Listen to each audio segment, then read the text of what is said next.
His words were so ridiculous that he had to ask, "Do you guys really think you can force me to compromise just because you have numbers?"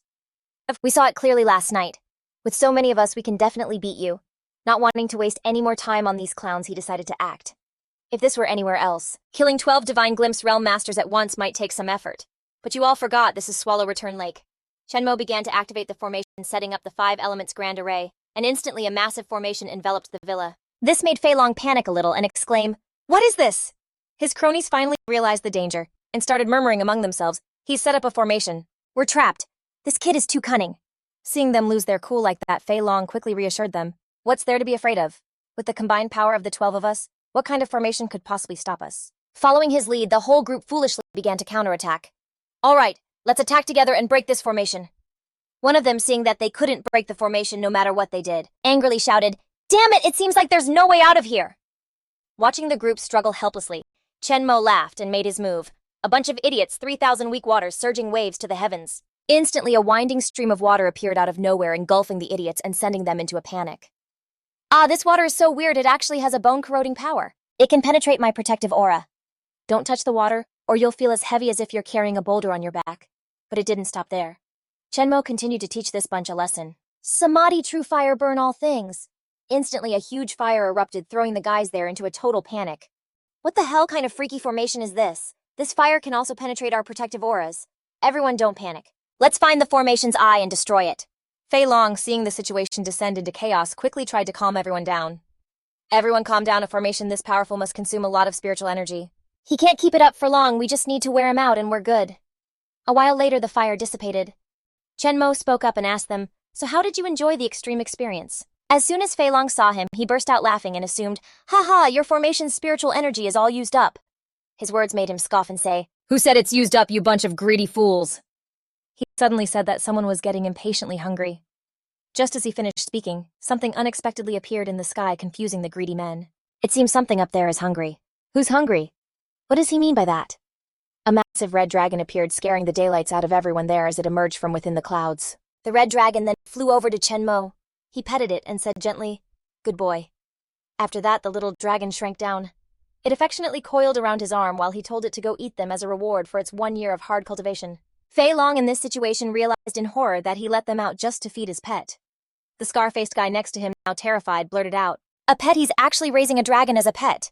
Immediately, the whole greedy bunch tried to bolt. "Run, what are you waiting for?" But Chenmo wasn't about to let them get away that easily. "Fools, you think you can escape? Go!" His red dragon flew towards Fei Long and let out a roar, making him scream in terror. What next up for the little dragon? A quick warning for graphic content. Viewers under 18 should probably look away. Chenmo watched his little red dragon eat its fill and thought proudly, "With your intelligence, you'll definitely be able to transform into a true dragon in the future. For now, you can be a mountain-guarding spirit beast." After dealing with that troublesome group, he casually mused, "With 12 Divine Glimpse Realm Masters suddenly disappearing, the power structure of the martial arts world will probably be reshuffled again."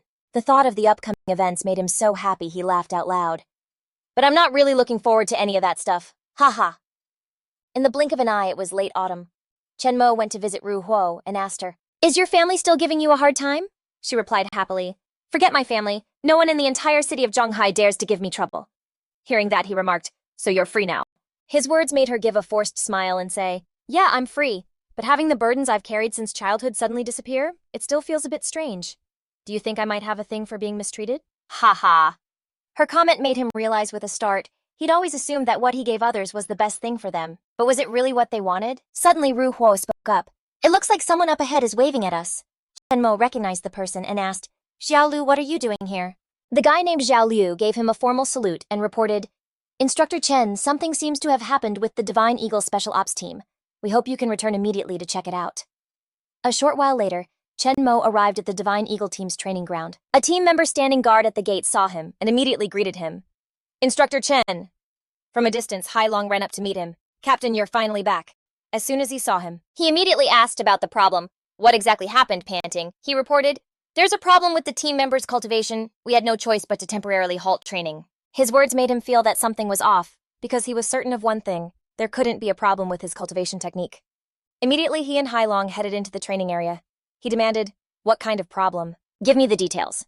After hearing the detailed report, Chenmo was a bit surprised and asked, "You're saying that after all the team members entered the inner realm, they became extremely aggressive?" Often fighting over small things, even killing each other. Hailong confirmed firmly yes. Then he started checking the spiritual energy of each member of the Divine Eagle team. Their cultivation levels all met his expectations, showing they hadn't been slacking off. After checking for a while, he figured out the problem. However, they were special forces who had survived hundreds of battles. They already had a killer instinct, and with their cultivation increasing too fast on a weak foundation, they couldn't control their power and became aggressive. As soon as he understood the reason, he turned to Hailong and said, "I know the reason now. Stop cultivating for a while. I'll handle this for you guys." Hearing this, Hailong happily replied, "Yes, sir, thank you, Captain." Chenmo was now thinking of a solution. Since so many had reached Foundation establishment, he had to get some elixirs. That place definitely has some. Meanwhile, in Linchui District, Quyang Prefecture on Danfeng Mountain, Chenmo arrived at a place called Medicine King Valley. From what he knew, Lin Tian of the Southern Palace Mu family, whom he had killed earlier, was the grandson of Mu Jishui, the current head of the Mu family, an alchemy family within Medicine King Valley. Standing before the entrance to Medicine King Valley, he felt a bit troubled coming to ask for medicine. Now probably wouldn't be easy. In front of the gate, a pitiful little child was kneeling, muttering, "Please help." Chenmo happened to see the boy, and was shocked to realize the kid seemed to have been kneeling here for a very long time. His stamina was at its limit. If he wasn't helped soon, he might not make it. Without a second thought, he stepped in to help the boy using his water elemental energy to first wash away the kid's fatigue. As soon as he received help, the little child exclaimed happily, "What's happening to me?" Then the boy quickly turned and asked him, "Is this magic?" Suddenly the kid kowtowed, his voice trembling as he begged, "Please save my dad." Hearing the kid's words, he felt pity but had to helplessly reply, "I can't heal people. I'm also here to ask for medicine." Then he asked, "But why are you kneeling here?" The poor boy honestly recounted his situation. To cure his dad's illness, his family had nothing left. He was too young, no one would hire him for a job, so he could only come to Medicine King Valley to try his luck. Medicine King Valley said no money, no entry. So he could only kneel here, hoping his sincerity would move them. After hearing this, Chenmo's compassionate side stirred, making him decide, "Silly kid. There's never been a shortage of dead people at Medicine King Valley's gate. They don't just hand out mercy. How about this, I'll help you." Seeing him agree to help, the child asked in surprise, "Aren't you also here to ask for medicine? How can you help me? Besides, my family really has no money." Seeing the kid's confusion, he reassured him, "Don't worry, I'm a man of my word." At the gate of Medicine King Valley, he helped the kid up and suggested, "Let's go take care of your dad first, we'll come back later." The kid no longer felt wary of him, and obediently followed. Okay. A little later at a luxurious hotel, Chenmo brought the poor boy from Medicine King Valley and his father to stay there, rest here tonight. As soon as they arrived at the hotel entrance, a guard stopped them. "What do you think you're doing? If you two are here to beg, don't even think about stepping into our hotel."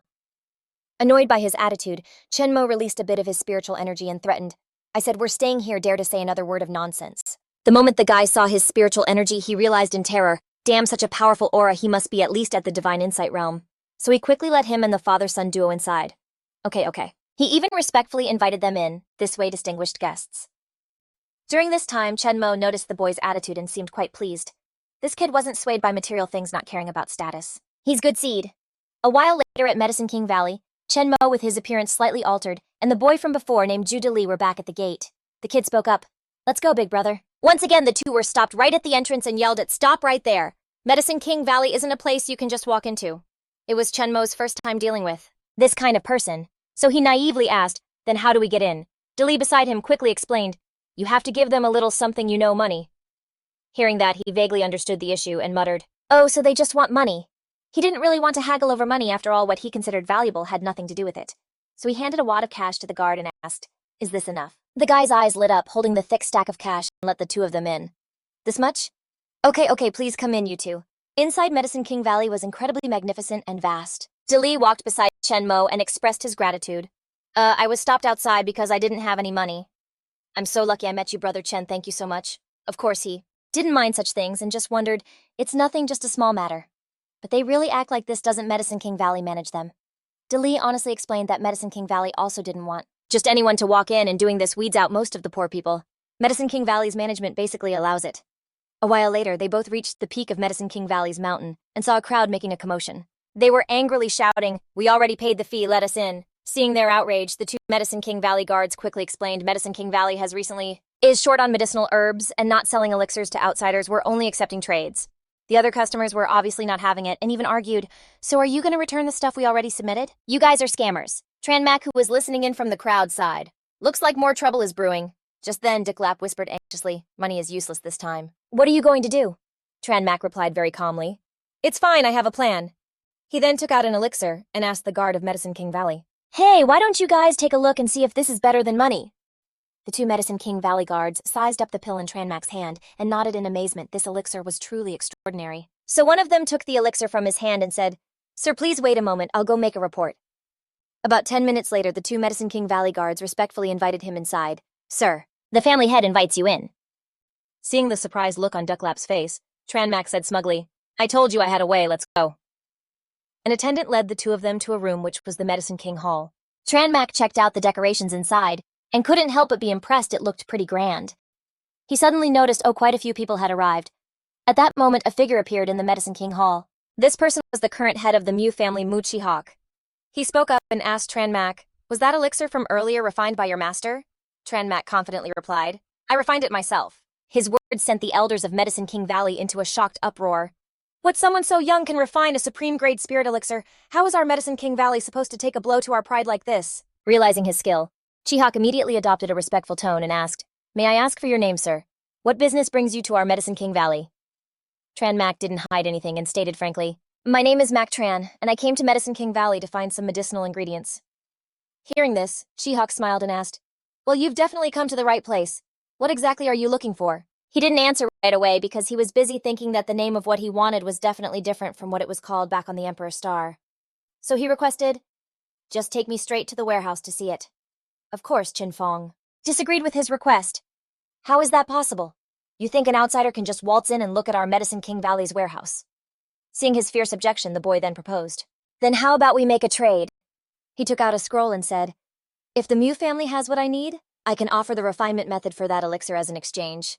Seeing what Tranmak was willing to trade, Qi and Qinfeng were ecstatic, thinking to themselves, "What, the refinement method? He's willing to just hand over the refinement method. With that, we could produce endless supreme-grade spirit elixirs. This kid is the type of fool who'd sell off his entire family's legacy." Meanwhile, when Ducklap saw Tranmak offering up such a valuable item, he was secretly grateful, thinking, even though I don't know what a refinement method is, judging by their reactions, it must be super valuable. He's really going this far just for my dad's sickness. So without making Tranmak wait, Qi agreed to his proposal. "I accept this trade, but you have to give it to the alchemy room so I can verify it first. You can rest assured I give you my word on the honor of Medicine King Valley, we will absolutely not copy or steal the refinement method." Hearing this, one of the clan members felt something was a little off, thinking, "Once we look at it, we'll have it memorized, so it'll belong to our Medicine King Valley." The family head's words are a little shameless, but on second thought, this guy agreed with his approach. Still, this spendthrift kid will probably agree, but if he doesn't agree, the refinement method for a supreme-grade spirit elixir will slip away. Just then, Tranmak agreed to let the people of Medicine King Valley see the refinement method. As soon as Qi saw the characters on it, he gasped in shock. "Ah, this is..." The other clan members saw his strange expression and started clamoring out of curiosity. "I want to see too, family head, let me take a look," completely ignoring them. He held the refinement method in his hands and said joyfully, "Young Master Mac, this refinement method of yours is truly incredible. We're going to verify its authenticity now, please wait a moment." Tranmak casually sat down on a chair and said, "It's fine, you guys go ahead." In the alchemy room, Qi and the others were gathered discussing among themselves. "If I'm not mistaken, this has to be a piece of a refinement method left over from ancient times. Sigh, I'm afraid we don't have the medicinal herb he wants." One of the elders then suggested a wicked plan to Qi, "Family head, whether our Mu family has the item he wants or not, we have to keep this refinement method." He insisted, "Family head, no matter what happens, we cannot give this refinement method back." His words were actually supported by the other clan members. "That's right, we absolutely can't give it back." And so in a moment of delusion, Qi ordered them, "Quickly make a copy of it." Of course, the group quickly obeyed. "Yes, sir."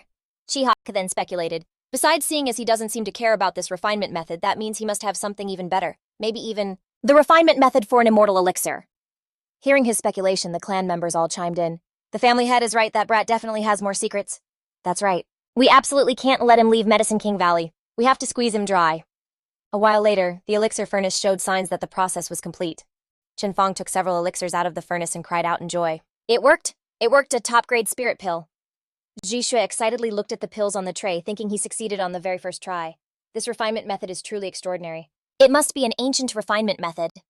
Meanwhile, outside, Chenmo heard the sound from the alchemy furnace and realized the refinement was complete. Zhishui held the pill and sinisterly ordered the other clan members, "You all cooperate with me later. We have to fleece this fat sheep."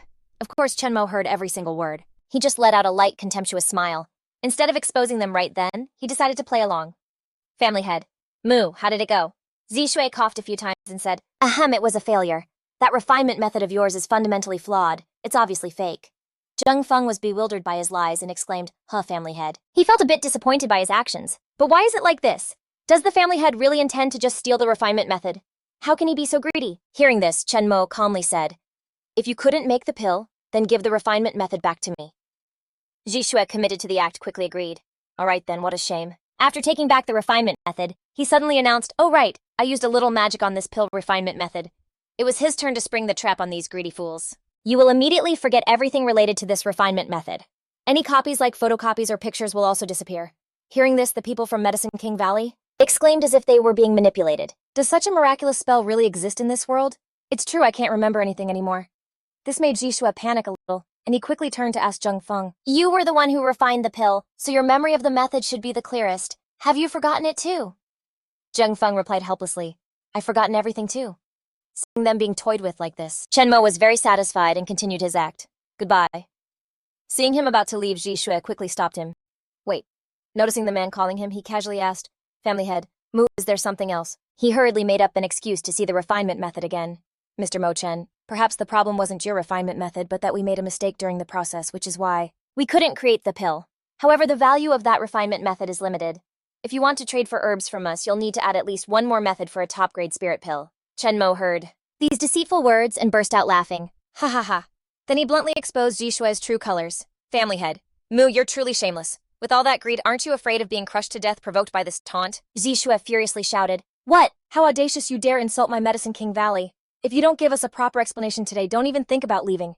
These words made the people of Medicine King Valley look at each other in confusion, wondering, is he telling us to detain him? After a moment of bewilderment, they echoed his sentiment. That's right. This brat dares to insult our Medicine King Valley. They surrounded Chen Mo, demanding he's not going anywhere. He must give us a proper explanation, and we need to teach him a lesson. Seeing clearly what they were planning, Chen Mo didn't beat around the bush and asked directly, what kind of explanation do you want? For example, all the pill refinement methods I have on me. Just then, Zheng Feng saw their actions, becoming more and more outrageous, and hurriedly tried to intervene. Family head, wait. Our Medicine King Valley became the leading family in the world of alchemy, not because of refinement methods or spirit medicines, but because of the reputation our ancestors built over generations. But of course, Jishue wasn't listening, and instead argued this brat insulted Medicine King Valley if we don't teach him. A little lesson? How will I have the face to see our ancestors? He knew full well what the man wanted, and patiently continued to advise family head, don't be greedy, don't let it cloud your mind. Seeing him still trying to persuade him, he pulled rank as the family head, and ordered Mu Zhengfeng in my capacity as family head. I order you to step aside, helpless in this situation. He could only sigh and lament. Sigh, our Mu family is going to be ruined by you, family head. At that moment, Zishue stepped in front of Chen Mo and arrogantly demanded, Kid, are you going to surrender quietly, or do we have to make you? Chen Mo wasn't afraid of them in the slightest, and calmly replied, I don't think I have the surrender skill unlocked. After saying that, he took off his mask to reveal his true face, causing everyone there to recognize him in shock. Seeing that they recognized him, he didn't hesitate to confirm his identity. You're wondering if I'm Chen Mo. That's right, I am. The hatred in Jishue's heart began to boil over. Without a second thought, he commanded, So it's you, the villain who wiped out the Nangong family. Men, seize him for me. Seeing he'd gone mad, Zheng Feng frantically tried to stop him. Family head, absolutely not. You absolutely cannot drag the whole Mu family into this. However, he refused to listen and kicked him aside. Get lost. At this point, he could only cry out helplessly, the Mu family. I'm afraid it's about to be... Oh, so now you're using revenge for the Nangong family as an excuse for your greed. I can play along with your act. Knowing a fight was about to break out, he patted Dali's head and said, If you're scared, close your eyes. Dali bravely replied, I'm not scared. The situation now was that Jishue, overestimating his own strength, charged at Chen Mo. Brat, hand over the refinement method. I might just let you live. Tranmak didn't even bother dodging and just kicked Chihak square in the chest. Get lost. Seeing him sent flying, the members of Medicine King Valley cried out in alarm. Patriarch, they yelled, ready to jump Tranmak all at once. Damn him, let's go, we've got the numbers. Tranmak wasn't fazed in the slightest, just looking down on them like they were trash. With a single shout, he sent the whole crowd flying. All of you get lost. He sent them all screaming and crying. After wiping the floor with them, he asked in disgust, Is this really all Medicine King Valley has to offer? Chihak, who had gotten back on his feet, furiously challenged him. My Mu family has a legacy of hundreds of years. Our foundation is something you can't even imagine. If you've got the guts, then follow me. Of course, Tranmak wasn't scared of his little challenge. All right. I'm also quite curious what kind of trump card a pill-refining family with a legacy of hundreds of years has hidden up its sleeve. A moment later, he led Tranmak to an empty clearing. Chihak suddenly dropped to his knees and began to speak respectfully. Unfilial descendant of the Mu family. Mu Qi requests the old ancestor to appear and resolve the Mu family's crisis. Tranmak noted internally that the Mu family's old ancestor was another one of those old monsters. Suddenly, a stone door opened and a figure emerged, prompting Qi to call out respectfully, "Old ancestor." The man he called Old Ancestor was named Mu Huangdao. The moment he stepped out of his cultivation chamber, Huangdao spoke. "Which generation's patriarch of the Mu family are you?" Qi replied respectfully. "Reporting to the Old Ancestor, I am Mu Qi, the 37th patriarch of the Mu family." Hearing this, Huangdao realized, the 37th, in that case. I must have been in seclusion for over 60 years. His words shocked Qi, who thought to himself, a single session of seclusion for over 60 years, is the Old Ancestor and immortal? Tranmak, on the other hand, calmly analyzed the situation. On planet Dizuo, there's no cultivation technique that allows a martial artist to stay in seclusion for decades at a time. It looks like he's using medicinal pills to maintain himself. Just then, Huangdao turned to address him. "Fellow Taoist, this old one is Mu Huangdao. May I ask what I should call you?" He answered bluntly, "Grandmaster Tran." Hearing him dare use the title of Grandmaster, he scolded him angrily. "Grandmaster, how arrogant and conceited. You have no manners." Tranmak retorted without missing a beat. "So is it the Mu family's manners to scheme and plot for other people's pill refinement formulas?" He pointed a finger at Qi and declared his crime. "And to shamelessly twist the truth." After hearing this, Huangdao became furious and issued a challenge. "Kid, make your move. Let's see what gives you so much confidence." The moment the words left his mouth, he quickly assumed a fighting stance and attacked at the same time as Tranmak, Heavenly Silk Knot. Their spiritual energies clashed, but Tranmak's was clearly stronger, easily blasting Huangdao away. Seeing this, Qi yelled in terror, "Old Ancestor." Realizing he couldn't defeat Tranmak, Huangdao made a proposition. "Kid, you actually have some skills. Let's make a deal. Leave my Mu family's territory, and the Mu family will let you take whatever you want." But of course, Tranmak wasn't about to let them off the hook. "I originally wanted a fair trade with your Mu family, but you all decided to play dirty. Now that I'm letting my fists do the talking, you want to make a deal with me." Seeing that he wouldn't back down an inch, Huangdao threatened him. "If you're unwilling to compromise, then don't blame me for getting nasty." As soon as he said that, he pulled out a vial. Tranmak immediately recognized what it was. That foul aura definitely belonged to a deadly poison. Huangdao then began to chant the 8th generation guardian of the Mu family, Mu Huangdao. "To resolve the Mu family's crisis, I shall now specially activate the Mountain Guarding Grand Formation." He activated the formation and the 100 Poisons Immortal Devouring Formation opened up instantly, making Tranmak feel a murderous aura wash over him. From the endless darkness, Huangdao's gloating voice echoed. "My Mu family's grand formation will only stop once the immortal devouring vines have destroyed and consumed every living thing inside. You can just stay in there and wait to die." Trapped in the darkness, Ducklap cried out in fear, "I can't see anyone from the Mu family." Tranmak, however, remained perfectly calm as he realized something. The immortal devouring vines. Suddenly, several vines shot up from under his feet. They wrapped around his arm, causing him to snort in disdain. He then sliced them off and remarked, "They look poisonous. How annoying." He drew his sword to chop up all these vines and get it over with. Heaven-slaying sword. Each swing of his blade sliced through the vines. However, the vines unexpectedly grew back completely intact, making him remark, "They can't be cut. The 100 Poisons Immortal Devouring Formation is certainly something special." So he switched tactics. To deal with plants, you have to use fire.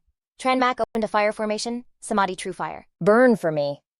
Outside, Qi asked anxiously, "Old Ancestor, what's happening to that kid?" Huangdao replied smugly, "He's writhing in agony inside my formation. It won't be long before he melts into a puddle of goo." Hearing that, Qi grinned and pleaded, "Old Ancestor, that kid has a lot of rare spiritual herbs on him, maybe even immortal-grade pill formulas. Is there any way you can retrieve them?" Huangdao was unable to grant this request. "That's impossible. The kid will be devoured by the immortal devouring vines and there won't be anything left." His words made Qi sigh with regret. What a shame. Just then, the formation array suddenly burst into flames, making him cry out in shock. The array. Before he could even react, he himself was engulfed in the fire.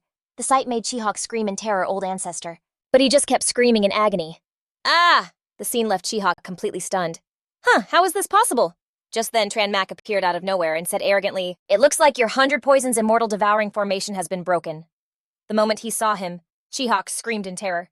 Tranmak didn't waste any more time and demanded, "Now take me to your Mu family's herb treasury." Given the situation, the old man had no choice but to do as he was told. "Fine, follow me." A little later at the Mu family's medicine warehouse, Jisha respectfully invited Chenmo inside. "This is where we store the pills and medicinal herbs of Medicine King Valley." Seeing this, Chenmo was satisfied and told Dali, "Let's go take a look." Dali timidly followed him and anxiously wondering to himself, "The herbs in here can probably cure Dad's illness, right?" The kid glanced at the medicine here and couldn't help but be amazed, truly befitting the #1 family in the world of pill refining. This storage facility was incredible, but Chenmo wasn't interested in any of these medicines, so he said, There's a second floor too. Seeing him head for the second floor, Zhishui hurriedly stopped him.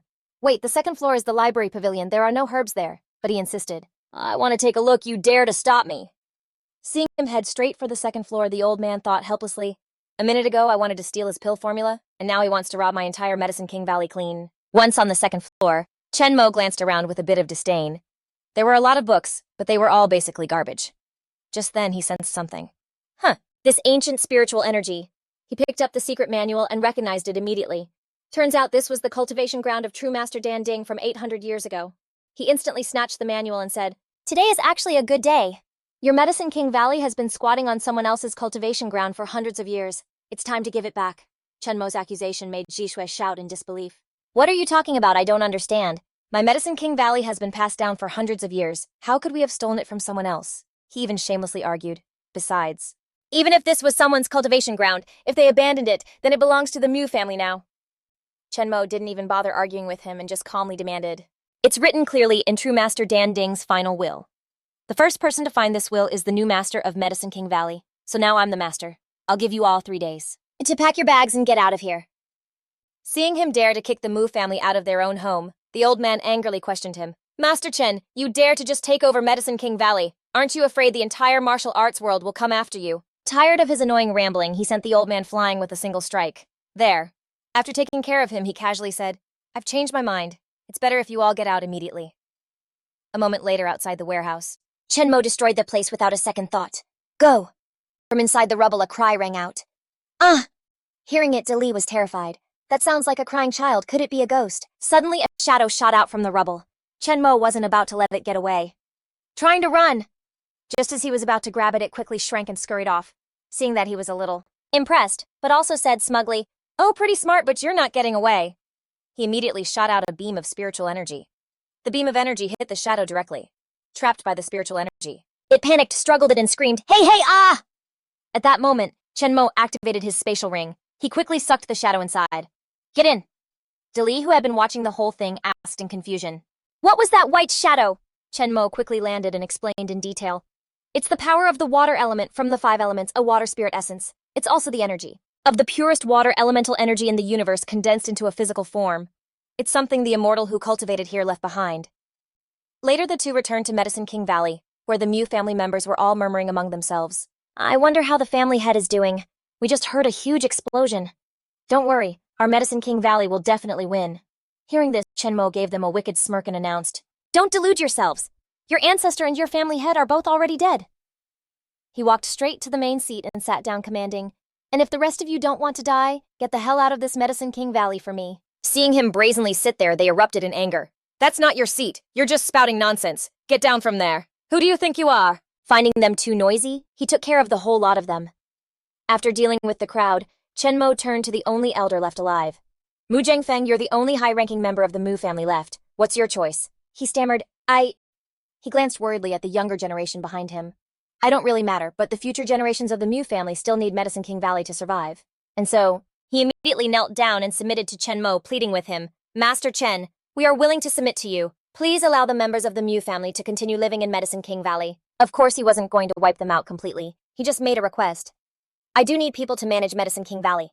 I can also provide you with rare spiritual herbs and pill formulas, allowing your Mu family to remain securely in its position as the #1 family in the pill refining world. This offer made Zhengfeng exclaim in shock, Master Chen, but that... Before he could finish speaking, he cut in and said, But you must submit to me completely. Even if I ordered you to die on the spot, you wouldn't be allowed to hesitate. Saying this, he asked in a menacing tone, Can you do that? Faced with this situation, Zhengfeng had no choice but to humble himself and obey. I am willing to submit. From now on, Master Chen's word will be my command. Back at the hotel, Chenmo gave the pill to Dali and explained what it did. This is a spirit calming and origin returning pill. Give it to your dad and you'll see the effects in half an hour. Dali didn't doubt him for a second. He quickly gave the pill to his dad. Dad, hurry and take this. After his father took the pill, Chenmo asked Dali, seeing that a lot had happened. How are you feeling? Dali answered honestly. Before I met you, besides my faith in saving my dad, I didn't have any attachment to this world. The kid's answer made Chenmo ask expectantly. So what about after you met me? Dali said with bright eyes. Now I'm incredibly curious about this world, and I hope I can become someone like you. Hearing the kid say that, Chenmo warned him first. Then you'll have to leave your father. Can you bear that? You might have to live a lonely life. Can you handle the solitude? Of course, the kid didn't mind and replied, if my dad's illness is cured, then I won't have anything holding me back. As for being alone, I've been used to it for a long time. Not stopping there, Chenmo continued to warn him. This is a path of no return. Once you step on it, danger will be your companion. And if you don't advance, you'll fall behind. Besides these dangers, he also told Dali what he would gain, but you will have supernatural power and a long life. His words made Dali exclaim happily, really, I'm willing. Although he already had a grasp of the kid's personality, he still had to remind him, if you join my sect, you'll honor me as your master and follow my rules. If you disobey, I will definitely make your soul scatter. After reminding the kid, he asked again, are you still willing? The kid was obviously scared by his threat and stammered, but in the end, the kid still mustered up the courage to answer, I am willing. As soon as Dali said those words, his inner demon vanished. Seeing this, Chenmo said with satisfaction, kneel and greet your master. Dali quickly knelt and respectfully called out, disciple Ju Dali pays respects to master. Seeing the kid like this, Chenmo replied happily, good disciple. Then he helped the kid up and gave him two choices. You can choose to stay in Medicine King Valley, or you can go to Yongai Lake Villa where you have a senior sister. The kid replied politely, disciple will temporarily stay in Medicine King Valley, and I'll decide after my father has fully recovered. Hearing this, he didn't object, and even passed a secret technique to the kid instructing, all right, this is the foundation establishment technique. Remember, don't pass it on to anyone. The kid obediently replied, yes. A few days later, Chenmo returned to the Divine Eagle team's training office. He gave the pills to He-shan and said, these are foundation establishment pills. One for each of them, and after taking them, they won't be so hot-tempered anymore. He took the pills and asked with some doubt, will one foundation establishment pill for each person be effective, or should we give them a few more? Hearing this, Chenmo found it funny and replied, do you think this is candy? Don't worry, it's enough. Then he casually turned and left, but not without leaving a shocking statement. Moreover, their strength will increase again and it won't take long. They will definitely become grandmasters. His words made He-shan exclaim in shock. 36 grandmasters, a special forces team made up of 36 martial arts grandmasters. Oh my god. He burst out laughing with delight and thought to himself, ha ha ha, this kid finally did something good. Back to Chenmo. Just as he walked out of the training area, his phone suddenly rang. Beep, beep, beep, beep. He immediately answered the call and said, hello? The person on the other end of the line urgently reported, Chenmo, this is Shu Zihao. Something's happened to Zhao Qian. A moment later in Fengshan County, Chenmo quickly arrived and asked what had happened. At that moment, Zhao Qian, who was lying in bed, suddenly coughed a few times. Cough, cough, cough. The moment Zihao saw Chenmo, he exclaimed happily, Chenmo, you're finally here. He quickly recounted Zhao Qian's unstable condition. The other day, Zhao Qian suddenly showed up at my place covered in blood.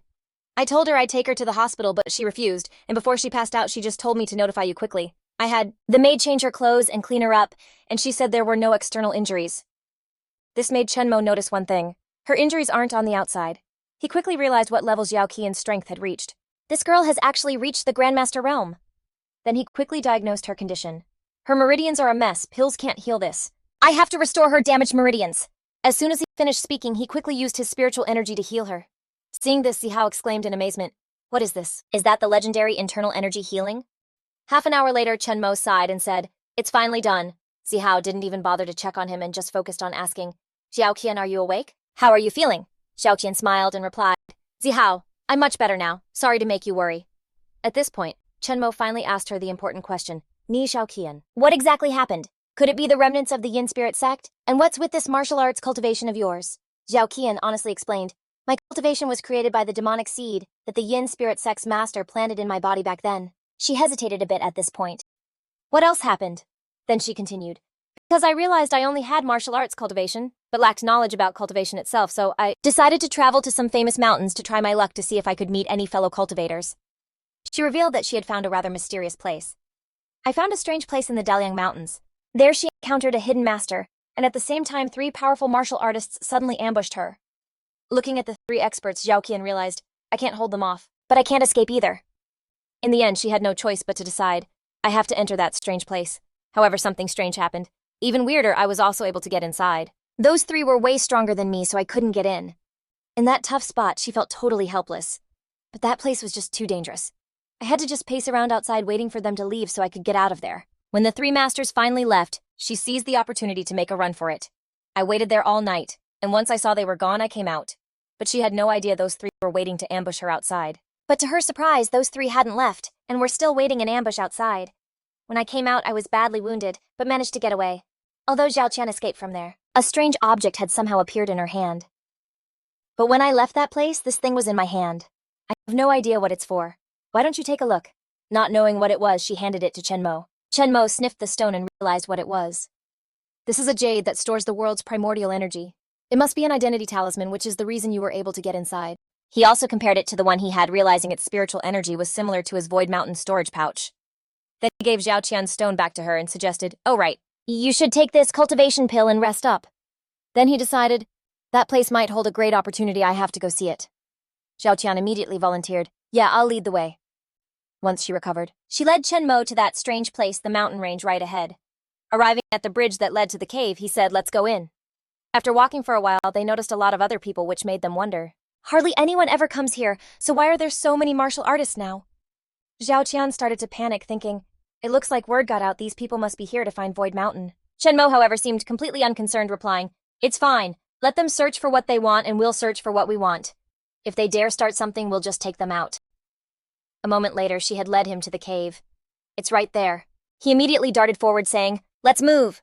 Seeing how he was rushing, she quickly ran to catch up. "Okay, wait up." A few of the others also heading to Void Mountain saw the two of them suddenly take off and assumed, they've found something. Quick, let's follow them and see. At the same time, high above them, one of the three masters recognized Zhao Qian and said, "The girl with the jade talisman is back. And she brought a sidekick. She really doesn't know her place." They instantly landed in front of Chenmo, offering a greeting. "Long time no see." Zhao Qian recognized them and screamed, "Chenmo, those are the guys who hurt me." Instantly, one of the three masters lunged at her. "Hand over the jade talisman." Chenmo took the opportunity to gauge their power and made up his mind. The strength of these three is probably just at the body protection realm. But their aura feels stronger than the Chushen realm. How come whatever, I'll just hit them and find out. After sending one of the martial artists flying backward, he quickly made an assessment. That punch felt surprisingly weak. These three are definitely not your average martial artists. The one he'd just struck was a little stunned by his power. What sect is this kid a prodigy from, to be this strong at his age? Just then, one of the remaining two stepped up to mock his buddy. "Old Third, has it been so long since you've been out that you've forgotten how to fight? Getting pushed back by some kid." The guy called Old Third struggled to reply. "This kid's weird, he must be from an ancient martial arts lineage like us." Hearing this, the one who looked like their leader spoke up. "Kid, what lineage are you from?" Chenmo didn't rush to answer, instead asking the three masters, "And what lineage are you from?" The leader answered, "We're from the Lingyun sect, one of the 12 sects. And you?" Hearing that, Chenmo answered sarcastically, "One of the 12 sects, so that means there are a lot more sects just like yours." His reply infuriated the leader, who roared, "Are you mocking me, kid? If you're not from an ancient martial arts lineage, then just die." Seeing the second and third in command charge at him, he told Zhao Qian, "Stay back." Zhao Qian did as he said, and moved away, but not without warning him, "Chenmo, be careful." By now, the three masters had surrounded Chenmo. Their intense battle drew the attention of the other onlookers. "There's a fight going on over there. The entrance to Void Mountain must be nearby." Back in the fight, Chenmo raised a hand, exhaled, and began to gather spiritual energy in his palm before blasting it toward the three masters. Ugh. The leader took a direct hit and yelled in frustration, "This kid." It seemed the three masters were no match for Chenmo and were knocked back. Old Third exclaimed, "This kid is way too strong." The leader admitted with awe, "Our ancient martial lineages haven't been out in the world for so long, I never thought an outsider could possess this much power." Hearing that, Old Third asked nervously, "What should we do now? Are we supposed to just give up on the jade talisman that girl has?" The leader immediately shot that idea down. "Absolutely not." He then decided it was time to use their ultimate move, get out our ace in the hole. Instantly, the three masters unleashed the three talents sword formation. They spun around each other like a tornado, their formation emitting a spiritual energy that couldn't be underestimated. Seeing this, Zhao Qian was bewildered and wondered, "What kind of technique is that?" Chenmo, on the other hand, looked amused and commented, "This is interesting." A massive sword then materialized before him, rising high into the air as it prepared to strike him. The sight terrified Zhao Qian, who screamed, "Look out!" The moment the three masters yelled, the sword shot straight down toward Chenmo for the kill. He didn't even bother to dodge and instead prepared to counterattack. Heavenly Mystic Divine Fist, first form. He unleashed a powerful strike that completely shattered the great mountain cleaver sword.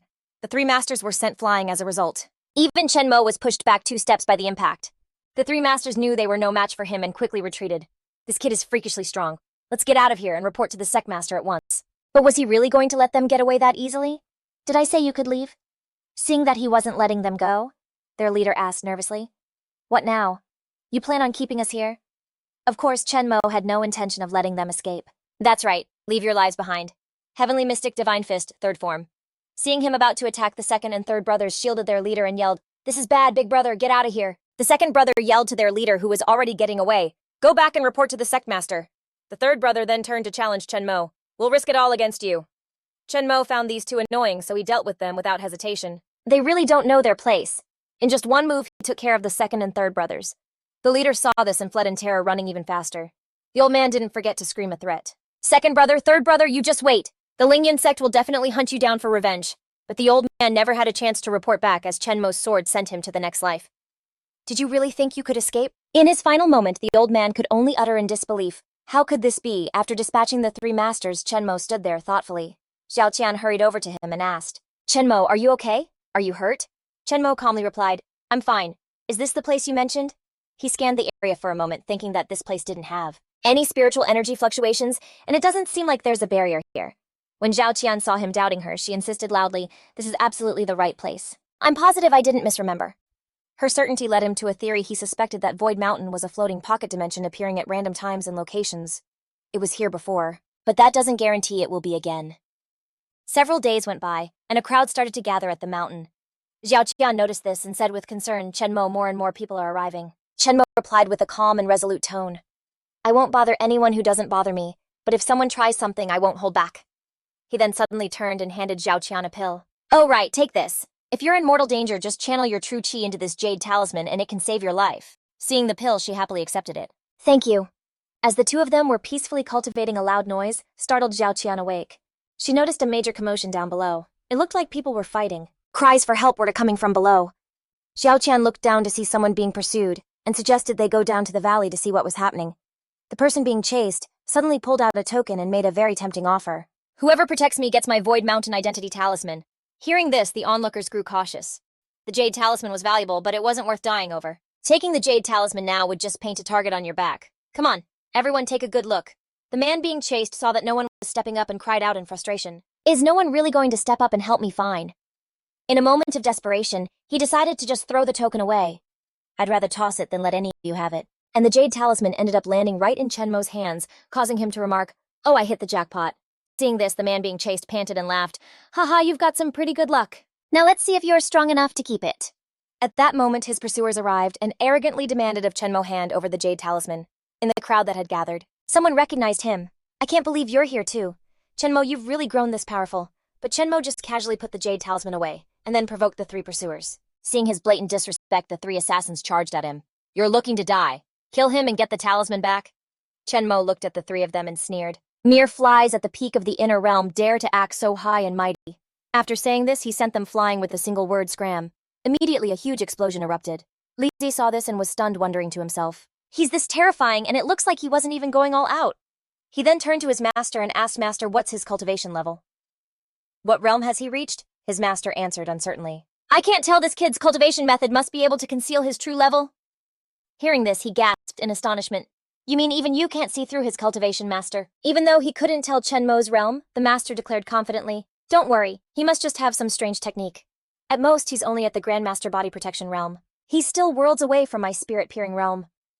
Just then, in the Western Valley, Void Mountain materialized in a flash of green light.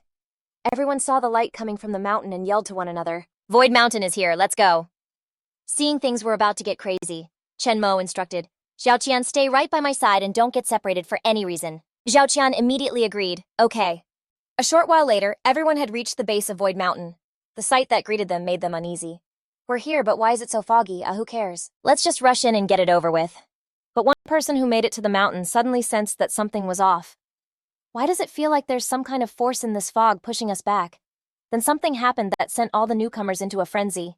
"This is weird, I can't get in, but someone else did. Is it related to the Identity Jade Talisman given this situation?" They greedily decided to snatch the Identity Jade Talisman, targeting the person behind them. One of them must have it. Chiu Thian, seeing the group eyeing them menacingly, asked worriedly, "Tranmak, what do we do?" Two of the greedy guys realized Tranmak had what they were looking for. He definitely had one.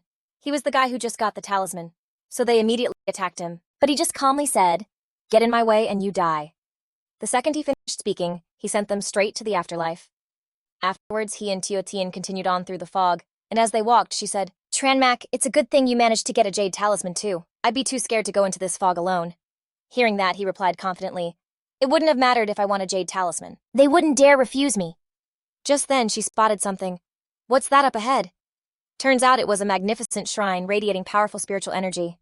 Tranmak seemed extremely interested in it. This place has huge fluctuations of spiritual energy. It's a genuine celestial's abode. In contrast to his excitement, Tuthian was a bit frightened, telling Tranmak, "This palace gives me the creeps, it's so gloomy and scary. Maybe we shouldn't go in." Seeing her reaction, he realized the problem. It wasn't fear, but the spiritual pressure coming from a high-level being. So he reassured her, "Don't worry. As long as I'm here, you'll be fine." At that moment, the other people there were trying to get inside the shrine, but they couldn't break the magic array, so no one could enter. There was a barrier protecting this place. Seeing them struggling to no avail, Tranmak asked, "Are you guys gonna stop mumbling? Can't any of you break it?" To save time, he decided to handle it himself. Whoosh! When they saw him step up to break the barrier, they started whispering scornfully, "What's this kid talking about? Does he really think he can break the magic array? He's totally overestimating himself. Even with all of us working together, we couldn't crack this array. And he says he's gonna..."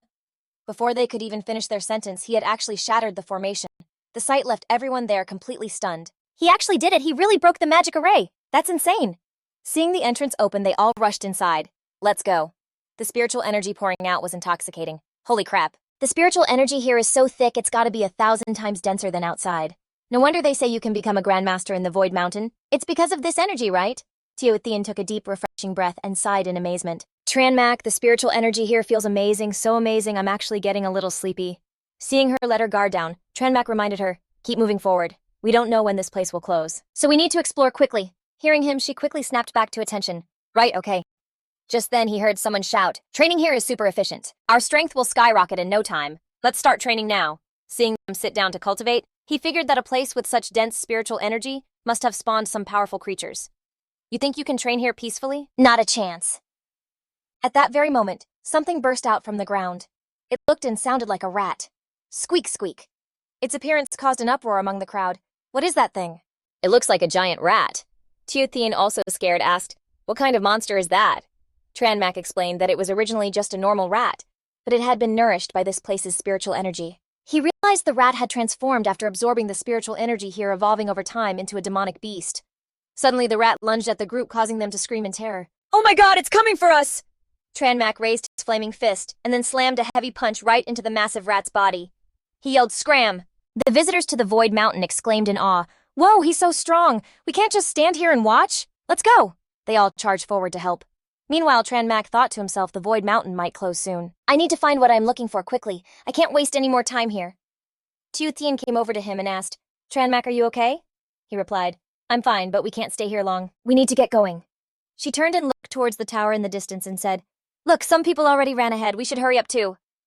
The group of visitors was blocked by a band of strange soldiers. They wondered aloud, "What are these things?" Someone else chimed in. "These things have the aura of grandmasters, but they're not people, they're puppets. I'm guessing they're the guardians of this stone tower." The group resolved, "Let's fight. Everyone help take down these guardians." On the other side, Tranmak turned to Teotian. "I'm going too. The Void Mountain could close at any moment, so we have to be quick. You wait here and keep yourself safe."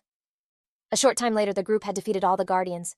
"This stone tower is guarded by 12 Grandmaster-level puppets. There must be some awesome loot inside. Why wouldn't we go in?" Seeing this, Teotian turned to Tranmak and asked, "Aren't we going in?" He just crossed his arms and calmly said, "No rush, there are definitely powerful spiritual energy fluctuations in there, but there's also an aura of death." It wasn't long before the group that had just entered the tower came running out screaming for their lives, while from inside the tower, the wails of a demon echoed out. The terrified group screamed, "There's a demon, help us!" Tranmak knew his moment had come and said, "Let's go, it's our turn to check it out." Hearing this, Teotian just froze for a second. She shot back, "For real, I thought you were in a hurry." And with that, the two of them stepped inside the tower. In one of the rooms, Chenmo spotted an altar. From the looks of it, this was a place for offerings, while Zhao Tian crouched down, wondering how long it would take for dust to corrode a spiritual metal item this badly. 10,000 years or 100,000 years? He turned to her, "Up to the second floor." As the duo set foot on the second floor, Zhao Tian couldn't help but ask, "Why is the second floor so empty?" Chenmo answered, "Because this is where the sacrificed soul resides." He seemed to sense something and called out, "Come on out, stop hiding in the shadows." Zhao Tian stared at him confused, but he kept speaking in a serious tone. "If you won't come out on your own, I'll force you out." The moment the words left his mouth, and Beishan appeared looking extremely fierce. "Who was this guy?" Zhao Tian shrieked and fell to the floor in shock. Her face went pale as a sheet. It was a real ghost. Beishan seemed to recognize Chenmo, saying, You're one of the lucky survivors from the Great War back in the day." Chenmo shot back. "How long ago was that war?" The man scratched his chin and said, "It's been too long I can't remember anymore." Chenmo pressed on. "So do you remember who won in the end?" He replied, "There were no winners." Then Chenmo asked another question. "Do you know where you are?" Beishin looked around and then cried out in a panic. "This place, this is the spirit tower, so why am I here?" He asked frantically. "Am I dead?" "No, that's impossible. I am in Beishin. How could I possibly be dead? Who was it who killed me?" Without warning, he lunged to attack Chenmo, screaming, "Give me back my life!" Chenmo swiftly dodged the attack. He told Zhao Qian, "Get to the next floor, I'll hold him off." Beishin kept attacking, so Chenmo unleashed his own move, the Samadhi True Fire. On the third floor, another altar stood. Oh my gosh, are all these spirit tablets? Chenmo read the names on each tablet one by one, and Lingtian and Xingtian and Poqian and Beishin. "This is the An family's spirit tower. There's nothing else here, let's go." Afterwards, he and Zhao Qian left the tower. The people outside crowded around them asking, "Was there really a ghost in there? Did you find any treasures?" He answered, "It's just a bunch of spirit tablets for dead people, nothing useful at all." Chenmo and Zhao Qian helped each other push through the crowd. Elsewhere, the group that had come to Void Mountain watched them, one saying, "Look at those guys. It seems there's more than one entrance to Void Mountain." At another location, Zhao Qian wondered aloud, "Kangyun Palace. Could this be the immortal cave of Taoist Kangsong?" He replied, "Taoist Kangsong was the last immortal from 1,000 years ago. In modern terms, he probably broke through to the divine realm."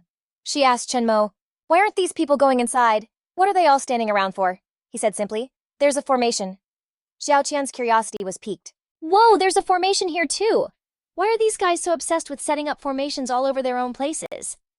As the two were busy talking, a girl suddenly stepped in front of them. "If you could spot the formation with just a glance, do you know how to break it?" Chenmo asked coolly. "Who are you?"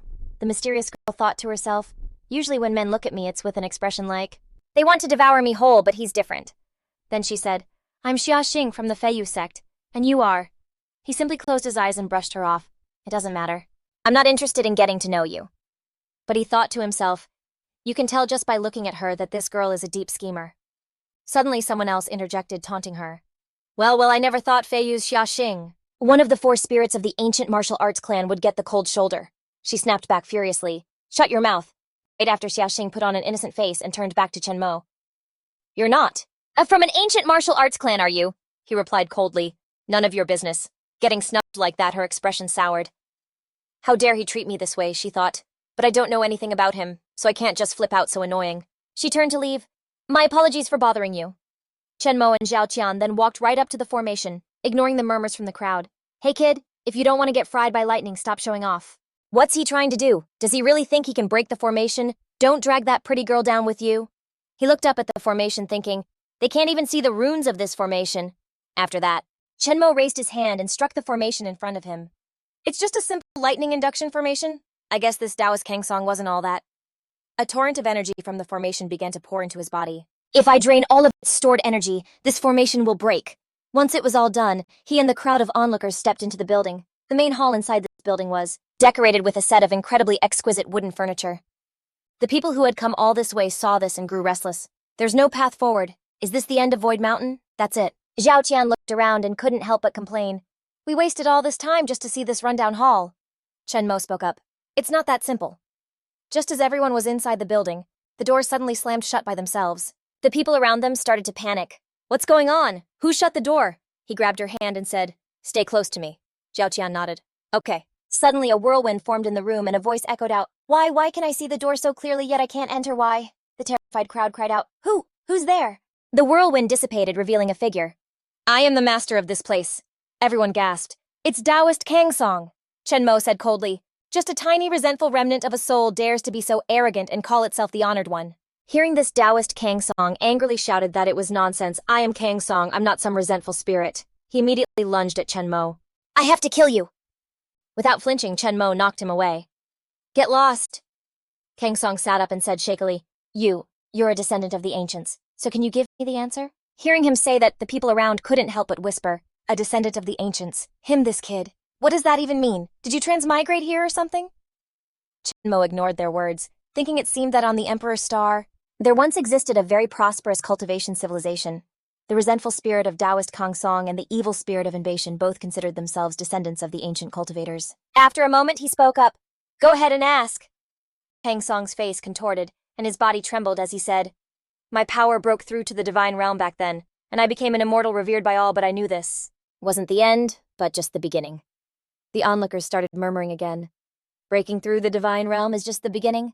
Then what does that make us who aren't even grandmasters? So are we really just ants? Then he clutched his face in a panic and said, I clearly saw it, but no matter what, I couldn't step through. Could it be that the immortal gate has closed? Suddenly he screamed, I can't accept this, I can't accept this. Chenmo replied nonchalantly. I don't know what you saw, but the immortal realm has no borders. An immortal realm that can be seen is not the true immortal realm. He started muttering to himself like a madman. The immortal realm has no borders. The immortal realm has no borders. The immortal realm has no borders. Then he looked up and pointed a finger at him. Brat, I'll kill you first, then I'll slowly deal with these ants. I'll choose one with a decent constitution to possess, and be reborn and finish what I couldn't in my past life. Hearing this, Chenmo said scornfully, That's a pretty good plan, but can you actually pull it off? He cursed, Go to hell, immediately after dark energy radiated from his body. He yelled, Heart-guarding sword formation. He summoned swords that flew around Chenmo, then they shot forward, piercing straight into him. Seeing this, Xiao Qian screamed. Chenmo Li Zi, standing in the crowd, looked incredibly smug. He's dead just like that serves him right. Kang Song laughed heartily. So what if you're a descendant of the ancients? This grand formation was passed down from ancient times. Even your ancestors couldn't stand against it, let alone you. Suddenly his eyes widened in shock, realizing Chenmo was completely unharmed. He said coldly, Take a good look before you speak. Xiao Chen covered her mouth and sighed in relief. That's great, I knew you'd be okay. But Li Zi just clicked his tongue in disappointment. Chenmo, just how many tricks do you have up your sleeve? Meanwhile, Kang Song covered himself with his hands, stammering, how is this possible? Chenmo looked at him coldly. My patience is not something you can even begin to imagine. He raised a fiery fist. Heavenly Mystic Divine Fist, first form. He punched him directly, and Chenmo's blow sent Kang Song flying. Duan Shan Yue. He could only let out one last scream before going silent. With that done, Chenmo thought to himself that for a mere wisp of a resentful spirit to cultivate a physical body, this Taoist Kang Song really had some skill. Xiao Qian ran over and hugged him. Chenmo, I'm so glad you're okay. He comforted her. It's all right. There's nothing of value here anymore. Let's leave. A moment after everyone got out of the mountain immediately collapsed. Xiao Qian looked at the scene before her and said, Void Mountain actually collapsed, we were almost trapped inside.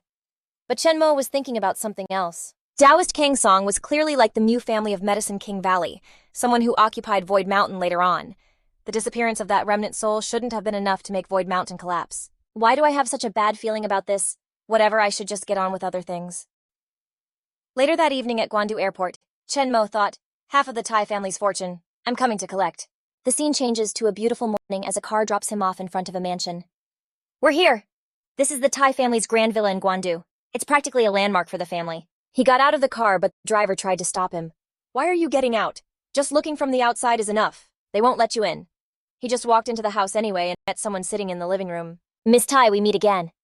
Seeing him, Tai Wenya exclaimed, It's you! A moment later, he entered the study where Tai Yingwen was sitting. Master Chen, I already know about what happened between you and Wenya, he said slowly. Thank you for saving my family's old master, but if you want to use this to blackmail my Tai family, then you've miscalculated. State the real price of the pill. My Tai family can pay double. But if you're talking about half our fortune, some astronomical price, then don't blame my Tai family for being impolite, Chenmo said without any hesitation. Impolite, fine then. I don't want the money anymore. I'll just take the pill back. Wenya immediately shot back. Humph, what do you mean my grandfather already took the pill? He replied to her coldly, Then I'll take his life instead. The surrounding bodyguards all stood up at once. You're courting death. Yingwen, however, calmly put his hand into his jacket pocket. Master Chen, if we can't negotiate, then accept this letter of challenge. This is a challenge from perfected being Yulong, the master of that Master Jiang you killed before. He then threw a challenge letter at him. If you can defeat the great perfected being Yulong, then my Tai family will accept your condition. Chenmo burned the letter with fire and said, All right, but I want to raise the stakes. The man replied, Name your price, he thought to himself. Challenge accepted, you're dead. He pointed straight at Yingwen and declared, If I win, I want the Tai family's entire fortune and the life of your family patriarch. Hearing this, the man roared in anger. How dare you? Do you want to wipe out my Tai family? Chenmo shot him a look. You refused to honor our deal and hand over half the assets, and instead you plotted against me and challenged me. This is the price you pay. 3 days later, at 9 o'clock at night, at the foot of Master Jade Dragon's mountain, a long line of cars belonging to the invited guests was parked in perfect order as everyone buzzed with hushed conversations. The top spiritual arts master of Quandu challenging Master Chen of Jianye is bound to be an epic fight. Who's gonna win? Master Jade Dragon hasn't fought in over 10 years. Just what realm has he reached? At the peak of Master Jade Dragon's mountain, Master Jade Dragon was already waiting. You're right on time. Master Chen, I never expected you to be so young. Chenmo didn't hesitate to praise his opponent either. The spiritual arts you've cultivated are also impressive. Chenmo gestured. Make your move. Let's see what the arts of your lineage are capable of. Master Jade Dragon immediately pointed his finger and cast a spell. Dragon binding chains! He summoned iron chains that instantly wrapped around Chen Mo. Chen Mo glanced at him and said, "You're definitely stronger than Master Jiang." Master Jade Dragon then unleashed his second technique, Dragon Cyclone Kill. Chen Mo immediately shattered the iron chains with sheer force, then positioned himself for a counterattack. With a single punch, Chen Mo destroyed Master Jade Dragon's Dragon Cyclone Kill. The master was completely stunned to see his technique dismantled. He nullified it so easily with just one punch. Just how powerful is he? Chen Mo then announced, "My turn." He took a stance, gathering his power for an attack. Profound Heaven Divine Fist, first form Mountain Breaker. Master Jade Dragon's brow furrowed, so powerful. He then unleashed a technique from the Book of the Heavenly Stems, first form Celestial Fortress. He quickly cast a protective spell, managing to block Chen Mo's attack. However, Master Jade Dragon was still hurt by the impact. Chen Mo looked surprised. "You actually blocked it." He then began gathering power for another strike. Profound Heaven Divine Fist, second form River and Sea Splitter. In response, Master Jade Dragon touched his grimoire to cast a counter technique, Book of the Heavenly Stems. Second form! He summoned the Raging Star Hammer, which shot toward Chen Mo, who raised a hand to block it. The collision created an explosion that shook the heavens. The surrounding spectators were all gaping in astonishment. Master Jade Dragon really lives up to his reputation from all those years ago. But for Master Chen to fight him on even footing, he's an absolute beast too. Ying Wen watched the fight intently from the sidelines, a knot of worry in his stomach. If Master Jade Dragon loses, the Tai family is done for.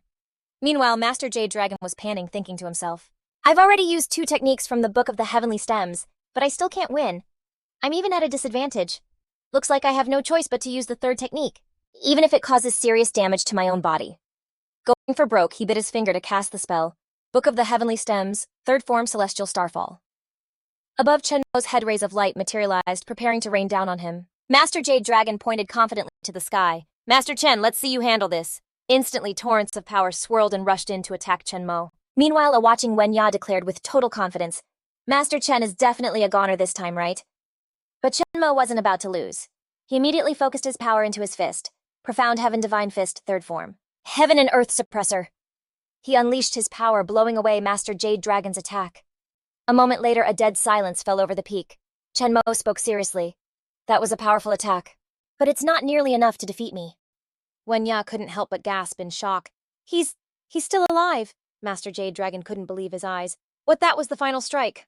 "The most powerful strike from the Book of the Heavenly Stems, and he's completely unscathed." Chen Mo crossed his arms and said, "If that's all you've got, then you've already lost." The master suddenly let out a smirk. "Admit defeat, Master Chen. This is my mountain." His expression turned menacing. "I will not lose." He then opened his grimoire to cast a spell, I Disciple Jade Dragon. "Borrow the power of the stars in the sky. Book of the Heavenly Stems, release your sealed power." Chen Mo instantly took note of his actions. Master Jade Dragon raised the grimoire high and roared as a stream of energy from the book shot into the sky. It gathered into a gigantic sphere of energy. The onlookers cried out in shock, "What in the world is that?" The people on the mountain were terrified by this overwhelming pressure. It was making it hard to even breathe. This kind of pressure raining down from the heavens? Chen Mo recognized the technique. This is the power of heaven and earth. It's a grand formation left behind by ancient cultivators. Master Jade Dragon roared, "Myriad Stars Formation." The sphere in the sky locked onto Chen Mo, but he remained completely unfazed. "Looks like I'm locked in by the formation. There's no dodging this, I'll have to take it head on." Then Chen Mo used his Heaven Slasher technique. A stream of energy that looked like a sword blazed to life in his hand. He commanded, "Go." Master Jade Dragon scoffed at him. "You really want to go up against the power of heaven and earth? You really have a death wish!" Chen Mo's energy sword shot upwards, piercing into the sphere of energy in the sky. The onlookers couldn't stop talking. What is that thing? They've both played their trump cards. This is terrifying. Neither of these powers is something a human should be able to withstand. Chen Mo's sword brought the energy sphere to a dead stop. This sight sent Master Jade Dragon into a state of absolute panic. He actually blocked it. How is that possible? No, he's just barely holding on. This is a grand formation left from ancient times, and even though I can only unleash a fraction of its power, it's still enough to wipe out all the powerful warriors on this planet. However, the sword was knocked away by the pressure of the sphere. Seeing this, Wen Ya said excitedly, "Master Chen can't hold on any longer. Now he has to take that whole ball of power by himself."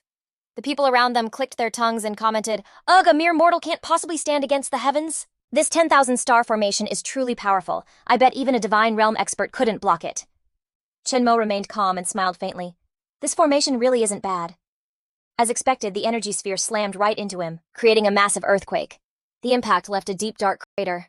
True Master Yulong let out a sigh of relief. Under the 10,000 star formation, anyone would be dead for sure. Wenya walked over and looked down into the crater. She sneered, "That damn guy is finally dead."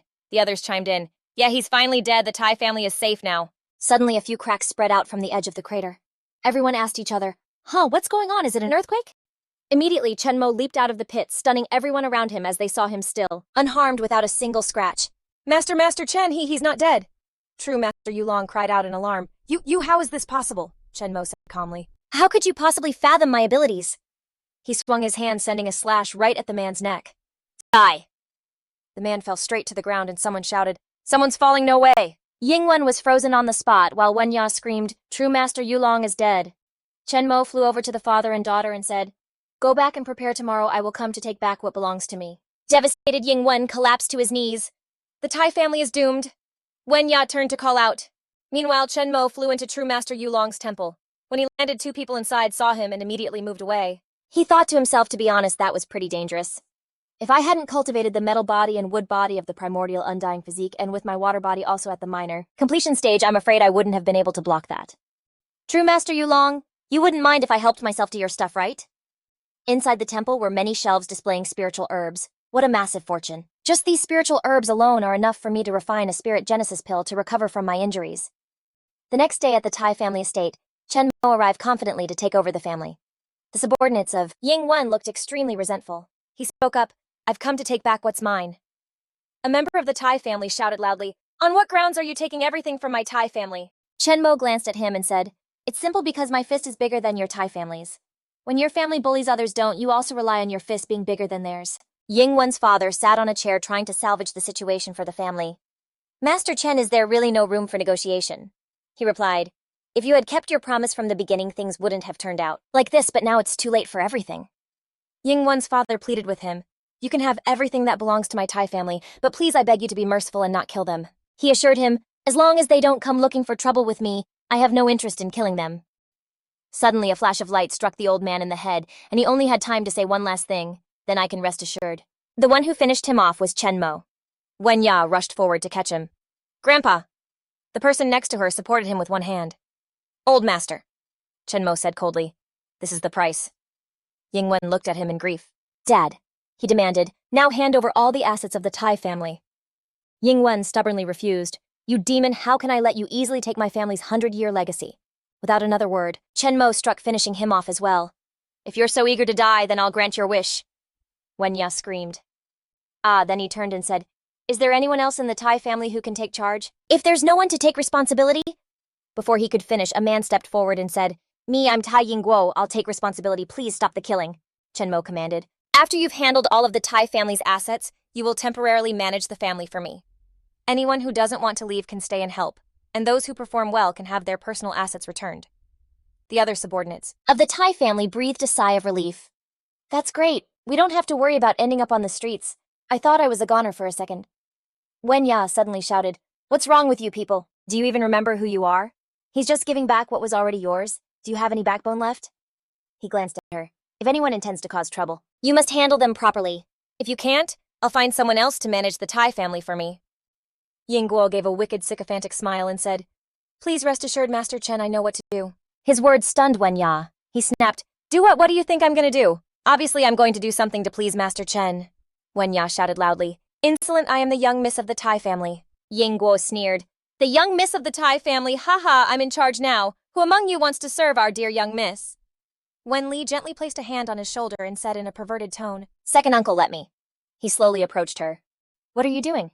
He lifted her up, laughing as he said, "Cousin, I'm going to let you enjoy yourself." Wenya's face turned red with anger. She kept screaming, "Let me go, help me, I'm one of the Tai family too." Yingguo watched her struggle with disgust. "You still have the nerve to say you're part of the Tai family. If you hadn't provoked Master Chen, the Tai family wouldn't be in this mess today. You jinx." After things with the Tai family were settled late at night on Jade Dragon Mountain, Chenmo was sitting and cultivating. Going from the 6th to the 7th level of Qi Condensation is a huge boundary. You have to pass a minor lightning tribulation, and the effects of the body genesis pill have been fully absorbed, so I'm about to break through to the 7th level. Then a streak of light tore across the sky and struck the mountain, and he immediately jumped up towards the lightning bolt. Chenmo spread his arms wide, feeling the power of the thunder. He gave a satisfied smile. "Other people are terrified and run from lightning, but I want to use it to temper my body." As the thunder faded, He landed softly on the ground. Chenmo sensed his power. Just as expected after the lightning tribulation tempered my body. My body and spiritual energy have both become purer. My strength is now stable at the 7th level of Qi Condensation, and I've even reached the dragon form realm ahead of schedule. If I cultivate the dragon form to its absolute limit, I'll possess a dragon's might, which is equivalent to the bloodline of a pure true dragon. He looked down at himself and said, "Just my aura alone is enough to overwhelm weaker experts, but I guess I'll have to prepare a few extra sets of clothes from now on." The scene shifts to another place where Chenmo is deep in thought. So it turns out there's a great formation left behind by ancient cultivators on this planet. It's lucky that the Jade Dragon Master's strength wasn't that great. Otherwise, I would have been in serious trouble. I need to master the primordial immortal body as fast as possible. Next, he held up the ring on his finger, and Chenmo commanded the 5 elements power of the water element. "Spit out a little deep-sea origin stone for me." The little guy immediately coughed up a gem into a bowl he had prepared. "All right, don't look at me like that. I'm not just asking you to use up a bit of your own cultivation. Am I? I won't let you do it for nothing." Chenmo handed the little guy a golden pill. Metal produces water, so this golden essence jade pearl must be your favorite food, right? Needless to say, the little guy looked overjoyed and excited. He smiled and tossed the pill to it. Okay, just keep spitting out deep-sea origin stones for me from now on." It happily snapped it up. Chenmo thought, if I feed this guy more food with metal attribute origin energy in the future, I wonder what realm it'll reach. The situation in Guandu is over, but before I leave, I still have to make one last move on the Tai family. At the Jade Dragon Master Temple, the now disgraced Wen Ya had been reduced to a beggar. "Please spare some change." Suddenly, a pair of feet stopped in front of her. It was Chenmo. He called out her name in surprise. "Tai Wen Ya." She started crying and pulled her hood down to hide her face. "You have the wrong person." He didn't laugh at her, but instead gently patted her head to comfort her. "What if I could give you a new life?" Wen Ya looked up at him. "I believe you can, but are you really willing to do that?" Chenmo stood up and offered her his hand. "Life or death, compliance or defiance? It all depends on a single thought of mine." Back at the Tai family estate, Yingguo sat with his legs crossed, looking incredibly smug.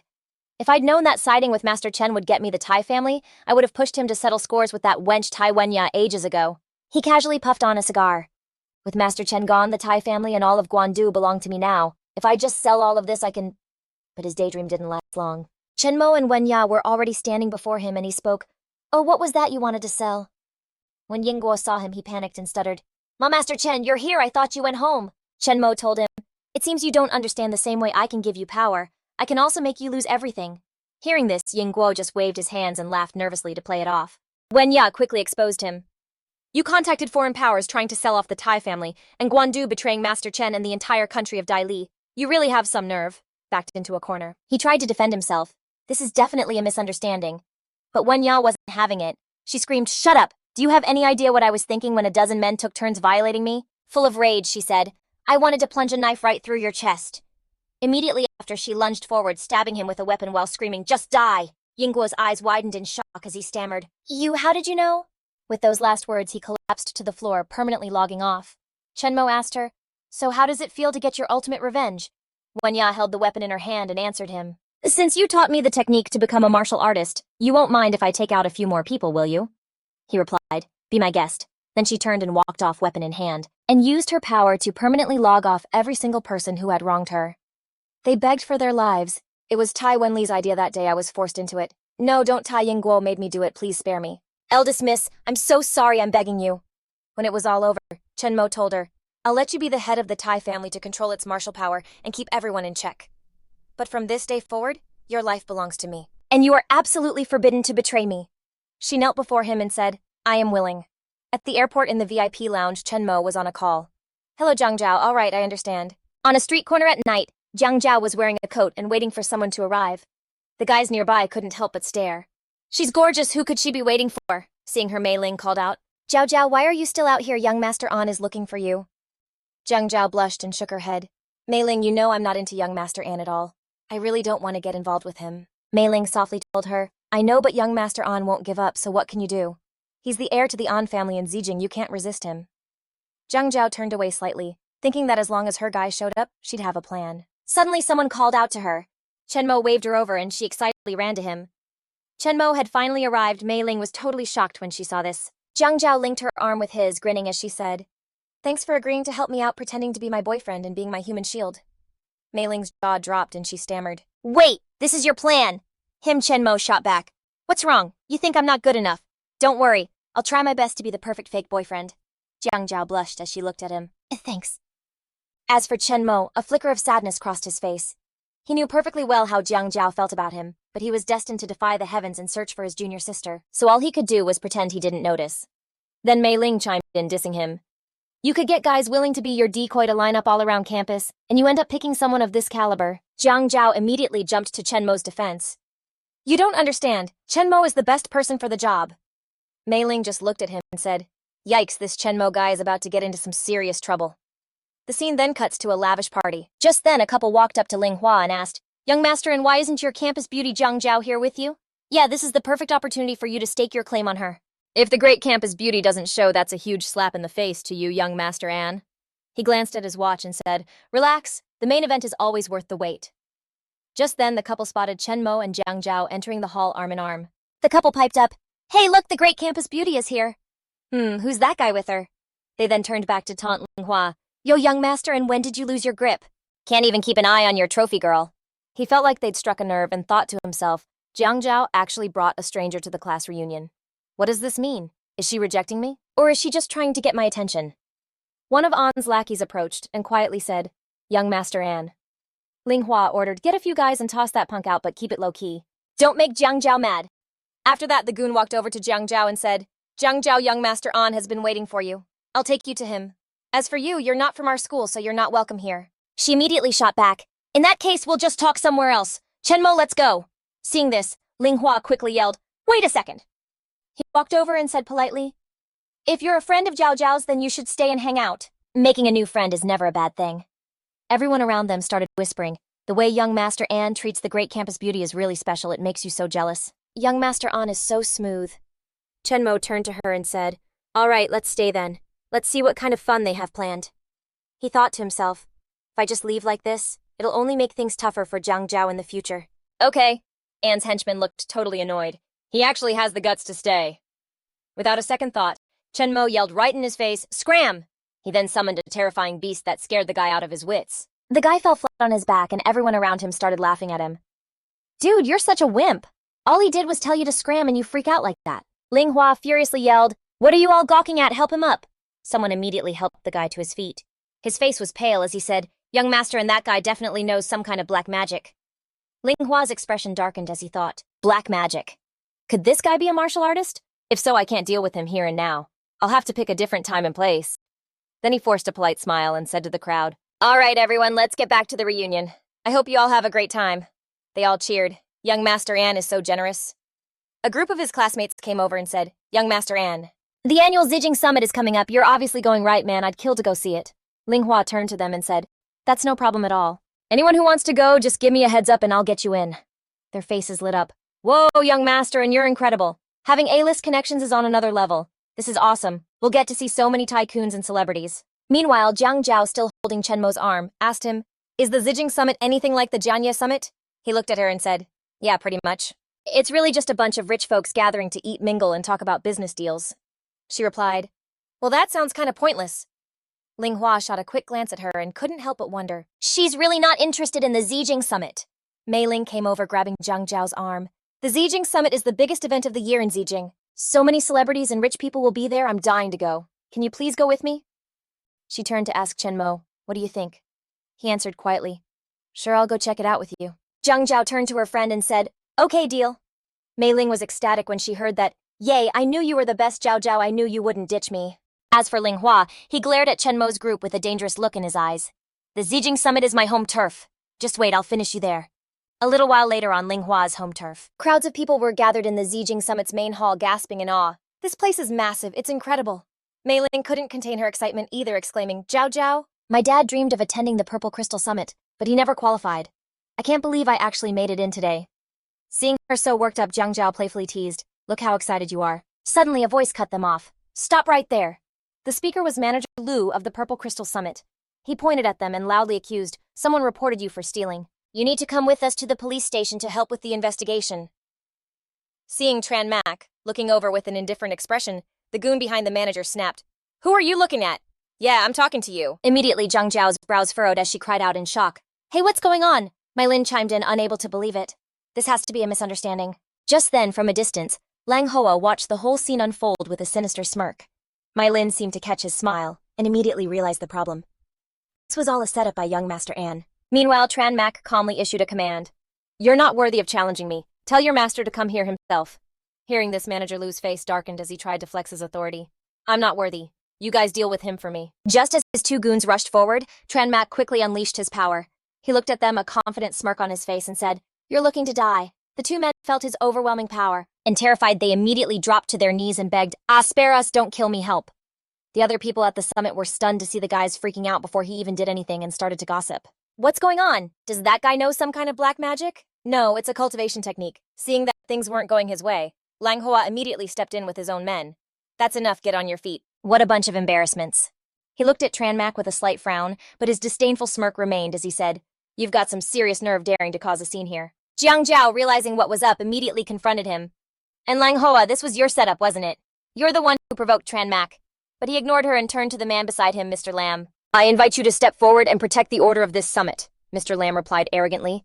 Of course. With that, he strode forward imposingly to issue a challenge. Kid, I know you're a martial artist, but there's always someone stronger. In a higher heaven. If you get on your knees and beg for mercy right now. But before he could even finish his sentence, Tran Mak shut him up with a massive punch. Seeing that one hit, the surrounding crowd was stunned. What, this guy is that powerful? No wonder he dared to go up against Lang Hoa. But Lang Hoa didn't seem fazed at all, instead declaring loudly and confidently, I underestimated you. However, you dared to assault someone at the summit. I don't even need to lift a finger, someone will naturally come to deal with you. Just as he finished his sentence, the figure of a woman in high heels elegantly appeared. Who's causing a disturbance here? Seeing who had arrived, the summit crowd started buzzing again. It's Tang Wiet Nga, the young miss of the Ta family. The Ta family is responsible for the summit's security. This time, the Ta family is a family whose status is on par with the An family. Without missing a beat, Lang Hoa immediately pointed straight at Tran Mak and tattled him. His action made Jiang Zhao furious. You're making a malicious accusation, My Lin chimed in. It was obviously you who brought people here to cause trouble for Tran Mak. He was just defending himself. But contrary to their passionate defense, Tang Wie's reaction was a little strange. She held up her phone comparing his face to a photo from the news, then cried out in shock. It really is you, right after that? Tang Wie suddenly dropped to her knees and bowed respectfully to him. Tang Wiet Nga of the Ta family pays her respects to Grandmaster Tran. Tran Mak replied politely. Please stand up, you know who I am. Tang Wiet rose and answered calmly. You were the one who foiled the plot of Gongsun to Huan, saving all the great families in Purple Crystal City. My Ta family received the greatest benefit from that. You are our family's benefactor. Hearing this revelation from her, Lang Hoa was horrified. You're Grandmaster Tran. He was immediately chewed out by Tang Guye. You're a member of the An family and you don't even recognize Grandmaster Tran. You even tried to frame him. Aren't you afraid Uncle An is going to break your legs? Although her threat scared him a little, the stubborn Lang Hoa still snorted coldly. If you're happy being his lapdog, fine, but don't drag me into it. Just as he finished speaking, another figure appeared and bellowed with authority. How insolent! The newcomer was none other than Lang Hoa's father, An the Tan. With a cigarette hanging from his lips, he lectured his son with a profound hidden meaning. According to what you just said, does that make me a lapdog too? Lang Hoa saw it was his father, and hurriedly tried to explain, Dad, what I said is the truth. The Tan didn't want to hear any more, cutting him off with a sharp rebuke. You worthless brat. Do you really have a death wish?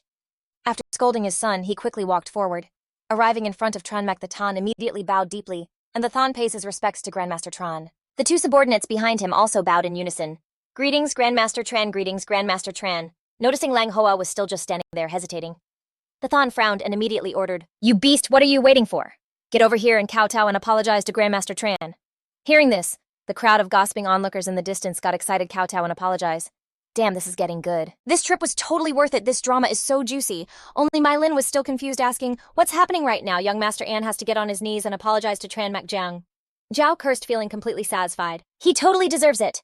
Over with the An family father and son. Lang Hoa was refusing, yelling, Me kowtow and apologize to him. Absolutely not. You might as well just kill me. The Tan angrily shot back at him. You think Grandmaster Chen wouldn't dare to kill you, you little punk? With that said, he turned to Chen Mo and begged, Grandmaster Chen, this is my only son, please spare his life. He didn't want to make things difficult for them and coolly agreed.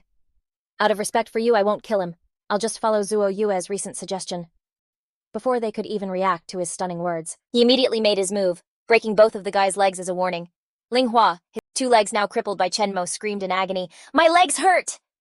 Looking at him, Chen Mo didn't forget to add a warning, if there's a next time you're dead. Seeing his son writhing in pain on the ground, Shecheng hurriedly shouted, Get the young master to the hospital now! Ignoring the chaos, Chen Mo turned his head and called to Jiang Zhao in the distance. Let's go! Deep down, he was now certain that no one would dare to bother Jiang Zhao again.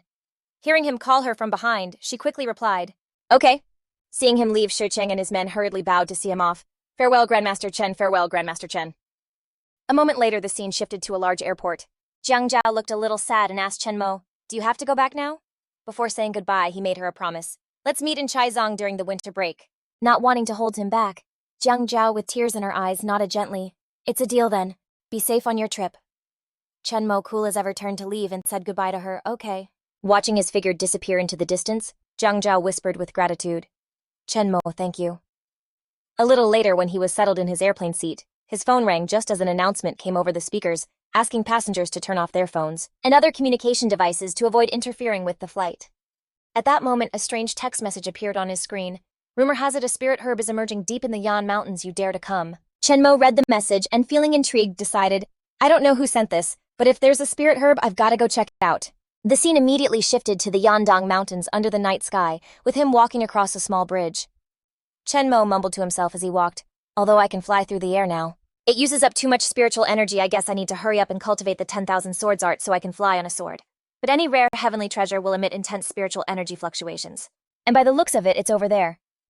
With that, he immediately used his spiritual energy to fly forward.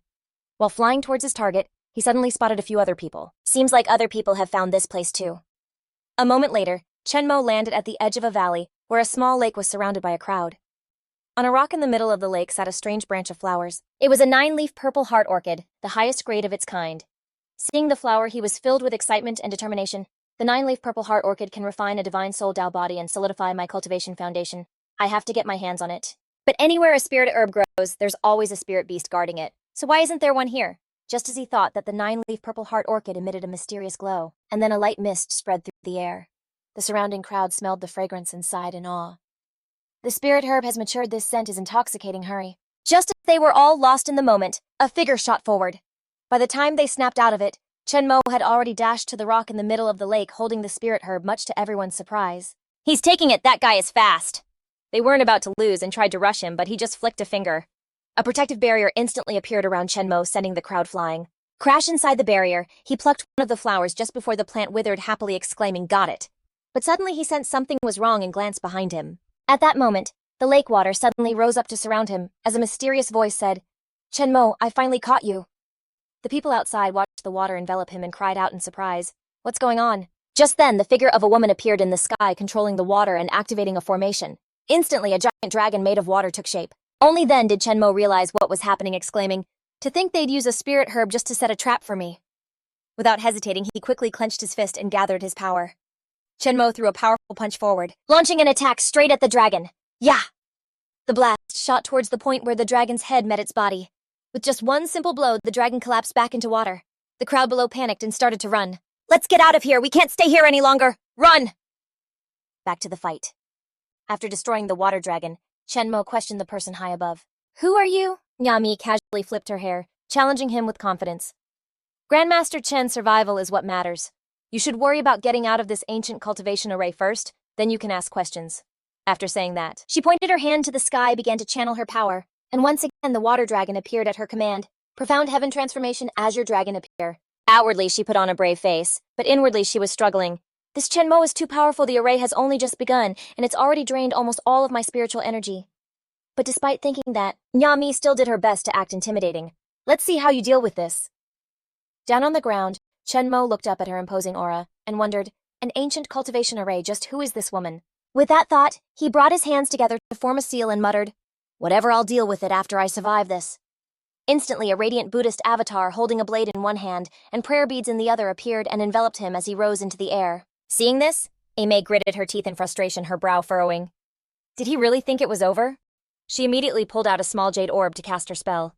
"Chen Mo, let's see how you like the taste of 1 yuan heavy water, which can destroy a cultivator's very soul."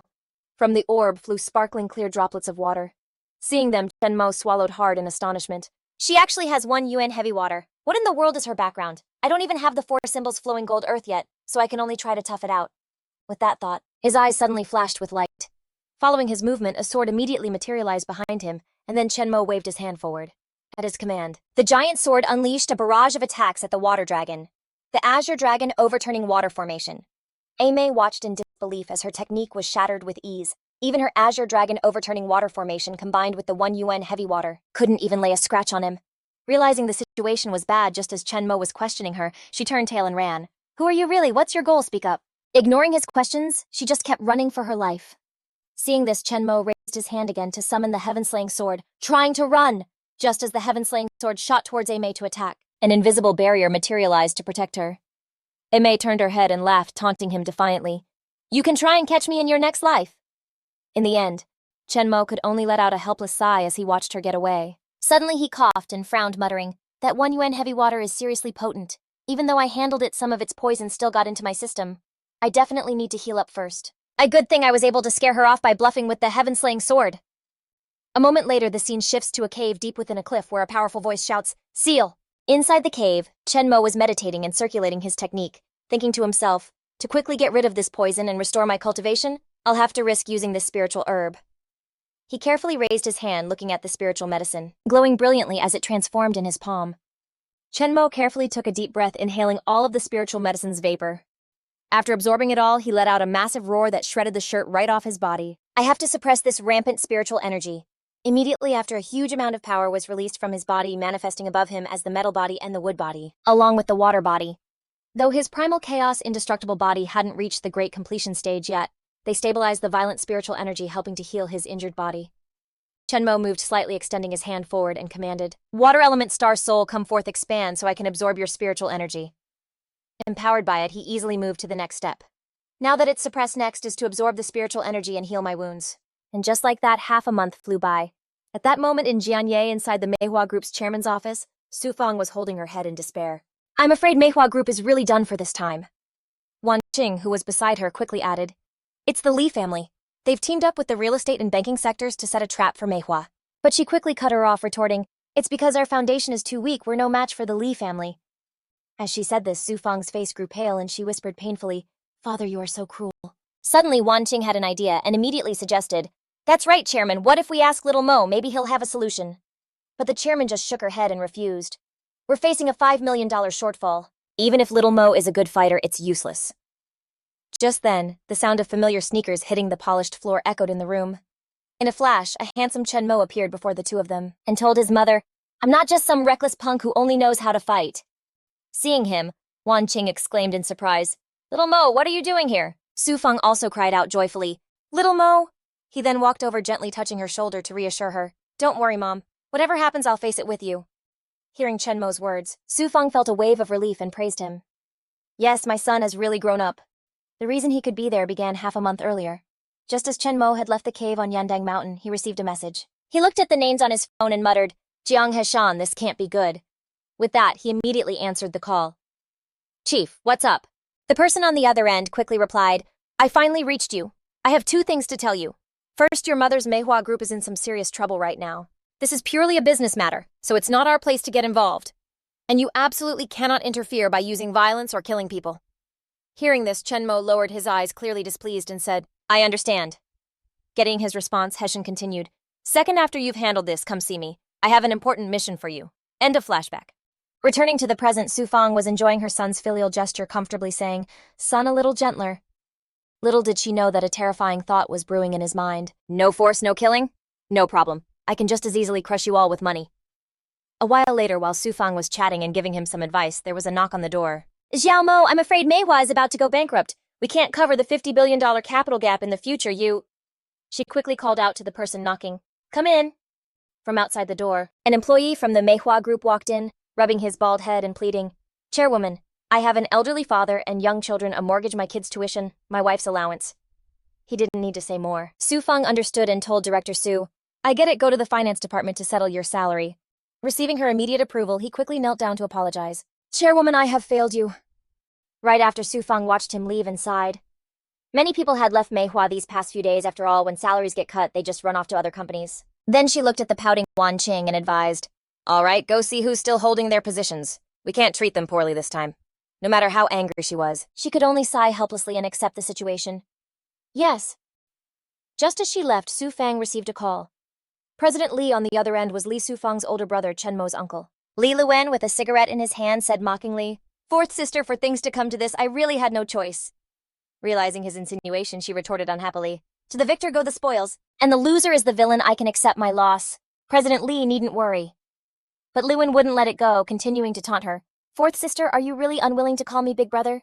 Hearing that, Su Fang's face hardened as she immediately questioned him. So are you the big brother who personally destroyed my company and backed me into a corner, or the big brother who wants to beat and kill my son? Cornered by her words, he angrily shouted, Fourth sister, stop being so delusional. Leave that trash with the Chen surname, apologize to Dad, and returning to the Lee family is your only way out. Su Fang declared with absolute certainty, even if I die, I will never submit to him. I will never become a pawn in his hands to be sacrificed at will for the Lai family's growth. Stung by her blunt accusation, Lewin got angry and was about to curse back, but she hung up on him.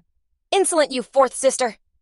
Just then, Wan Qing returned, and seeing Su Fang looking tired from the call, she said, if we could get a $50 billion capital injection into the Manhwa group right now, not only could we resolve this crisis, but we could also turn this defeat into a victory.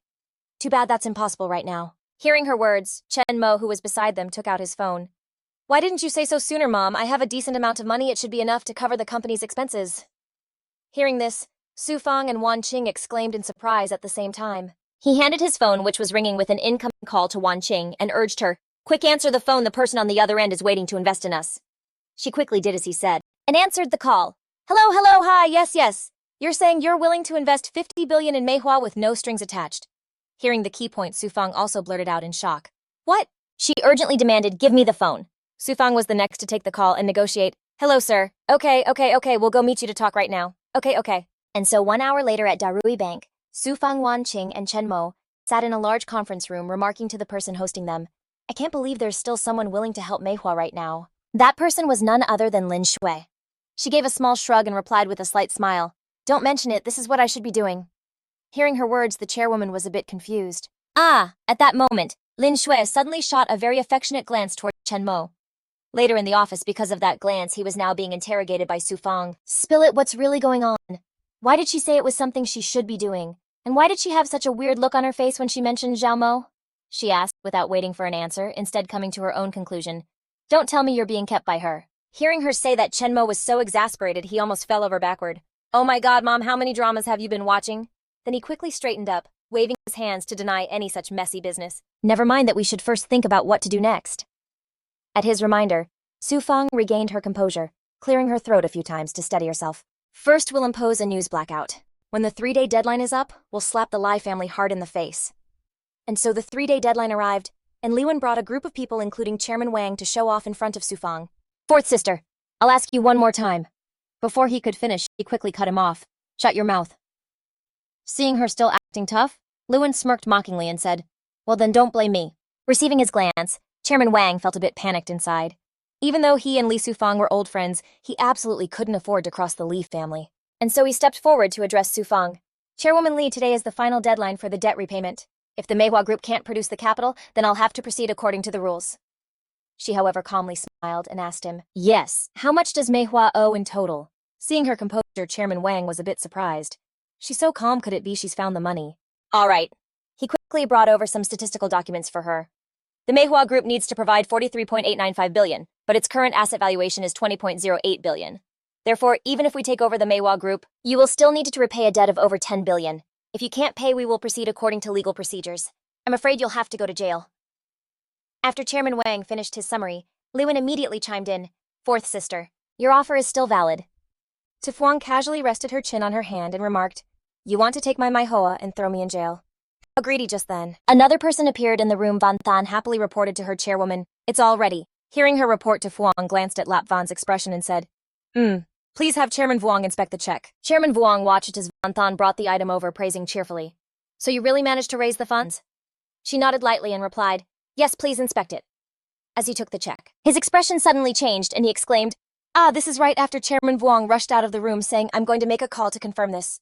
Seeing him run off, Lap Van called after him. Hey, he turned to Vuong and questioned her fourth sister. What kind of trick are you playing? She retorted nonchalantly, don't talk nonsense. Playing dirty tricks is your specialty, CEO Lee. Hearing her words, Lap Van gritted his teeth in anger. Oh, just then, Chairman Vuong returned with a bright smile and announced, CEO Lai, the check is valid. The bank has already received it. Well, then I'll be on my way. Hearing him, Lap Van said resentfully, fourth sister, nice move. You won't be so lucky next time, let's go. Suddenly, Tran Mak appeared beside him and called out, hey, go back and pass a message to the head of your family. Don't forget the 3-year agreement. Lap Van was still acting tough and threatened. It won't even take 3 years. The Lai family will make you kneel and beg for forgiveness. He confidently retorted. We'll see who's kneeling to whom. Lap Van quickly turned, snorted coldly, and left. Further talk is useless. After they all left, Tu Fuang finally relaxed, slumping onto the table. She'd finally overcome this crisis. Seeing her so exhausted, Van Than cried out in alarm. Chairwoman Tran Mak looked at the two of them and announced, All right, this matter is considered over. He approached Tu Fuang and transferred spiritual energy into her. Get some good rest. Van Than cried out in surprise. Mak, what are you doing? He reassured her, saying, Don't worry. I'm just using a little technique to help her sleep soundly. At the table, Tu Fuang murmured comfortably in her sleep. I really want to sleep. Tran Mak looked at her and smiled gently. Mom, you've really worked too hard lately. Witnessing this scene, Van Than felt a bit of joy in her heart. Little Mak has really grown up. My Hoa has an heir now. Time passed and evening came. Tran Mak was now at a different location. Where is this? What mission do you want me to carry out? Hassan turned to him and revealed with a serious expression, You will represent the nation's interests in a competition, and perhaps you'll get what you're looking for. With that said, he announced loudly, This is the Peace Battlefield. The Peace Battlefield is a special space where danger and opportunity coexist. It opens once every 10 years and qualified superpowers will select their 7 best warriors to compete. The loser must agree to the winner's demands, thus resolving international disputes and maintaining world peace. Hassan explained enthusiastically to Tran Mak. Although it's top secret, I can reveal a little something to you. This time Dai Li has put Kupuang Island up as collateral. In the Peace Battlefield, it's not just about pure martial strength. Intelligence and diplomacy are also important. Moreover, there are individual rankings, and getting first place comes with a huge reward, so you won't lose out. Hearing his words, he remarked quietly, You guys are real gamblers. Just then, Vonai opened the door and reported to Hassan, reporting, Sir, all 6 members of the combat team have arrived. He immediately gave him a task. Ko Vonai, take this vice captain to meet the other teammates. He immediately agreed, Yes, sir. And so Vonai invited Tran Mak into a room. Please come in. Seeing him enter, a very familiar and surprised figure cried out Captain Tran. Seeing his appearance, Truong Tran sneered with contempt. You've got to be kidding me. This guy is our vice captain. Where'd you dig up a pretty boy like this? Hai Long quickly saluted Tran Mak. Greetings, Captain Tran. Right after he frowned and reminded him, Truong Tran, this is Captain Tran of our Divine Eagle Special Ops team. He's your superior officer. You should show some respect. He crossed his arms, leaned back on the sofa, and replied mockingly, Look at how scrawny and weak this guy looks, and you want me to respect him in your dreams. Seeing him like this, Loi Chen, who was sitting opposite, tried to mediate. We're all about to enter the peace battlefield together. We're comrades who will live and die together, so let's not fight. Let's next to him, added with a hidden meaning. That's all the more reason to be careful. What if this guy ends up being dead weight? It's fine if we die, but the nation will suffer a great loss. As soon as he finished speaking, the girl next to him laughed out loud. Haha, I think he's pretty cute. That girl was Fong Mian. She looked at Tran Mak with an amused, appraising gaze. At least he's easier on the eyes than you rough brutes. Hearing her, Truong Tran retorted indignantly. Fong Mian, we have to risk our lives for the good of the nation. Strength is all that matters. Captain Ko, why isn't Duong Din Thien here? Seeing him go too far. Vo Nai got angry and shouted, That's enough, Truong Tran. What is the duty of a soldier immediately? The group followed Truong Tran's lead and answered, to obey orders. After the formal salute, Fong Mian suddenly let out a little laugh and stepped forward. Ha ha! She moved in close to Tran Mak, blew a puff of air at him and said, Little brother, are you scared? Don't be afraid. Big Sis will protect you. He watched her series of actions and calmly warned, If you use that charm technique on me again, I'll make you feel what a mental backlash is like. Hearing his words, Feng Mian flinched back in shock. He could actually detect her charm spell to be personally recommended by the big boss. As expected, he was no pushover. Feng Mian's charm spell could kill without a trace, yet he saw through it so easily. It seemed he really had some skills. Hai Long witnessed this scene. He smirked, thinking you underestimated Captain Tran. Be careful, or you'll pay for it. At that moment, Vo Nai cleared his throat to get to the main point. All right, from now on we work together. We'll be united against outsiders. Next, I'll explain the rules of the peace battlefield. The peace battlefield is only open for 3 days. You must hunt the mutated beasts within the battlefield to get their beast cores. In the end, whoever has the most beast cores will be the winner. Note, you can kill anyone you want inside, and you won't be bound by any laws. Also, this is a counter device. The counter will automatically record the beast cores you obtain. If you lose it and can't turn it in at the end, your score will be void. If it's destroyed, you'll be immediately teleported out of the battlefield and disqualified. Protecting the counter device is also an extremely important mission. After a night of commotion, the next morning dawned on Peace Battlefield Island. Looking at the abstract scenery, an innocent voice exclaimed in awe, Whoa, that pillar is huge. Who's on top of it? Hassan immediately explained to Hai Long that this was the activation formation for the Peace Battlefield. He asked in disbelief. Was this formation created by humans or what? Hassan lowered his eyes and replied softly, I'm afraid no one can answer that question. Suddenly a voice cut him off. Look, the people from the Shu Nation are here. And over there are the people from the Eagle Nation. They actually sent a red-robed archbishop from the Church of Light. What are these guys from the Nether Nation doing arriving with a coffin? Tranmac, observing the Nether Nation group from the side, frowned slightly and thought they don't have any energy fluctuations on them, but the energy in that box is so strange, even I can't gauge its strength. Something's fishy. But it didn't stop there as another group approached. The people from the Combat Nation are here too. Seeing their massive muscles, he was shocked and thought they actually have beastkin bloodlines. Especially that captain, he must have the bloodline of a giant bear. Once he goes berserk, his power will be terrifyingly strong. After the introductions, they all stood ready in the formation waiting. The peace battlefield was about to open. When everyone was ready, the people on the high pillars began to activate the formation. In the next instant, their surroundings changed in a flash. Looking at the scene before him, Hai Long exclaimed in surprise. "Are we here?" Vonai immediately spoke up. "Everyone listen to me. To win, we must come up with a detailed battle plan. We need to get as many beast cores as possible while protecting them and our counters. Moreover, we must do our best to ensure the survival of all 7 of us. On the international stage, our relationship with the Combat Nation isn't bad, and we're both being suppressed by the other 3 nations, so we can team up first." Hearing his suggestion, Loi Qian agreed without hesitation. "I agree with the captain's proposal."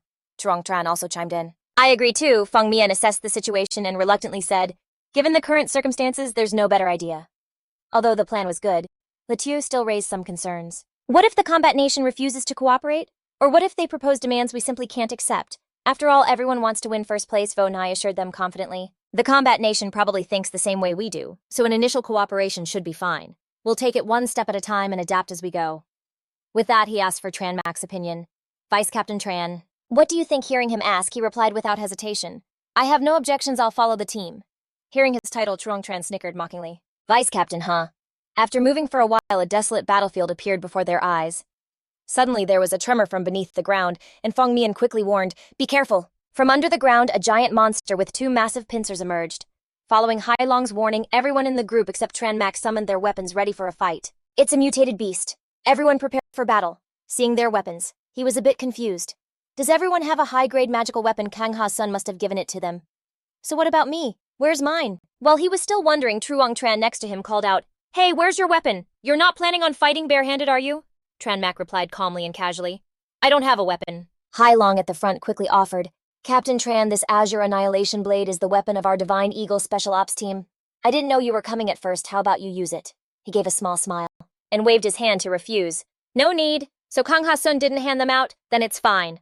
At that moment, Vonhai held his shield tightly and warned through gritted teeth, "Everyone don't let your guard down. The mutated beasts here are very strong. We need to coordinate our actions. Loi Qian, use your lightning channeling strike to test the beast's strength. Truong Tran Ha-hai, long attack head on.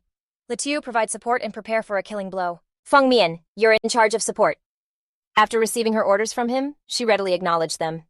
Once the orders were given, Vonai and the others in the team charged forward, leaving Tranmac behind. He was left standing alone, a bit confused about what to do. Loi Qian channeled his lightning strike into his spear and charged straight at the monster with a loud shout. He and Truong Tran each won. With the monster's pincer taken care of, Loi Qian gripped his spear and charged, roaring, "Die, you beast!" His attack released a current of electricity that enveloped the entire monster. But it was completely unfazed, and even blew a cloud of smoke at him. Seeing this, Vonai activated his shield and yelled, "This is bad, everyone get to me!" From his shield, a giant barrier materialized, blocking the monster's poisonous gas. And the moment it stopped spewing the gas, Loi Qian from the side landed a powerful stab on the creature. His stab infuriated the monster. It immediately thrust its pincer at Vonai. He quickly blocked the monster's pincer with his shield. Feng Mian urgently shouted out a warning. "It probably has a weak spot. Its eyes hit it in the eyes." Hearing her tip, Vonai yelled, "Loi Qian Truong Chan." At his command, Truong Chan rushed forward, his fists ablaze. He slammed a powerful punch into the monster with his fiery fists. Right after him, Loi Qian slashed across the monster with his electric spear, finishing it off. Seeing it was completely defeated, Vonhai praised them. "Good, that's one down." At that moment, Truong Tran, who was busy with the monster's corpse, said, "I'm getting the beast core. But this beast core should probably go to the captain. He's the commander and our top player. He made the biggest contribution, so he should take it right." Seeing his subordinate's loyalty, Captain Vonai nodded. "All right, I'll accept it." Just as he said that, the bracelet on Tran Mac's wrist beeped a few times. The screen displayed each person's stats. Ko Vonhai 1, Tran Mac 0, Loi Qian 0, Truong Tran 0. He looked at the device with interest and thought, "This counter is pretty smart." With the battle over, Vonhai signaled for the others to move on. The group continued forward. Far in the distance, perched on towering peaks, was a magnificent, massive fortress. Tran Mac's group was now in a large courtyard, listening to Vonhai's warning. "Don't let your guard down, this place could be full of traps," they shouted enthusiastically. "All right, This citadel is more than 10 times bigger than Hadu. It's seriously the most magnificent city ever, Letiu coldly shot back. It's just a pile of ruins you're getting all worked up about. Truong Tran was annoyed. What are you talking about? But you can't deny it used to be a magnificent city. Not backing down, Letiu retorted. That was in the past, now it's just a ruin. Truong Tran angrily argued back. But its magnificence was the greatest in the world. Letiu, sticking to his guns, replied, the greatest ruin in the world. Suddenly, a strange smoke began to rise from under their feet. Hailong assessed their position through the smoke. The yellow patterns on the floor tiles here gave off a tranquil, calming vibe. Nearby, it looked like the ruins of a temple. Suddenly, he spotted something and cried out in alarm. Everyone look, there's a light over there. Seeing the glowing object, they began to murmur in disbelief. What? How is that possible? That's not scientific. Is that an oil lamp? Tranmak seemed to sense something and explained, this lamp has a very weak spiritual energy, which is why it hasn't gone out. They carefully advanced deeper into the ruins. Hailong suddenly noticed something. There were characters carved on a stone tablet nearby. 4 large characters were engraved on the stone Dai Loi Am Tu. Seeing these words, Vonai stammered in amazement. The temple from the myths, the lamp that never goes out. They say a powerful demon is sealed beneath the Dai Loi Am temple. Do you all think that underneath here? Maybe before he could finish, the ground suddenly began to stir. Hailong immediately yelled, be careful! Feng Mian sensed the disturbance underground and whispered, there's a terrifying aura coming from deep underground. It's making my soul tremble. Hearing that, Vonai immediately gave the order, all right, let's retreat for now. Following his command, they turned to leave, but their bodies trembled, and they found it incredibly hard to lift their feet. Truong Tran cried out in a panic. What's going on? Letiu also tried to move, but he couldn't. Why can't I move? My legs feel like they're pinned to the ground, Truong Tran trembling added. Dude, damn it, me too, I can't control my legs. Hearing them, Tranmak also tried to move. I can't budge either. What in the world is this presence underground? My knowledge of the Emperor's seat star is too limited. Wait, back then, why did my master, the Dong Hoa Immortal Emperor, pass through the Emperor's seat star? A place so lacking in spiritual energy, could it be that it wasn't a coincidence? While they were panicking, a giant hand suddenly emerged from the ruins. Vonai and Hailong stared at the hand in front of them, terrified. What is this thing? The hand emitted a strange aura as it spoke. Are you all feeling your bodies become very weary? Truong Tran figured it out and yelled, It's absorbing our life essence.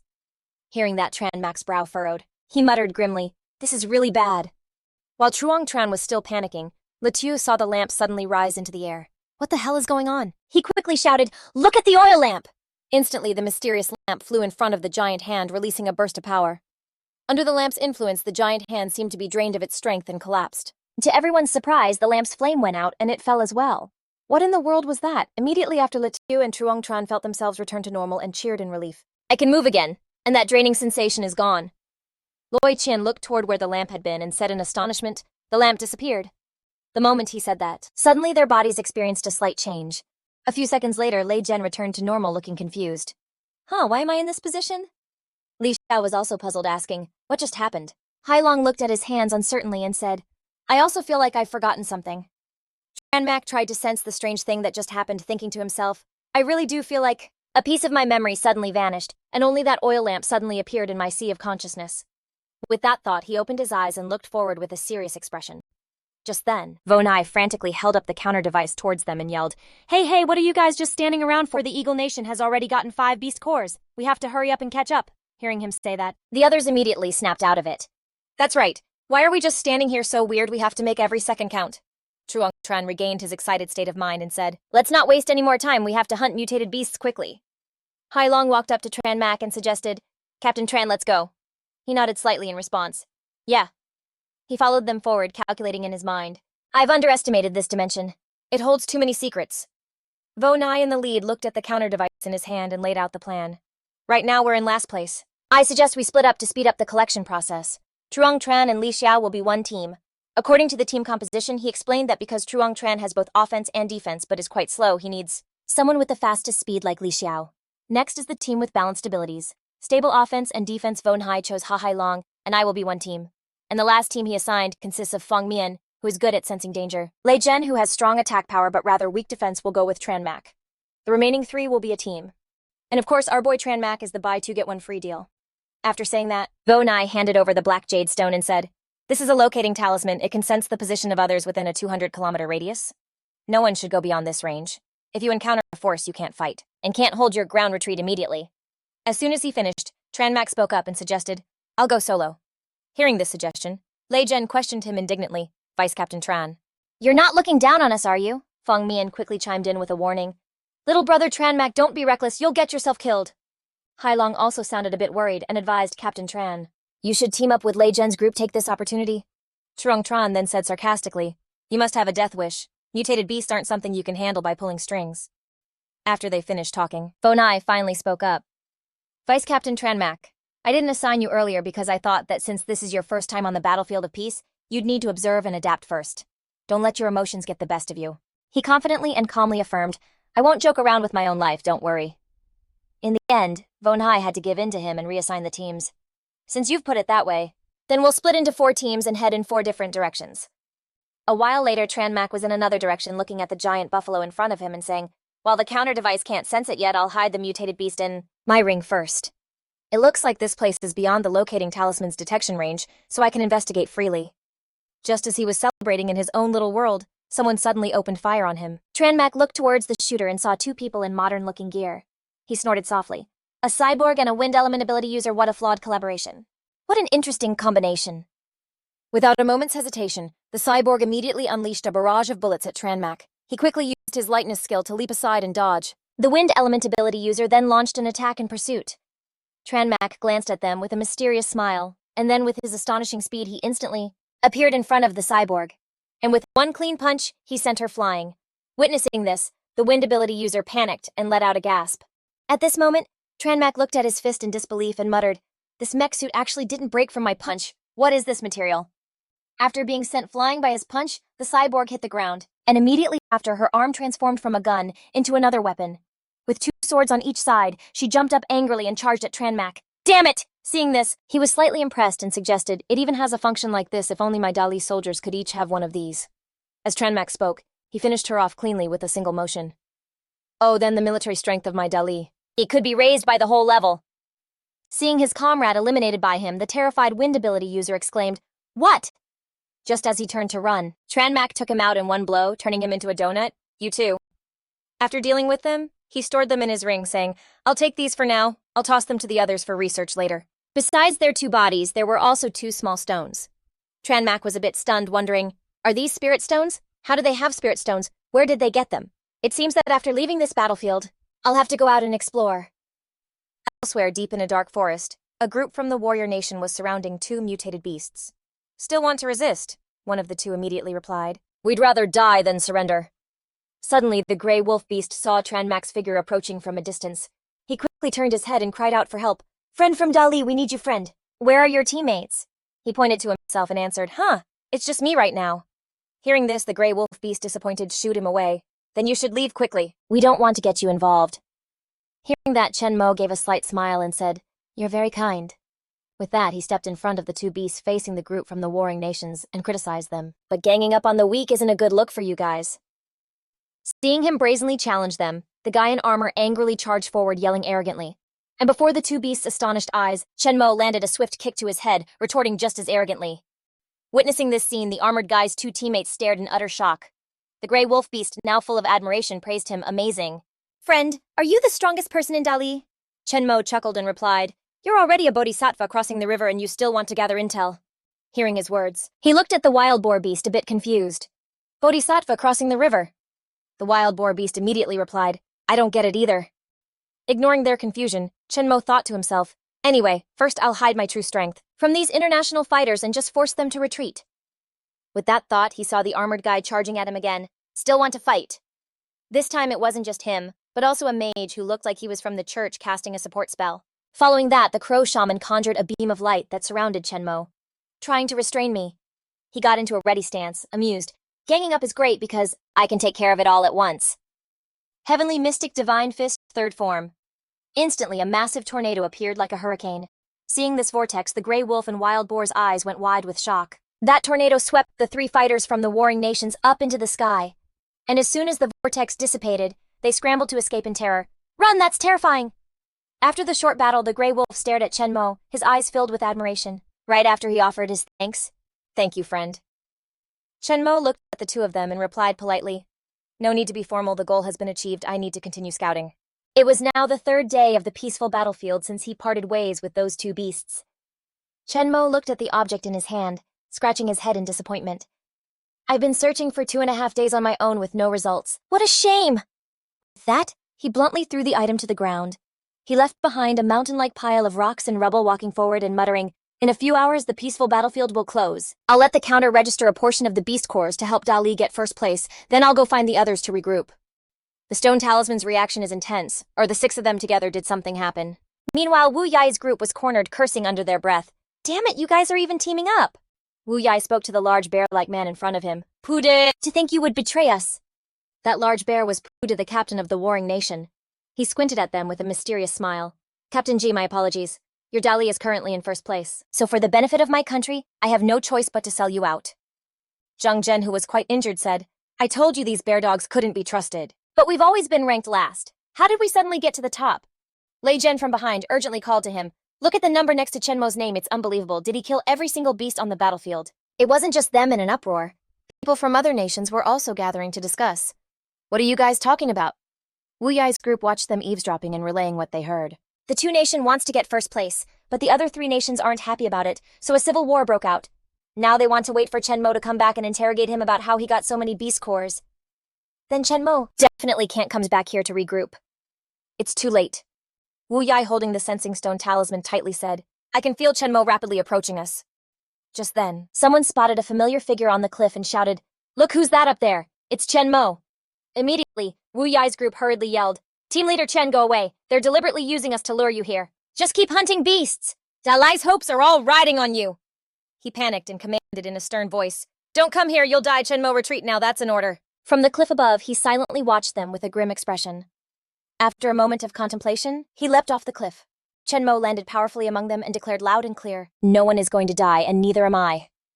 As he spoke, he began casting a spell while calculating in his head, "But I can't just kill them all directly. I have to give them a chance to escape. These people are still useful to me." Putting his thoughts into action, he issued a command. "Listen up, everyone opposite me. I'm setting a rule right now. Anyone who crosses this line will die." Seeing his action, Wu Yai was a bit confused. Is he joking? No, he's not. I have to trust him. Contrary to his thoughts, Li Xiao complained, "Why is he so arrogant? Where does he get that kind of nerve? It's over, we've completely failed. This vice captain is way too arrogant. We're going to be the traitors of Dali." At that moment, a man from the 2 nations sneered with extreme contempt. "Kid, you're pretty cocky, but showing off is useless." Then he ordered his subordinate, "Charge and cut him down." The subordinate obeyed, rushing forward with a large axe. "Die." Chen Mo's brows furrowed. He watched them intently and reminded them, "I already said cross the line and you die." With that, he lightly raised his hand and uttered a single word, "Kill." Instantly, a line of blood spurted from the neck of the 2 nations subordinate, and right after, he fell face first and logged out. Witnessing this, Wu Yai's group was shocked and started whispering, "What, he got taken down in an instant? What kind of move was that? That huge guy is dead. How did he die? I was always looking down on him and provoking him, but it turns out I was the real clown." Hai Long quickly chimed in, showering Chen Mo with praise. "Captain Chen is seriously strong." Li Xiao, who was beside him, immediately reminded him, "Don't celebrate too early. Even if Chen Mo killed one guy, he can't possibly kill this whole crowd." "No." Hearing this, he hesitated, wanting to argue back, but was cut off by Li Xiao before he could even finish his sentence. "Look, they're sending out the aces from each team." Seeing how tense the situation was, Lei Zhen hurriedly suggested, "Chen Mo, maybe you should just run as long as you don't get caught by them. Dai Li will still have a hope of winning." Zhang Zhen also chimed in seriously, saying, "Chen Mo, even if you save me, I won't be grateful, because you aren't putting the nation's interests first. If you get stuck here, you'll be a disgrace to Dai Li." He turned to look at them with arrogant disdain. "When I, Chen Mo, take action, it's not your place to boss me around." Seizing the moment he was distracted, a guy from the Eagle Nation launched an attack. You have time to look away. Right after him, a lion from the War Nation also charged in, with support from the Eagle Nation. 2 guys from the War Nation bravely charged forward. The Eagle Nation guy created a pillar of light that swallowed him just like the crow-masked man. Once he was trapped, a heavy sword was raised high. 2 armored guys unleashed their attacks on him one after another, holy light cross slash. Another guy in more ornate armor also attacked single line thrust. The situation was now. Chen Mo was surrounded and being attacked from all sides. Even so, he remained perfectly calm as he prepared to counter, saying, "Didn't learn your lesson from last time, still trying to jump me." Third form of the heavenly mystic divine fist, quake the heavens and earth. The lion, who had been so aggressive a moment ago, suddenly froze as he watched the attack hurtling toward him. With just a single move, the entire group that ganged up on him was sent flying into the sky. At this moment, Chen Mo was truly worthy of the title. One punch to shake the world. Pu Dai watched in horror as his subordinate's life was snuffed out, crying, "How is this possible?" "No." The captain of the Savage Nation team immediately drew a sword from inside a coffin. You dare kill my beloved disciple, I'll kill you and make you taste the power of this treasured sword. A terrifying black flame erupted from his blade sword in the stone. The leader of the Eagle Nation's Church of Light also unleashed his treasure. Holy armor bug, go! Pude, filled with rage, took a stance, growling, determined to fight him to the death. The captain of the Fruit Nation stood back to back with him and activated his own weapon, shouting glazed spear. Seeing them all ready for a fight, Shenmo looked on with some amusement and offered a compliment. You guys definitely have some skills. And those weapons aren't half bad, but you're not worthy of wielding them. With that said, he pointed forward and commanded go. Instantly, a mysterious ray of light flashed past each of them, snatching their weapons away. What, my spear? Seeing this, Shenmo rubbed his chin and mused. Looks like you can't even hold on to your weapons, you still want to keep fighting. But that guy in the red coat in the back seems to be hiding some immense power. Kinda makes me wanna test it out a bit. Hearing his words, Pude glared angrily at the leader of the Church of Light and yelled, You were actually hiding your true strength, you bastard! Having been exposed by Shenmo. The leader gritted his teeth in fury. Damn it. Realizing the situation was not in their favor, the Savage Nation's captain suggested, That's enough fighting anymore is just a waste of time. There's still a while before the match ends, we can still hunt plenty of core beasts. The leader of the Church of Light agreed with him. Let's get going too. Pude watched him walk away, snorted coldly and muttered traitor. Immediately after, the captains of every nation left at once. Hailong came up to Chenmo's side and exclaimed, They've finally retreated. But at that moment something seemed to be wrong with Chenmo. Crap, I used up way too much energy. Hailong reacted quickly, catching him as he collapsed. Completely exhausted, Chenmo muttered to himself, If that guy in the red coat had tried something, it would have been a tough fight. Good thing they started turning on each other. Seeing him in such a weak state, Wu Yai asked with concern, Are you okay? Are you hurt? Chenmo tried to pull himself together and replied slowly, I'm fine. Let's find another spot to rest for a while. A little later, they moved to a shady spot. He sat down in the middle of the group and began to meditate to circulate his energy. After a while, Chenmo frowned slightly and sighed. I haven't even recovered a third of my strength, but it should be enough. Seeing that he had stopped meditating, Zhang Zhen hurriedly asked, Are you okay now? How's your recovery going? Hailong immediately gave a report. Right now, the number of core beasts from the other countries has increased again. Hearing this, he panicked. What do we do now? They might actually catch up to us. Chenmo just smiled lightly and replied, I'm fine now. Don't worry about the core beasts. I'll go take care of it. Your safety is the most important thing. Let's meet up at the exit. Hearing this, Wu Yai agreed without hesitation. Got it. Hailong was overjoyed and expressed his thanks. We're really counting on you then. A moment later, Chenmo dashed forward alone using his lightness skill to search. Those four nations are already starting to show cracks. Them splitting up makes it easier for me to act. They probably haven't gotten very far. After moving for a short while, he landed right in front of the Savage Nations group he had found the first team. Seeing him, they shouted in alarm. Alert, prepare for battle. The Savage Nation's captain saw him and yelled with a deep frown, What are you doing here again? Just as it looked like a fight was about to break out, Chenmo spoke up to stop them. Hold on, I came to make a deal. Hearing this, the captain of the Ma Nation was a bit stunned and confused. To make a deal, he held out a black spirit stone and asked, Do you guys want some beast cores? Right after that, in the desolate hills, a questioning voice rang out. Is this enough? Chenmo handed the Ma Nation's captain a bag full of beast cores, successfully closing the deal. He looked at the bag in his hand and chuckled slyly. This was the reason he didn't kill them, to secretly trade for the spirit stones they had. The Ma Nation crew wasn't suspicious at all, and even started gossiping. He doesn't care one bit about his own country's interests. What a scumbag. But it's a sweet deal for us. First place is definitely ours this time. However, they had no idea that besides them, Chenmo had just closed another deal with the Xiu Nation transaction successful. After that deal, he made another one with the Ying Nation transaction successful. And his final deal was with the Jiangdu Nation transaction successful. After closing a whole bunch of deals, Chenmo happily hugged a huge bag and exclaimed, With this many spirit stones, I can reach the Golden Core realm way faster. At the same time, somewhere else, Wu Yai's group was anxiously watching the counter. The number of beast cores for the other four nations had suddenly skyrocketed. It looked like they were in last place. Chenmo had said to leave the beast cores to him, but Zhang Zhen was full of determination and encouraged them. It's not over till it's over, don't give up. Seeing him like this, Hailong agreed. Zhang Zhen said, Right, we can't just rely on Chenmo, let's go hunt some beasts. Just then, Feng Mian heard the continuous beeping of the counter and quickly shouted, Wait everyone, look at the meter! At that moment, Chenmo glanced at his meter and softly said, All right. It's about time. With that, he started scanning the pile of spirit stones next to him, wondering if he'd already killed all the beasts on the battlefield. A moment later, Chenmo looked at the counter and confidently wondered, I wonder if there'll be another peaceful battlefield. And when time was up, Wu Yai's group began to prepare for teleportation. It's time. A moment later, the scene shifted back to the four pillars of the real world. A magic circle instantly appeared, and then one by one, the team members returned in front of Hishan. They're back. Quick, see if anyone's missing. He looked at each person, counting them with tears of joy in his eyes. This is great, no one is missing. Wu Yai stepped forward and announced brightly, Elder Jiang, the whole team is safe. He Shan looked towards a familiar figure with satisfaction. That's good then. Chen Mo, you? Before he could finish, the others chimed in with praise. Elder Jiang, it's all thanks to Chen Mo that Dali won first place. Plus, Chen Mo himself ranked number 1. Hearing this, He Shan was overjoyed and praised him. Good, very good. Zhang Zhen, who now had a completely different attitude towards him, showered him with compliments. It was all Chen Mo's doing, we were just supporting him. Hearing this, He Shan let out a heavy sigh. Is that so? Just as Chen Mo started to call out to him, Elder Jiang, an angry shout erupted. How despicable! The captains from the other nations stood behind him, fuming with killing intent, and accused him. He actually tricked us into hoarding so many beast cores. Damn him.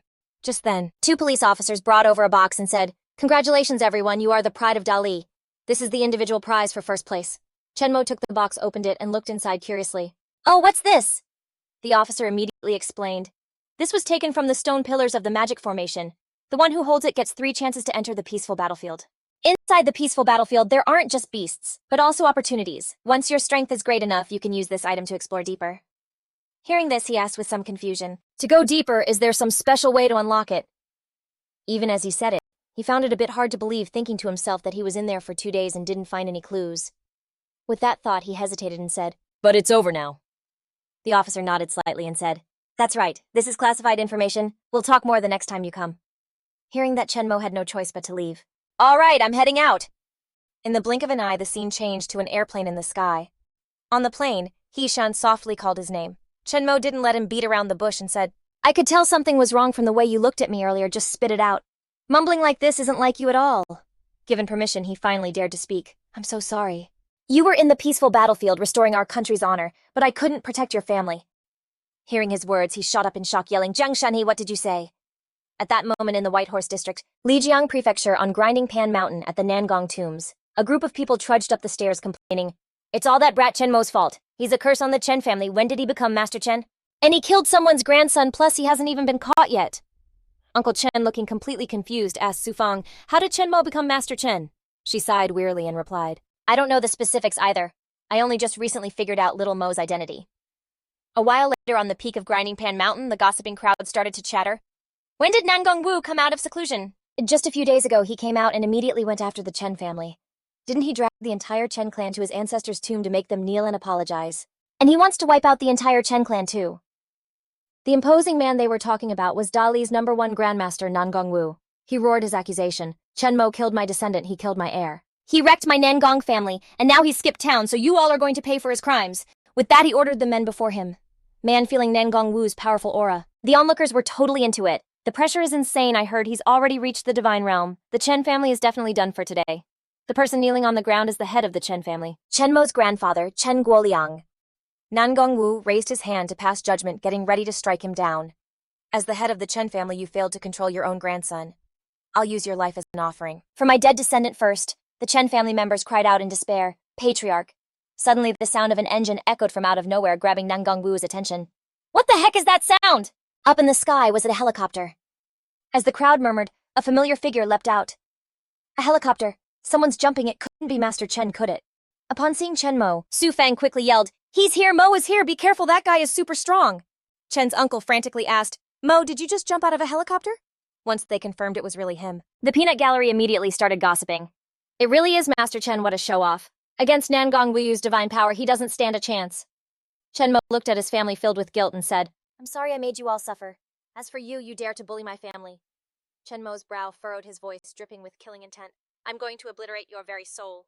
Seeing him still running his mouth, Nangong Wu immediately flexed his power. Enough with the nonsense, you dared to cut off my Nangong bloodline. So what's stopping me from grinding your Chen family's bones to dust? I was in seclusion for 30 years and I finally broke through my shackles. The first to reach the divine realm in over 100 years, and today you'll get a taste of its power. Saying that, he summoned a gigantic hand that shot towards Chen Mo. Move. The Chen family panicked. Is he really that strong? Am I dreaming? This has to be special effects, right? Nangong Wu sent the hand flying toward him, yelling, Chen Mo die. Enter the divine realm, palm of heaven and earth. Nangong Wu wasn't even using a proper technique, just attacking casually, but Chen Mo calmly performed his own spiritual art. Is that really it? Just as that hand was about to pin him down like the Buddha's palm on the Monkey King, he touched it and it shattered with the cry, Ah! The crowd was stunned that he broke the attack so easily. No way Nangongwu's attack was shattered in one blow. Chen Mo challenged him with total confidence. You've barely even touched the edge of the divine realm. At best, you're just a demigod. Nangongwu landed softly on the ground and declared flatly, but that's more than enough to handle you. Without wasting any more words, he shot toward Chen Mo at a terrifying speed.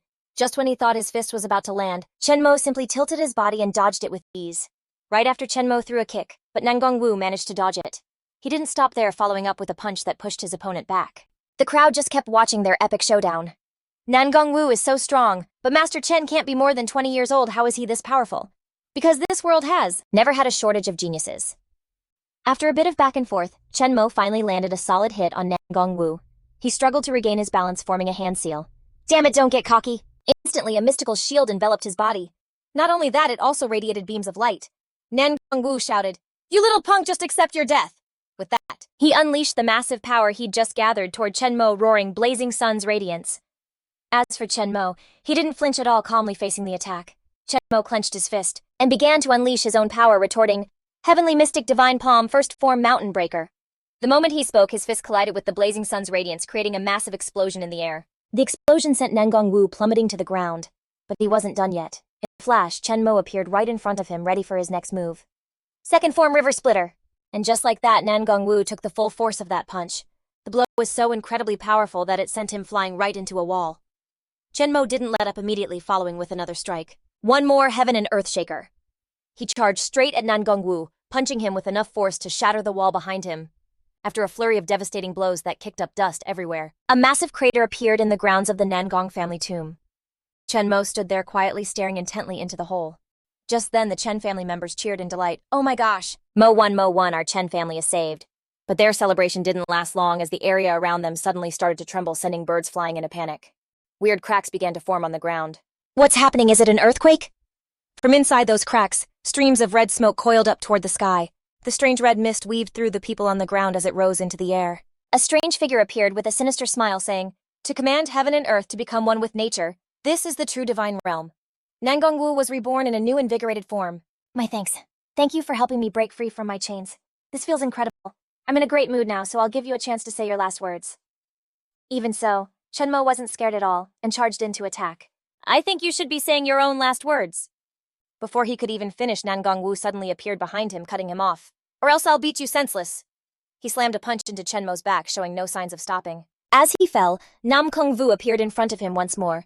With that, he slammed a punch right into Tran Mac's chest. The crowd below watched him get sent flying and cheered anxiously.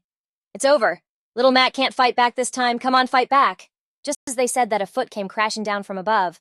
Nam Kung Vu was the one who gleefully landed this kick on his head. A martial artist below the divine realm basically has no strength to fight back. Seeing him taken down so easily, the onlookers felt a bit disappointed. To think Master Tran couldn't even handle a single move. When you cultivate the martial path to its final stages, even the tiniest difference is like the gap between heaven and earth. After having his fun, Nam Kung Vu decided to deliver the finishing blow. "I will now use the power of the divine realm to send you on your way." He launched a massive amount of power towards Tran Mac, yelling, "Die and turn to dust." Despite taking a beating like a punching bag, he was completely unharmed and looked at him with a confident smile. "A divine realm martial artist truly is extraordinary to be able to force me to use this move. I'll use you to test my sword then." And then he immediately summoned his weapon, the 9 swords of the Great Tao. Next, he launched the sword towards Nam Kung Vu, who was still unleashing his power. At that moment, he stared blankly as his own power vanished. Instead, a giant sword appeared before him. Nam Kung Vu didn't even have time for any last words, screaming in disbelief, "How could I?" In the end, his overconfidence sent him straight to the underworld to meet his ancestors. After it was all over, the Tran family members cheered joyfully. "He won! Did he really win?" Tupuang also shouted excitedly. "He won!" She ran over and hugged him tightly, overjoyed. "Little Mac." Uncle Tran, helping Kwok Luong, walked towards Tran Mac and asked, "Little Mac, did you really win?" Seeing them, he quickly cried out, "Grandpa, I've made you suffer. I promise something like this will never happen again." Kwok Luong comforted him trustingly. "I believe in you. You don't need to blame yourself." After this incident, Uncle Tran sternly lectured him. "Little Mac, although it was terrifying, there was no real danger, but when we get back, you have to tell everyone everything." Tran Mac scratched his head and agreed sheepishly with a weak smile. "Dad, I'll definitely confess everything." At the same time in Ha-Do at the Lai family residence, Dong Duong was looking at the news on his phone and made a decision. Reaching the divine realm before he's even 20 years old, we can't let Tran Mac have any more time. If he's already reached the divine realm, then invite a grandmaster from the martial arts world to come out of seclusion and take care of him. A while later, the scene shifted from the Nam Kung tomb back to the Tran family home in Nguduang. Tranmak anxiously questioned the doctor beside Kwok Luong's bed. "Doctor, my grandpa." The situation was that Tran Kwok Luong had terminal liver cancer, so he was in extreme pain. The doctor held the test results in his hand, turned to look at them and sighed. "All right, I'll be straight with you. The treatment results aren't very promising. I suggest he maintains the best possible mood and enjoys his final days." Hearing the doctor's words, Kwok Luong struggled to speak. "I've known for a while now. Don't be too heartbroken, kids. Birth, aging, sickness, and death are unavoidable." At this moment, Tranmak's heart was filled with a confusing turmoil of emotions. "In my past life, Grandpa did die of liver cancer, but that was supposed to be several years from now. How could it be happening so soon? Right now, my cultivation level isn't high enough. I can't directly help him regenerate his body. Elixirs can't cure the root cause either. I have to think of another way." And so, late at night, he returned to Kwok Luong's room and asked caringly, "Grandpa, why are you sitting up by yourself?" Seeing him, his grandpa quickly called out, "Little Mac, you're just in time. Come here. I have something to tell you." He seemed to know what his grandpa was about to say and shook his head. "Grandpa, I know what you're going to say. You want to hand the Tran family over to me, don't you? I don't want it. I want to cure your illness so you can continue to lead the Tran family. I'm going to pass the mysterious heaven-ascending dragon Dao to you, so you can walk the path of cultivation." 1 month later, having faced life and death several times, Tran Kwok Luong's state of mind was clear, so his cultivation process went smoothly. In just 1 short month, he was able to absorb Qi into his body and stabilize his condition. But a new threat was about to descend upon Tranmak and the Tran family. Tranmak looked at Thusin and the others with some confusion, asking, "Why are you guys here and where are you taking me?" He quickly answered the question, "Do you remember Ho Duong Vu?" Tranmak replied without hesitation, "Of course I do. She was our middle school classmate, but she transferred after 7th grade. Tu Hao immediately chimed in, revealing, "She's back, says she's going to study abroad, and wanted to say goodbye to her old classmates, so we dragged you here for a get-together." Just as he finished speaking, someone entered through the door. "Hey, my loves." Seeing her, Thusin greeted her, "Long time no see." And the person who walked in was the one they were just talking about, Ho Duong Vu. Tranmak, now full of curiosity, approached her to ask, "Where have you been all these years that even the teachers didn't know?" She smiled gently and replied to him, "I had to leave in a hurry back then. But aren't I back now to make it up to everyone?" Just then, another pretty girl burst into the room shouting, "We're in trouble, some creep dragged Man away." Seeing how frantic she was, Duong Vu calmed her down. "What's wrong? Just speak slowly." The girl quickly regained her composure and recounted the situation. Man and I went to the restroom, and when we came out, we ran into some guys. Those jerks started getting handsy with Man. She cussed them out, and then they just dragged her away." Hearing this, Duong Vu immediately led the girl to check on the situation. "Let's go. We'll go see what's up."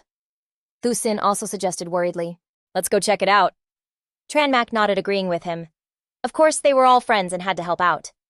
Following the girls' directions, they arrived in front of a VIP room. Duong Vu stared at the room and asked grimly, "In here?" The pretty girl immediately confirmed, "This is the place they dragged Man inside." Once they got their answer, without hesitating, Duong Vu pushed the door open. The moment they stepped inside, they boldly started making demands, stunning everyone in the room. "You in there, let Man go right now, or we won't be so nice anymore." Seeing them walk in, Man cried out in surprise, "Duong Vu guys, the person with her is Liu Tuthan." He smirked dangerously and asked, "What's this, you want to join the party?" Duong Vu cut straight to the chase, "Let my friend go." Tuthan calmly slicked back his hair and replied arrogantly, "She cussed me out, and that made me unhappy. Once she makes me happy again, I'll let her go on my own."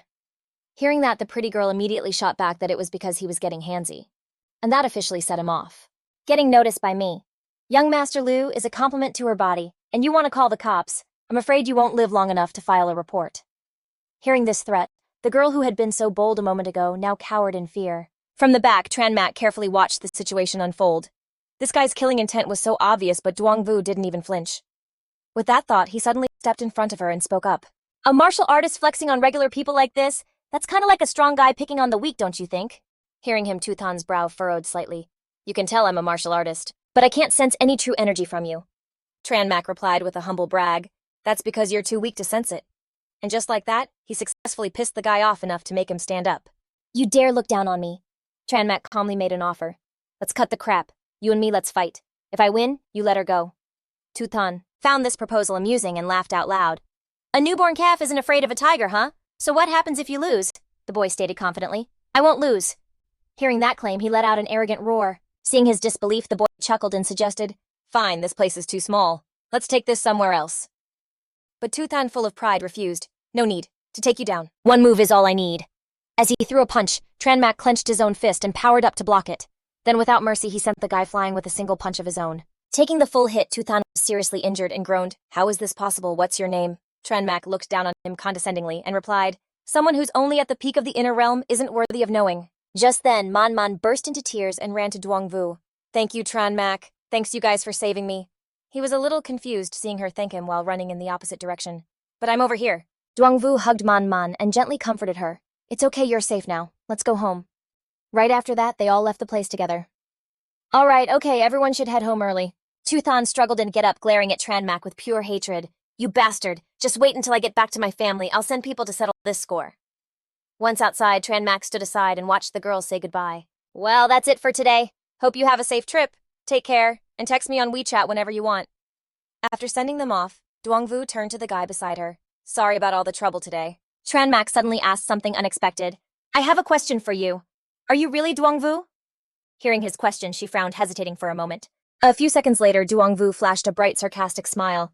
"Hey, classmate, your joke-telling skills are pretty basic, but thanks for trying to cheer me up." After her sudden burst of laughter, the two of them fell silent, just looking at each other. Not wanting to linger, Tranmak said his goodbyes and left. "I'm sure we'll meet again." Duongvu watched him walk away, her whole demeanor shifting as she thought to herself.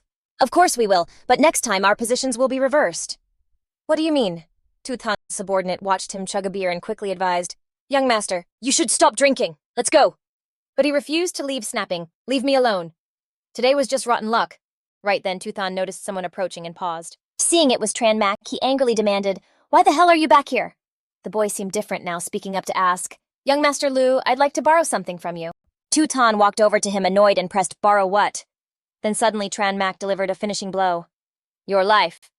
Witnessing the scene, the subordinate screamed in horror, "Young Master Lu."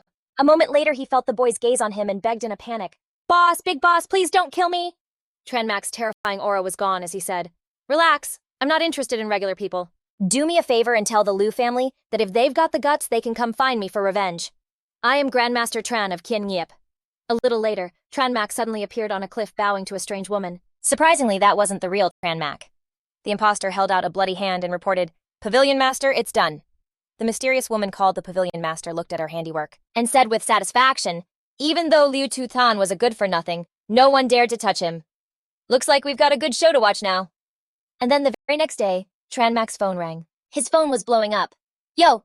On the other end, Tongzi was frantically reporting the situation. "Master, we've got a problem. The Liu family, who say they're from the ancient martial arts world, showed up at Manhwa looking for someone. They're saying you killed the Liu family's only son, Liu Zicheng. They want to kill the chairman to get revenge, and I can only hold them off for now." Hearing the old man's words, he was a bit confused.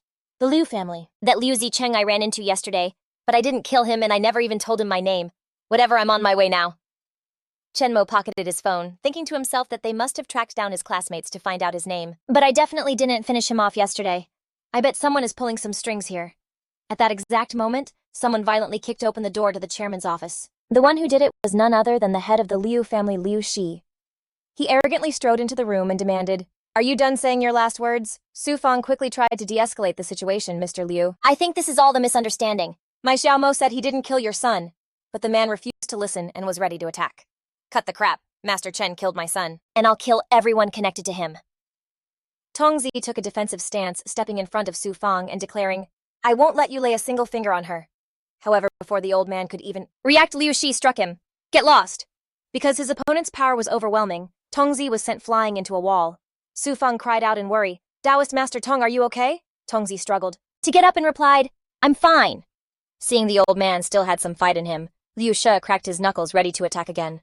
"Oh, you're fine! Then let me hit you again and send you to your grave!" Right at that critical moment, Chen Mo's figure appeared outside the chairman's office window. He shattered the glass and burst in like a hero, startling Liu Shi. Seeing him, Su Fang cried out with joy, "Xiao Mo, you're here!" Tongzi also exclaimed excitedly, "Master!" Seeing the person he was looking for right in front of him, Liu Shi demanded, "So this brat is Master Chen?"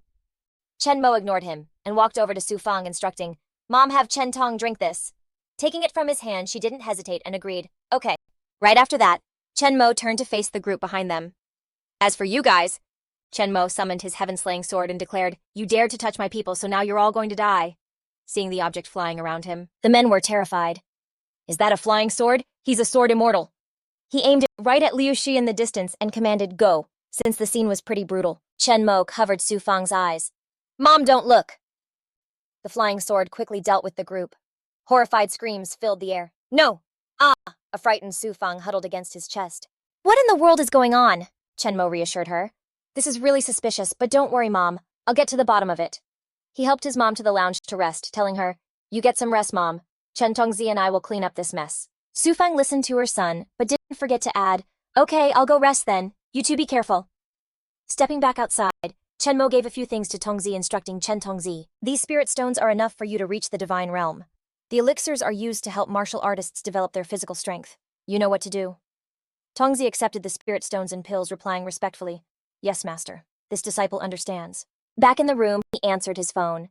The person on the other end asked, So you ran into people from the ancient martial arts world? Chen Mo remarked, Hello, Zhang Heshan. News sure travels fast for you. To Heshan, the people from the ancient martial arts world were a real headache. The government couldn't deal with them directly, so he was reaching out on their behalf. The martial arts world operates without any restrictions, making them extremely troublesome. I hope you can act decisively and suppress them. Chen Mo answered firmly. All I can say is if they mess with me, I won't hold back. If they don't come looking for trouble, I won't bother them either. On the other end, Heshan provided more intel.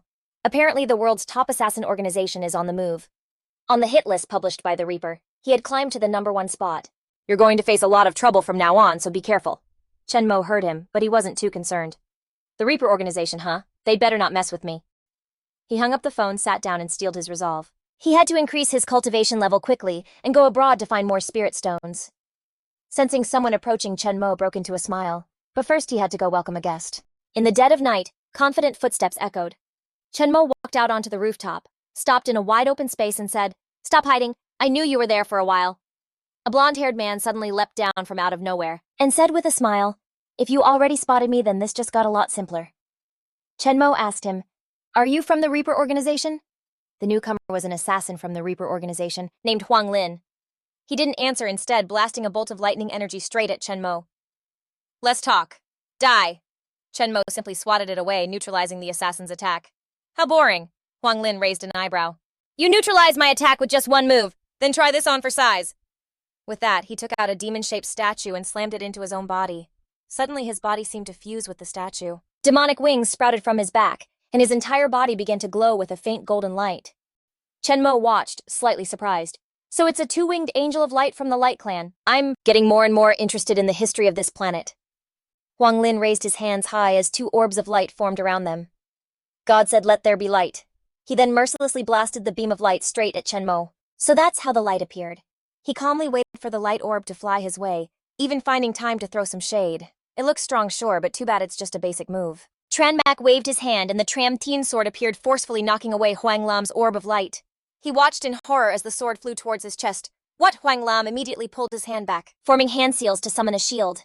His shield of light finally managed to block the Tram Thien's advance. After a moment of struggle, Tran Mak smiled and commented, Not bad at all. You actually managed to block my Tram Thien. Huang Lam's face paled slightly. After using all his strength to block that one sword strike, he became cautious. You're very strong, truly worthy of being the top dog. He closed his eyes, clasping his hands to prepare a new technique. You didn't forget to threaten me earlier, but I haven't even used my full power yet. A divine light shone everywhere, burning away all evil. Huang Lam's eyes glowed like headlights, lighting up the enemy's path to reincarnation. He roared, Divine punishment descend! The assassin's eyes shot two laser beams towards Tran Mak. He leaped high into the air, sneering, and said shamelessly, You dare call yourself a god? He raised his hand to gather spiritual energy, deciding not to play around with this weak assassin anymore. A massive giant orb of blue light appeared. Tran Mak, like a judge sentencing his opponent to death, declared, One move is all it'll take to finish you. Not to be outdone, Huang Lam immediately launched a palm strike. Energies of light and darkness merged together, ripping through the air straight at Tran Mak. He furiously shouted, Stop bluffing! Seeing the mixed energy approaching, he raised his fist, which was now enveloped in blue energy. After gathering power for a few seconds, Tran Mak threw a punch, and the blue energy surged out like a stream, powerfully obliterating the assassin's mixed energy and rushing unstoppably towards Huang Lam. There was no way he could block this attack. As the blue energy slammed into him, Huang Lam screamed in agony. No! His body was incinerated into ash and scattered by the wind. Tran Mak muttered with a serious face, The Reaper organization, I've received your little greeting. I'll be sure to return the favor later. Just then, his phone buzzed, signaling a new message. He opened it to see a cry for help. Tran Mak, please save me. At the Masuda Corporation in a secret laboratory, Qin Thuong was tied to a chair completely unconscious. A few researchers stood around whispering, "This guy passed out again, we can't continue." Just then, someone walked in and asked, "It's been 1 day and 1 night, have you gotten anything out of him yet?" A researcher stammered at the newcomer. Young master, my apologies." The person who arrived was the young master of the Masuda Corporation, Konan Yabu. He was very displeased and yelled, "You useless bunch, you're taking too long, I can't wait any longer." The researchers scrambled to report, "Young Master Conan, we don't know if he genuinely knows nothing, or is just being stubborn. We've used the strongest dose of hypnotic drugs, but we still couldn't get any information about the elixir of life." Yabu shouted fiercely. "If hypnosis doesn't work, then use force." "I refuse to believe he can withstand that." The researchers immediately woke Qin Thuong up. "Yes, sir." Waking from his unconscious state, Qin Thuong looked pale-faced at the people in front of him. Seeing the researchers in lab coats holding scissors and pliers in their hands, he screamed in terror. "Stay away, what are you trying to do?" Yabu advised. "Old man, I'm serious. Our Donglin clan desperately needs the elixir of life to cure those suffering from radiation poisoning, so just tell me already." Qin Thuong closed his eyes exhausted. He couldn't even remember how many times he had repeated this. "Anyone who deals with the elixir of life is just a representative. I don't even know where it's produced. I really don't know the formula." Having tried everything from interrogation to threats, enticements, and persuasion without getting a satisfactory answer, Yabu lost his temper. "Still not talking. Let's see which is tougher, your mouth or your bones. Do it." A researcher walked over, preparing to get violent with Qin Thuong. He groaned, "Don't come near me." Just then, with a loud bang, the door to the room was forcefully thrown open. Everyone in the room turned in surprise to look at the entrance. Tran Mak and Nu Hua walked in. The girl cried out in shock. Yabu looked unhappily at the two intruders. "Qin Thuong's daughter dares to barge in here, huh? In that case, none of you are leaving this place. Get them." A masked ninja suddenly appeared, only to be immediately hit in the chest by a devastating punch from Tran Mak. But it wasn't just him, he spotted others and attacked them too, punching another one in the back, and then sending the one in front of him flying with a kick. Yabu was startled by how skilled his opponent was, and immediately called for a stronger warrior. "You can easily see through the invisibility jutsu of my clan's warriors. Are you a grandmaster? Master Yagyu, please step forward." A shadowy figure stood by the door. Tran Mak looked straight at it. "Come on out." "In my eyes, your invisibility jutsu is just a boring little trick." Another masked ninja appeared. The color of his outfit was brighter than the others. It was Yagyu Nido, the disciple of the famous Yagyu Ito of Donglin. He clasped his hands in front of his chest in greeting.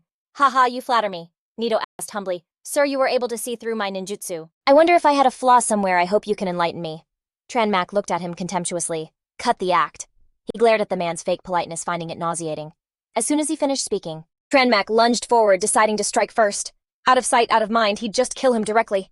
Nido grabbed the hilt of his sword, confidently accepting the challenge. "Bring it on." He drew his blade. To meet the charging Chen Mo, Dao leaped high into the air, sword in hand, while Chen Mo threw a powerful punch. The fist and sword collided, but Chen Mo's fist proved to be stronger. He shattered Dao's sword, his fist continuing its path to slam right into the guy's face. Chen Mo pulled his hand back with a look of pure contempt. "Is that it, pathetic trash?" Yayu was stunned watching Dao hit the deck, knocked out cold by one punch from that icy dude. "Master Yagyu Dao, how can this be? You're no grandmaster. You're way stronger than one. Don't tell me. You're Grandmaster Chen of Jianye?" Instantly, he dropped to his knees to beg for mercy. "Grandmaster Chen, I'm from the Donglin clan. Killing me would spark a war between our countries. If you just let me go, I swear I'll never step foot in Dali again." Yayu tried to add, "On top of that, I can also..."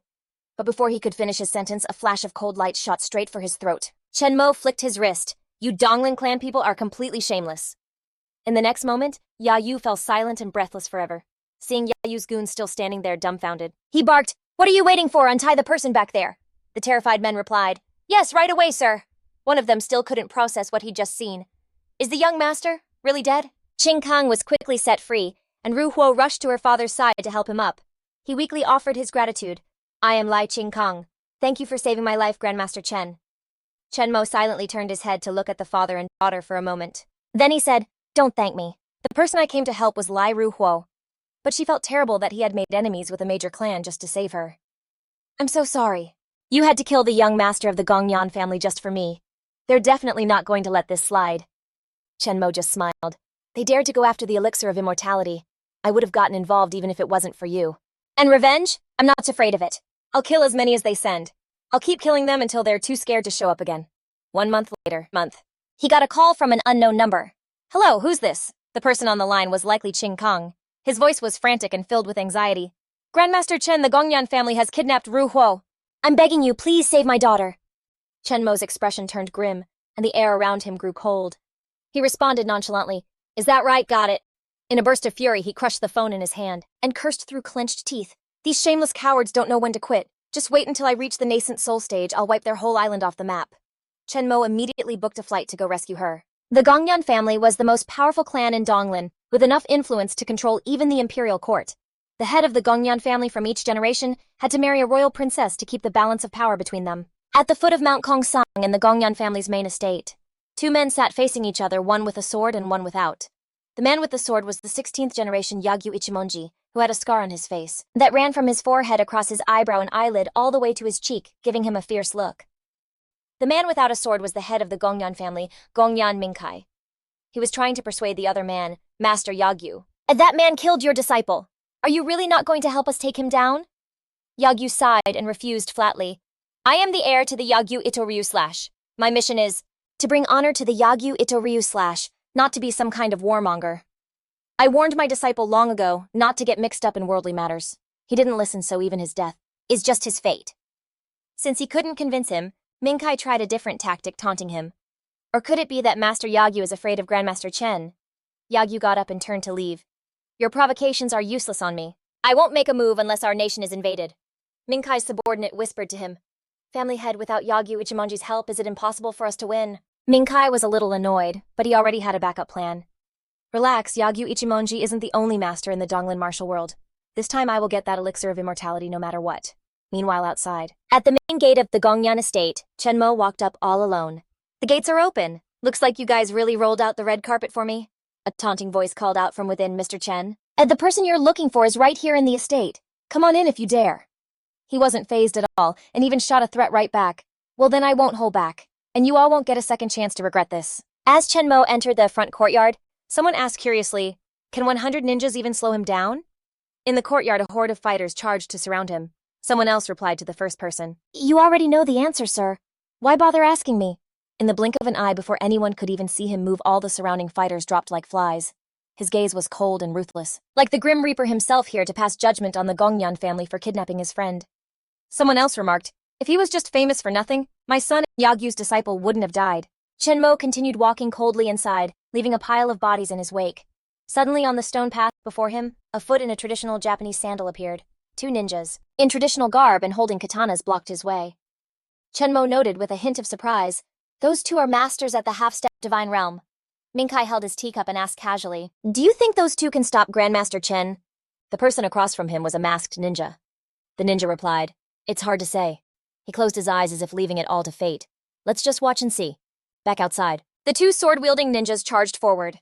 Chen Mo actually looked a little interested. For once, their swords were pretty basic, but their nature-infused sword style was kinda cool, though ultimately useless. Heaven-slaying sword. He didn't waste any time talking with his sword in hand. He finished off the two of them in just a few moves, even shattering their blades with his own. Inside the room, Akira spoke with regret. "They failed, what a shame!"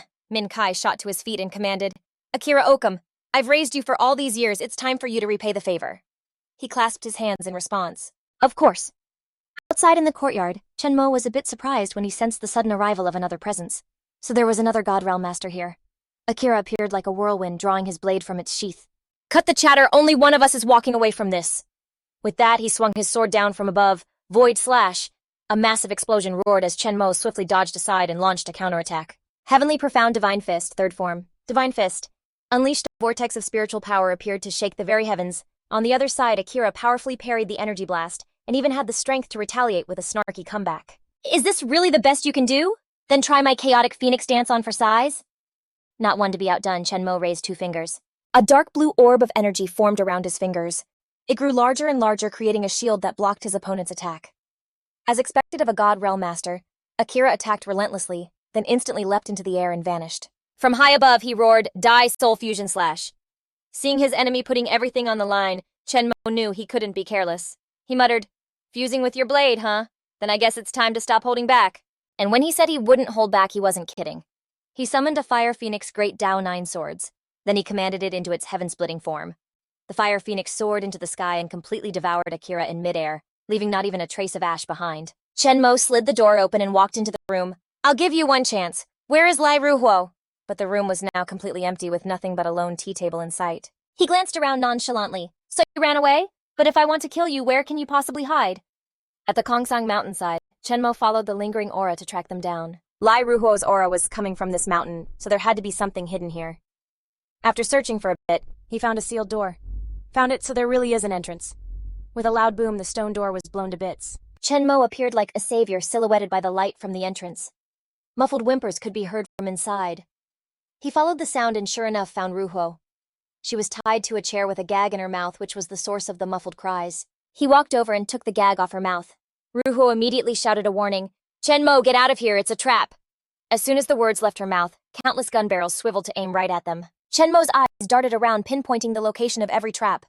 Just as the mechanisms cocked, he instantly threw up an energy shield to protect them both. Then Chenmo smiled and said, As long as you're okay, that's all that matters. These little traps are nothing to me. Get ready to go. Ruhuo was confused. How are we supposed to get out? Before she could even finish, a massive explosion rocked the mountainside, making the whole mountain tremble. Chenmo swept Ruhuo into his arms and blasted his way outside. Terrified, she clung to him and screamed, Ah, save me. He soothed her gently. I'm here. You're safe now. Now that she was safe, Ruhuo finally let her emotions out and started sobbing. Chenmo, I thought I was dead. I thought you were dead too. He gently comforted her like a big brother would. It's okay, let it all out. Later at the international airport, the two were getting ready to fly home, and Ruhuo had finally calmed down. I'm sorry about earlier. I just lost control. I was so scared. She walked shyly next to Chenmo. He chuckled softly. Still thinking about what happened. It's all in the past now. I'll take you home. What he didn't tell her was that after dropping her off, he planned to go settle things with the Gongyan family. A man in a black suit and sunglasses approached them from behind. You're Master Chen. I presume Master Liu Sheng Yidao would like to extend an invitation. Chenmo was immediately on guard. Who are you people? I don't know him, and I don't have time for this. The bodyguard threatened. If Master Chen refuses to come, neither of you will be able to buy a plane ticket out of here. You might be able to get around on your own, but what about your friend? Ruhuo glanced at him concerned. Not wanting to cause a scene, Chenmo smiled and agreed. Lead the way. The bodyguard then escorted Chenmo and Ruhuo to a lavish villa. The man led them to the villa, stopping at the front door to invite them in. Master Liu Sheng is inside. After leading the two of them in, the bodyguard announced, Master Liu Sheng, Master Chen is here. Without turning around, Liu Sheng greeted him casually. Master Chen, a pleasure to finally meet you? Chenmo said nothing. Liu Sheng then turned to face him and revealed his purpose. I wish to witness your renowned Dali techniques for myself. He sternly refused. Forgive me, but I have no interest in teaching. Chenmo sat down and asked, You know who I am yet? You still had the guts to threaten me. So Liu Sheng Yidao, why did you bring me here? The man seemed completely unfazed. And what if I told you I'm seeking justice for the Gongyan family? Chenmo let out a small, Oh, what are you talking about? Liu Sheng pulled out his phone and said, This is all the proof I need. The phone displayed a video of Chenmo annihilating the members of the Gongyan family. The man then declared with self-righteousness, Gongyan Mingkai may have had a personal beef with you, but slaughtering his entire clan was just too cruel. We in the Donglin martial arts world can't just stand by and let that happen. After watching the video, Chenmo became lost in thought. The exact same trick as last time, framing him for murder to make him enemies. You're not even trying to clear your name. I'm telling you, it wasn't me. You think I'd believe that? Liu Sheng sneered. How can you deny it when the evidence is so clear? That's not like you, Master Chen, is it? Seeing that the other guy didn't believe him, he didn't bother explaining further. Whatever, let's just set a time. Ruo Hua, who was beside him, wanted to help clear Chenmo's name, but he stopped her with his hand. It's fine. Donglin wants an answer, so I'll give them one. Liu Sheng was satisfied and decided on the time and place. All right, in 3 days at Mount Futo, we'll have a duel to decide the winner. Chenmo agreed. Let's do it. The news spread like wildfire and the internet exploded with articles about it. Breaking news was updated every minute. A duel has been declared. 1/Liu Sheng challenges Master Chen of Dali. 1/Liu Sheng fights after years of silence. The life of 1/Liu Sheng decoded. Who is Master Chen? Who are you betting on? Breaking news, a fight's going down. I'm so here for this. On some random mountain people who heard the news were buzzing. 1/Liu Sheng is finally making a move. Hurry up and book flights and hotels. This is a once-in-a-lifetime event. We have to go see it. 3 days later at Mount Futo, a massive crowd packed the base of the mountain. The moment Liu Sheng appeared, someone shouted, Look, Master Liu Sheng is here! When they saw Chenmo, everyone was shocked. Is that Master Chen? He's so young. Master Liu Sheng's got this in the bag. The two faced each other on the mountain peak. The tension was insane. Liu Sheng drew his blade. I hope you won't disappoint me. Chenmo smiled and gestured for him to start. Please enlighten me. The moment the blade was fully unsheathed, the air itself froze. The sword in Liu Sheng's hand radiated an indescribably dominant aura. He remarked in surprise, Such powerful evil energy, it's a demonic blade stained with the blood of countless Dali people. and you've been consumed by that evil energy, becoming a pathetic puppet for a cursed sword. Liu Sheng was not happy to hear that. You're not worthy to judge my path. He summoned a demonic face from the blade's evil aura. Come forth! Chenmo clenched his fist, gathering spiritual energy around it. The evil has grown this strong. This blade shouldn't exist anymore. Liu Sheng leapt up and slashed down. Enough talk. Blade and fist clashed, and a thunderous explosion rang out. After one move, Chenmo was knocked back but didn't fall. Liu Sheng stood firm while the aftershock of the attack sent Chenmo sliding backward, leaving a shallow crater in the ground.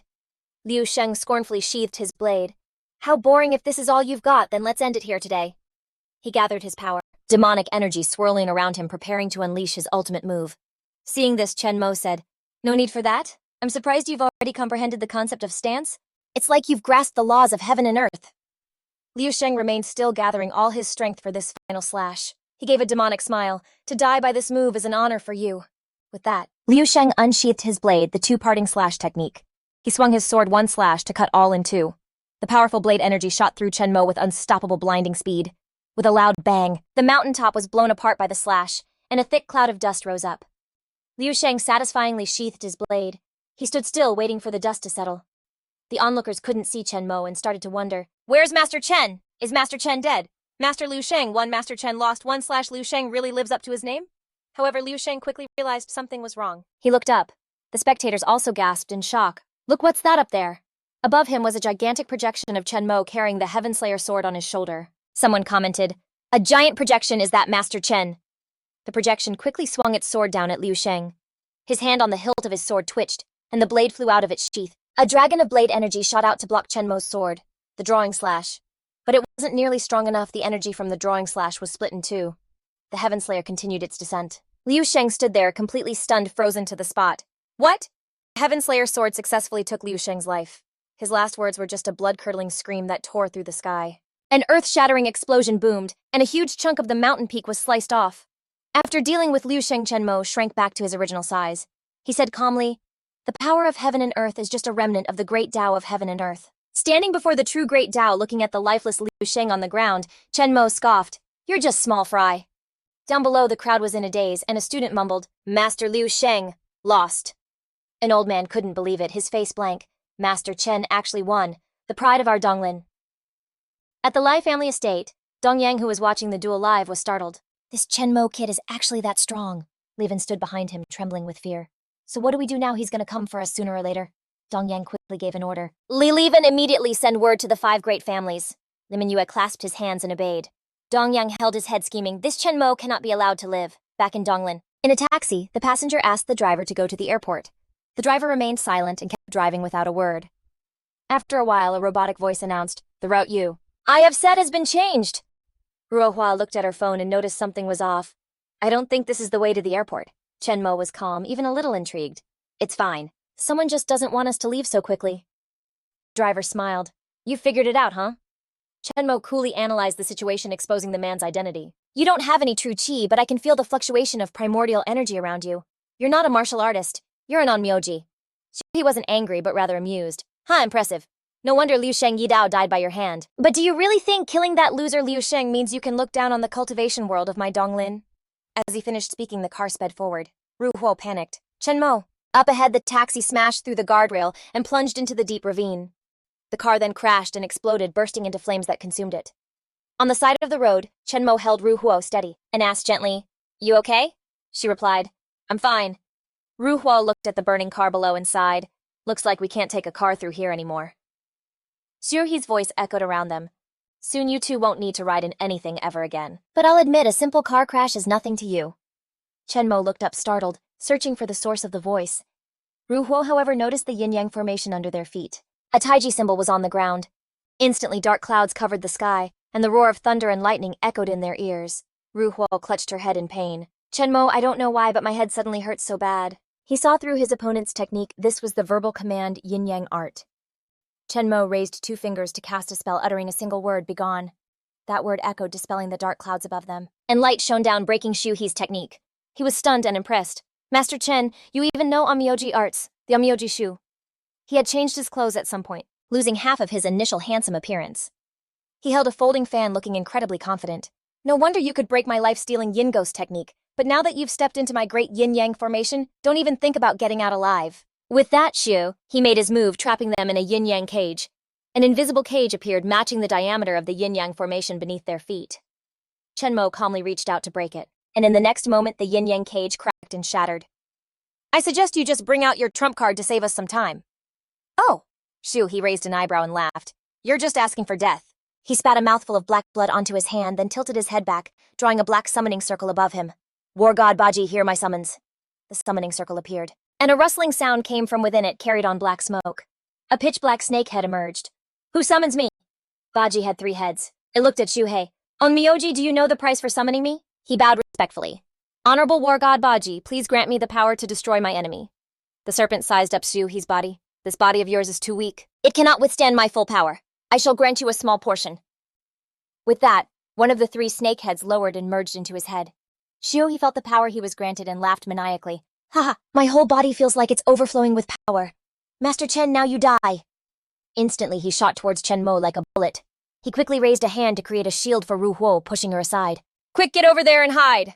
But this left Chenmo open to Shuhei's attack, and he was sent flying backward. He mentally assessed their power levels. Even though it was just the power of one of the 8 heads of the demon serpent Baji, it wasn't something he could fight head-on right now. To kill him, he'd have to pay a price. Seeing Chenmo constantly retreating Shu, he became even more aggressive. Master Chen, weren't you so arrogant before? Why aren't you being arrogant now? Go on, be arrogant, he roared. Just hand over your soul obediently. Chenmo retreated sharply, waiting for the right moment, and muttered, just you wait. The moment Tu Hat got close, he flashed a triumphant smile. Kaboom. The world around them seemed to freeze, falling into a black and white void. Suddenly, 2 Tranmax appeared, and a snake's head coiled around the Onmyoji's head.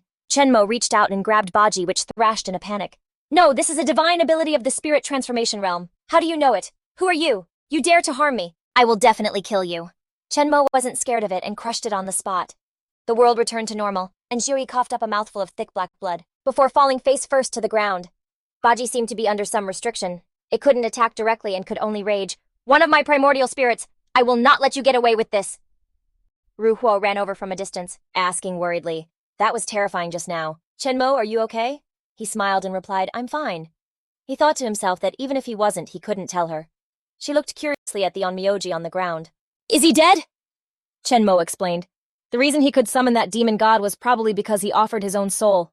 I shattered the power the demon god gave him, so his soul vanished along with it. Ru Huo breathed a sigh of relief. Okay, then let's get out of here quickly. Chenmo just chuckled. We can't leave just yet. She was confused. Why not? He put his hands in his pockets and stared ahead confidently. Stop hiding and come on out. A voice spoke up in praise.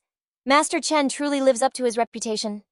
In the distance, several tanks rolled in, and the voice wondered if these preparations would be enough to give Master Chen a proper send-off. The person gave an order. Go kill them.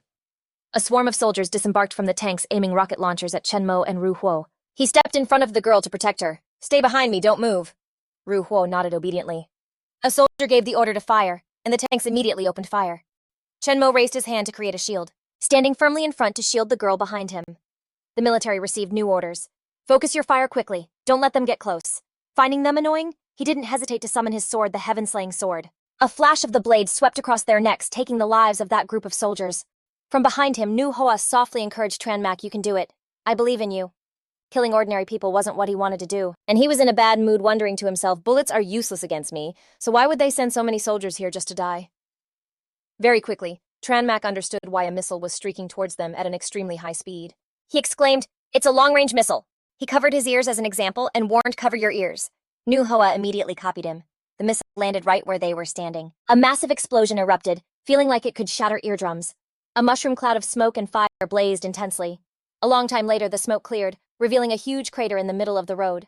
Tranmac's energy shield now had cracks in it. Several nearby tanks had also fallen into the crater. Looking at Nu Hoa beside him, covering her ears with her eyes shut, Tranmac asked, are you okay? It's over now. Seeing the cracked shield, he felt a silent sense of relief, thinking that he had barely managed to block it. Nu Hoa suddenly asked a question that stunned him. Tranmac, are you still human? He was flustered. Huh, what do you mean? She voiced her doubt. How can a normal person block a missile? Tranmac laughed. Haha, don't worry. I'm human, just a tiny bit stronger than a normal person. Half a month later, the phone on the desk rang. Tranmac answered, and someone on the other end reported, Master, I've received news the Ice Palace is about to appear. According to legend, it's the abode of an immortal, and most of the powers in the ancient martial arts world are preparing to explore it. He nodded in response. I know, good work. Hanging up the phone, Tranmak mused, the death of Liu Tuthan, the annihilation of the Namkong family. He muttered, ancient martial arts world, if you dare to plot behind my back. Then don't regret it. The scene changes to the Tien San Mountains, a place of vast snow-covered peaks where a cold snort is heard. Let's see where you run now. Amidst the snowy mountains, a girl in a green martial arts uniform was surrounded by a group of men. They cornered the girl. Hand over what you have. All your companions are dead, so don't bother resisting. One of the scumbags from the martial world sneered. Then let my brothers and I have a little fun with you. The girl cursed angrily. You scum of the martial world, I'll take you down with me. Suddenly, a hand reached out and stopped the girl. No need for that. Tranmak appeared unexpectedly standing in front of her with a confident smile. Around here, you listen to me. All of you from the martial world get lost. As he spoke, a beam of light shot from his finger, easily destroying the brain of the scumbag who had just spoken so crudely. He dropped dead to the ground and his panicked companions cried out, Senior brother, is he dead? Tranmak had only made a move to show his power. He didn't intend to deal with all of them. His eyes narrowed, his gaze filled with fury, still not getting lost. A dragon-like aura erupted from him, causing the group of martial artists to flee for their lives. After chasing them away, the girl knelt on the ground. She clasped her hands to express her gratitude. Lam Van thanks the Grandmaster for saving my life. Tranmak glanced at her and advised coldly, Your cultivation level is too low. Even if you enter the Ice Palace, you'll just be cannon fodder. You should just leave. Lam Van was a bit hesitant, clenching her fists, and stammered, Senior, please wait. Senior, if your goal is also the Ice Palace, then I can help you. Please take me into the Ice Palace with you, and afterward just giving me a small benefit would be enough for me to live on for the rest of my life. And Tranmak was surprised. Oh, and how exactly can you help me? Lam Van immediately presented a precious jade piece in her hand to him.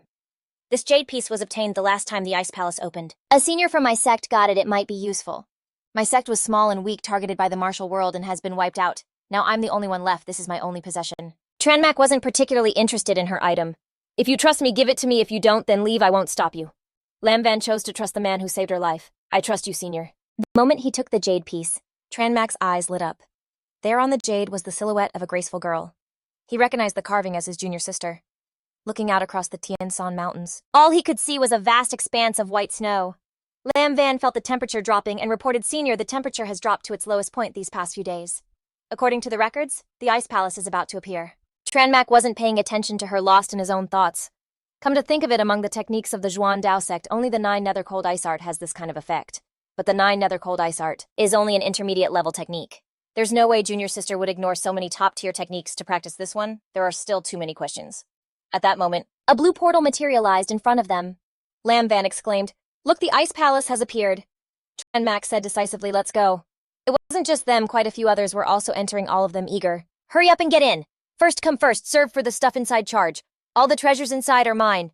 Tranmak and Lam Van entered the Ice Palace where it was snowing heavily and the temperature was low. The girl's whole body shivered from the cold. She raised her hands to her mouth, blowing on them for warmth. Seeing this, Tranmak said, The deeper we go, the lower the temperature will get. Don't try to tough it out. You'll die. Lam Van stubbornly refused to give up, and even as her breath turned to mist, she was determined to follow S. Senior. Don't worry, I can handle it. If I don't gain anything, I'll just die when I get out anyway. It's only a matter of time. Just then, a hand pointed forward. Hey, you guys look!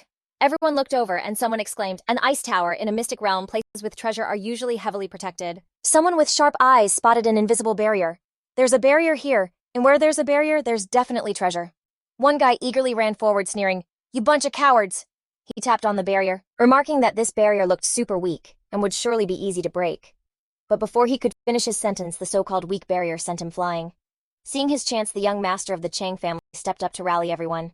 Everyone listen to me. The barrier on this ice tower is absolutely no joke. How about we all work together, break it open, and split the treasure inside? Otherwise, this whole trip will be a waste of time. Some people chimed in. I agree, I'm in too. Let's give it our all and destroy this freaky barrier together. Young Master Chang quickly gathered his allies. All right then, everyone who supports this plan, stand with me. Those who don't agree, please leave and don't even think about swooping in to reap the rewards after we break the barrier. Lin Yun saw their group getting bigger and bigger, but Chen Mo didn't even budge. So she asked anxiously, Senior, aren't we going to join them? He replied, No, follow me. That young Master Chang saw 2 people not only ignoring him, but also walking towards the ice tower on their own, and shouted unhappily, What do you 2 think you're doing? Contrary to everyone's caution, the 2 of them walked right through without being pushed back by the barrier. The onlookers were stunned and blurted out, What the heck? Young Master Chang was completely shocked. What, he wasn't stopped by the barrier? Could it be that he has a token for this ice palace? Lin Yun happily looked at the group stuck outside. We passed through the barrier, Chenmo said with a smile. The engravings on the jade pendant you used at the stone gate are connected to this place. You really were a huge help. He opened the door to the ice tower. Let's go in! The group with young Master Chang started rushing forward to attack the barrier. They're inside. Let's hurry up and break this barrier together. But not only did the barrier not weaken, it forcefully knocked them all back. Everyone was getting anxious. What's going on with this thing? They're about to take all the treasure. Young Master Chang gritted his teeth, thinking viciously. Even if you get the treasure, you won't be able to take it with you. Inside the ice tower, tables and chairs were a mess, and there were even human bones scattered around. Lin Yun couldn't help but say, everything in here is so messy. She turned around and took a look, remarking, looks like we're not the only ones who've been in here. Chenmo calmly assessed the situation. If someone else was able to get a token related to the Ice Palace, then of course, someone else would have explored this place before. Let's check upstairs. The two of them went up to the next floor where things were knocked over and scattered everywhere. Lin Yun looked around. Why is there nothing here? Chenmo didn't waste time looking around and quickly headed up the stairs to the next level. As soon as he stepped onto it, he detected a barrier, and it was different from the one outside, which probably meant this area hadn't been explored yet. Lin Yun sighed, a mix of happiness and regret. So what do we do? The places with barriers we can pass have no treasure, and the places with treasure have barriers we can't pass. Chenmo gave a knowing smile. Don't worry. Before the girl's astonished eyes, he placed his hand on the barrier. Rings of light appeared as he probed for a way to break it, thinking to himself this barrier has been modified, but it still has traces of the Zhuan Dao sect. It seems the owner of this place, even if it's not my little junior sister, is definitely connected to her. Lin Yun was surprised. Senior, you can open it, she wondered to herself. What on earth is his background? While she was lost in thought, she heard Chenmo praising admiringly. These treasures aren't bad at all. He named them one by one with a very satisfied look. Golden thread. Strange patterns. 9 heavens, lotus seed, earth treasury painting, soul-nourishing grass. These are all the cultivation resources I've been needing. Lin Yun wasn't a greedy person. She just sighed in admiration. These medicinal herbs are truly powerful, but my cultivation level is too low. Using them would be like sending myself to the afterlife. It's great that they can be useful to you, Senior. Chenmo wasn't a stingy person either. He only took the things that were useful to him and then turned to give her 2 cultivation manuals. I happen to find 2 manuals that I don't need, so I'm giving them to you. Consider it me keeping my promise to you. Lin Yun took the manuals, glanced through them, and then exclaimed with joy, oh my gosh, do such amazing cultivation techniques still exist in this world? Chenmo was speechless, thinking to himself, these are actually just trash tier techniques in the cultivation world, but for this planet, they're practically god tier. But after the initial excitement wore off, Lin Yun became sad. But Senior, these techniques are so valuable I can't possibly keep them. She handed the manuals back to him. Why don't you hold on to them? Chenmo held up a hand to stop her, reassuring her. Just take them as long as I'm here, no one will be able to snatch anything from you. Hearing this guarantee, Lin Yun's heart soared with joy again. Really, thank you, Senior. A moment later, the two of them walked out of the ice tower, and young Master Chang, who had been waiting for a long time, spotted them immediately. The group outside called out curiously, they're coming out! What kind of treasures are inside, kid? What treasures did you get? Young Master Chang stepped forward again, demanding, hurry up and bring them out so we can all share. Chenmo was done with these brain-dead idiots. You want me to share? Did the cold freeze your brains or something? Lin Yun called out worriedly. Senior. He turned his head and instructed her. You wait here, don't come out while I teach them a lesson. With that, he stepped outside the barrier. Anyone who wants to rob me, come and try. Young Master Chang laughed scornfully. You're just putting on a brave face. Do you really think you can take on our entire ancient martial arts world by yourself? 1. A ripped monk stepped forward. Let me teach this punk who doesn't know his place a lesson. Chenmo glanced over and scoffed in contempt. You got a screw loose or something? You just barely stepped into the Grandmaster realm. You're not even worthy of my attention. The monk, embarrassed and enraged at being disrespected, lunged forward with a punch. You arrogant bastard. Chenmo just stood his ground as his aura manifested into a majestic, invisible dragon. He roared a single word, scram! The monk saw the dragon that others couldn't, and he trembled, stuttered, then turned tail and fled. A dragon, a giant dragon! Chenmo didn't want to waste any more time on them, so he provoked them. All of you just come at me at once. Stop wasting time. Young Master Chang gritted his teeth in frustration. You're just using some kind of cheap secret technique. His supporters immediately chimed in. Yeah, that monk wasn't even that strong anyway. We're not afraid of you. Young Master Chang is right, let's all attack him together. But that was all just talk. No one dared to make the first move. They all just stood there. They started nudging each other. Hey, you go, why aren't you going? You go first, I'll be right behind you. Chenmo let out a derisive laugh.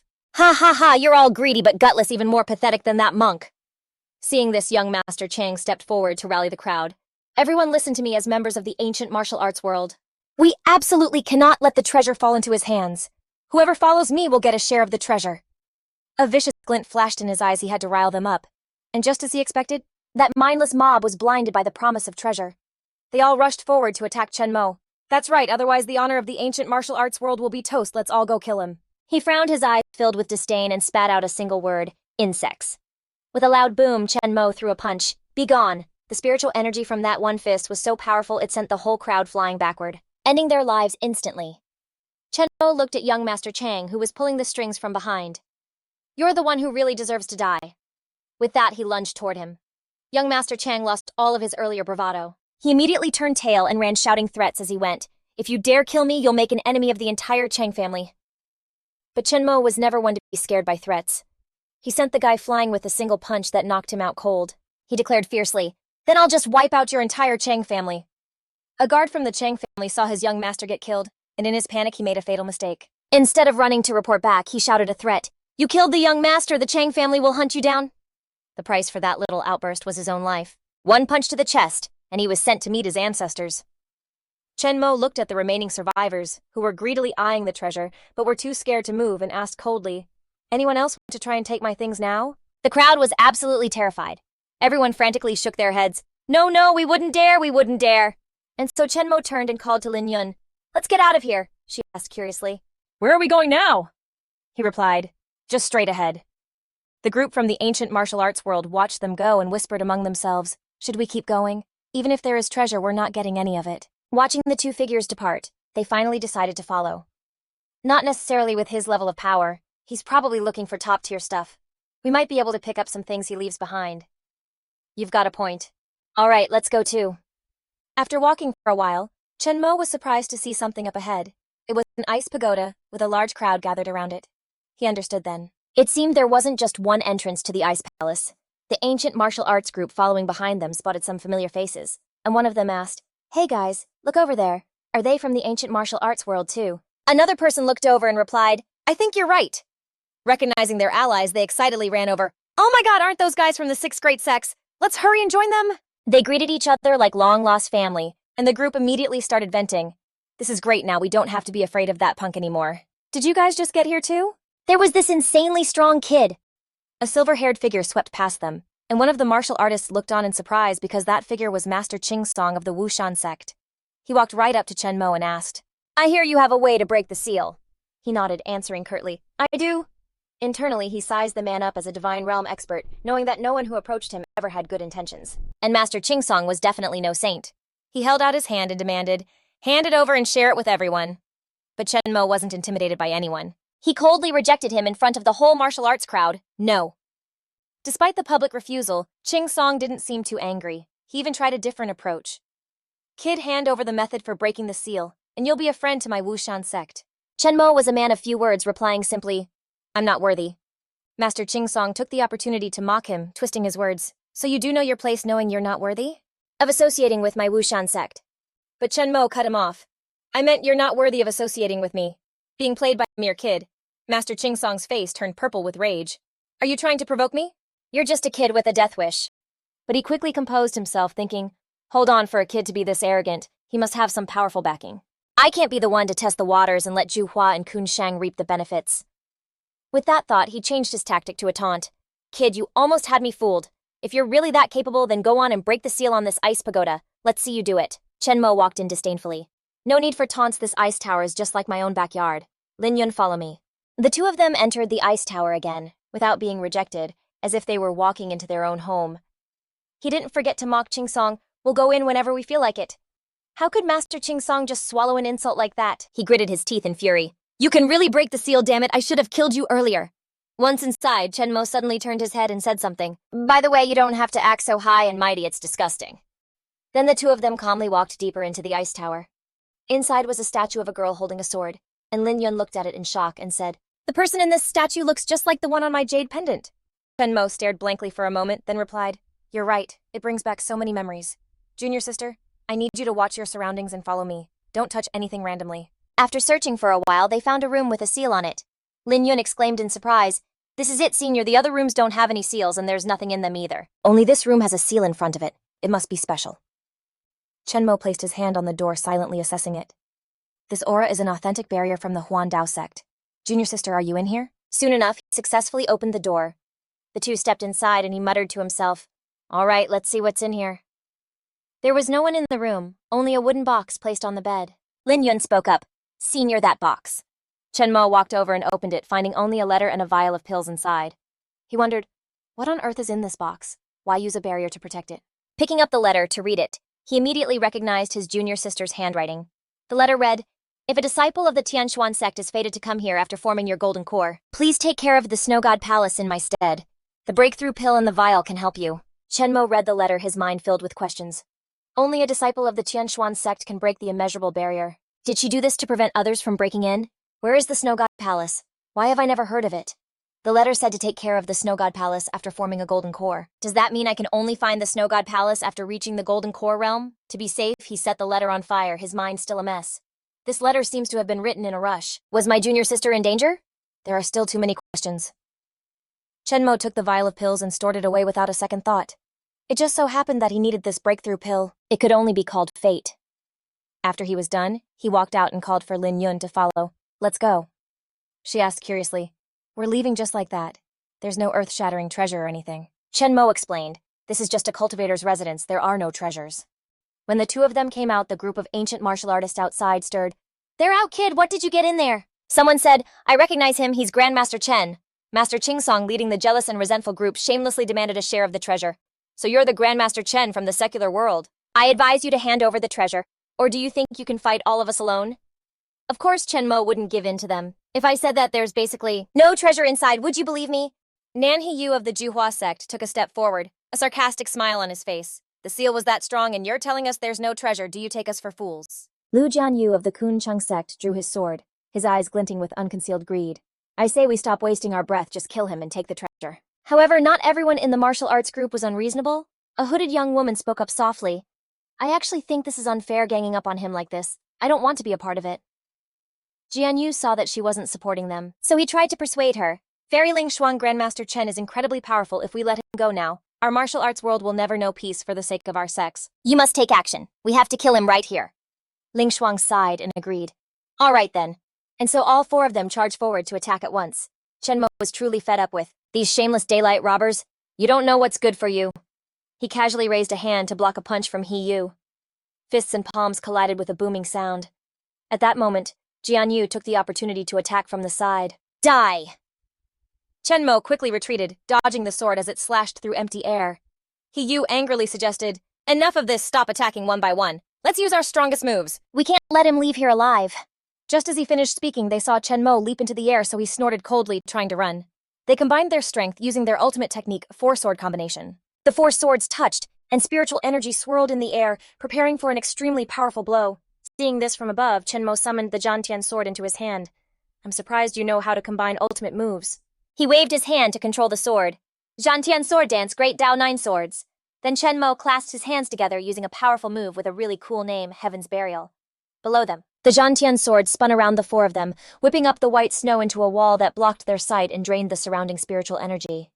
He Yu was bewildered. What's happening? Jianyu was shocked. What's surrounding us? This is a rift in space-time. When the wall of snow melted, only one person remained. The group of ancient martial artists was bewildered, and in an uproar, the sky suddenly went dark just now. What happened? They had no idea. Someone spotted a figure and quickly spoke up. "There's a figure up ahead, it can't be." Someone concluded. "The four elders of the six great sects have lost." Chen Mo was the sole survivor of the battle. He smiled and asked, "Does anyone else want to steal my stuff now?" Everyone was silent. No one dared to speak. Only Lin Yun walked over happily. "Senior, this is great."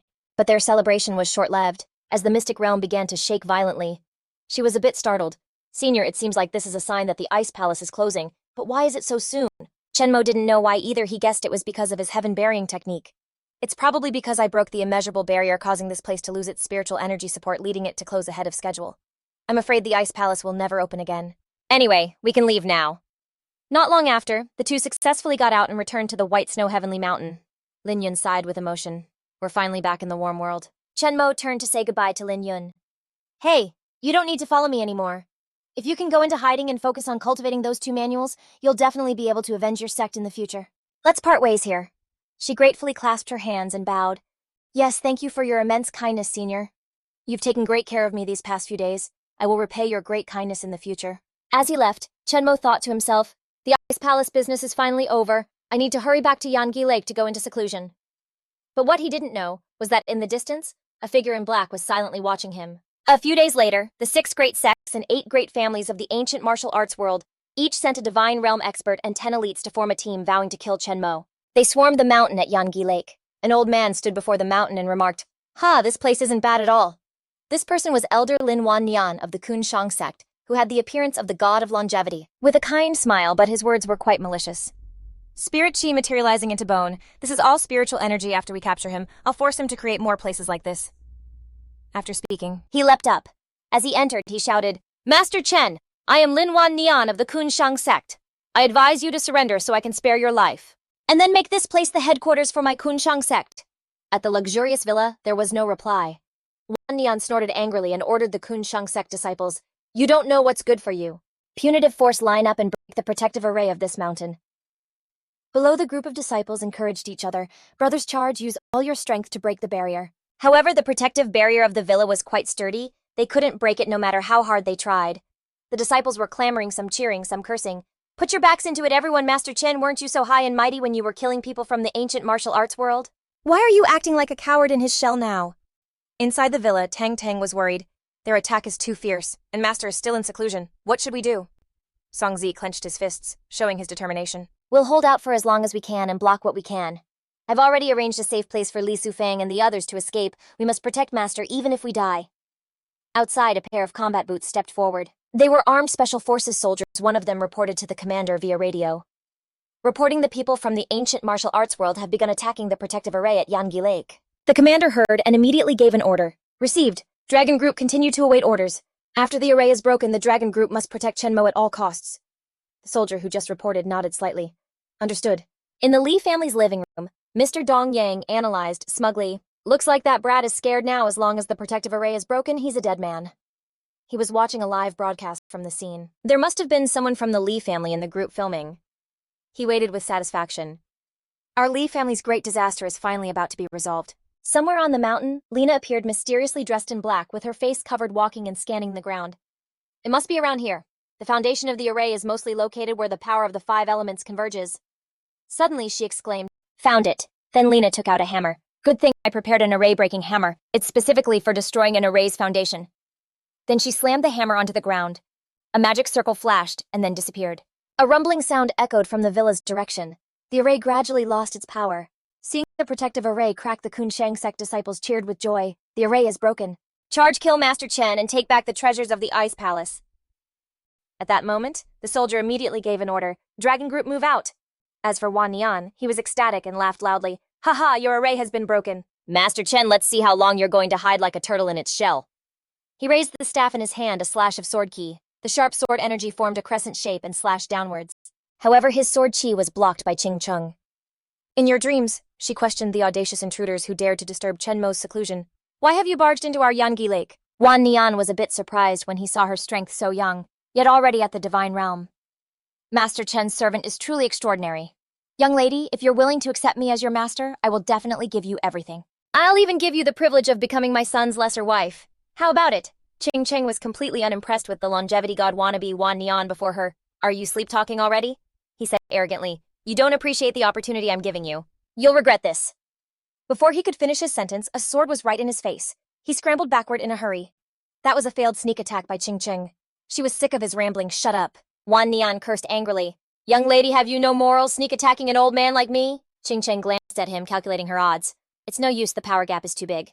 If it weren't for the Phoenix Cry and Heavenly Phoenix swords given to her by Chenmo, she'd be no match for him. Taking advantage of his arrogance since he wasn't trying to kill her just yet, she had to use all her strength to try and win. With that, Qing Cheng unleashed a gorgeous yet incredibly powerful technique. Phoenix Dance of the 9 Heavens. A fiery phoenix appeared and charged toward Wan Nian. He was no pushover either. The staff in his hand transformed into a sword. Great River Sword. Intent, the very air seemed to tear apart, revealing a mesmerizing galaxy of stars. The fire phoenix was sliced in two, and the remaining sword intent powerfully knocked Qing Cheng back. She crashed onto a roof, blood trickling from the corner of her mouth. Qing Cheng frowned. Realizing the difference in power, she had just reached the divine realm. She really couldn't beat him. Wan Nian continued to tempt her. My previous offer still stands. You can still come down and become my daughter-in-law.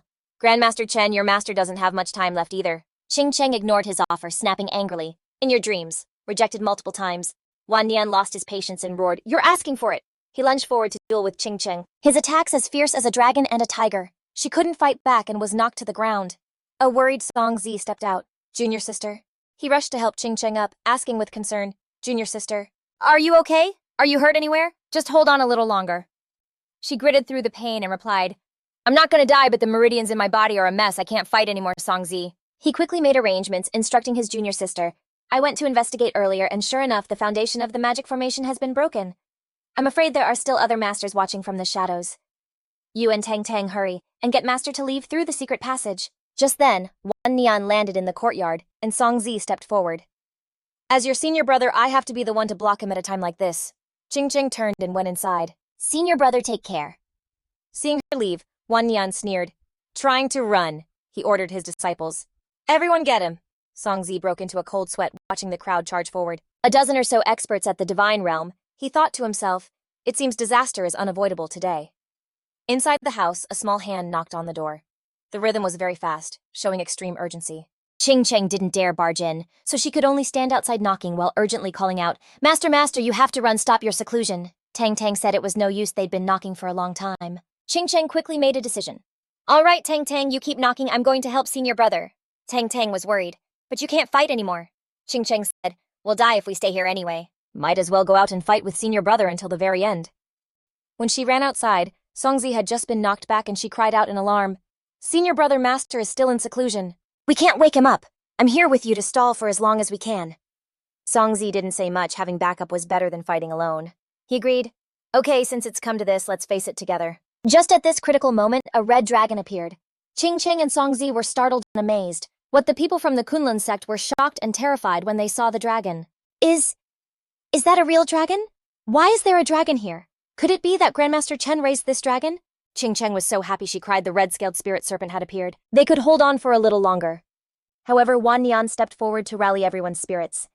"We are all experts of the divine realm. Why should we be afraid of it? Everyone, let's kill that flood dragon." Qing Cheng's heart ached, and her eyes welled up with tears. "Red-scaled spirit serpent, I'm afraid your cultivation will be completely drained today. I'm sorry, so sorry." Before the red-scaled spirit serpent could attack, it was bombarded by a wave of spiritual energy from the crowd. It roared in pain. It was mostly defending and not attacking, so it continuously took hits. It seemed like it was just trying to stall for time. Seeing this, Wan Nian laughed loudly. "Ha ha ha. It looks like this flood dragon is about to be crushed to dust by our combined efforts." His disciples were also full of themselves. "Haha, I thought it was a real dragon, turns out it's just a flood dragon." Just then, someone appeared and muttered, "Idiots." The Kunlun sect members looked around, startled. "Who's so arrogant?" It was Chen Mo. He recalled the red-scaled spirit serpent, gently patting it as if praising it for a job well done. Wan Nian was stunned and confirmed. "Your Grandmaster Chen." Qing Cheng was overjoyed to see him. Master was finally out of seclusion. Chen Mo found these people ridiculous. They came to kill him, but now they needed to confirm his identity. "Weren't you guys trying to kill me? How can you not even recognize me?" Wan Nian aggressively demanded his prize first. "Hand over the thing you got." "From the Ice Palace, and we might spare your life." Chen Mo sneered. "Well then I'm afraid I have to apologize because there's absolutely no way I'm letting any of you leave here alive." Wan Nian's eyes burned with the fury of seeing his mortal enemy still talking tough at a time like this. He attacked immediately. Great River Sword intent, but Chen Mo's figure had already vanished. His attack hit empty air. He suddenly appeared behind Wan Nian. His powerful arm, blazing with spiritual energy, came crashing down. "Die!" Chen Mo's arm swiped past his head at the speed of light. Everyone was still. Before anyone could even see how he moved, Wan Nian was already on the ground. The disciples started whispering, "When did he even attack? How did I not see his moves? Is Lin Wan Nian dead?" After dealing with the ringleader, Chen Mo turned to the remaining grunts. "Now it's your turn." That was it. Lin Wan Nian's death made the group hesitate. One guy, though terrified, still decided to fight, saying, "It looks like we have to team up if we want any chance of fighting him." Another more cowardly guy who was afraid to die timidly spoke up. "But he killed Brother Lin in a single move." Someone stepped up to rally the troops. "Don't give up, everyone. Our only option now is to charge forward." So the group chose to fight Chen Mo, hoping to use their sheer numbers to overwhelm and destroy him. "Let's go avenge Brother Lin and chop him into 100 pieces."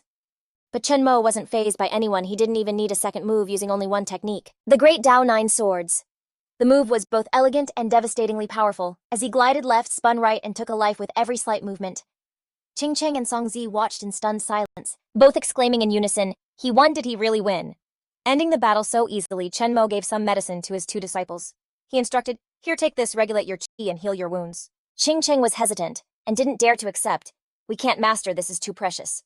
Chenmo wouldn't take no for an answer. You need to recover, that's the top priority. I have other things to do.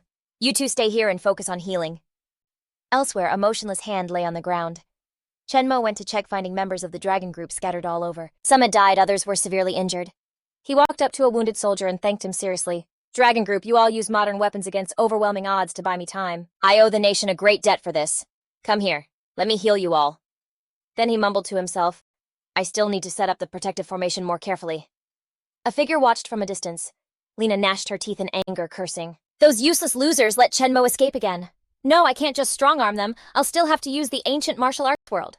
Chenmo re-established the protective barrier, and then returned to the villa to check on his two disciples. Songzi and Ching Cheng exclaimed in unison, Master, you're back. Are you still regulating your qi? Chenmo said, I've prepared a few things. He took out several large bottles and handed them to the two. This is refined healing medicine for you two and the surviving members of the dragon group. Take good care of them, they sacrificed a lot after all. Songzi accepted it and thanked him. Okay, thank you, Master. Chenmo gently instructed. I've rebuilt the Great Mountain Protection Array so you two can focus on your recovery. In a way, this whole ordeal was actually a good thing for you two. I will now pass on a higher-level cultivation technique to you both. Remember not to reveal it to anyone. Ching Cheng was overjoyed and clasped her hands in thanks. Thank you so much, Master. Half a month later in Yuyang at the Chen family estate, a group of people stood before the gate, wondering aloud, is this really the home of Grandmaster Chen? The young man in the lead smiled as he sized up the place. This courtyard looks pretty luxurious, the Chen family must be loaded. He was Ku Change of the Kongdong sect from the ancient martial arts world.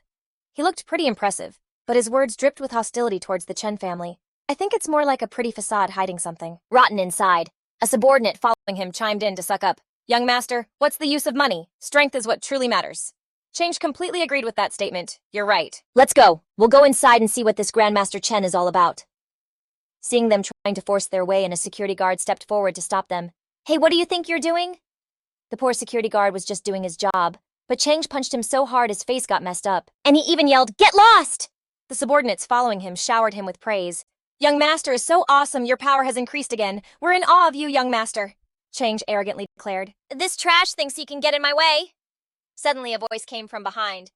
What a coincidence, I was just coming to visit my grandfather, and I happened to run into someone causing trouble.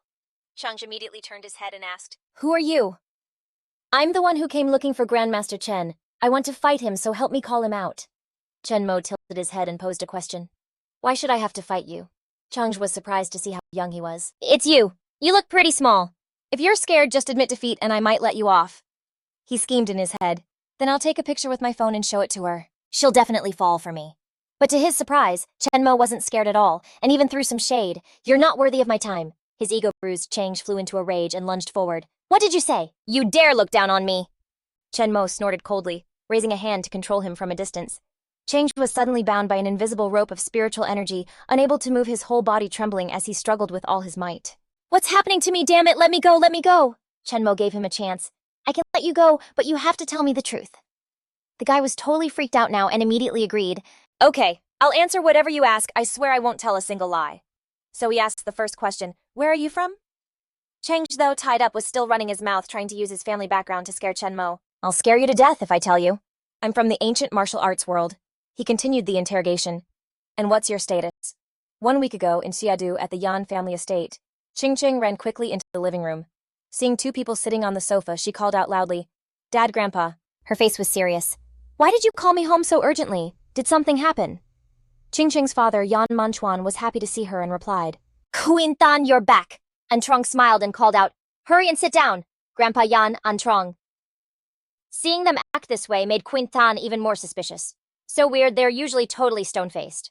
They don't even crack a smile on New Year's. So why the weird expression now? Man Suyen glanced over at Nam Thien next to him. It's nothing, Queen Tan. We just wanted you to meet a relative today. Nam Thien picked up where he left off. That's right, that Master Tran actually trained a divine-level master for our Han family. Queen Tan frowned, looking confused. The Han family you are? Man Suyen stood up to explain. It's the first time you two are meeting. Do you feel any kind of connection, Queen Tan? This master is Han Nam Thien, your maternal grandfather. Nam Thien recalled nostalgically.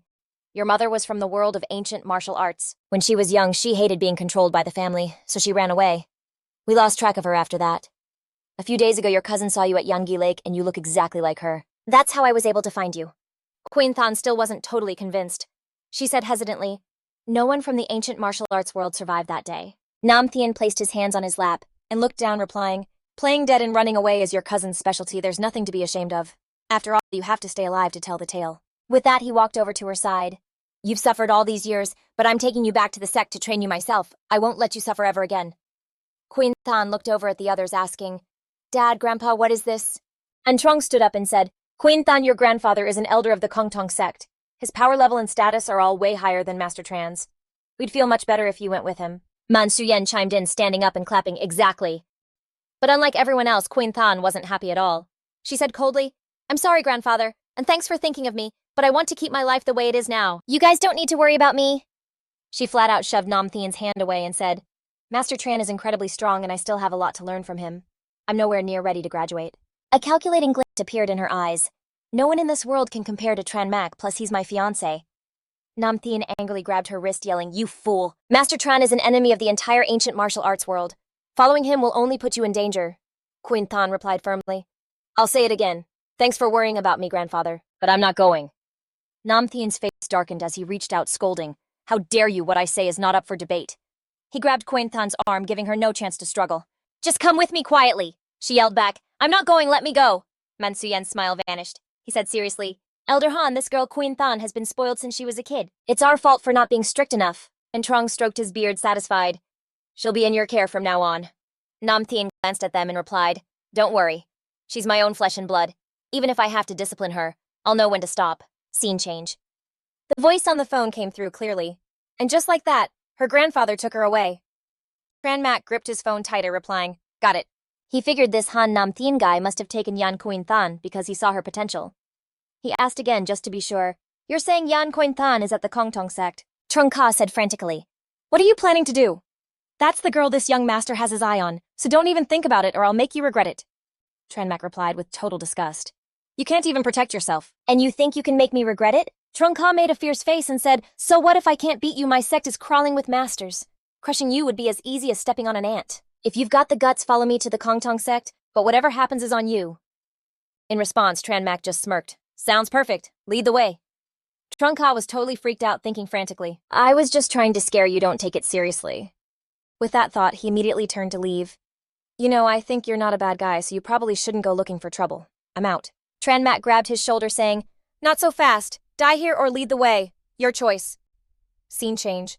Before them were endless overlapping mountains. "This is the place." Tran Mak looked up and realized the sect gates in the ancient martial arts world were all hidden inside barriers. He propped his chin on his hand, observing and thinking, but this kind of barrier is super complex and powerful, not something a normal martial artist could create. Could there be ancient immortal cultivators in the martial arts world? Trung Ka pulled out a green jade pendant and explained seriously, "If you want to get in, only this jade pendant can open the barrier." A doorway appeared right in front of them. Trung Ka gestured. "There you go." He ran in first. Inside was a narrow stone hallway. "Just keep going straight to reach the Kongtong sect's main gate." He added a careful reminder, "But once you get to the gate, whether you can actually enter is all up to you."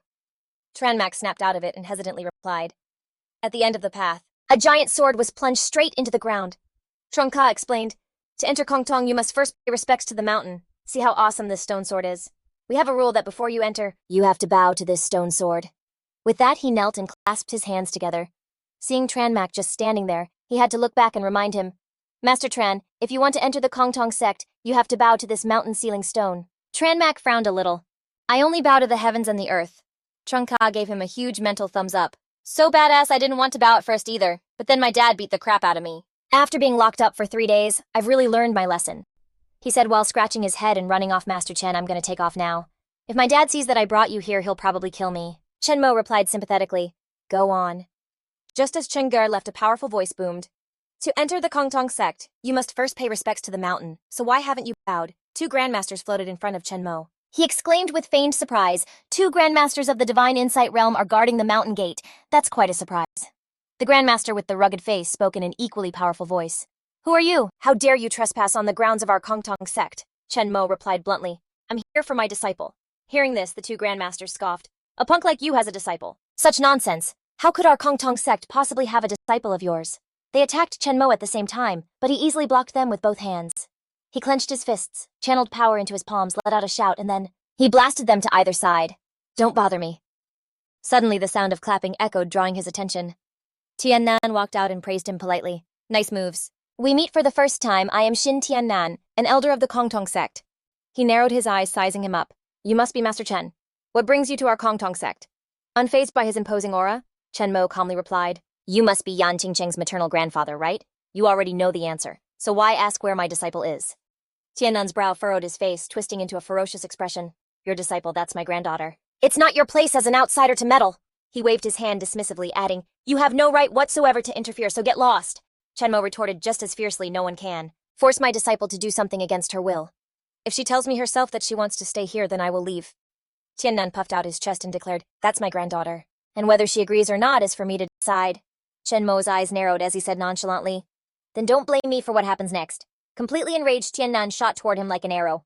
Fine then, I've been wanting to spar with Master Chen anyway. 7 kills palm. Chen Mo raised his hand in response. Mystic Heaven Divine Palm. A fiery fist slammed into Tiannan, sending him flying far away. As he pulled his hand back, he said politely, I went easy on you with that one palm. The disciples of the Kongtong sect watched this scene in stunned disbelief.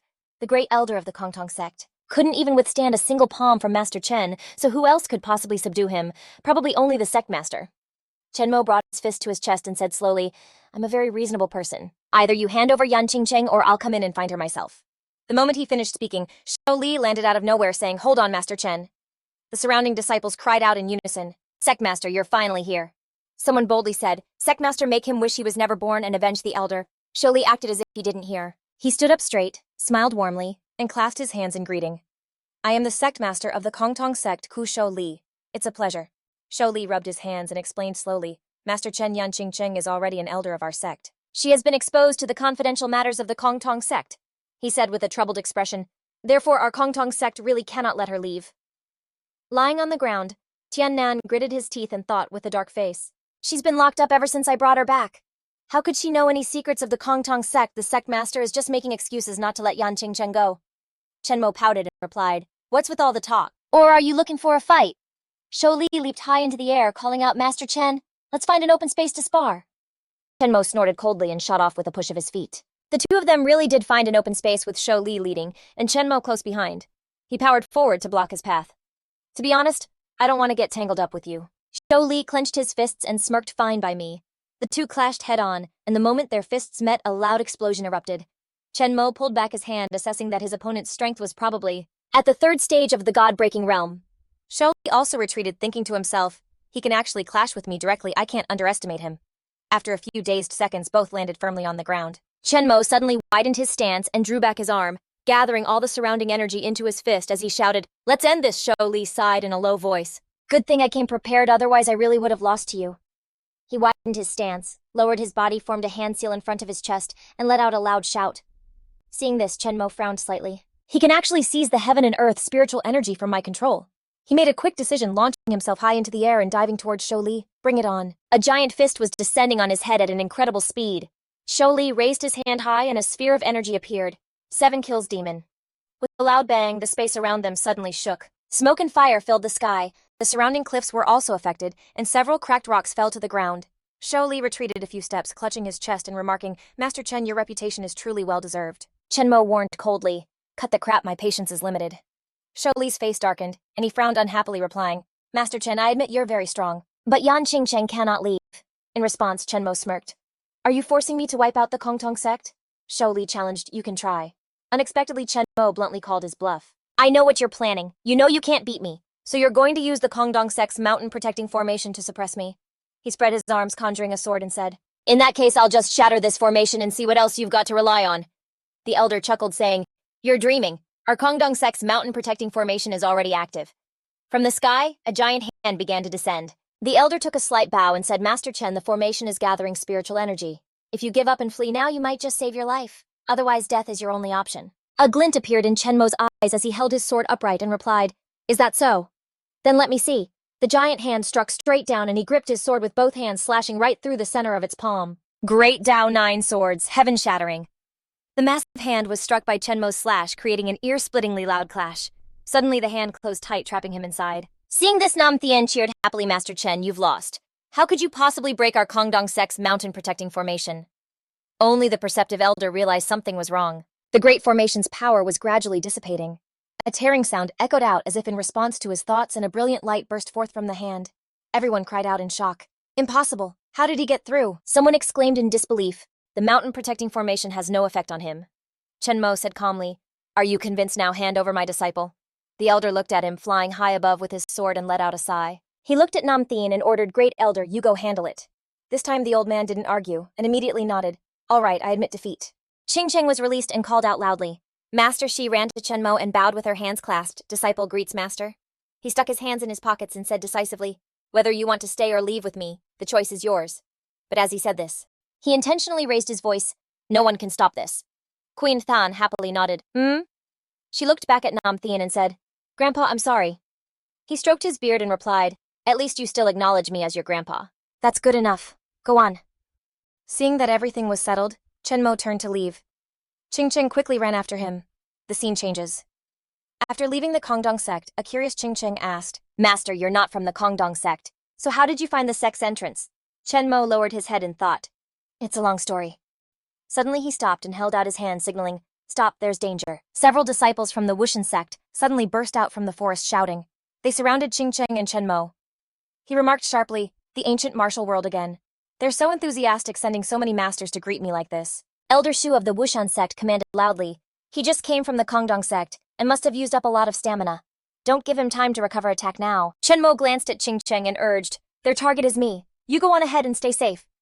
The Wushan sect disciples charged forward but were blocked by Chenmo. Anyone who got within a certain range was thrown back. They cried out in alarm, "His sword Qi is too strong, we can't get near him." "What do we do now?" Elder Shu said urgently. "Brother Yang, Master Chen is too strong.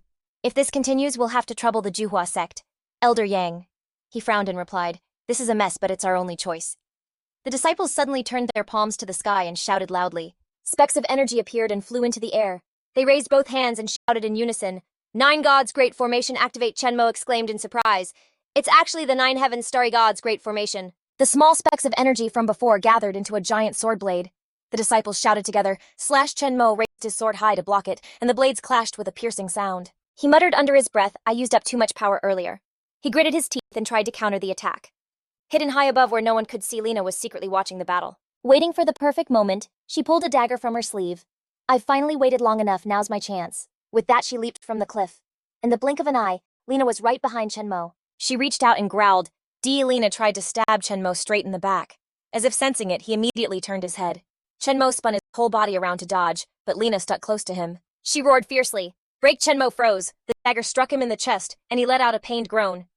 Elder Yang, watching from a distance, saw the tables turn and shouted, "Look! Master Chen has been ambushed! Use your full power!" Meanwhile, Chenmo pulled out the dagger and snarled, "Get lost!" Just as he dodged, Lena the 9. God's great formation struck again. He gritted his teeth and cursed, "Damn it." This time he couldn't dodge in time, and took a direct hit, crying out in pain. The Wushan disciples stood by and laughed mockingly. "Ha, Master Chen took a direct hit." Elder Yang also smugly tilted his chin and ordered, "Everyone go kill him." As soon as he spoke, they immediately rushed towards where Chenmo lay. "Kill him. Take his life while he's down." Lena stood still and watched, thinking uneasily. If he's really down for the count, those guys can finish him off. But what if he still has an ace up his sleeve? Just as the Wushan sect members were celebrating their victory, Chenmo suddenly got up, startling them. "What's going on?" "He's standing up again." Chenmo stood up straight. The Wushan disciples' jaws dropped in terror. Why do I feel like he's become even more terrifying? My body and soul are both trembling. A spark of lightning flashed on Chenmo's fingertip as he coldly pointed forward. A dazzlingly bright aura enveloped his body. The people around him stood frozen like statues, their jaws hanging wide open. They were confused. What is he doing? I can't move. Something's wrong with my body. Their bodies began to dissolve in the light and they screamed in terror. My body Lena also noticed something was off. She panicked and said, "This isn't right." The Wushan disciples could barely stand, some had already lost most of their arms. "Grandmaster Chen, spare us," Lena thought in fear. "I can't move either. If I don't leave now, I'll turn to dust. I have to use that thing." Without hesitation, she somehow summoned a soul pearl and said, "Second soul pearl, take me away." In the blink of an eye, Lena vanished without a trace. Chenmo frowned thoughtfully. She still had a second soul pearl. What on earth is her background? He scratched his head and muttered, "I'll stop thinking about it for now. I used up too much power this time. I need to find some treasures to replenish my energy." Cut to half a month later, Chenmo returned to Yangi Lake to enter secluded cultivation. Meanwhile, the ancient martial arts world seemed to have been scared into submission. It was like the calm before the storm, just an eerie silence. Qingcheng had a slightly worried expression, but when she heard a sound, she turned and called out, "Master, you're out of seclusion." Chenmo walked over and asked about the situation. Has everything been okay during this time?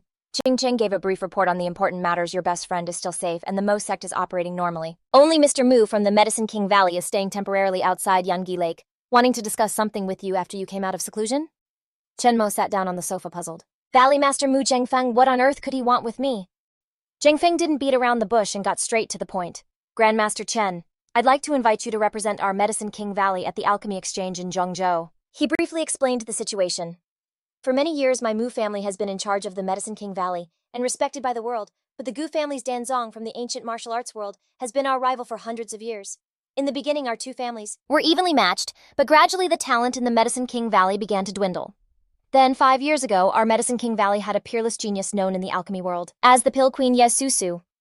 After hearing this, Chen Mo was surprised. A genius is probably not a good thing, otherwise why didn't I see this genius when I wrecked the Medicine King Valley before? A thick book was stored with great care. Zhengfeng recalled the memory still fuming inside. At the last alchemy exchange, the Danzong secretly lured Yesusu away. She chose to betray us, stealing the Medicine King Cauldron, the treasure of our Medicine King Valley, and defected to the Danzong. Now the alchemy exchange, which happens every 3 years, is starting again. I'm begging you to step in and win the Medicine King Cauldron back for us. Chen Mo rubbed his chin with interest. All right, I agree. He thought to himself anyway, the Medicine King Valley's stuff is basically the Mosex's stuff now, so even if I didn't want to, no one else is allowed to touch it. Cut to a few days later at Danfeng Manor. Even before stepping inside, Chen Mo's sharp senses picked something up. He looked at Zhengfeng and said, There's a fluctuation of spiritual energy here. He nodded and explained, That's right, this is the fire-inducing basin. Only an alchemist who can use their true qi to create real flames and light it can open the door. After speaking, he raised his hand. Allow me. The flame ignited, burning fiercely. The door opened accordingly, and Zhengfeng took the lead, saying, Let's go. Inside was an incredibly vast space with tables and chairs arranged in neat rows, and on them were many rare medicinal herbs. As they walked, Zhengfeng explained, This exchange is also the largest trading market for alchemists. We can walk around first. The official exchange begins tomorrow. Chen Mo just glanced around briefly. He thought to himself, No need to look closely, I can just release my divine sense and feel the energy fluctuations. Zhengfeng spotted something and looked over to another area with interest. The items over there seem pretty good. Just as Chen Mo was about to follow him, he saw a few eye-catching colorful ginseng roots displayed on a nearby table. Tian-san saw his interest and called out, Hey, come take a look at my top-grade ginseng. Chen Mo went closer for a better look and was shocked. It's blood ginseng, one of the key ingredients for refining a heavenly pill. It can replenish my depleted vital essence. Thinking this, he immediately asked, How old is this ginseng? Tian-san quickly introduced them. The one on the left is 100 years old, the one on the right is over 200 years old, and the one in the middle is 500 years old. Chen Mo assessed the color of each one and asked, How much for the 200-year-old one? Zhengfeng cut in to remind him. Grandmaster Chen, they don't sell things here, they only trade. Chen Mo was quick to take the hint. He took a pill out of his pocket and presented it to Tian-san. Can I trade this top-grade pill for it? Before the man could answer, Zhengfeng couldn't help but speak up. My dear Grandmaster Chen, who trades like that, even if he gave you this entire pile of ginseng, you'd still be getting the short end of the stick. Chen Mo, however, didn't seem to mind. It's fine. This spirit pill is useless to me, so I'd rather trade it for this. Tian-san was overjoyed and accepted the pill. Please take your pick, take your pick. He was celebrating inwardly. I've run into a rich fool, I'm gonna be rich! Chen Mo happily reached out and said, Then I'll take all of these 200-year-old ones. Just then another hand reached out. Wait a minute, shopkeeper. Gulan stormed over from out of nowhere and said, Shopkeeper, I'm taking all of this ginseng. Tian-san gave a forced smile and replied, Young Master Gu, these 200-year-old ginsengs have already been sold, you're too late. Gulan glanced to the side, as if to ask, Sold to him, what did he trade for it? I'll offer double. Chen Mo looked at him thoughtfully. Perhaps this guy also knows that blood ginseng is no ordinary item. Tian-san took out the pill he had just received from him. He looked at Gulan politely and said, Young Master Gu, I wouldn't dare disrespect you, but he traded this supreme-grade spirit medicine with me, he added. Forget double the price. If you could give me a pill just like this one, I'd sell it to you. Gulan's face darkened. It seemed he hadn't considered this possibility a supreme-grade spirit medicine. He angrily turned and yelled at Chen Mo. Kid, who the hell are you? Chen Mo frowned in annoyance and shot back. What's it to you? Get out of my way. Gulan arrogantly puffed out his chest and said, Is this your first time here? Do you know who I am? I am Gulan, the young sect master of the Dan sect. I must have this ginseng. His long-winded speech gave Chen Mo a headache. So annoying. Move it, where did Susu come from? Seeing the two of them in a standoff, she called out, over here. She gently tucked her hair back and asked, Young master, what's going on? Seeing Susu, Gulan put on an even bigger show. He lifted her chin and said, It's nothing. Just ran into some punk who doesn't know his place daring to snatch my things. Susu clung to his sleeve coquettishly and asked curiously, Something the young master wants, who would dare to steal it? Zheng Feng, standing opposite, saw her clearly. He growled out her name word by word, Ye Susu. Hearing his voice, Susu turned sneering as she spoke. I was wondering who it was. Turns out it's Martial Uncle Mu, huh? Gulan spoke up with interest. So, you guys are from Medicine King Valley. He looked at Chen Mo and hurled an insult. Just a bunch of failures who couldn't even hold on to a genius. I suggest you know your place and scram. Chen Mo was so angry he could grind his teeth to dust, but he had to endure for the bigger picture. He really wanted to smash this guy into a pulp with one palm strike. But if he revealed his identity and power now, the Dan sect probably wouldn't bet on him. They wouldn't give him a chance to win the Medicine King Grand Ceremony. If he could only use force, his essence energy, which hadn't even been replenished yet, would be drained again. What a difficult situation. Just then, a clear voice rang out. No way, no way, no way. Yue Chao stood in front of Chen Mo and said to Gulan, someone else clearly already bought this, yet the Dan sect's young master wants to snatch it. Seriously? Chen Mo, having been saved, asked in confusion. I don't know you, why are you butting into my business? Yue Chao turned to look at him unhappily, her brows furrowed. You're way too blunt. She patted her chest and introduced herself. My name is Jiang Yue Chao. I guess we know each other now, right? This time Chen Mo cooperatively nodded and replied, all right, Jiang Yue Chao. I know you. Gulan, who was being ignored, was drooling over Yue Chao. She was so cute. He boldly asked, may I ask which family Miss Jiang is from? Why have you come to the Alchemists' Exchange Fair alone? In response, Yue Chao crossed her arms and raised an eyebrow. You creep, does the Dan sect also handle census investigations? Gulan was so embarrassed he could have crawled into a hole. He could only grit his teeth. Susu beside him gently advised, young Master Gu, let's give Miss Jiang some face. What if people say you don't know how to treat a lady? Gulan managed to swallow his anger for the time being. He forced a laugh. Ha ha, all right, for Miss Jiang's sake, I'll let him have this ginseng. Before leaving, he looked back to warn. You'd better watch your back from now on. After chasing Gulan away, Yue Chao ran over and patted Chen Mo's shoulder. All right, you don't have to thank me. I just can't stand seeing the Dan sect bullying the weak. To her surprise, he replied flatly, I wasn't going to thank you. Yue Chao didn't seem to mind. She laughed, waved, and left.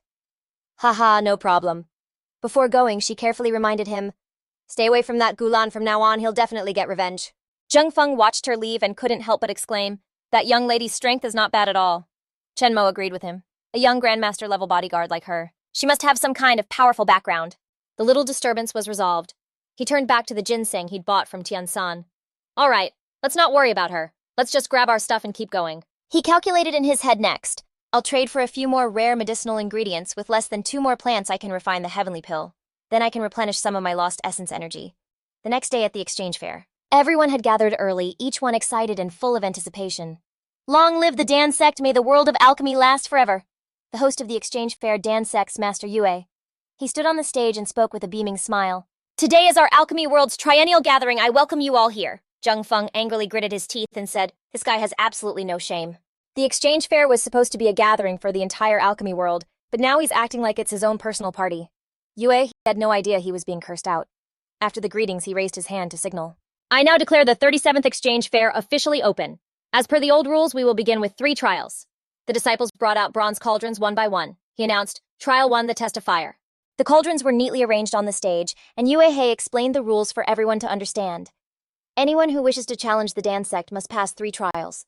This first trial requires you to use true fire refined from your true Qi. To fill this specially made cauldron, compared to a normal cauldron, it requires double the cultivation power. Any force anyone can take the challenge, failure means elimination. Chen Mo said excitedly. All right, he's made it very clear, let's go up. Zheng Feng followed behind him, clenching his fists. Okay.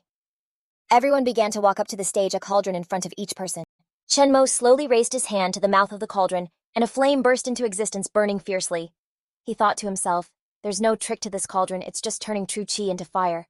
Zheng Feng was still in shock. He couldn't help but exclaim, You're way too fast, sir. Everyone else is still gathering their energy, Tran Mak said, looking at him awkwardly.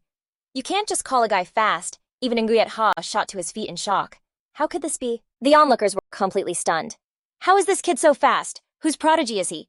Even the sect master of the pill sect isn't that quick. A calmer voice tried to soothe the crowd. It's just a lucky break. Let's just wait and see. Nguyet Ha announced the results in a stern voice. 36 people have passed the first round, and now the second round will begin. Disciples brought out a massive herb rack, towering several heads high. This is the second round herb identification.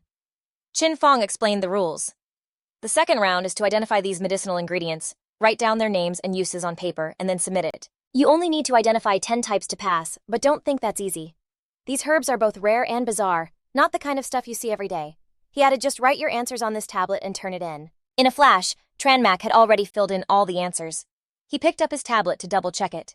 Li Kuang whispered, isn't the second round this year a little too hard? Zhuangvi grimaced and replied, these are all strange herbs collected from who knows where. Even I can't identify them. Sitting at the head of the row, Nguyen Ha shouted, in previous years, the quality of those who passed all 3 rounds was inconsistent. So this year, I've specifically increased the difficulty. The one who makes it to the end will definitely be a person of true skill. Hearing this, Zhuangvi covered his mouth and whispered, that's easy for him to say. I bet he's just scared someone will challenge him. Qin Fong was still focused, sighing to himself. Even though I've trained my whole life and claim to have tasted every herb, these things look completely foreign to me. He hesitated. Tranmac walked over to hand his tablet to the attendant by the herb rack. Hey, I'm finished! Seeing this, Qin Fong called out to Tranmac, confused. The crowd was also stunned by the boy. The audience below erupted in chatter. Look at him. He only passed the first round because of sheer luck. The second round just started and he's already giving up. How could he turn it in so fast? He must have just scribbled down a bunch of nonsense. Kolam, sitting in the grandstand, recognized Tranmac's back immediately. It was that kid. Tito said cautiously, young Master Ko, should we warn the sect master? I'm afraid this guy is here to get revenge for Medicine King Valley. A vicious look flashed across his face. No need. If you want revenge, you need strength. As for trash from Medicine King Valley, I could take out any one of them with a random person from our pill sect. The proctor took Tranmac's tablet and asked doubtfully, you already identified 10 of them. He pretended to know what he was looking at, but then thought nervously besides, I wouldn't even know if what he wrote is correct. Nguyet Ha held out his hand impatiently. Hand me the answers. I invite the judges to join me in verifying whether this contestant's answers are correct. Li Kuang and Truong Thi gathered around his table as instructed and began to check Tranmac's results. First up is Huang Thien Thao. The effects are correct as well. The second one is right, I know this one. He got it right. Nguyet Ha's face grew darker with every correct answer. By the end, his forehead was dripping with sweat as he made the announcement. He answered everything correctly, not a single one wrong. He stared at Tranmac in utter disbelief. Is he a genius? Let's just see how he handles the third round. Only then did a flustered Qin Fong finally go up to submit his tablet. I should be able to scrape by right. Those who passed this round remained on the competition stage. Once again, a cauldron was placed in front of each person. For those who passed the second round, prepare to begin the third round. Fire control, Qin Fong quietly explained. The third round is fire control based on the command flags on stage. A red flag means high heat, a black flag means low heat. Anyone who reacts slower than 3 seconds is eliminated. Nguyet Ha stood up holding a red flag in his left hand and a black flag in his right. He shouted, the third round fire control on my command begin. On the stage, Qin Fong was still showing Tranmac what to do. Cup your hands around the cauldron like this. You have to always be ready for the signal. On the first command, Nguyet Ha raised a flag. Red flag. The fire in Tranmac's cauldron roared to life. Second command, black flag. Cycle continued on and on, red flag, black flag.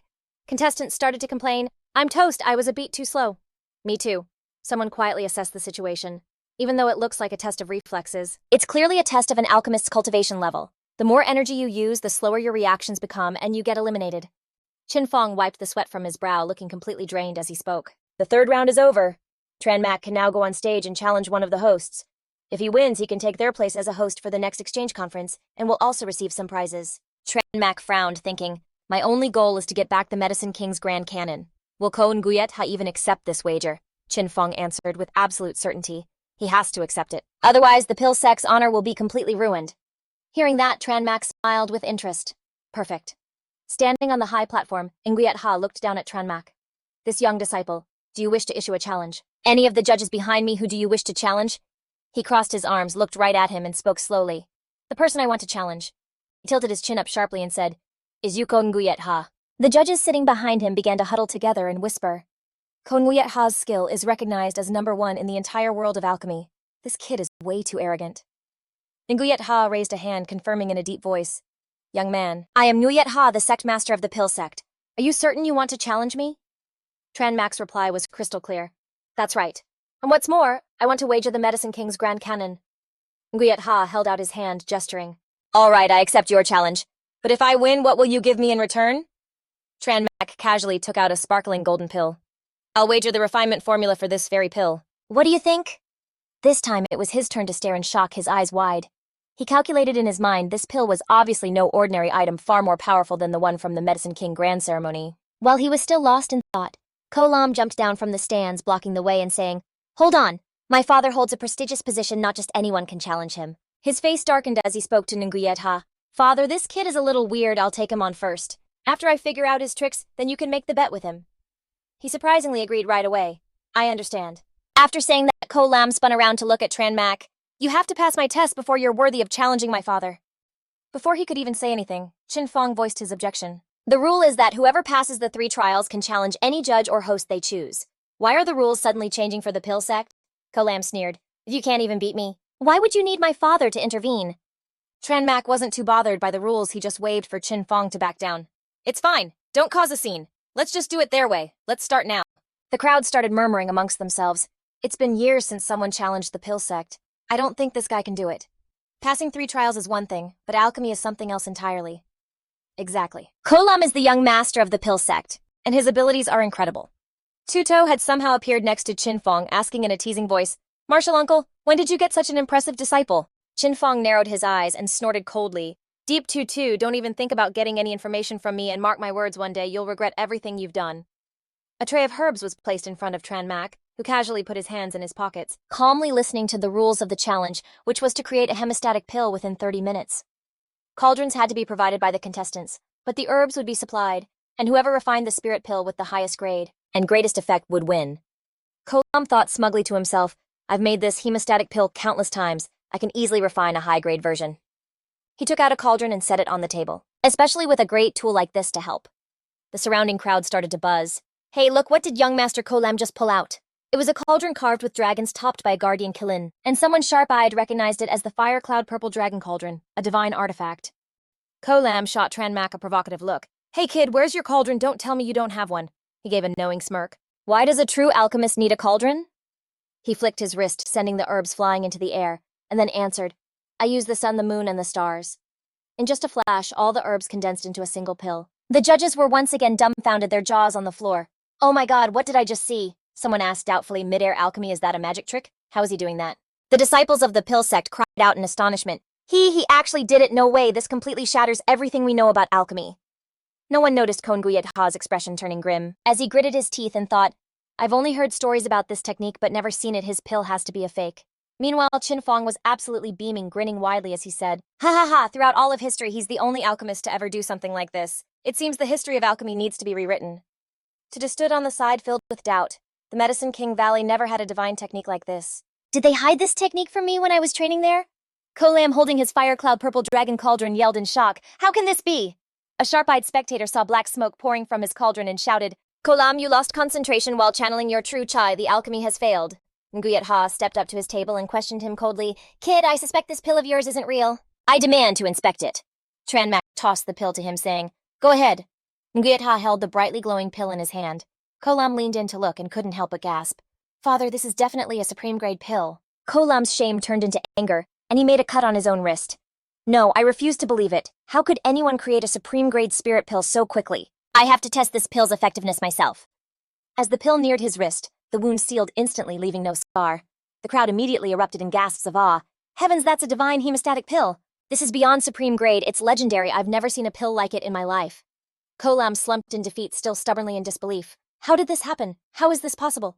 Tran Mak stood perfectly straight. With his hands in his pockets, nonchalantly listening to the results being announced, Tran Mak of the Medicine King Valley is the winner of the challenge. Tran Mak turned his gaze and said, Now it's your turn. Nguyet Ha answered through a tight jaw. Just because you beat my son doesn't mean you can defeat my pill sect. I'm going to show you what real alchemy looks like. As the two sat down for the match, the onlooking crowd started chattering again. He managed to create a legendary grade spirit pill. Maybe he can really shake the foundations of the pill sect. Yeah, no matter what happens, forcing Nguyet Ha himself to compete is already an amazing feat. This exchange conference was definitely worth attending. Tran Mak calmly listened as the judge announced, Since the Medicine King Valley won the previous match, Nguyet Ha will now choose the pill for this round. Nguyet Ha answered firmly, The Divine Power Pill. The judges standing behind him asked curiously, Sect Master Ko, are you able to refine a pill for cultivators at the Divine Realm? That's a spirit pill only a master in the Divine Realm can create. Does this mean Sect Master Ko has already reached the Divine Realm? To put her hands on her hips, laughing tauntingly. Martial uncle, are you scared now? Scared now, Zheng Feng replied coldly. Don't be ridiculous, just open your eyes and watch. On the outside, he pretended to be calm, but inside his mind was a complete mess. Master Chen, you can do this, right? You can do it, can't you? You'll definitely pull it off. All the medicinal ingredients were brought out. Yue, he reminded him with a fake show of kindness.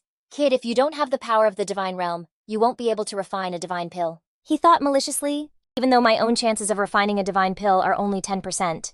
With that thought, he started putting the ingredients into the cauldron, but if I can force him to give up, then I'll have won. A glint appeared in Chenmo's eyes, and he said decisively, in the face of absolute power, any scheme is just hot air. With that, he slammed his hand on the table. The various medicinal ingredients flew into the air from the force. It's just a divine pill after all.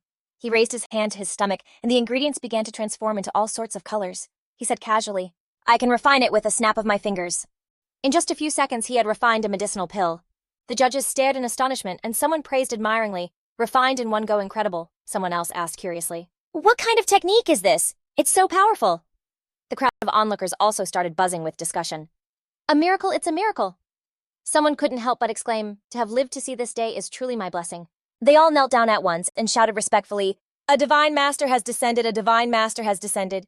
Even Zhengfeng bowed with his hands clasped and said, a divine master has descended. Susu watched jealously as Chenmo stood on the stage basking in all the glory. Does Medicine King Valley have a technique like that? Why didn't they teach me? I hate them. Huijiao frowned and cursed under her breath. Jerk, you're obviously so powerful, but you had to hide it. And you even made me bail you out. Next time I see you, I'll definitely teach you a lesson. Chenmo looked at Zhang Wei standing in the middle and urged him. You can announce the results now. He immediately replied, yes, of course. Zhang Wei seriously approached Yuehi's table, held out his hand and said, Sectmaster Gu, it's time to inspect the pill. He suddenly cut him off. That is a divine pill. A pill that can only be refined by someone in the divine realm. How could it possibly be refined with a casual snap of the fingers? His eyes darted around as he gave an order. Take the pill, and to be fair, I will appoint the person to test it this time. Zhang Wei picked up Chenmo's pill and asked, yes, the pill is here, who do you wish to appoint? Even so, he silently protested in his heart, if this spirit pill is real, wouldn't that just benefit the tester? Yue. He snatched the pill, whipped around and called out, Elder Qi, you are a master of the spirit-peaking realm. You should test whether this pill is real or fake. Elder Qi clasped his hands and replied, very well.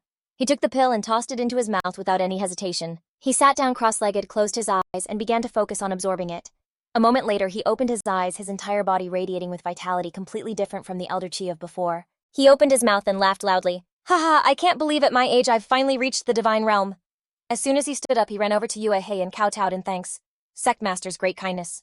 I will never forget it for the rest of my life. Chenmo, who had been silent, sensed something was wrong and spoke up. I believe I was the one who refined this pill, right? Unexpectedly, Elder Qi fiercely shouted back at him. But if the Sectmaster hadn't told me to test the pill, it wouldn't have ended up in my hands. Therefore, the one I should thank the most is the Sectmaster. He knew arguing with these people was pointless, so he turned to ask Zhang Wei, so has its authenticity been confirmed now? He rubbed his hands together and smiled appeasingly. It has, you have won. Chenmo was just waiting for this final word, and he said coldly, since the test is over, then you can spit that pill out for me. Elder Qi's face turned pale, and he exclaimed in disbelief. What? Elder Qi gave a cunning smile. Fool, I've already consumed it, and my realm has advanced. How could I possibly spit it out? Chenmo raised his hand, and an invisible force appeared, pulling the elder towards him. He issued a soft warning. I said spit it out, so you will spit it out, after pulling him closer. He placed his hand on the elder's forehead. Elder Qi struggled with both hands to remove his hand, but it was no use. He gritted his teeth and asked, Kid, what are you trying to do? Chenmo replied loudly, spit it out for me. The whites of Elder Qi's eyes showed, and his face was no longer filled with the same vitality as before. He struggled to cry for help. Sectmaster, save me, my cultivation is dropping. Yuehi was dragged into this matter, and couldn't just stand by and watch. He used his authority to shout, he actually possesses such a technique. If we don't eliminate him, the consequences will be dire. He suddenly rushed forward, yelling, Kid, release the elder of my pill sect. Hearing the shout, Chenmo turned his head to look, and he materialized a giant immortal sword. Everyone was illuminated by its light, and the crowd gasped in awe. What is that? That looks like the legendary immortal flying sword. Someone made a bold guess. Could he be a sword immortal? Yuehi's jaw dropped in horror. He thought in fear, the aura of that light is so powerful I feel like I have to kneel. No, I can't admit defeat. Even at this point, he was still talking tough. I am the #1 in the world of alchemy. What is this nonsense? Get lost. Chenmo waved his hand, and the tip of the sword obeyed, piercing straight through his chest. He let out a pained cry and fell backward. Gulan furiously cursed, You animal, you dare to kill my father, go to hell. Elder Qi was collapsed on the ground, whispering intermittently, My cultivation, my cultivation. Chenmo finished taking back his cultivation, and only then did he bother to notice Gulan. What did you say? I couldn't hear you clearly. Say that again, he hissed viciously through gritted teeth. You. He turned to the crowd, trying to manipulate them. Listen up, he just killed my father and you're all next. Everyone charge with me and get rid of this bastard. Little did Gulan know while he was busy running his mouth, Chenmo had already aimed his sword right at him. By the time he noticed the blade was already piercing straight through his chest, he screamed in terror. What? Susu, who was mixed in with the onlookers, frowned, unable to hide the fear in her eyes. He's so ruthless. Does that mean I'm next, since I'm the one who stole the Medicine King's Grand Compendium? She clenched her fists, making up her mind. No way, I don't want to die. I can't die. Chenmo glanced over at Jiang Wei and asked, Hey Judge, I won, so where's the prize? But the guy just awkwardly raised his hand and replied, We don't know where the Medicine King's Grand Compendium is. He explained further, he kept it safe himself so nobody else knows where it is. Susu mustered her courage and raised her hand. I know where Guyue kept it. I can take you to it. When Zheng Feng saw her step forward, he sneered. Oh, Monsieur, why so eager to help? Susu suddenly dropped to her knees in front of him, sobbing. Martial uncle, I was wrong. The pill sect always treated me like an outsider and pushed me away. I finally realized how good the Medicine King Valley was to me. I've regretted my actions all these years. With that, she suddenly slammed her forehead onto the ground. I'm not asking for you to forgive me, Martial uncle. I only beg you to let me return to the Medicine King Valley, then I can die in peace. Zheng Feng had seen through her crocodile tears a long time ago. He snorted coldly and said, The Medicine King Valley is too small to house a big shot like you. Chenmo didn't want to get involved in the sect's internal drama, so he waved his hand and said, Just let her take us there first. We can deal with this after we get back to the Medicine King Valley. Of course, Zheng Feng listened to whatever he said and immediately agreed. Okay, let's do that then. Before leaving, Chenmo shot a fierce glare at Jiang Wei and his crew, threatening, You guys protect Mu Zhengfeng. If anything happens to him or all hell breaks loose. He didn't even have to finish his sentence before Jiang Wei started waving his hands frantically, trying to smooth things over. Don't you worry, sir, nothing will go wrong. We have everything under control. Chenmo turned to leave. Then I'll be on my way. As he walked past the crowd, someone with a sharp eye recognized him. I remember now, aren't you the famous Master Chen? The person next to him gasped in shock. You mean the Master Chen from Jianye? No wonder he beat the Gu Yue family so easily. A Master Chen #1 on the divine roll, the guy the whole ancient martial arts world is terrified of. The scene shifts to the Huyan Kui residence. Chenmo stood in the courtyard thinking to himself that now he could use the herbs he just got to concoct a spirit elixir and heal his internal injuries. Just as he'd finished mapping things out in his head, his phone suddenly rang. He answered it without a second thought. What's up? A frantic voice asked from the other end. Chenmo, get to school now. Something huge happened. Old Gu got beat up, and Murong Yaner was taken. After hanging up, Chenmo immediately bolted for the school. Huai Sun and the guys were already gathered in the courtyard waiting for him. Chenmo, you're finally here. Huai Sun quickly filled him in on what happened. So here's the deal. A few days ago, a new transfer student named Hong Xingguo showed up. He's claiming to be Murong Yaner's fiancé and has been harassing her like a total creep. Long Feng pointed to his bandaged hand and said angrily, I went to confront him about it, but he has a bodyguard who's at least a grandmaster. And that's how I ended up like this. Ding Yu clenched his fists and said firmly, On top of that, Murong Yaner is missing now. I'm 80% sure that jerk Hong Xingguo is behind it. He Jian, who was normally easygoing, couldn't stand it either. He fumed, We called her dad, but he didn't even care. He just said it wasn't a good time for him to get involved. What kind of father says something like that? After hearing everyone out, Chenmo stroked his chin thoughtfully. A fiancé, a grandmaster bodyguard, and a dad who doesn't care. Looks like this Hong Xingguo guy has some serious backing. Wai Sun poked him in the chest. Old Chen, you're not getting scared, are you? You're the one who told us to look out for Murong Yaner. Chenmo just laughed. Of course not. Don't worry. I'll get her back and I'll make sure to explain everything to old Gu. The scene changes to someone whose hands are tied tight. It's Yaner. Turns out she was kidnapped and brought here tied hand and foot on a huge bed. She was struggling non-stop. Hong Xingguo, our engagement was just something our parents made up. No matter what you do to me, I will never like you, she growled. Got it. The young master of the Hong family, Hong Xingguo, stepped out from the shadows, patting his chest reassuringly. It's fine. We can take our time. We have all the time in the world. Yaner frowned, warning him. You're going to regret this. Xingguo completely ignored her threat, his eyes greedily roaming over her stunning figure. My only regret is not coming for you sooner, not making you all mine from the start. Just as he closed in on Yaner, someone suddenly shouted, Young master! Old Wang was standing out on the balcony, hands clasped respectfully. Xingguo spun around annoyed. Old Wang, what is it? He jumped off the bed and stormed to the door, yelling, Can you not bother me at a time like this? Old Wang, with his hands behind his back, said calmly, Young Master Chen is looking for Murong Yaner. His power is immense and our Hong family is no match for him.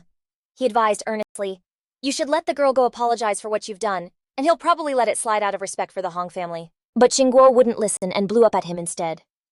Are you nuts? Me apologize to him in your dreams? Knowing he couldn't change his mind, Old Wang simply turned to leave. The old man said decisively, If you refuse to see the light, you're just walking to your death. I won't be accompanying you any longer. He used his lightness skill and flew away, his voice echoing in the wind. After all, I'm a man of the martial arts world. I can't disrespect Grandmaster Chen. Farewell. He left Hung Kwok standing in the room, cursing after him. You damn old geezer, the Hong family fed you for all these years for nothing. And when it's time to fight, you just run away. Below the building, Chen Mo's sharp eyes spotted the old man's figure flying away. In the room, Yan Ni raised an eyebrow provocatively. You have a death wish, don't you? Hung Kwok had taken off his shirt at some point. He pointed right in her face and cursed, bitch. With that, he lunged forward and pinned her down no matter how much she struggled. He said in a taunting voice, Today! Before he could finish, he suddenly frowned and groaned in pain. Chen Mo made a clenching motion with his hand, warning in a cold voice, Don't move. I have control over your heart. But Hung Kwok had never been one to listen. He whipped his head around and yelled, I'm from the Hong family, you can't! Before he could finish his sentence, his cry was cut short. Chen Mo tightened his grip. He screamed in agony. After dealing with Hung Kwok, he looked at Yan Ni and asked with concern, Are you okay? She quickly replied, I'm fine, that guy deserved to die, but he had a point. The Hong family's powerful background will cause trouble for you. Chen Mo untied her hands and feet. He picked Yan Ni up, reassuring her in a gentle voice, I'm not afraid, let's get you home. Chen Mo brought Yan Ni back safely. Before leaving, he didn't forget to wave and say, Goodbye, Yan Ni. The moment he finished speaking, his phone rang again. As soon as he answered, a booming voice shouted from the other end, You've caused some big trouble now. You know that. The caller turned out to be He Shan. He slammed his desk in anger and said, The grandfather of Hung Kwok, the man you killed, is a highly decorated old general, and he's raising all kinds of hell right now, Chen Mo said with an understanding tone. No wonder he was so arrogant. So what do you people want? On the other end of the line, He Shan wearily rubbed his forehead. The higher-ups had been arguing with him all day, but they finally managed to calm him down. But seeing him hesitate, Chen Mo had to urge him to just spit it out. He Shan held the phone closer to his ear and said, He wants you to go to the Hong family estate, wear mourning clothes, and mourn for Hung Kwok for 3 days after the memorial service. He'll let go of what you did before and join forces to fight against the ancient martial clan. Unexpectedly, Chen Mo replied, Then I'll go. He Shan couldn't believe it, and pulled the phone away to look at it. Huh, what did you say? You're really going! On the other end, Chen Mo also lowered his phone and laughed out loud. I'm definitely going. The scene changes to Hung Kwok's funeral at the Hong estate with 2 monks sitting in the front row. Behind them were family members and servants. The sound of wailing was endless. Sob, the young master died too young. Sob, sob, sob. The head of the Hong family, Hong Danan, knelt by the altar sobbing and lamenting. Chen Mo's methods are too cruel. Chen Mo soundlessly walked up in front of him. He stuffed his hands in his pockets and calmly asked, Too cruel, you must not have seen much then. Danan, his eyes still filled with tears, asked through gritted teeth, You really dared to come. He pointed forward and said, There's a spot reserved for you up front. Go change into mourning clothes and chant sutras for my son. Unexpectedly, Chen Mo remained perfectly still, saying bluntly, I didn't come to pay respects to young Master Hong. Old General Hong, my name is Chen Mo. I admire your character and came specially to pay you a visit today. The old master of this Hong family, Hong Wei, got straight to the point without any pleasantries.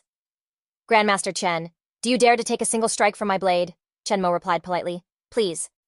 The two stepped into the middle of the room, Hong Wei holding a blade with both hands. He spread his feet into a stance. He said angrily, You must bear the hatred for killing my grandson.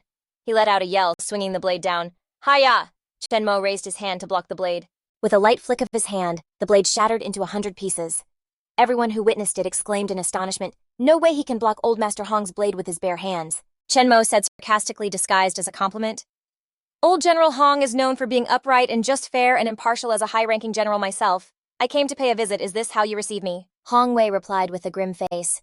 I knew from the start you weren't here to wear mourning clothes, but my Hong family won't be so easily humiliated, Chen Mo said sharply. Old General Hong, I respect you for your great reputation in the military, but you let your grandson grow to this age without being able to protect himself. Hong Wei refused to back down. He said with his eyes half closed, But he was still my grandson. I'm not willing to let you off so easily. Chen Mo asked curiously, Then what do you want? A calculating glint appeared in Hong Wei's eyes. He asked probingly, Chen Mo, do you dare to charge into the ancient martial clan one more time? Chen Mo burst out laughing. Ha ha, whatever you say. The scene changes to the ancient martial clan in Thin Fong City. The two stood on the rooftop of a tall building. Hong Wei uncharacteristically explained, This Thin Fong City is the forging center for the ancient martial clan. It has strong defensive forces and a large-scale weapons manufacturing workshop. We'll split up and destroy this place. He stroked his beard, saying as if he were being very reasonable, Kid Chen, I hate you to the bone, but Dali cannot afford to lose you. I'm forced to suppress the anger in my heart. He glanced at Chen Mo as if giving an order. So you'll follow my lead. If we succeed, it will benefit Dali. If we fail, then it's up to fate. Chen Mo looked at him thoughtfully. He raised his hand in a military salute to him. So are you hoping I succeed or fail? Hong Wei laughed loudly, turning back to look at Chenmo. Whether you succeed or fail, I don't lose anything either way. Ha ha ha. With that, he zipped away and vanished, his voice the only thing left echoing. I'm heading out first. Chenmo sized up the situation. The factory was crawling with quite a few masters. He couldn't just waltz in through the front door. Right then, a truck was pulling up to the gate. An idea sparked in his head and he grinned. That's it, let's go with that. In a flash of wind, he dove under the truck. This was Chenmo's master plan. He clung to the truck's underbelly as it rolled inside, bringing 2 fingers up to chant a command. Mystic concealment art. The ride in was totally smooth, Chenmo thought with a smirk, sneaking in on a truck like this. I should probably cause a huge scene. While the workers were busy, a nearby crane suddenly came crashing down. Everyone screamed in terror. What's happening? It's a sneak attack! As everyone scrambled and fled in chaos, Chenmo slipped out from under the truck. He chuckled seeing Hong Wei make such a huge scene. Is old man Hong trying to wreck the whole factory or what? The fleeing workers were guessing that a cultivator must be using some special gear. A guy ran out of the factory yelling, "Follow me and grab your equipment, don't let the intruder get away." The crowd instantly turned back around. This chaos was exactly what Chenmo wanted. Now's my chance to get into the weapons workshop. The armory doors swung open, revealing countless firearms lining the shelves. Everyone scrambled to grab a weapon for themselves. Move it, move it, move it! Someone cursed impatiently. Let's get that damn intruder! Chenmo grinned mischievously, thinking to himself that it was finally time. Guess we're starting the New Year's fireworks a bit early this year. Outside, a frantic search was underway, with someone shouting and pointing. I think he went over there. Hong Wei was hiding near the dumpsters, covering his mouth to muffle a cough. He couldn't believe he hadn't made it into the workshop, and on top of that, he was surrounded and badly hurt. All he could do was hide here for now. Suddenly, a massive explosion rocked the area outside. Hong Wei peeked out, stunned. What the sky lit up with flames and 2 lines of text appeared clear as day. The one who destroyed this factory is Chenmo. When Hong Wei saw it, he couldn't help but give a thumbs up. This kid's got talent, nice one. Outside amid the rubble, the workers were screaming, Chenmo! Come on out, you can't escape! Another tried to sweet-talk him amidst the chaos. Just surrender to the ancient martial clan and you'll be second in command above tens of thousands. Then another guy started jeering, Chenmo, you're supposed to be #1 on the prodigy board, so why are you hiding like a coward in your shell? The second he said that, Chenmo appeared, clapping a hand on his shoulder and saying calmly, You're the one who asked for it. The man froze, turning to look at him, and that was the last sound he ever made. Chenmo slammed a fist right into his chest, then grinned and announced, Okay, this duel is over. The others saw their comrade get taken out and immediately swarmed Chenmo. Someone shouted to rally the troops. The sect master has issued an order. Whoever kills Chenmo will be promoted to one of the 5 elders. Fired up by the promise, everyone charged forward screaming, Kill him! Chenmo just scratched his head and chuckled, Man, this is just unforgettable. A few hours later, amid the total devastation, a lone surviving worker ran up and asked, General, what do we do now? Zhu Yan clasped his hands behind his back, staring at the mountain of bodies in front of him, and replied calmly, Go back and inform the sect masters immediately. Chenmo's grand plan is a success. We have to attack Dali at once, or the ancient martial clan will never recover from this. After his subordinate left, he muttered under his breath, Chenmo, what will it take to finally kill you? At dawn the next day, a fire was crackling, filling the air with the delicious smell of grilled fish. Chenmo sat on a boulder, humming to himself as he rotated a fish skewer. Grilling a fish. When it looked about done, he lifted it to his nose for a sniff. Smells amazing, it's definitely ready. But just as he was about to dig in, Bai Tu suddenly appeared beside him. He spoke in a mysterious tone. Young man, eat up. A full stomach will keep you from getting homesick. As he spoke, a weird red glint flashed in his eyes. That way you won't have to be a hungry ghost in the afterlife. Chenmo was totally unfazed. He took a big bite of fish and then said, Introduce yourself. Bai Tu looked down at him, giving a short, smiling introduction. Old man Bai Tu from Kunlun. In the blink of an eye, Chenmo had already polished off the entire fish. He tossed the bones aside and said, You're not going to be able to kill me. How about this? You tell me a few things about the Snow God Palace, and we can be friends. What do you say? Bai Tu didn't mince words, pointing right at him. Chenmo, you're growing way too fast. You're a menace to the ancient martial world. He raised both hands, and an ice dragon materialized. Today, I'll use my Azure Dragon's descent to send you on your way. Seeing this, Chenmo simply waved his hand, and his Zhuanlong appeared. He snorted, My Zhuanlong isn't going to lose. The 2 dragons shot into the air, clashing violently. Their roars thundered, shaking the entire sky. Bai Tu's face went dark, either from using too much primal energy, or from pure rage. He thought in shock, It's actually holding its own against my Azure Dragon. Chenmo's Zhuanlong was moving with insane agility. It twisted and coiled itself tightly around the Azure Dragon's body. Bai Tu shrieked in horror, No, my Azure Dragon is being crushed to death. After finishing its opponent, the Zhuanlong charged straight for the old man. Bai Tu collapsed onto the ground. Chenmo casually walked over, hands behind his back, and asked, So who was it that's sending who on their way again? Fear finally hit Baitu. He said frantically, "Wait! You want to know about the legacy of the Snow God Palace, right? I have a map to it." His face was pale as he gasped for air. "When the Snow God Palace finally appears, we can team up and split the treasure." Chenmo's interest was piqued. He prompted, "The legacy. Tell me more." Baitu, having recovered a bit of his composure, got to his feet and began to explain in more detail. The Snow God Palace is the palace that was left behind by the Snow God. Legend has it that the Snow God sealed the Snow God Palace to search for her lost lover. The palace only appears once a year during the Mid-Autumn Festival, and inside the voice of the Snow God still echoes. It was as if Lakley's image suddenly appeared, her voice gentle and affectionate. "I'm waiting for you to come back." Tranmak shut his eyes tightly, clenching his fists, and calling out to her in his heart, "Junior sister." Bok, too oblivious to his own situation, was busy rambling on, saying if he didn't like an even split, they could do 80-20 with him taking 20. Tranmak, who had been silent until now, heard this and roared, "How dare you! Covet my junior sister's things!" He angrily swatted his hand, sending Bok 2 flying. The man fell flat on his back, eyes rolling into his head, and breathed his last. Tranmak walked over and rummaged through the man's robes. He found a ring, channeled energy into it, and commanded, "Show me where the map is." The map materialized, and Tranmak took it, whispering softly, "The map is in my hands. When the time comes, I will find you, junior sister." Scene change. Thanks to Tranmak Hong, Ui easily escaped the factory. As he ran, he muttered that Tranmak was a true prodigy. Dai Li can't afford to lose him. But what about his own grandson? Should he tell his son and daughter-in-law to have another kid?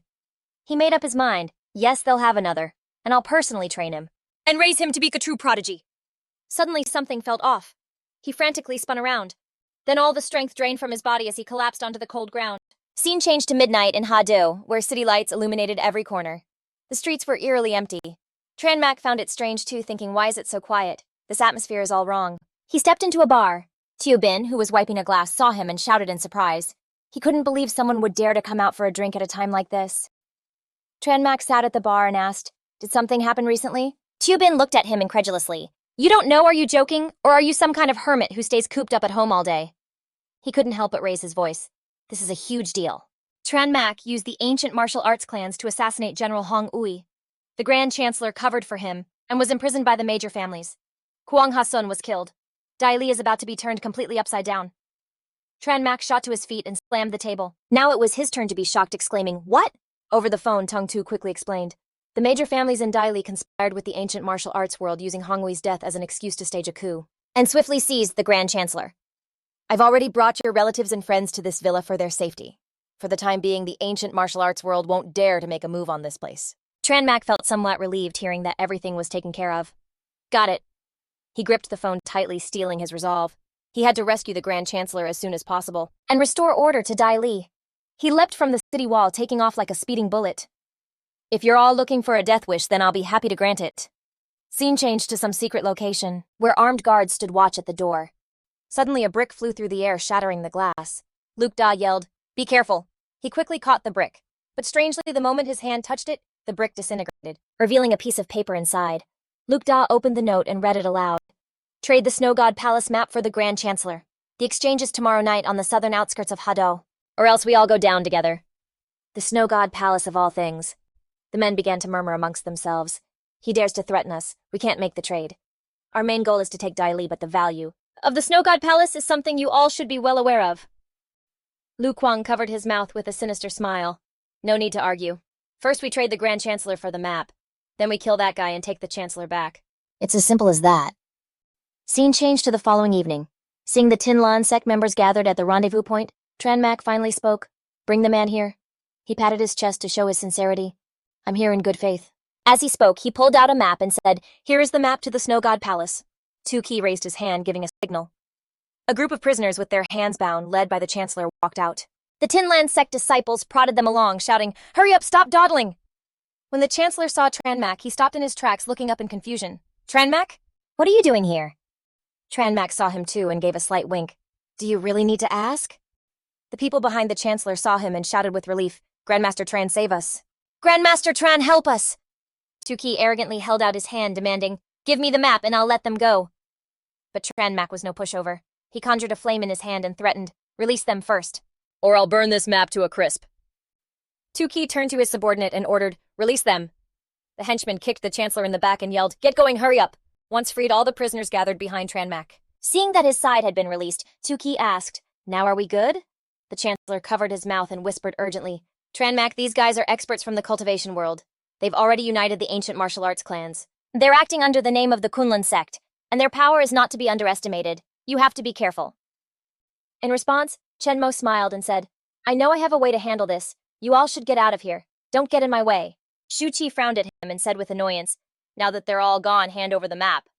Liu Guang pointed in the direction Zhao Chang had just left and said, He probably already told you. We're from the Star Orchid sect of the cultivation world, and your talent is extraordinary. If you hand over the map to the Snow God Palace, I'll take you as my disciple and your future will be limitless. Chenmo looked as if he had just heard a joke. He looked up at the sky.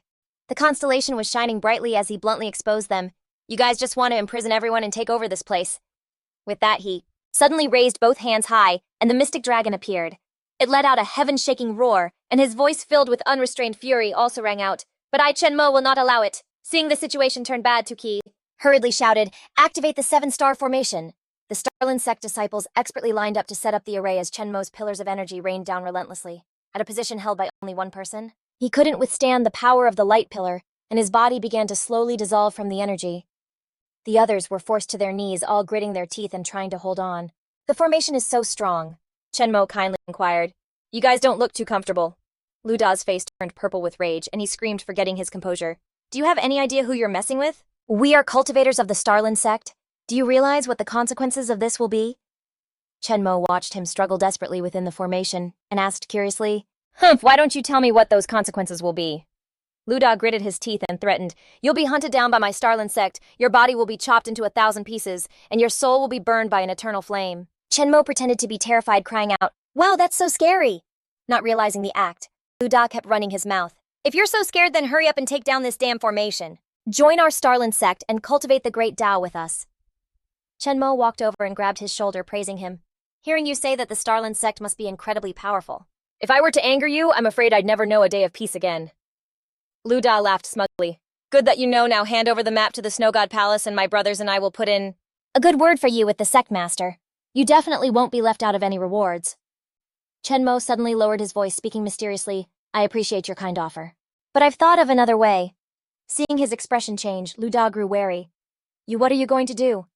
With his hand still on the man's shoulder, Chenmo replied nonchalantly, Kill all of you. How would the Starlin sect ever know it was me? He twisted his hand down hard, and one of Lu Da's arms was torn away. The man screamed in agony, clutching his shoulder.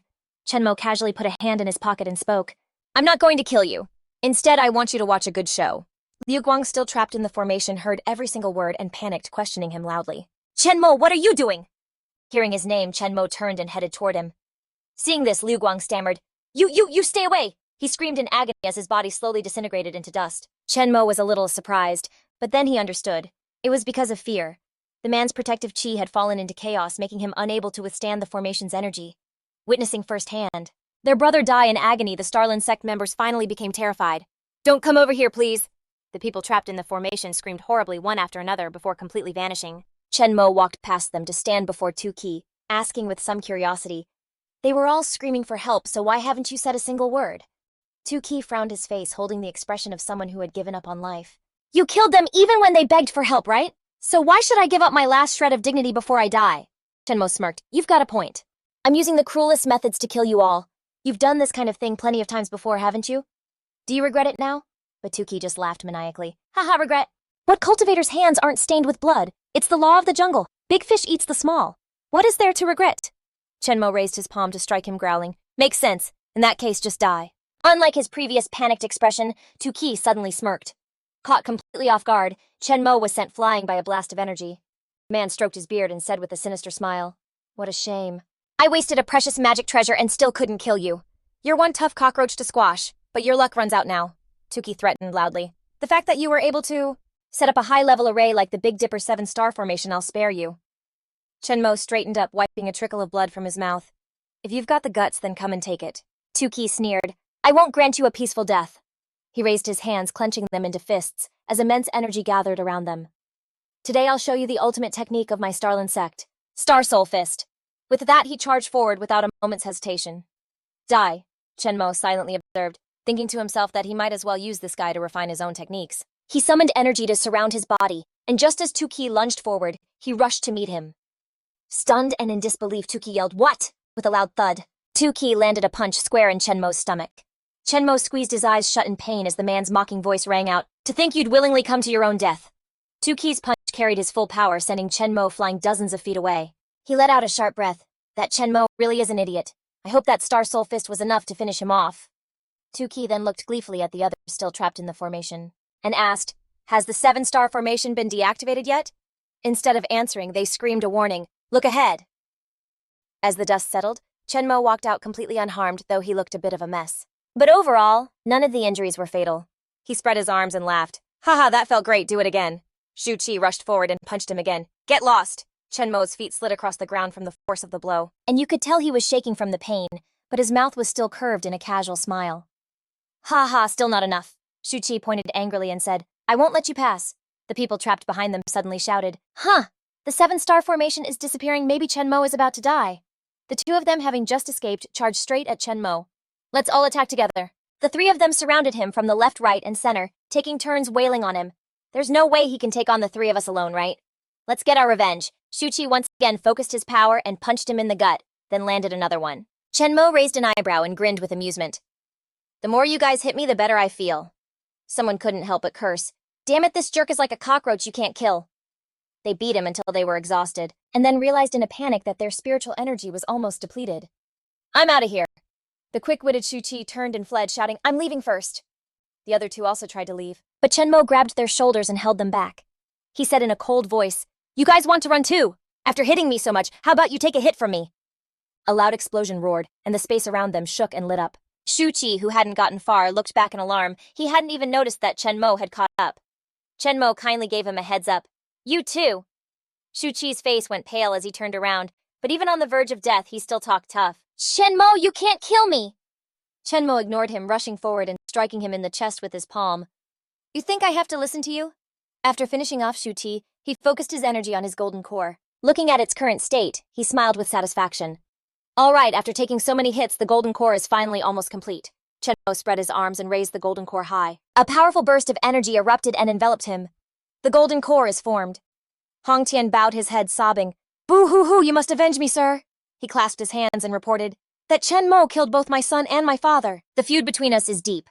Sandao turned and replied coldly, "Your father's death has nothing to do with me. Don't act so innocent. I know you have quite a few of your lackeys here too." His face darkened as he questioned, "As for Chen Mo, how much do you really know?" Hong Tian said hurriedly. "I've already told you everything I know. Is it still impossible to kill him?" Sandao frowned in thought. "It's more than just being unable to kill him. A total of 10 experts from our Star Orchid sect, including a half-step Golden Core Master, were all wiped out by him." Hearing this, Hong Tian's eyes widened. "The Star Orchid sect? Aren't you an elder of the Kunshan sect? Also, is this Chen Mo really that powerful? Even a half-step Golden Core Master is no match for him." Sandao laughed arrogantly. "The Kunshan sect is nothing but a bunch of worms. Our Star Orchid sect is countless times more powerful than your Star Emperor throne. Work for us and you'll reap many benefits," Hong Tian thought in alarm. This guy must be one of those aliens from the rumors. "But why does he look just like me?" Sandao clasped his hands behind his back and said knowingly, "The difference between a half-step Golden Core and a true Golden Core is like heaven and earth.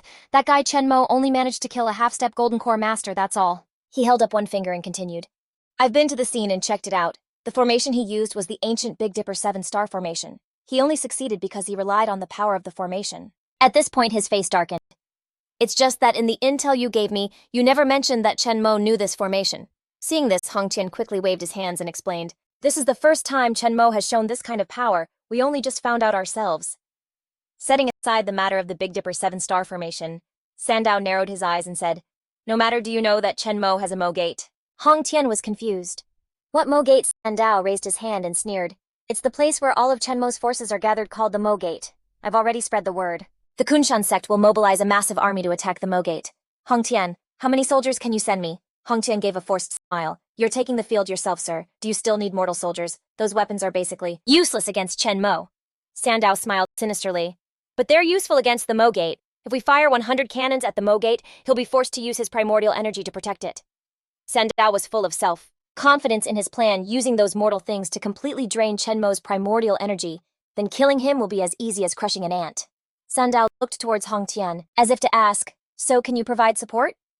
He immediately agreed. "Yes, I can give you cannons, and I'll even add 10 helicopters to suppress Chen Mo from above." The two reached an agreement, shook hands, and said in unison, "A pleasure doing business with you." Hong Tian grinned from ear to ear, thinking maliciously to himself, Chen Mo is definitely screwed this time. Those other people I was working with are useless now. What great families of Dolly. This Dolly only needs my family, that's enough. Scene change, Chen Mo and Zhao Jiang are sitting and watching TV when the screen suddenly changes, and Sandao's face and voice appear. He speaks up, is Chen Mo there, are you watching? He grins ferociously, pointing forward threateningly. Chen Mo, I am Ma Sandao of the Kunshan sect. In 3 days, I will attack the Mo Gate. If you don't show up, the Mo Gate will be burned to the ground in an instant.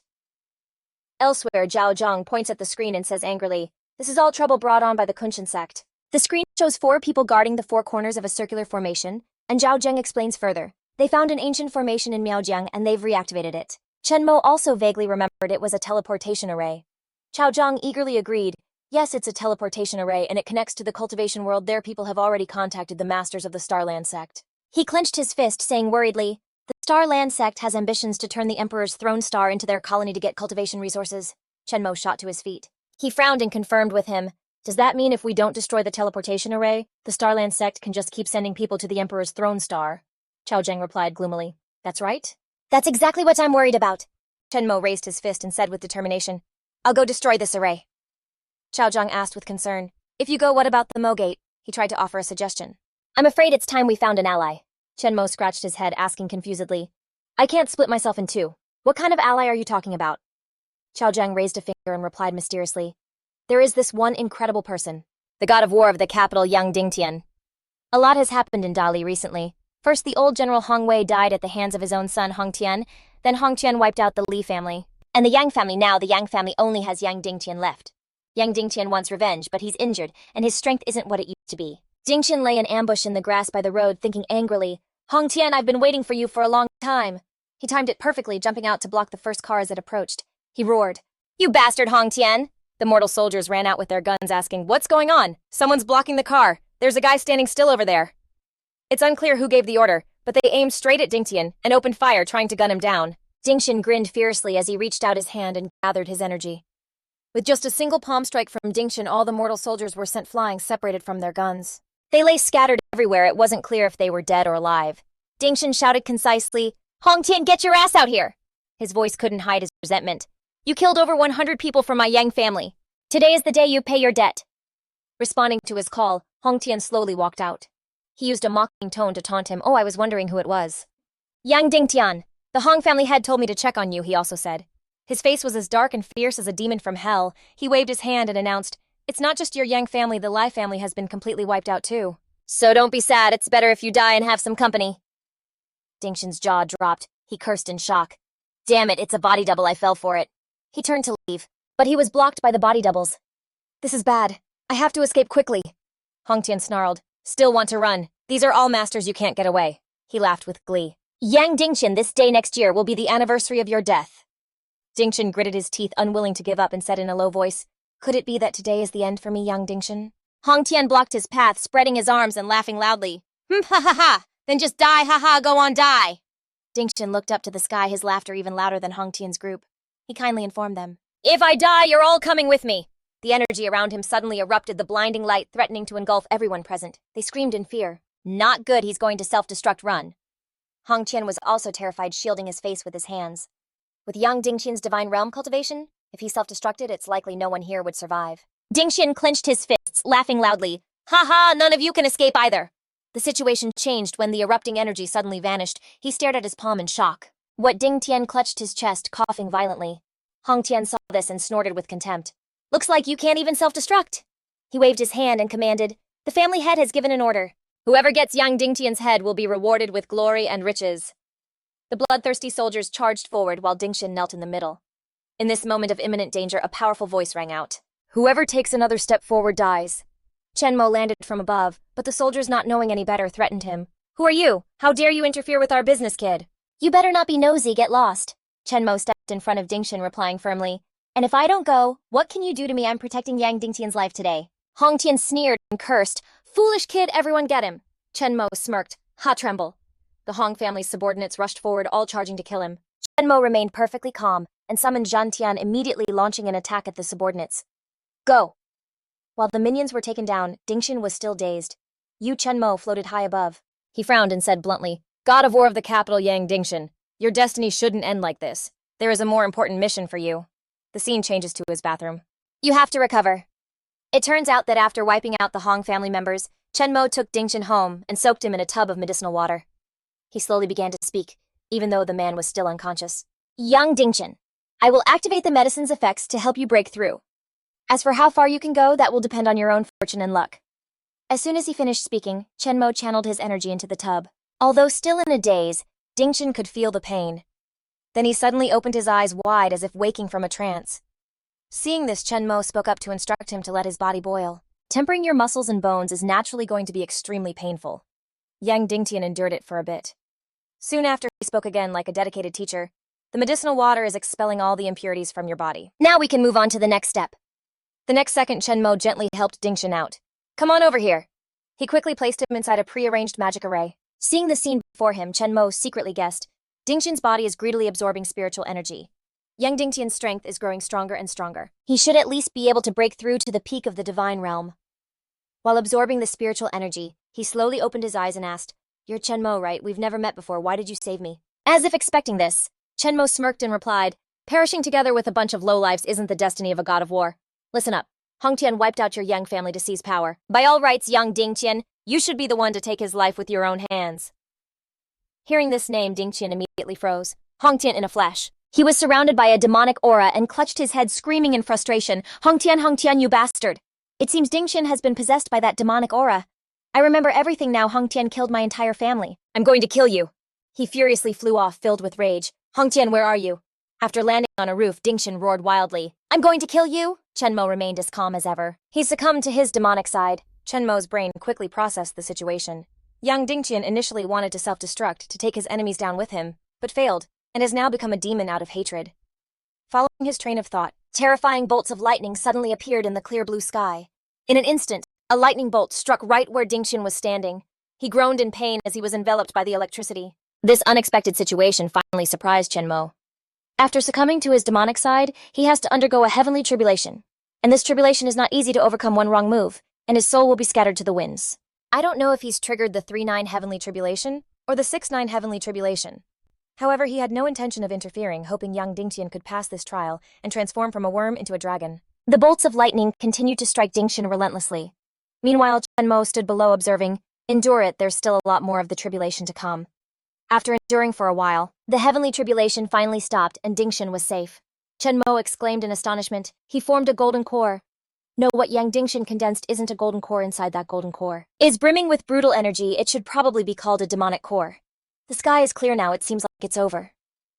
Then Chenmo sighed in relief, thinking to himself, Yang Dingtian underwent the 3-9 heavenly tribulation at the golden core realm. His future potential is limitless. Wait, that's not right. Didn't feel the energy fluctuations of a golden core breakthrough. Why hasn't Yang Dingtian's demonic core fully formed yet? Following Chenmo's questions, a dark cloud rolled in, and another extremely vicious bolt of lightning appeared. Chenmo's expression quickly changed. Crap, it's actually the 6-9 heavenly tribulation. He rushed up to the roof where Dingtian had been standing. His physical body has been turned to ash. The demonic core is absorbing the energy of the heavenly lightning. Suddenly, Chenmo realized, in my past life, when I broke through to the golden core, forget the 6-9 heavenly tribulation, the sky didn't even let out a fart. Yang Dingtian is really lucky. Seeing the scene before him, he spoke up. His body has started to regenerate. It turned out, Dingtian was gradually returning to his original state. Although he was still in great pain, it wasn't over yet. Chenmo continued to observe. This is bad. The demonic core hasn't fully absorbed the 5th bolt of heavenly lightning, and the even stronger 6th bolt of heavenly lightning is already here. His demonic core might shatter directly, but I can't bear it for him. As soon as he finished speaking, Chenmo flew away to avoid the area. I can only leave it up to your fate! Luckily, he managed to dodge the extremely powerful lightning strike in time. A glimmer of confidence flashed in Chenmo's eyes. You have to withstand it. The powerful destructive force of the heavenly tribulation had turned everything around them back to the Stone Age. However, Dingtian was still alive with his demonic core floating in the air. As if a heavy burden had been lifted, Chenmo sighed in relief once more. Phew, it's still okay as long as you're not dead and the core isn't shattered. Young Dingtian will be fine. He flew over to Dingtian's side to check on him. Are you all right? While helping him up, Chenmo suddenly noticed something. It should be over now. Let me heal you. For the first time in his life, Chenmo showed such clear horror. No way the thing this young Dingtian guy attracted is the 9-9 heavenly tribulation. At the same time, both he and Dingtian hastily dodged the lightning strike as if it had been provoked. Chenmo shouted loudly, The guy who summoned you is in that crater over there. If you're going to target someone, target him. Contrary to his wishes, the lightning bolt stubbornly pursued him. Why is it targeting me? The heavenly tribulation only appears during cultivation breakthroughs, yet it was triggered by Yang Dingtian at the Golden Core stage, something unprecedented in cultivation history. The heavenly tribulation wasn't striking the one undergoing it, but was instead targeting a bystander, which was even more unheard of. As the lightning tribulation chased him, Chen Mo kept running and wondered, could it be that this heavenly tribulation mistook me for Yang Dingtian?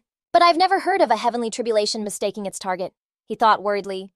In the cultivation world, very few people can trigger the 9-9 heavenly tribulation. It only appears once every 1,000 years, and the mortality rate is as high as 99%. As Chen Mo spoke, the heavenly tribulation rained down on the earth.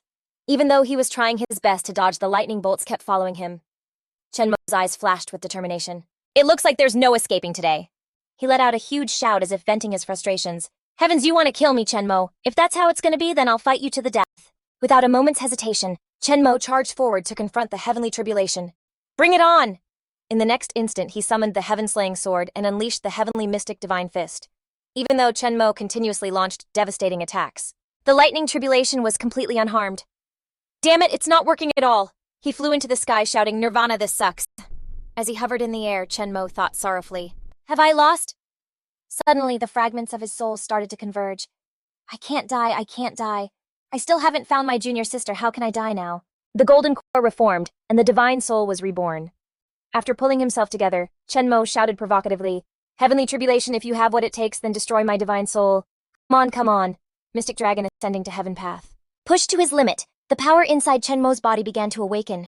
Dragon-shaped Qi swirled around his body, stitching the pieces of his corpse back together like a needle and thread. Then Chen Mo quickly made a plan in his head.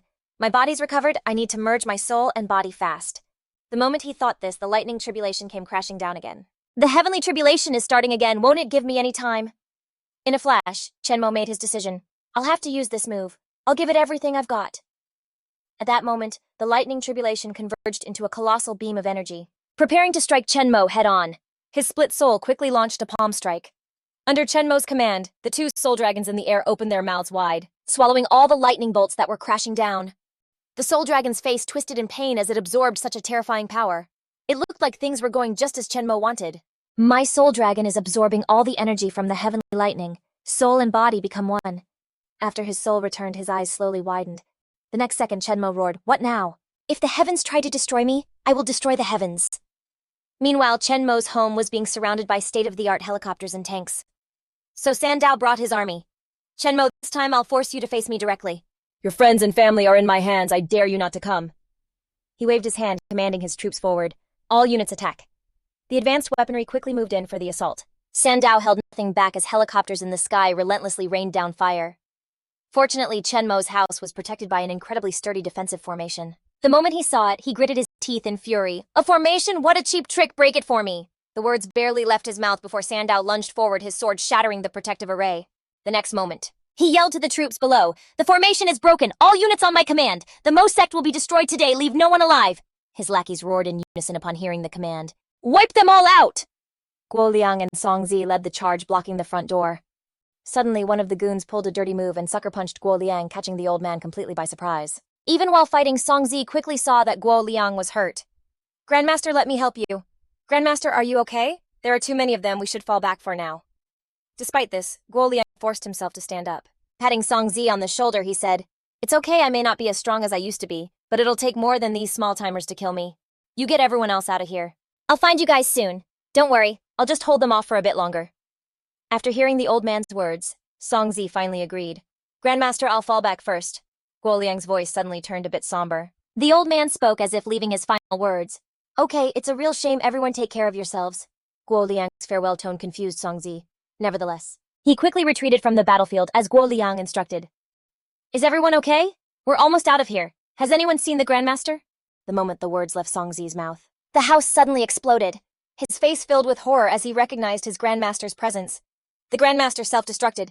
Ignoring their horrified expressions, Sandao said tauntingly. Was that old geezer your Grandmaster? He just blew himself up because he couldn't win, got me all dusty. He continued. You all better not copy him. Sandao's arrogance, combined with Guo Liang's sacrifice, left Song Zi completely stunned. Ma Sandao, I'm going to kill you.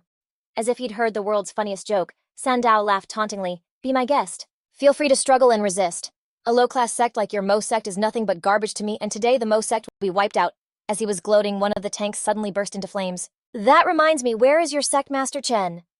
The scene seemed to catch Sandao's attention, and in that instant, an even more massive explosion erupted, signaling something big. Just as expected, Chen Mo had arrived, and it was game over for his enemy.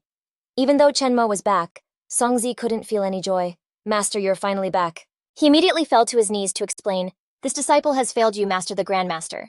He self-destructed to protect the Mo sect. As he spoke, Songzi couldn't hold back his tears, his eyes welling up.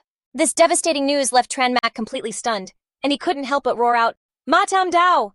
Tranmak's voice was fiercer than it had ever been. You wanted me to come, didn't you?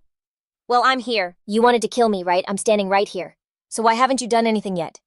The sheer force of his aura made the smug Tam Dao tremble. I originally thought that Tranmak was only at the half-step golden core stage at best, but I just sensed it, his golden core cultivation is even higher than mine. Despite this, he stubbornly provoked him. Tranmak, even if you're amazing, even if you're stronger, can you really take on the whole world today? I'm going to show you what happens when you defy the world. Tam Dao's provocation didn't faze Tranmak in the slightest. Defy the world, become the world's enemy, so what? I Tranmak am right here, who dares to challenge me? Hearing this, he roared, ordering the surrounding army to target Tranmak. Take him down for me. The tanks immediately obeyed, surrounding Tranmak. A second later, they all fired on him at once, but too bad for them, these attacks couldn't even touch a single hair on his head, let alone actually hurt him. You're helping outsiders against your own people, you all deserve to be punished. After that, he casually unleashed a few clean slashes at the tanks. Tranmak roared, you deserve to be punished. Not waiting another second, he quickly unleashed an attack to wipe them all out. The sight made Tam Dao grind his teeth, refusing to accept it. That power is terrifying, but his stamina has to have a limit, right? We have to attack non-stop and drain him completely. Still, he stubbornly yelled, Tranmak is hurt, everyone attack if we don't kill him. We're all going to die. Tranmak calmly summoned the heaven-slaying sword, and with a decisive swing of his hand, he unleashed a single attack. The heaven-slaying sword annihilated all the minions. Just as Tranmak was concentrating, a voice cried out, Little Mac. It was Uncle Tran, absolutely furious, saying his grandpa had told him he must never spare these wicked people. Sufeng beside him was also crying sadly, Little Mac. The pain of his parents quickly reached Tranmak. Grandpa, I'm so sorry I was a step too late. The only way I can honor your spirit is with the blood of these people. Having made his decision, he growled, Ma Tam Dao, let's fight to the death. Tam Dao heard this and scoffed. Fine, let's fight, Tranmak. You're out of juice now. There's no way you can take this next attack from me. Mountain splitting saber technique, third form heaven breaker. Not backing down, Tranmak struck back with just 2 fingers. Great divine art nirvana. As if he already knew Tam Dao's fate, he gave a threatening smirk. You can regret ever crossing me in the underworld. Tam Dao's face twisted in horror as he realized Tranmak's attack had landed. He screamed in pain. Damn you! Annoyed by his racket, Tranmak issued a final command. Everyone from the Starland sect, eliminate them all. Under a dark, hazy sky, Fa Lun was activating a formation. He slowly chanted, Lightning art descend, dark clouds gather by my divine command obey. Right after that, streaks of lightning immediately crashed down on the formation. Fa Lun's face lit up with glee. The 10,000 thunder roar killing formation is getting more powerful. Soon this entire planet will belong to my Starland sect. But he wasn't allowed to enjoy his victory for long before a figure suddenly appeared in the dark clouds. So this is the 10,000 thunder roar killing formation. Not bad, it can even absorb dark clouds. This formation could boost my power real fast. This sudden appearance made Fa Lun yell in anger. Hey, who are you? Get lost if you don't have a reason to be here. It was none other than Ding Tian, who had come while in a state of demonic corruption. Who I am isn't important, but I do have business, and I came here looking for you. Hearing that, Fa Lun immediately shot back, No way do I even know you. What could you possibly want with me? Suddenly he yelled out as if he'd figured something out. Wait, don't tell me you're... Ding Tian quickly landed, cutting him off. I came all this way to borrow something from you. Fa Lun asked, What do you want to borrow? The next second he lunged forward, attacking head-on, Your worthless life. While dodging Ding Tian's deadly attacks, Fa Lun tried to threaten him with his connections. You jerk, do you even know who I am? Seizing an opening, Fa Lun quickly struck back. You dare act wild in my formation, just die. His attack managed to push back Ding Tian's aggressive assault. Even so, the demonic aura pouring from Ding Tian's body terrified Fa Lun. What this energy? Who the hell are you? Ding Tian looked like he was trying to absorb this evil power. I am the god of war of Jiadu Yang Ding Tian, the one who guards this imperial planet. A moment later, his face twisted into a more wicked expression than ever before. I am the great demon Yang Ding Tian. Next, Ding Tian gathered his power for an attack. Heavenly Demon Chaos, I will defy the heavens, Heavenly Demon's 13th form burial. His ambitious declaration left Fa Lun in disbelief. What? Ding Tian's demonic energy began to envelop Fa Lun. Crap, if he dies, the teleportation circle will be destroyed. After a brief struggle, Fa Lun was ultimately defeated by Ding Tian. Having achieved his goal, he laughed maniacally. Ha ha ha, from now on, Young Ding Tian can live again. The scene then cuts over to Hong Tian. What did you just say Tran Mak killed them all? Is he really that powerful? Fa Shin quickly devised a new strategy. Looks like we have to call the main sect for backup. We need them to send more powerful senior brothers or even some elders over here. Hearing this, Hong Tian anxiously spoke up. What are you waiting for? Bring them here now. But things weren't as simple as he thought as Fa Shin gestured. They needed a lot of jade stones filled with spiritual energy to solve the immediate problem, and they also needed 3 virgin boys and girls to set up the formation. It seemed these demands didn't faze Hong Tian at all. Elder, rest assured. Whatever you ask, I will provide. The Grand Army entered Hado and began to violently capture virgin boys and girls. Hado was thrown into chaos, and cries for help echoed continuously through the once peaceful city. Help me. Let my child go. Don't touch my children. My son is still so young. Then all the children were taken to the 10,000 Thunder Annihilation Grand Formation in Miaojiang. As the plane approached the formation, a bolt of lightning struck it directly. The sight left Fa Shin gaping in astonishment. What's happening? Is this power from Senior Brother? Fortunately, Shenmo arrived just in time to block the attack. Are you insane? He couldn't help but scream. Yang Dingtian, there are children inside. You can't do this from within the demonic aura. Dingtian squinted, observing Shenmo. Who are you? The moment he recognized him, Dingtian gritted his teeth and spat out his name. With an arrogant look on his face, Dingtian said, Shenmo, you dare to interfere to my battle with the Xinglan sect, then you'll have to face me, Yang Dingtian. As Shenmo charged forward, he also prepared an attack. Let's see if your golden core is more powerful, or if my demonic core is stronger. Dingtian's madness prompted Shenmo to cry out, Yang Dingtian, stop! Don't be controlled by your anger. He gritted his teeth, thinking to himself. Otherwise, Shenmo would have no choice but to deal with him personally. Ignoring Shenmo completely, Dingtian unleashed a continuous barrage of thunder and lightning. Luckily, Shenmo managed to block it in time. It's useless! The next second, Shenmo started gathering the lightning bolts Dingtian had just unleashed. This terrifying power caught Dingtian completely off guard. He couldn't believe Shenmo could actually control lightning. But don't think you're the only one I can control. Lightning too. Dingtian became even more fired up. 10,000 Thunder Annihilation Formation, 10,000 Thunders converge, he then roared threateningly. How about it? Do you dare take this attack of mine? Despite Dingtian's taunt, Shenmo's attention was suddenly drawn away.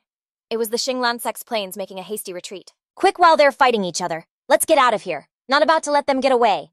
Shenmo landed on top of one of the planes. He issued an ultimatum, trying to leave not a chance. I've said it before, everyone from the Xinglan sect will be wiped out. The henchmen inside the plane began to tremble. Its Shenmo were totally screwed. They immediately got on their knees, begging for their lives. Grandmaster Chen, don't kill us. Please give us a chance. We're willing to help you take over the entire world. You'll be the master of this world. Despite their groveling, Shenmo remained determined. I have no need for that. You can all die now. Right after he swung his arm down, delivering a devastating blow. Yunjiang, huh? After destroying the lead plane, Shenmo issued a command to the others. The rest of you gathered together for me. They panicked in terror as they were forced together. What's happening? The plane is out of control. All the systems are down. As the plane shook violently, the members of the Xinglan sect screamed in despair. Help us, we're dead for sure. Shenmo isn't letting us get away outside in the open sky. Shenmo boomed his command at them. Listen up, you kidnappers on the planes. Protect those children for me. If anything happens to them, Shenmo will shred you into 100 pieces. Upon hearing this, one of the henchmen was overjoyed. I'll definitely protect these kids. They won't get a single scratch. Then they went over to the children and gently comforted them. Shenmo's complete disregard for him infuriated Dingtian. Shenmo, have you already forgotten about me? His voice made Shenmo curious. Oh, you're still here. Do you need something? It seemed Shenmo's dismissive attitude had driven Dingtian completely insane. How can you worry about other things when you're about to face me? Come on. This is our final battle. His eyes flashed with rage as if he was completely controlled by the demonic energy. Then Dingtian lunged forward, unleashing a vicious attack. I want to see you block my 10,000 thunders return to one palm. Killed Shenmo replied calmly. Yang Dingtian, today I'm going to make you understand something. The next second he declared loudly that I, Shenmo, will forever be a mountain you can never reach. Shenmo's power instantly overwhelmed Dingtian, creating a world-shaking explosion. The collision of their powers in midair caused an impact, so immense it caused the planes to rock violently. Hold on tight, the aftershock could blow us away. This destructive power is insane. The Xinglan sect members on the plane cried out in terror.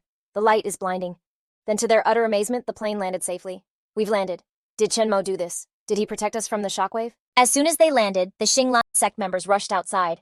Everyone look over there. Turns out they wanted to watch the fight between Shenmo and Dingtian up close. This is truly a battle of gods.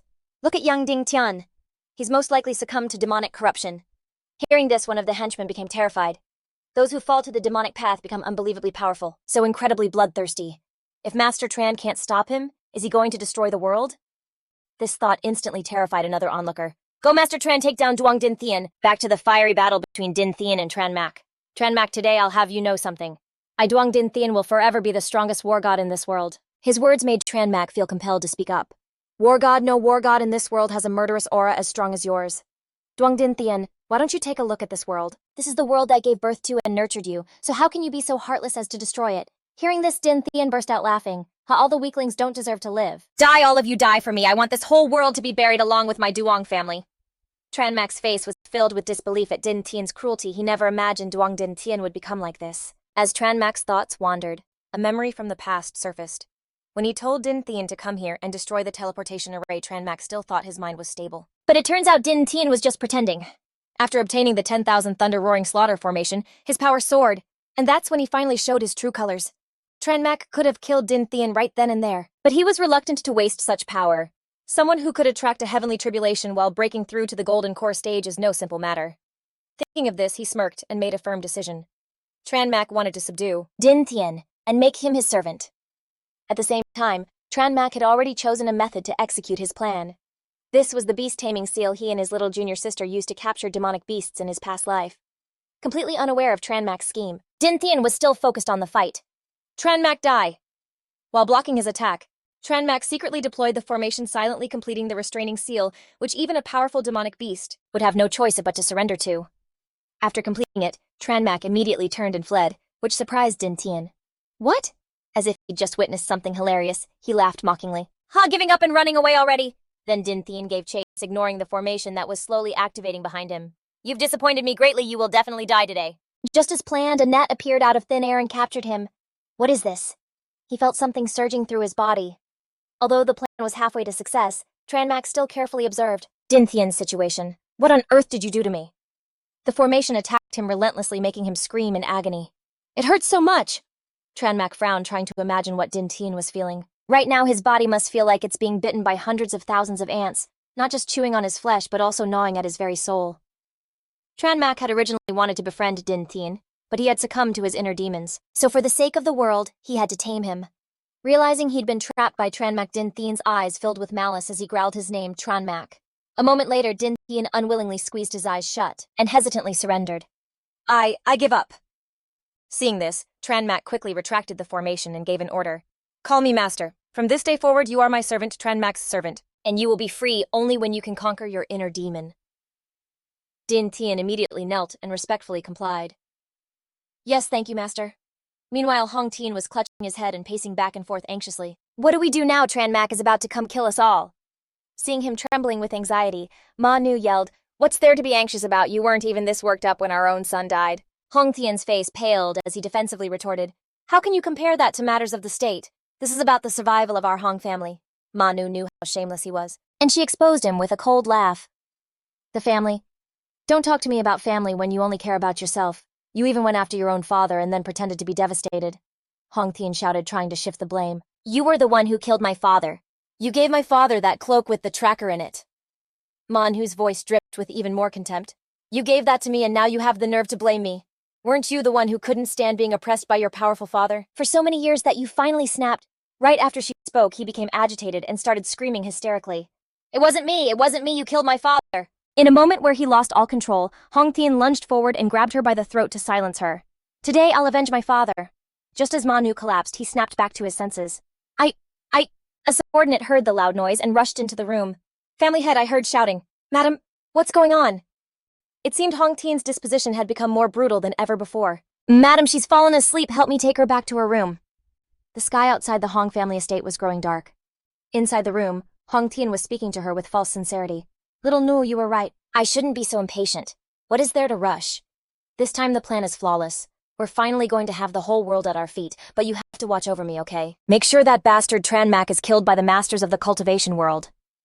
The moment the words left his mouth, Ma Nu's eyes suddenly snapped open and she spoke. You always seemed like a loyal, hard-working ox, but after all this time, I've realized you're much more like a wolf. This scene instantly terrified Hong Tien. Manu, you're not dead. He couldn't believe his eyes. Impossible. You were clearly dead. How are you alive? Without a second's hesitation, Hong Tien immediately drew his sword, preparing to strike. Why did you have to come back to life? You're not human, are you? Ma Nu's face was deathly pale, but she still glared, growling out every word. You're the one who isn't human. The next second, she swung her hand and unleashed a powerful move. Just as Hong Tien fell, Ding Tian made his appearance. This world was never yours to begin with. His face was filled with satisfaction. He had finally gotten his revenge. The moment he saw Ding Tian appear, Hong Tian immediately knew who the mastermind was. Young Ding Tian, it was you!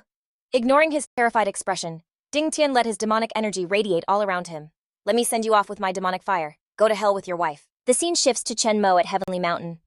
After carefully observing his surroundings, Chen Mo rested his chin on his hand, puzzled. So the reason the Tinland sect came to this world was actually for the dragon vein of the Emperor's throne star. Then he slowly closed his eyes to think, let me see what's so strange about this. A map appeared in his mind. This is the dragon vein. No, this isn't an ordinary dragon vein. Some master turned all the dragon veins of this world into a single complete one. After a moment, Chen Mo genuinely praised it. These methods are truly heaven-defying, but it's a shame it failed. If it had succeeded, this world probably would have produced many immortal emperors. The next second, he decisively shot off like a flash of lightning. As he flew straight into the mountain in front of him, Chen Mo asked himself, how can I revive this dragon vein whose life force has been completely severed? After entering the cave, he quickly decided that to find the tiger, he had to enter the tiger's den. I'll check out the dragon vein first and figure things out from there. Chen Mo flew around the cave and wondered, this must be the center of the Heavenly Mountain's dragon vein, right?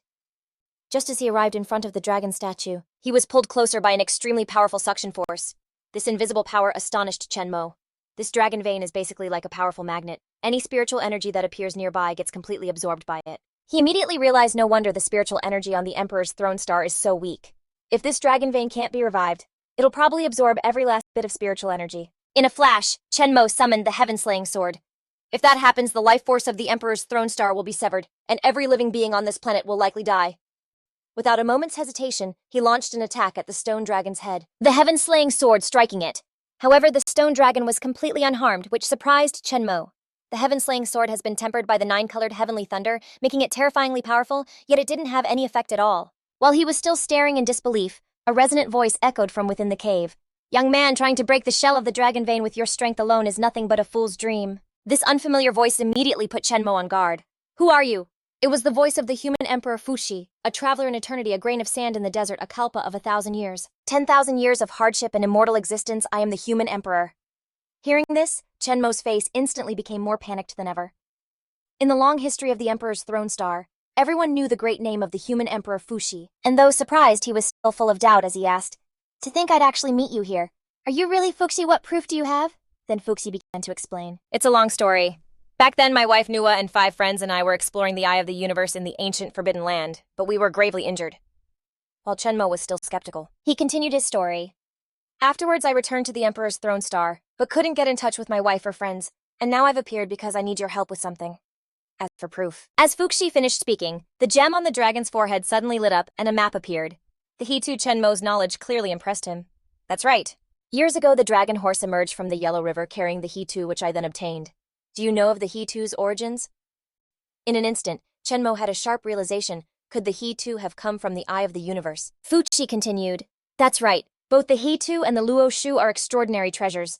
When I was inside the eye of the universe in the ancient Forbidden Land, I sensed an aura similar to them. Images of the past began to form as he spoke. When I was searching by myself, I couldn't even break through the outer restrictions, so I called my wife Nuwa to help me break the formation. There was still one final formation we couldn't break, so we invited the 5 directional great emperors to help. The 7 of us joined forces and shattered the final great formation, but when we entered the eye, we were wounded by a terrifying entity. I had no choice but to flee. Hearing this, Chen Mo began to secretly connect the dots.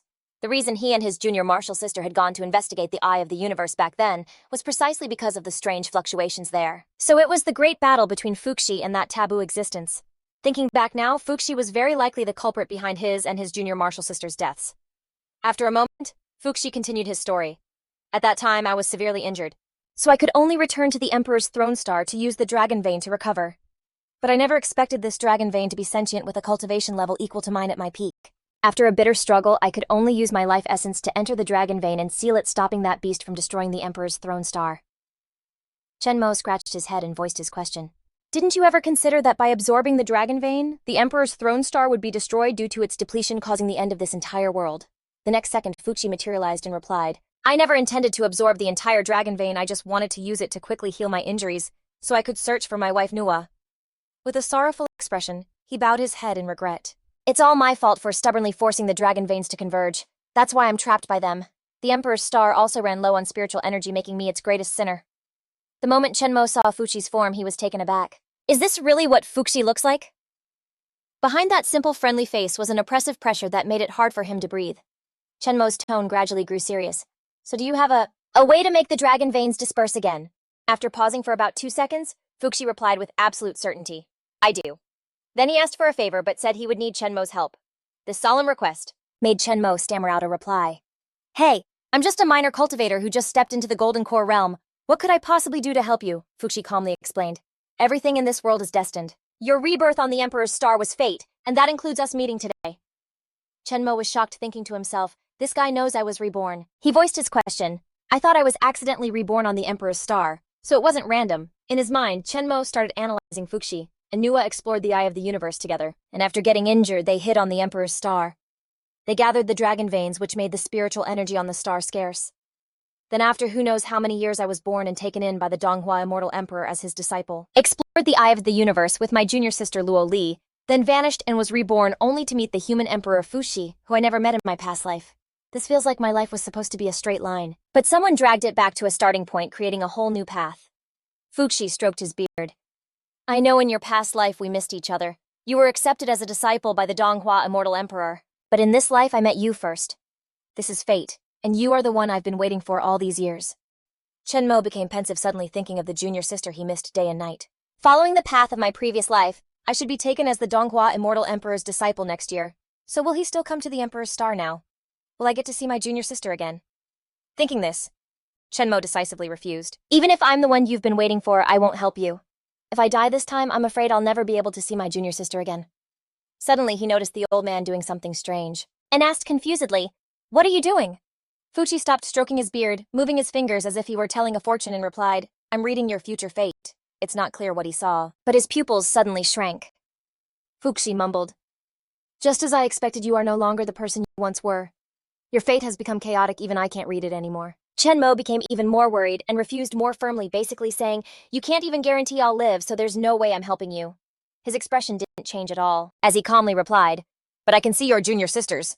Chenmo rushed forward, grabbing his collar and demanding loudly, What, you can see my junior sister's fate? How is she right now? Where is she? Even with his clothes being grabbed, Fuxi remained calm and slowly answered. She once came to the Emperor's star to find you, but she was reborn in ancient times, and people called her the Luo goddess. But you weren't born back then, and when she was reborn, the spiritual energy on the Emperor's star was already scarce. The Donghua Immortal Emperor took her away from this star. Chenmo couldn't believe it and angrily shot back. That's impossible. If my junior sister was also reborn, she would remember me. She wouldn't have just left like that, Fuxi patiently explained. She built the Snow God Palace wanting to wait for you to ascend, so you two could be together. It was the home she built for both of you. Chenmo was an emotional wreck, feeling frustrated, helpless, and angry, and he could only take it out on the human emperor in front of him. Then why did she leave? Why didn't she wait for me in the cultivation world? Why did she just leave again? Why, Fuxi shared, the wheels of fate have turned and everyone's destiny has changed with it. You are not the same person you were before, and Luo Li is not the same Luo Li she was before. His words threw Chenmo into even greater confusion, but mostly he just couldn't accept it. What? Human Emperor Fuxi guided him step by step. Did you really think that after you were reborn, everyone else's fate would stay the same? Think about your parents and friends. Think about your rivals. And look at yourself, you've changed, and so has the entire world. Chenmo anxiously asked, So is my junior sister still my junior sister? That was the only thing he cared about right now? Fuxi stood up and said calmly, If the heart is dead, then she's gone. If the heart still lives, then there's still hope. Can't you just meet your junior sister one more time? And make her your beloved all over again? His words snapped Chenmo out of it. That's right, in this life I have to win my junior sister over myself. Why was I moping around just now? With that, he bowed deeply to Fuxi. Thank you for your guidance, human emperor, I get it now. He nodded, slightly pleased. Then Chenmo turned to leave. Well, I'm heading out first. He waved goodbye to the old man. Take care, I'll come visit you again sometime. He started planning his next moves. After I get back, I need to figure out how to repair the spatial teleportation array to the snow. The Divine Palace searched for the junior sister's whereabouts, while also training hard to become even stronger. But then human Emperor Fuxi delivered some bad news. Chenmo, I'm sorry I've dragged you into this. You can't leave. He whipped his head around, startled. What do you mean I can't leave? Fuxi explained. I just read your fates. Both your and Luo Li's destinies are a chaotic mess. You must have known that. The principle of not revealing the secrets of heaven. He coughed weakly a few times. I've told you so much. My body has long been severely injured. I'm afraid I don't have much time left. Chenmo suddenly understood why. He had told him so much information. So he was weakened to the point of coughing up blood because he was divining the future for me. He felt a little ashamed. Senior Fuxi waved his hand. It's nothing. Looking at his trembling hand, he murmured, I've been trapped here for a long time. My body was already damaged. Even if I hadn't helped you divine the future, I would have died soon anyway. This just means I'm dying a little earlier. But if I die, no one will be able to suppress this dragon vein and its sentience. This entire Emperor's throne star will be destroyed. Then Fuchi hesitated slightly, placing a hand on his shoulder, asking for a favor. Not a single person will survive on this beautiful planet. Chenmo, please help me help this Emperor's throne star. He didn't answer right away, thinking silently to himself. If Chenmo left this place, the dragon vein would revive and everyone would die. But if he stayed here, he might die, but the Emperor's throne star would have a glimmer of hope. After a long moment of confusion, Chenmo finally shouted, "Damn it! Just my luck to be born, unlucky fine. I'll help, but this time you owe me." Fuchi stroked his beard again, not refuting it. "Yes, this is my debt to you and my debt to this world." Then he sat cross-legged, taking something out. "Finally, I want to give you a welcoming gift, which is also a farewell gift. These 2 books are the source of my being, Fuchi. From the day I was born until now, they have never left my side. Today I give them to you, consider it as me repaying this favor." Chenmo took the 2 books, examining them closely, and was a bit surprised. The real Heitu and Luo Shu, the first and second of Fuxi's 8 treasures, are now mine. He tried to confirm it out loud. "Are you really giving me something this precious?" He nodded, his eyes melancholic, not giving, compensating. He accepted them with satisfaction, also showing his sincerity. "All right, Chenmo will help you with your matter." The 2 didn't have much time, so Fuchi got straight to the point. He explained the method. "The power of this dragon vein is incredibly immense. My body can no longer withstand its spiritual consciousness, so you must absorb it into your body. I will help you refine it. And the dragon vein will no longer have its sentience. It can fill this entire world with spiritual energy, and the Emperor's throne star will be restored to its former glory." Hearing this, Chenmo pointed at himself in alarm. "Me absorb the dragon vein? Are you kidding me? Do you think that's even possible?" Fuchi nodded in response. "Very confident. I've looked into it. The probability is extremely high, a 1 in 10,000 chance of success." Chenmo was startled, speechless at his confidence. "How much?" 1 in 10,000. You call that extremely high?" He rested his chin on his hand, thinking, "Isn't that rate pretty much a death sentence? But I don't have a choice." But 1 in 10,000 is still a sliver of hope. In for a penny, in for a pound. Chenmo decided to risk it. "Then I'll begin." Fuchi sat down, not forgetting to praise and encourage him. "Courageous. The future is in your hands now." He began the ritual to transfer the dragon vein's spiritual consciousness into Chenmo's body. Battle the 4 directions. Power emanated from Fuchi, slowly moving towards him. He continued, "Chastity of the unwavering sea, a single point of light at the universe's end." An immense power, vast as the ocean, hovered around the 2 of them. Chenmo grew a little restless. The space around him was about to be enveloped by his power. Finally, Fuxi completed the ritual. Dagger in hand, armor on, blood splatters 8 feet. Outside Heavenly Mountain, a brilliant and powerful beam of spiritual energy shot into the sky. A rumbling sound echoed, shaking the entire mountain in the city near Heavenly Mountain. Everyone saw the pillar of light, and they buzzed with discussion. "Look, there's a beam of light in the sky. It's so beautiful, even more beautiful than the Milky Way. Is that the light of a god?" In the research institute, scientists were intently studying the energy of the light pillar. What they were concerned about was whether the energy within the beam was stable, and if it would cause any impact on the world. The television station also acted quickly, with reporters immediately rushing to the scene to report.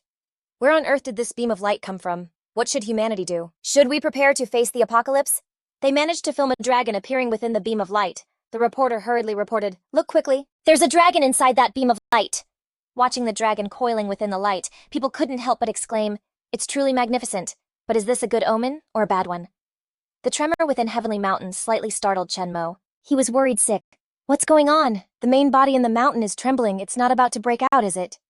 Outside, the dragon vein lost control and started rampaging, causing landslides. People started to panic. "Oh my god, the sky is falling and the earth is cracking. Why is there suddenly a dragon inside?" Chenmo yelled, "Fuxi, what are you doing?" But the very next second, he found himself in a different space. The dragon vein was circling him, and he was stunned. Where is this? Don't release the dragon vein." The human Emperor Fuxi appeared behind Chenmo, speaking reassuringly. "Don't panic. This is my sea of consciousness. I pulled it in here," he explained. "As long as we can control it, the entire world will be safe." He hesitated. "But my current strength," Fuxi suggested. "In here I can lend you my power so we can fight this evil dragon together." With him saying that, Chenmo had no reason to refuse. "All right then." As soon as the words left his mouth, Fuxi's figure vanished. Before him was a sea of spiritual energy. "What?" He was startled. "Is this seawater?" But after taking a closer look, Chenmo realized, no, this is pure energy. Boundless energy flooded his body. Golden core stage, nascent soul stage, god, transformation realm, Tao integration realm. Chenmo's cultivation was still soaring. He was about to face the heavenly tribulation to become an immortal venerable. He felt an endless source of power within him. Plucking stars from the sky felt like a piece of cake. Chenmo could clearly see every nook and cranny of the world, along with the suffering of humanity. He also saw the commotion in his own backyard. Ding Tian and Qing Cheng were trying to protect everyone. Everyone back up. The elderly and children get back now. Chen Mo was a little surprised it seemed the disaster had already reached his home, so he used his newfound power to reassure everyone. An illusion of Chen Mo appeared in the sky. Mom, Dad, Qing Cheng, Chen Songzi, don't be afraid, I'm here. Songzi was overjoyed. Its master Qing Cheng felt a wave of relief. It seemed their master had come to save them. Ding Tian watched, sighing to himself. Chen Mo, I'll probably never be able to surpass this young man. Trio Truong looked up at the sky. My god, is this the power of a god, Chen Mo? Are you going to become the god of this entire world? After he finished calming his family's anxious hearts, Fuqi appeared to remind him. I told you can save the whole world just by killing the Dragon Vein's spiritual consciousness. You need to focus your power on the fight. Don't waste it here. Chen Mo turned his head, showing his determination. This is the world I was born in. How could I bear to let it be destroyed? If I can save one person, I'll save one person. I don't want anyone else to die. Fuqi shook his head slightly. You're really too soft-hearted. Right now, I just need you to deal with the Dragon Vein's spiritual consciousness. My power is limited, too. Chen Mo regained his confidence and said with a smile, Don't worry, I'm here now. He was confused. Chen Mo, what are you planning to do? He gripped his sword and charged at the Dragon Vein, obviously to fight it. With a massive swing, his heaven-slaying slash hit the Dragon Vein's head, but nothing happened. Chen Mo was stunned no way, not even a scratch. The Dragon Vein had a consciousness, and it wasn't just going to stand there and take a hit. It lunged right where Chen Mo was standing, but luckily he was quick enough to dodge, and he even launched a powerful counterattack. Heavenly Mystic, Divine Palm. Heaven-defying 7 steps. Great Nirvana, Divine Art. Fuqi watched with his arms crossed for a moment and remarked, This kid really knows how to make people worry. I told him to be my support, but he just charged in on his own. He had another worry he didn't voice, but you can't possibly defeat the giant dragon alone. So Fuqi joined the battle. You've worked hard, watch me. He demonstrated Emperor descends upon the world for Chen Mo. A powerful blow slammed into the Dragon Vein's face, the impact echoing with a thunderous boom, but it didn't seem to do any damage. And that was the truth. The Dragon Vein whipped its tail, sending both of them flying. I thought Fuqi was supposed to be strong, but it turns out this is all he's got, because his power was depleted after years of suppressing the Dragon Vein. He coughed up a mouthful of blood, cursing inwardly. Damn it, my strength isn't what it used to be. It could break free at any moment. Fuqi's sea of consciousness was no longer stable, and the Dragon Vein seized this opportunity to break through, trying to escape. Chen Mo saw it and yelled, It's about to break through the barrier. Fuqi also urged him. After it, we can't let it leave my sea of consciousness. The two of them chased it out into space. He was still worried if we don't, we'll lose any chance of defeating it. We have to kill it here in space. Out in space, there were asteroids everywhere. The Dragon Vein just had to flick its tail to send a barrage of asteroids flying towards the two of them. Fuqi grew in size, blocking a massive asteroid. I'll hold them off. You go after it, I can handle this. Chen Mo followed his lead. Looks like I'll have to get bigger too, or I'll never catch it. Thanks to that, he successfully climbed onto the Dragon Vein's back and grabbed on. But then Chen Mo realized this wasn't a very effective way to catch it. Just then, Fuqi shouted a warning, Chen Mo, get clear! He hurled a series of asteroids at the Dragon Vein. The sound of explosions echoed as the Dragon Vein was hit. It thrashed around in pain, throwing Chen Mo off its back. In a hurry, he grabbed onto one of its scales. It turned its head to glare at him, and he realized he was in deep trouble. The Dragon Vein opened its mouth, gathering a powerful ball of energy, and right after that, it fired the energy beam attacking Chen Mo. The attack was pretty strong, knocking Chen Mo backward. He suddenly turned his head in surprise. Behind him was a bright blue planet. Chen Mo could feel his little junior sister's aura on the planet behind him. Just then, the Dragon Vein had crept up right in front of him. He yelled in panic, Don't you dare hurt my little junior sister! In a moment of desperation, Chen Mo unexpectedly unleashed the divine dragon within him to confront the Dragon Vein. Even Fuqi was astonished. It was terrifying to think Chen Mo had such power inside him. Right after that, he spat out a mouthful of blood and fell backward. Fuqi approached, asking in confusion, It's just one planet, and it's not even the Emperor's star. Is it really worth risking your life to protect it? Chen Mo explained, I can feel my little junior sister is there, and in this life, Chen Mo will never let her suffer any harm again. At this moment, the Dragon Vein chose the worst time to roar and draw attention to itself. Fuqi shook his head. Looks like there's no time to talk. He thought of a way. It's the only way. Chen Mo, the rest is up to you. With that, he turned and left. I'm going now. I will use my origin source to suppress your spiritual consciousness. Eternal through the ages, forever indestructible. Fuqi's long silver hair grew out, transforming into solid chains that bound the Dragon Vein's entire body, sealing its consciousness. The Dragon Vein struggled but couldn't break free. The silver hair was wrapped too tightly, looking like a giant cocoon.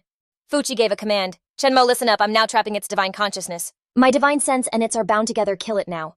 He was shocked as he processed what the old man just said.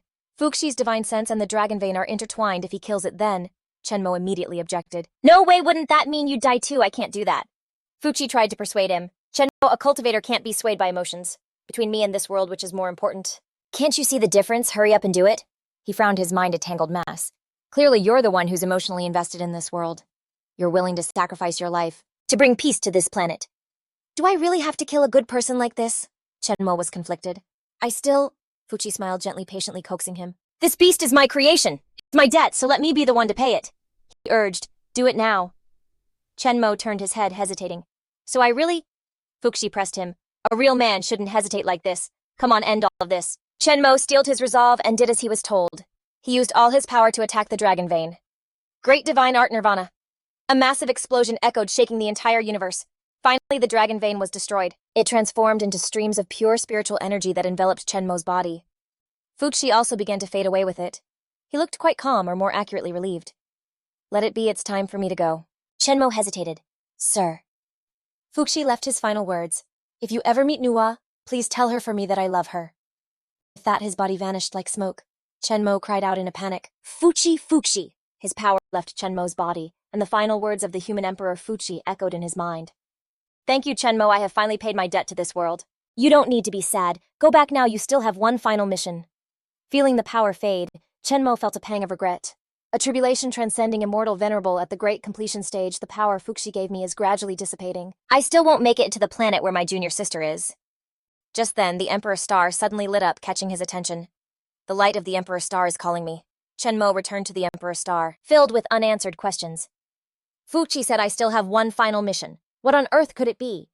Is there still something on the Emperor Star that needs me to do?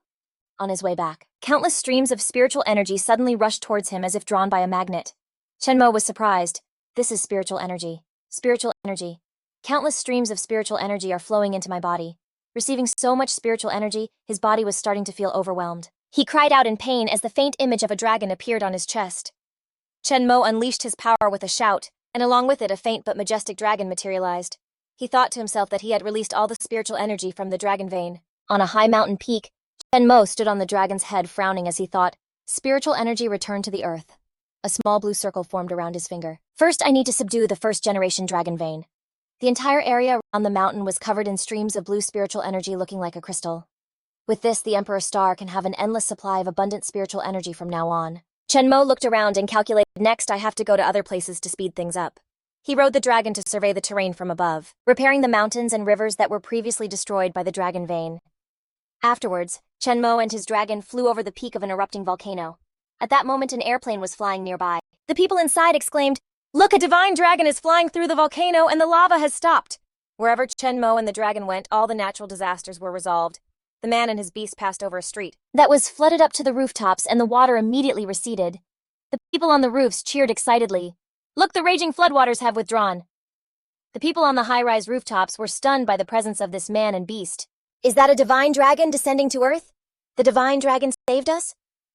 Chenmo rode the dragon over a large street, looking down with regret, thinking it's a shame that while I can restore the appearance of the mountains and rivers, passing over a deserted street, he saw the bodies of 4 people lying scattered from the flood, and he thought with even more sorrow, but I can't resurrect the people who died here. Chenmo's face contorted in pain, thinking about his grandfather Fuchi.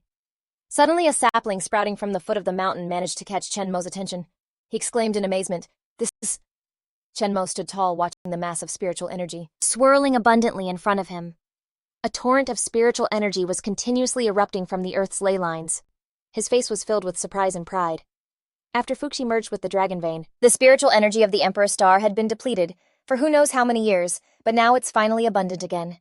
An image of a clean green earth round like a marble appeared, full of life. Spring has arrived. The time for the Emperor Star to prosper again has come. A loud, terrifying laugh rang out, followed by a series of joyful voices. I Huanglei have actually refined a golden core. I Dongjie have also formed a golden core. Yang Dingtian, I will kill you, I will have my revenge. The era of cultivation for all has arrived. A wicked expression appeared on Zheng Ting's face. Chenmo, I Zheng Ting am also a golden core master now. I want to see if you can really cover the sky with one hand first. I'll dismantle this Mo Gate of yours. At the entrance of Mo Gate, an old man with long silver hair and a beard, just as long, was clasping his hands in thought. The spiritual energy of the Emperor Star has been restored, but I've only broken through to the peak of the divine realm. If someone comes looking for trouble now, I'm afraid. Suddenly at that moment, Zheng Ting stood before the gates of Mo Gate, shouting, interrupting Songzi's train of thought. Chenmo, get out here! The old man stood behind him watching Zhang Ting and said, "Speak of the devil and he shall appear." Truong Din stood imposingly at the gate and yelled, "Tranmak, get out here, I Truong Din have come for revenge."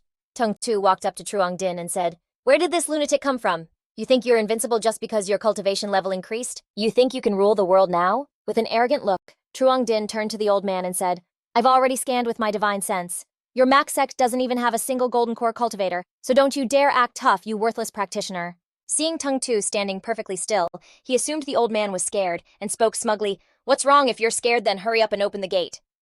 Tung Tu stood motionless thinking, "Tranmak isn't back yet. I have to protect the Mac sect. Looks like I'll have to use the heavenly illusion divine fist that Tranmak taught me." The old man's face was tense. Just a mere golden core cultivator dares to be so arrogant, even if my Mac sect doesn't have a single golden core master. "It's not a place where you can just come and wreak havoc."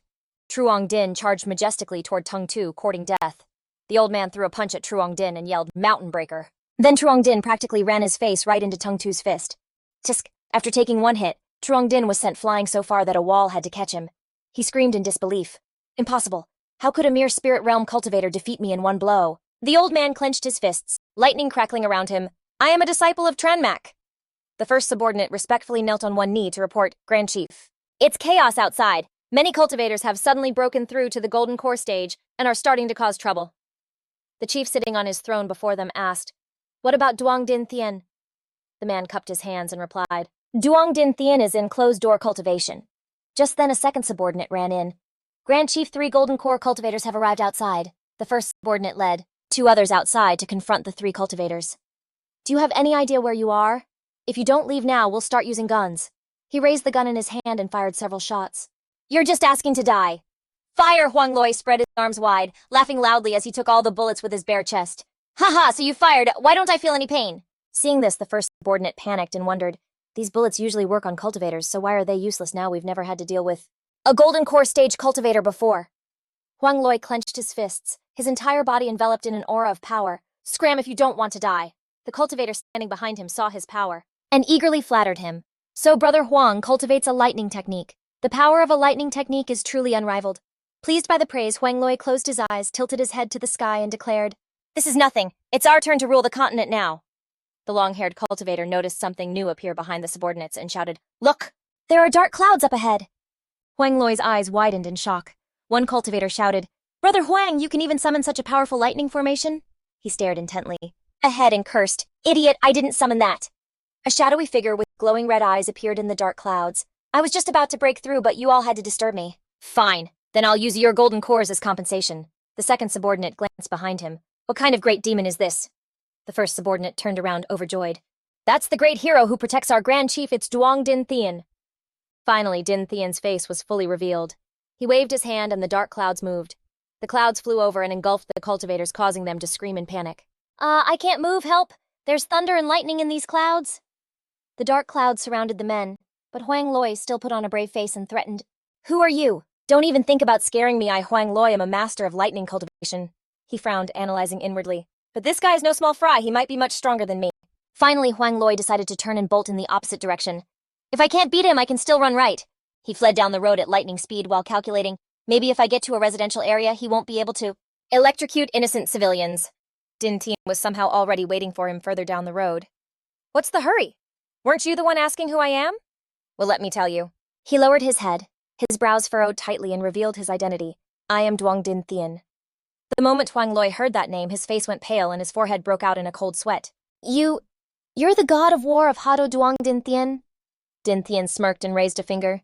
"That was in the past. From now on, there is no god of war Duong Din Thien, only the great demon Duong Din Thien." A brilliant golden bolt of lightning struck Huang Loi's body, making him scream in agony. "No!" Din Thien observed the sparkling golden core he had just obtained.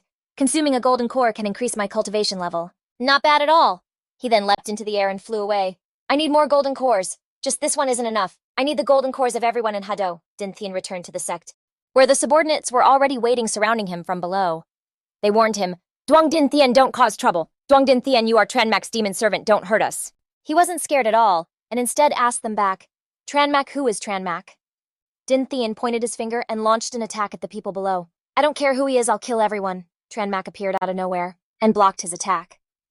"Duong Din Thien, have you gone insane?" Din Thien had completely lost control, his body growing to a gigantic size. Who are you? How dare you stand in my way? Chenmo raised his hand and attacked him. Enough talk! Demon binding rope, a glowing cord wrapped around Ding Tian, immobilizing him. Chenmo held the rope tight and warned him. Stop struggling, you can't break free as long as you've turned into a demon. Ding Tian gritted his teeth, trying with all his might to break the rope. Let me go! Finally, Chenmo used his power to shrink Ding Tian's body back to normal. I didn't expect you to be so deeply corrupted by demonic energy that even your memory and willpower are severely affected. Today I will teach you a demonic art. From now on you will stay by my side and are never allowed to leave me. He raised 2 fingers and cast a spell. This technique is called the 33 Heavenly Demons. I hope you practice it well.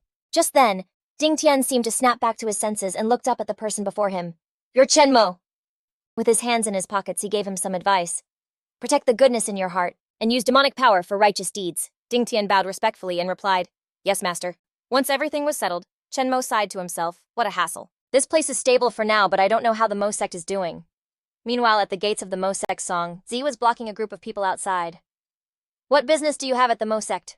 Granny Long of the ancient tomb sect raised her staff and spoke. First, where is Chenmo? And what on earth has happened to this world? I need to get this straight. Elder Chu of the Heavenly Cripple sect aggressively added, Chen Song Zi, tell Chenmo to get out here. The 4 great ancient sects aren't here today to cause trouble for Chenmo. We just want to ask a few things. Song Zi firmly shut them down. My master is not at the Mo sect, so please leave for now. When he returns, I will report this to him. Hearing the old man, the young disciple questioned loudly, Not here. Something this big is happening to the world. Others might not get it, but we know damn well, didn't he mess with the dragon veins? Zhu Wenxiu of the Hidden Sword sect asked worriedly. Do you have any idea how much damage your master has done to this world? The entire world could be destroyed because of him. The granny standing next to him also took the chance to demand. That's right. He must hand over the magic artifact that shattered the dragon veins. Perhaps that's the only way we can save this world. Song Zi didn't just listen quietly. He immediately replied, having already figured it out in his head. No wonder they came into our doorstep with threats. So they think my master has the artifact and want to snatch it. The old man slapped his horsetail whisk against his palm and said, Enough of this nonsense. Let's see if the 4 great sects are as mighty as you all claim. The bald guy from the Heavenly Cripple sect charged forward first. You little priest, you don't know your place. Watch how Elder Chu will deal with you. Song Zi was completely unafraid, flicking his wrist to shoot an attack from his horsetail whisk.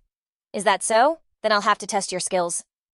Before the elder was ready, the blast of energy that shot out landed a blow right to his face, knocking out a tooth. Song Zi sneered. But you're way too slow. He continued to mock him. What's wrong? Maybe it's time for an old-timer like you to retire. The elder wiped his mouth with one hand. You little punk still wet behind the ears, you dare knock out my front tooth. He clenched his fist and lunged forward. I'm gonna teach you a lesson. Song Zi also got into his stance. Heavenly Phantom Divine Fist, Mountain Shattering Fist. Their fists clashed head-on, but the elder was quickly overpowered. He stared wide-eyed with his mouth agape, as he looked at his own smoking hand, thinking to himself, This little priest is so strong. Up ahead, Song Zi launched a second attack. Cloud River. Suddenly a voice rang out. Senior Chu, please step back. The elder obeyed and moved to the side. When Xiu flew in from behind him, Let me handle him. He pointed his sword forward and yelled, Autumn waters and endless sky become one, take this. Song Zi was taken aback by his powerful aura, thinking to himself, Such strong killing intent, there's no way I can block this attack. He stood his ground, constantly reminding himself, But I can't retreat. The Mo sect is behind me, and I must protect it until my last breath. Chen Song Zi, you must remember that. Song Zi frowned, calculating in his head that to break a mountain, a punch must be thrown without any thought of retreat. Finally, he closed his eyes and tilted his head to the sky, and with all the strength in his body, he cried out, Master! Song Zi stared straight ahead, telling himself, Stay calm, unify mind and body, push straight ahead and be unbeatable. He murmured to himself as an image of a martial artist appeared in his mind, one who could break anything. A great mountain before him could be destroyed with a single punch. This was the true essence of the Heavenly Phantom Divine Fist. Song Zi recalled how his master had passed down his most prized technique, the Heavenly Phantom Divine Fist, to him. He resolved to himself, I cannot let my master down. Song Zi raised one of his arms. Heavenly Phantom Divine Fist first form, he roared. Shatter mountains and peaks. Song Zi's fist met the blade of the man in front of him head on. Wen Xiu felt that victory was firmly in his hands and confidently declared, You've lost. But just moments later, a stream of blood unexpectedly poured from his mouth. Wen Xiu painfully spat out a mouthful of blood, and the sword in his hand also shattered into countless pieces. Ugh, what? His body went limp as he collapsed in front of Song Zi. How can this be? Granny Long couldn't believe her eyes and wondered to herself. Hidden Swordmaster. Van Hu actually lost no way. The axeman gripped his axe tightly, his face twisting as he thought it only took one punch to break his sword and one punch to break his will. His fist technique looked almost the same as before, yet something was different. But what exactly was it? Song Zi looked dazed, unable to believe his own strength. Is this the true power of the Heavenly Mystic Divine Fist? It's way too strong, the Axeman threatened. Hey, little Taoist, there's something off about you. Give me the manual for your fist technique, and I'll let you live. Hearing his demand, Songzi scoffed and shot back. You dare to covet the technique my master taught me, shameless. The Axeman's face darkened, radiating killing intent. So you're choosing the hard way, huh? He swung his axe and lunged forward, then died, seeing the Axeman had completely lost it. Granny Long screamed in a panic. Are you for real? If you kill him, Chenmo will never forgive us. When her warning fell on deaf ears, she turned and yelled to the others. Everyone, let's get out of here now!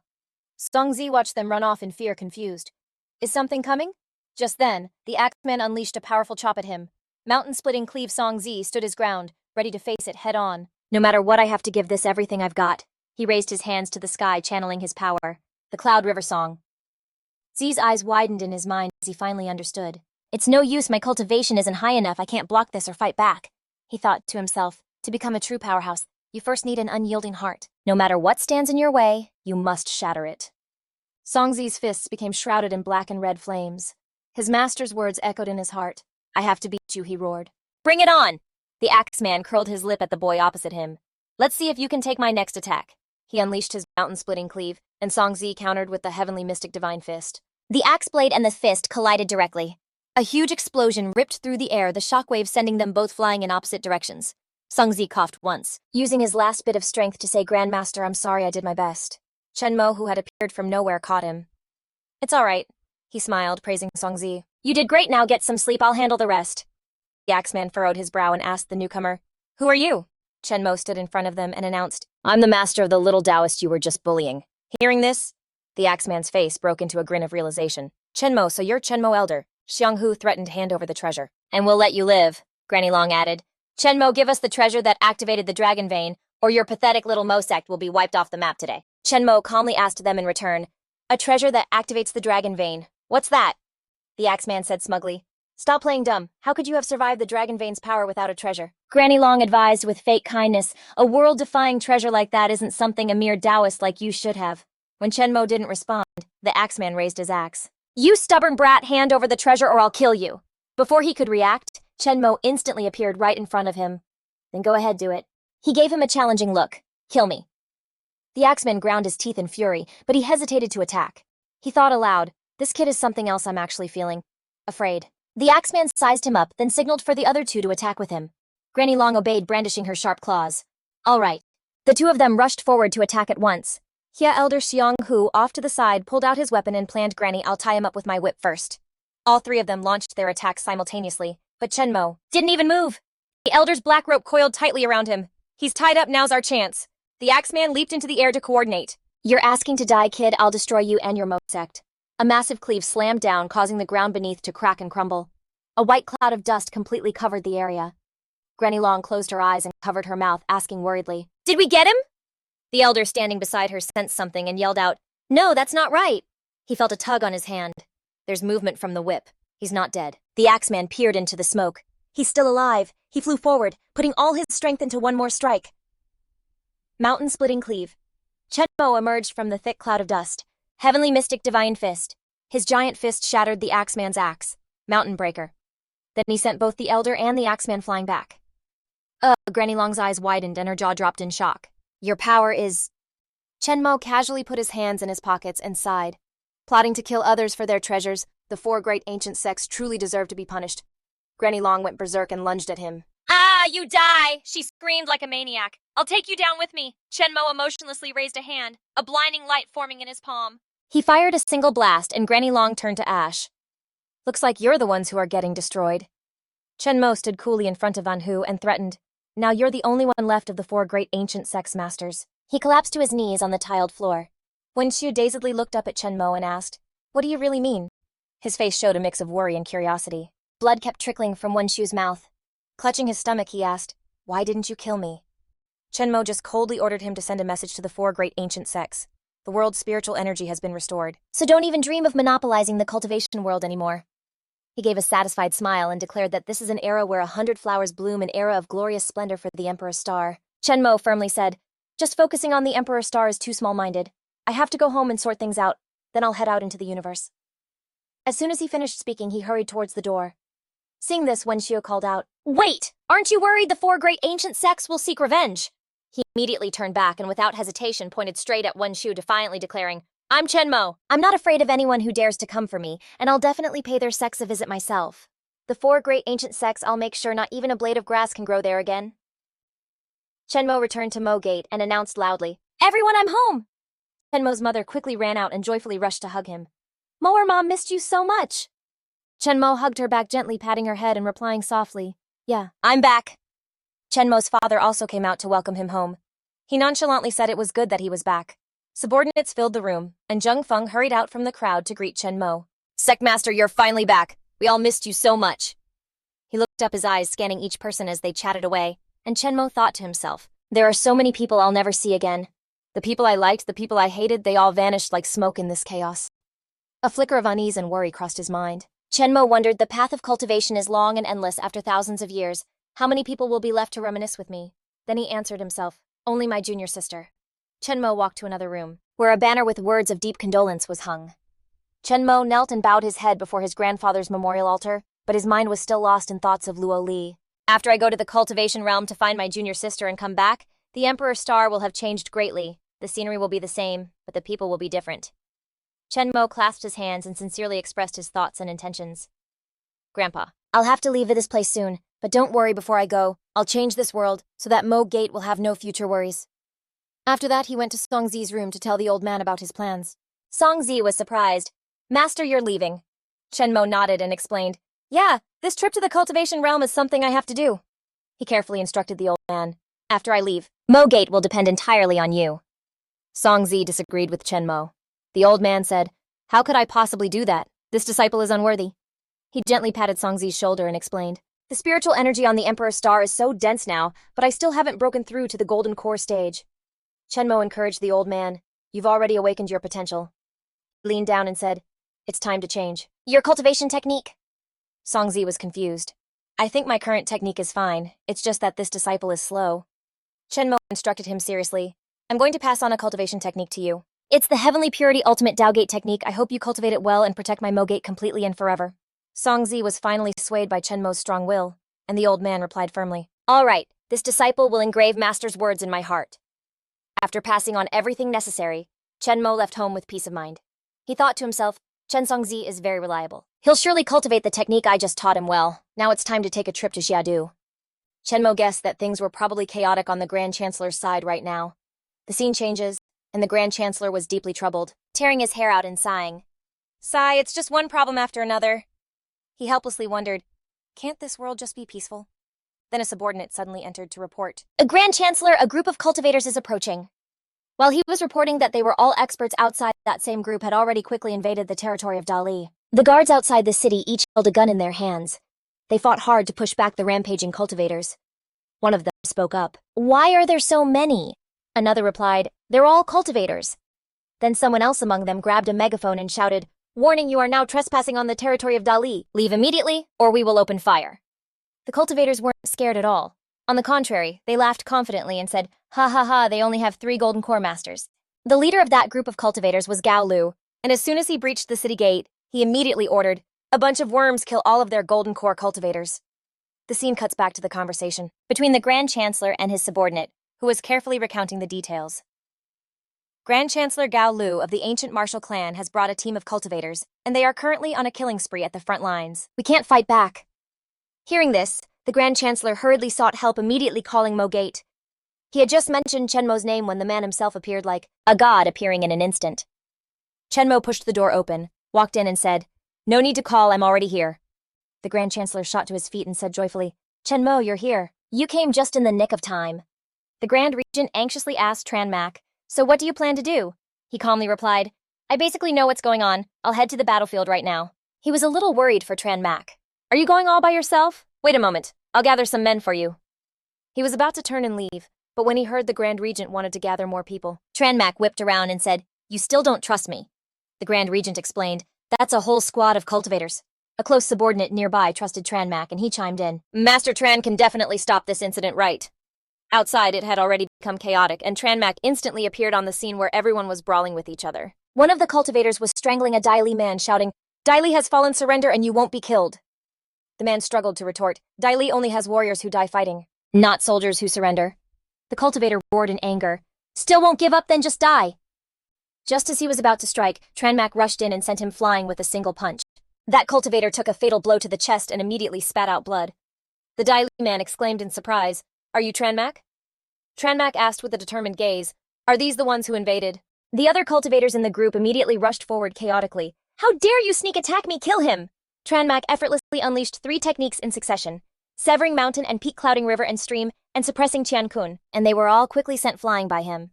The Dai Li man was stunned by Tranmak's power, wondering to himself, "A god has come to save us."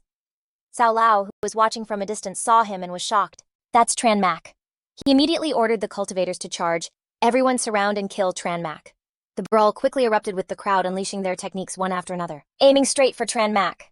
Cao Lao laughed loudly, ha-ha, thinking he had the upper hand. He gloated, "Even the #1 master of the divine ranking Master Tran can't withstand being ganged up on by us." Suddenly, a powerful light flashed around the group, then exploded on the spot.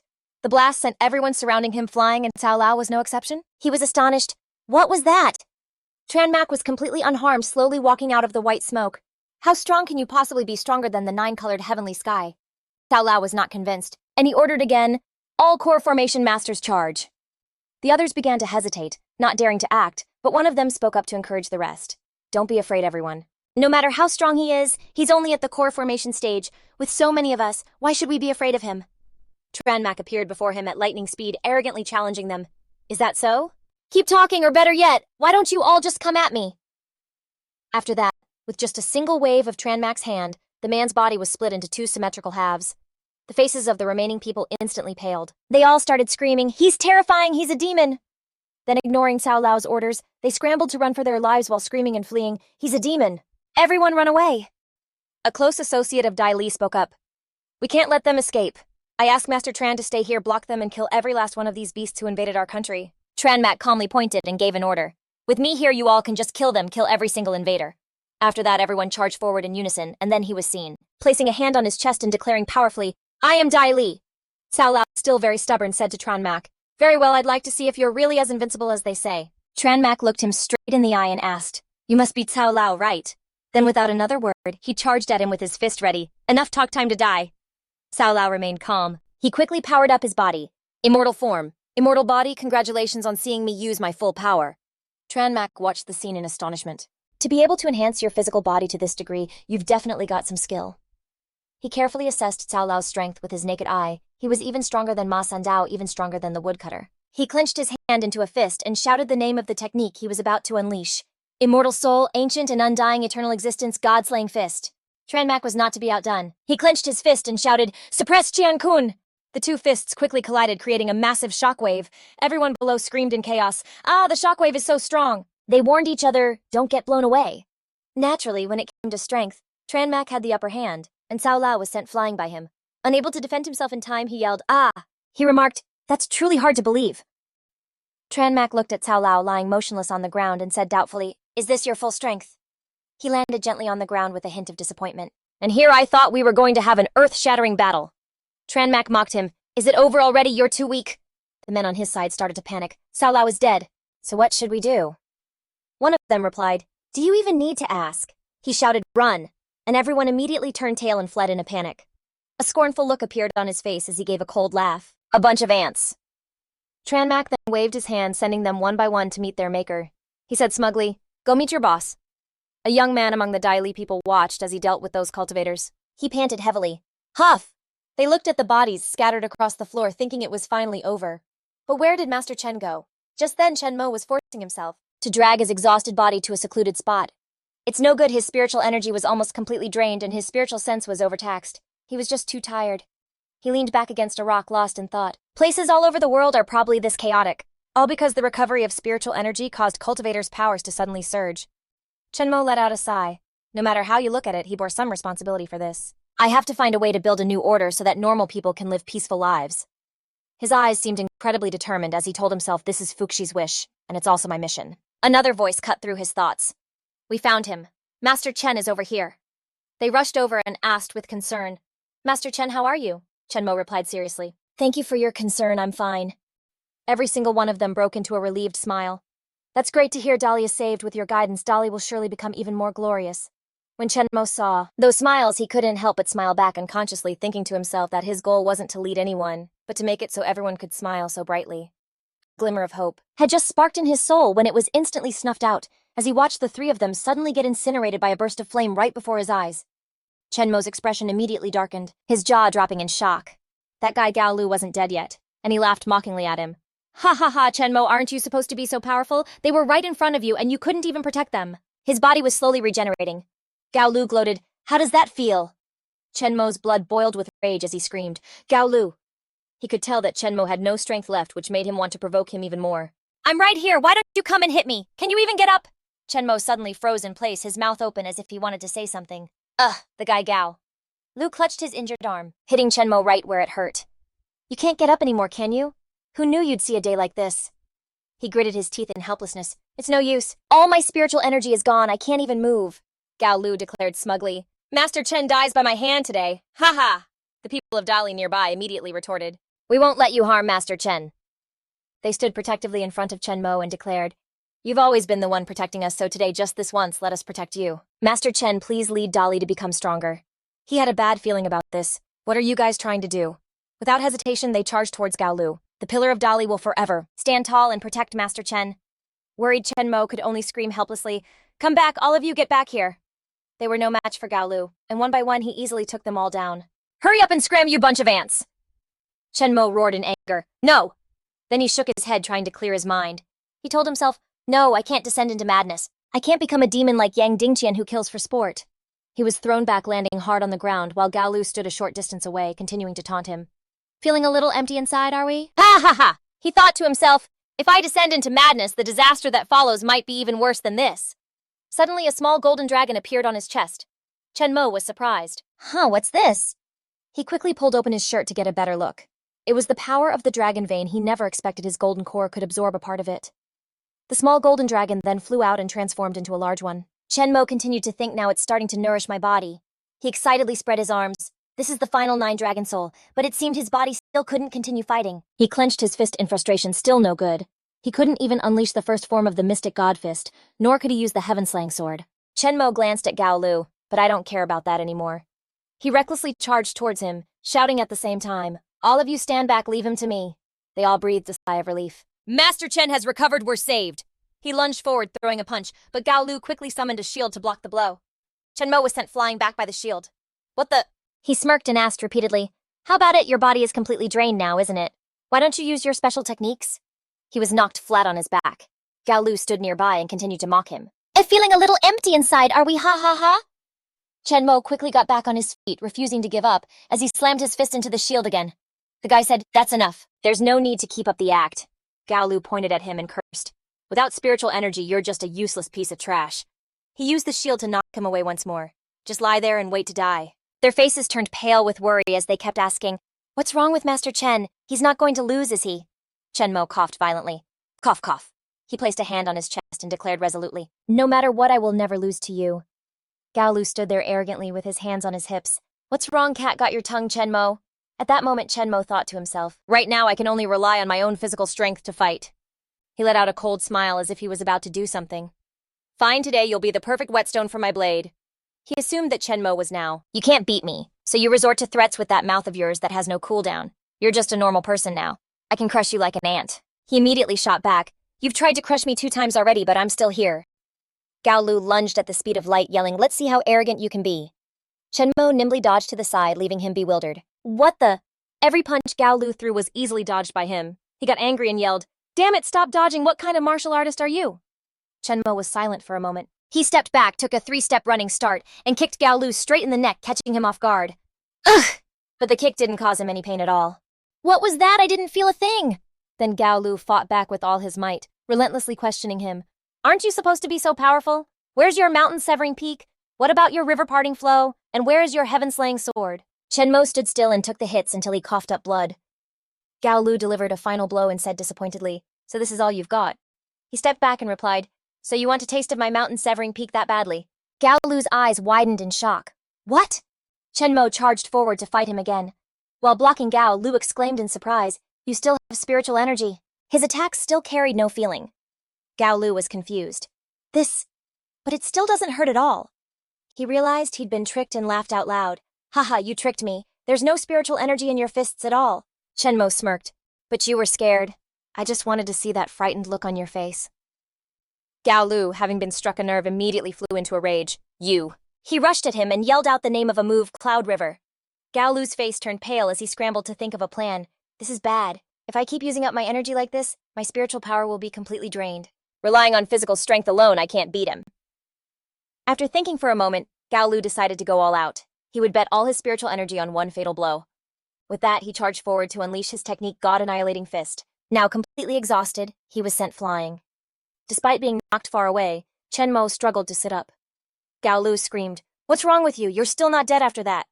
Sweat was pouring all over his body. He was exhausted, thinking to himself, this is the terrifying part of the primal chaos immortal body. Even if I die, my body is immortal, but this pain is real. Chenmo then stood up and pulled out a sword. That last attack used up all his spiritual energy. He can't use any defenses. Gao Lu couldn't believe his eyes. You still have stamina left. He exclaimed loudly, "You monster!"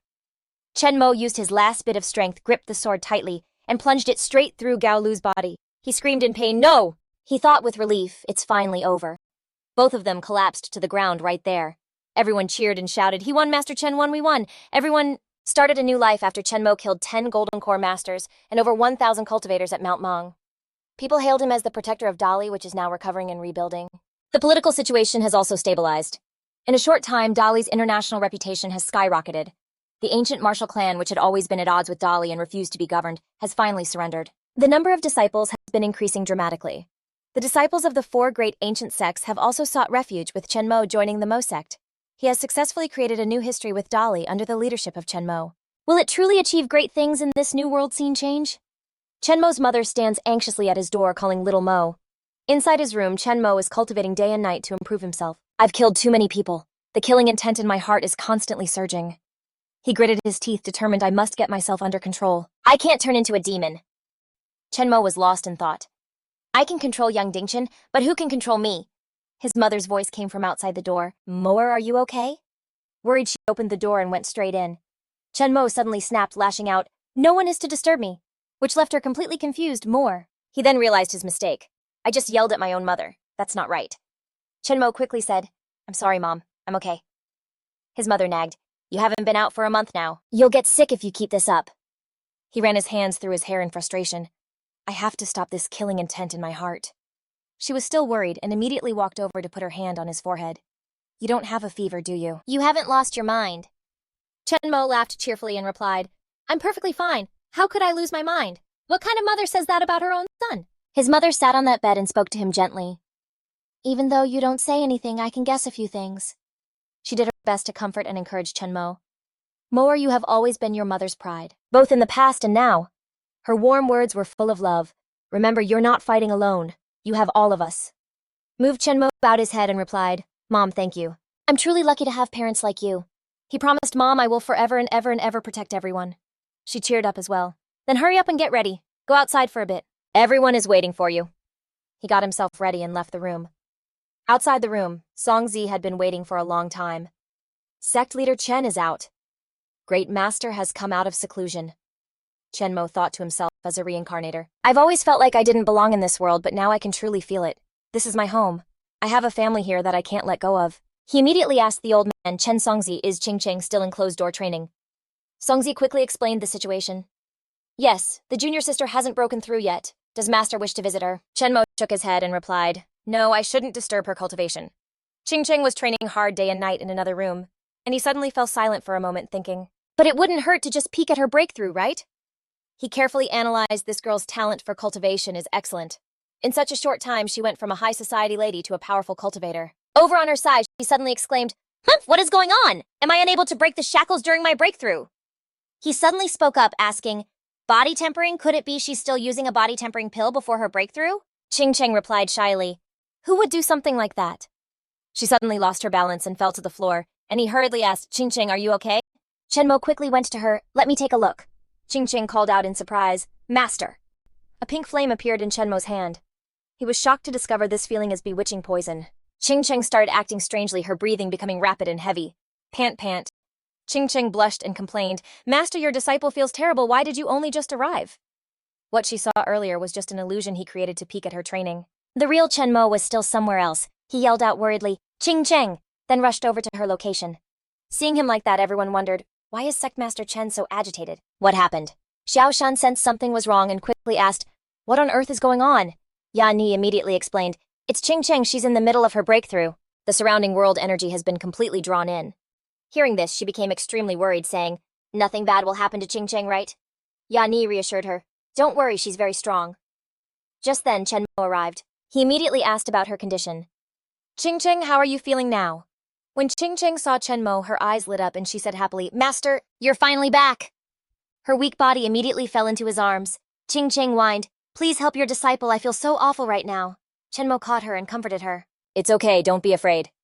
He gently patted Ching Cheng's head and said, "Let me help you." As soon as he finished speaking, Chen Mo was engulfed in flames. He analyzed to himself, she's probably having a problem with her soul C. "Let me check." Chen Mo quickly realized her suffering. "It's so hot, Ching Cheng has been enduring this much pain, I should have come to check on her sooner." The blazing flames that surrounded him formed into the shape of a phoenix. Chen Mo was stunned. "This is a phoenix, Ching Cheng has the phoenix force inside her body." The phoenix suddenly shed a tear and asked, "Master, do you love your disciple?" Faced with such an unexpected question, he was silent for a moment, and the phoenix flew away. Chen Mo asked in a panic, "Ching Cheng, where are you going?" Knowing he couldn't just stand there and do nothing, he decided to transform into a dragon and chase after the phoenix. "It seems I'll have to tame the phoenix force here." After he had solved the issue for Ching Cheng, Chen Mo suddenly felt a lightness in his heart. Not only was he helping her cultivate, but the lingering black mist deep within his own soul sea had also been burned away by the flames of this phoenix, leaving nothing behind. He closed his eyes, sensing his own body. Chen Mo was completely surprised the hostile energy in his heart was completely gone. "Ching Cheng, your phoenix force is this powerful." The phoenix inside Ching Cheng suddenly cried out a moment ago. She felt exhausted, but now opening her eyes, her body felt unusually comfortable. "The phoenix inside my body has stabilized a lot." Ching Cheng immediately threw herself into Chen Mo's arms, hugging him tightly. "Master, thank you." Chen Mo replied gently, "It's all right. Your cultivation breakthrough is now complete." He praised, "With you all in the Mo sect, I can rest a little easier." Time passed, and 3 days later the gates of the Mo sect attracted more and more visitors. Songzi recounted everything to him. The Mo sect had become thoroughly powerful now, with a constant stream of guests at the door. The old man led a person before him and announced, "Master Sect Master Zhu is here to visit." It was none other than Zhu Wenshu. He bowed his head and timidly began, "Before I—" Chen Mo immediately walked over and clapped him on the shoulder. "There's no need to bring up the past." He wasn't angry, instead asking with concern, "Your previous injuries haven't fully healed yet, have they?" Wenshu nodded in response. "Yeah, my body is a bit weak, I'm still recovering." The two of them sat down to talk. Chen Mo replied brightly, "That's perfect. I have an elixir that can help you recover." He no longer stood on ceremony and replied, "Then I'll gladly accept." After taking the pill from Chen Mo, he popped it into his mouth and swallowed. His body immediately underwent a change. Wenshu exclaimed in amazement, "A divine pill, I can feel that the injuries inside my body have completely healed." He continued, "There's even some medicinal power I haven't finished using, I've preserved it inside my body." Chen Mo replied with relief, "That's good." After that, he began to explain the pill to Wenshu. This pill is called the healing pill, and it's only 3rd grade, but in legends a 9th grade pill can even bring the dead back to life. He asked in surprise, "Is there really a medicine that powerful in this world?" Chen Mo joked back, "Do you have any idea how big the universe is?" He suddenly stood up and started philosophizing about just how vast the universe really is. Even the most powerful immortals in the universe don't know. Wenshu quickly chimed in with his thoughts. "From what I can see, your cultivation level is already on par with an immortal's." Chen Mo humbly replied, "No matter what, I'm just a cultivator, but there's another term for it, an immortal cultivator." He slowly explained that the Dizuo star had once achieved great things in the universe, but later its spiritual energy was depleted and the Dizuo star fell into decline. Immortal cultivators became mere cultivators. Chen Mo mused about the past, saying that before even those at the divine realm dared to call themselves invincible. Even minor cultivators from the cultivation world dared to come and fight over the Dizuo star's resources. Wenshu realized something. So the Dizuo star is actually a really weak place, isn't it? Chen Mo gave a short reply. "In the world of cultivation, mediocrity is as common as grains of sand." After hearing that answer, he looked disappointed. "Well, that's just ridiculous. Only now do I realize that Zhu Wenshu was worse than a frog in a well." He walked over and patted his shoulder. "That's why I told you to go see the universe, here on the Dizuo star. Fighting over power and honor is just so petty." Wenshu understood what Chen Mo was trying to say and made a firm commitment. "I get it now, I will definitely continue to cultivate. And then I'll travel the universe." Chen Mo then stated his request.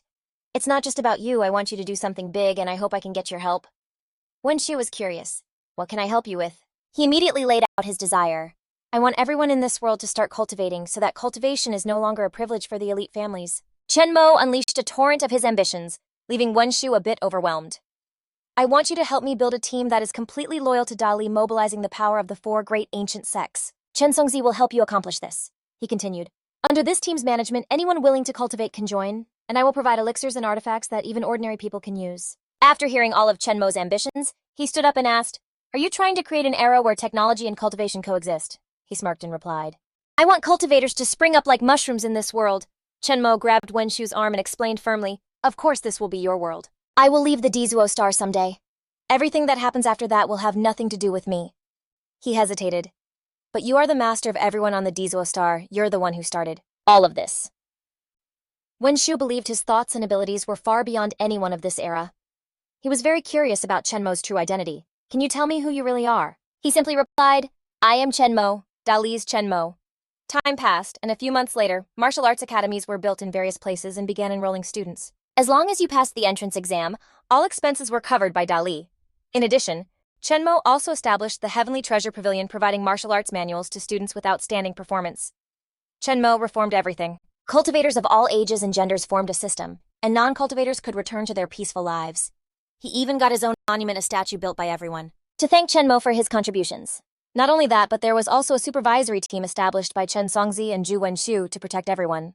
The Grand Chancellor was very puzzled as to why Chen Mo wanted to go to another universe.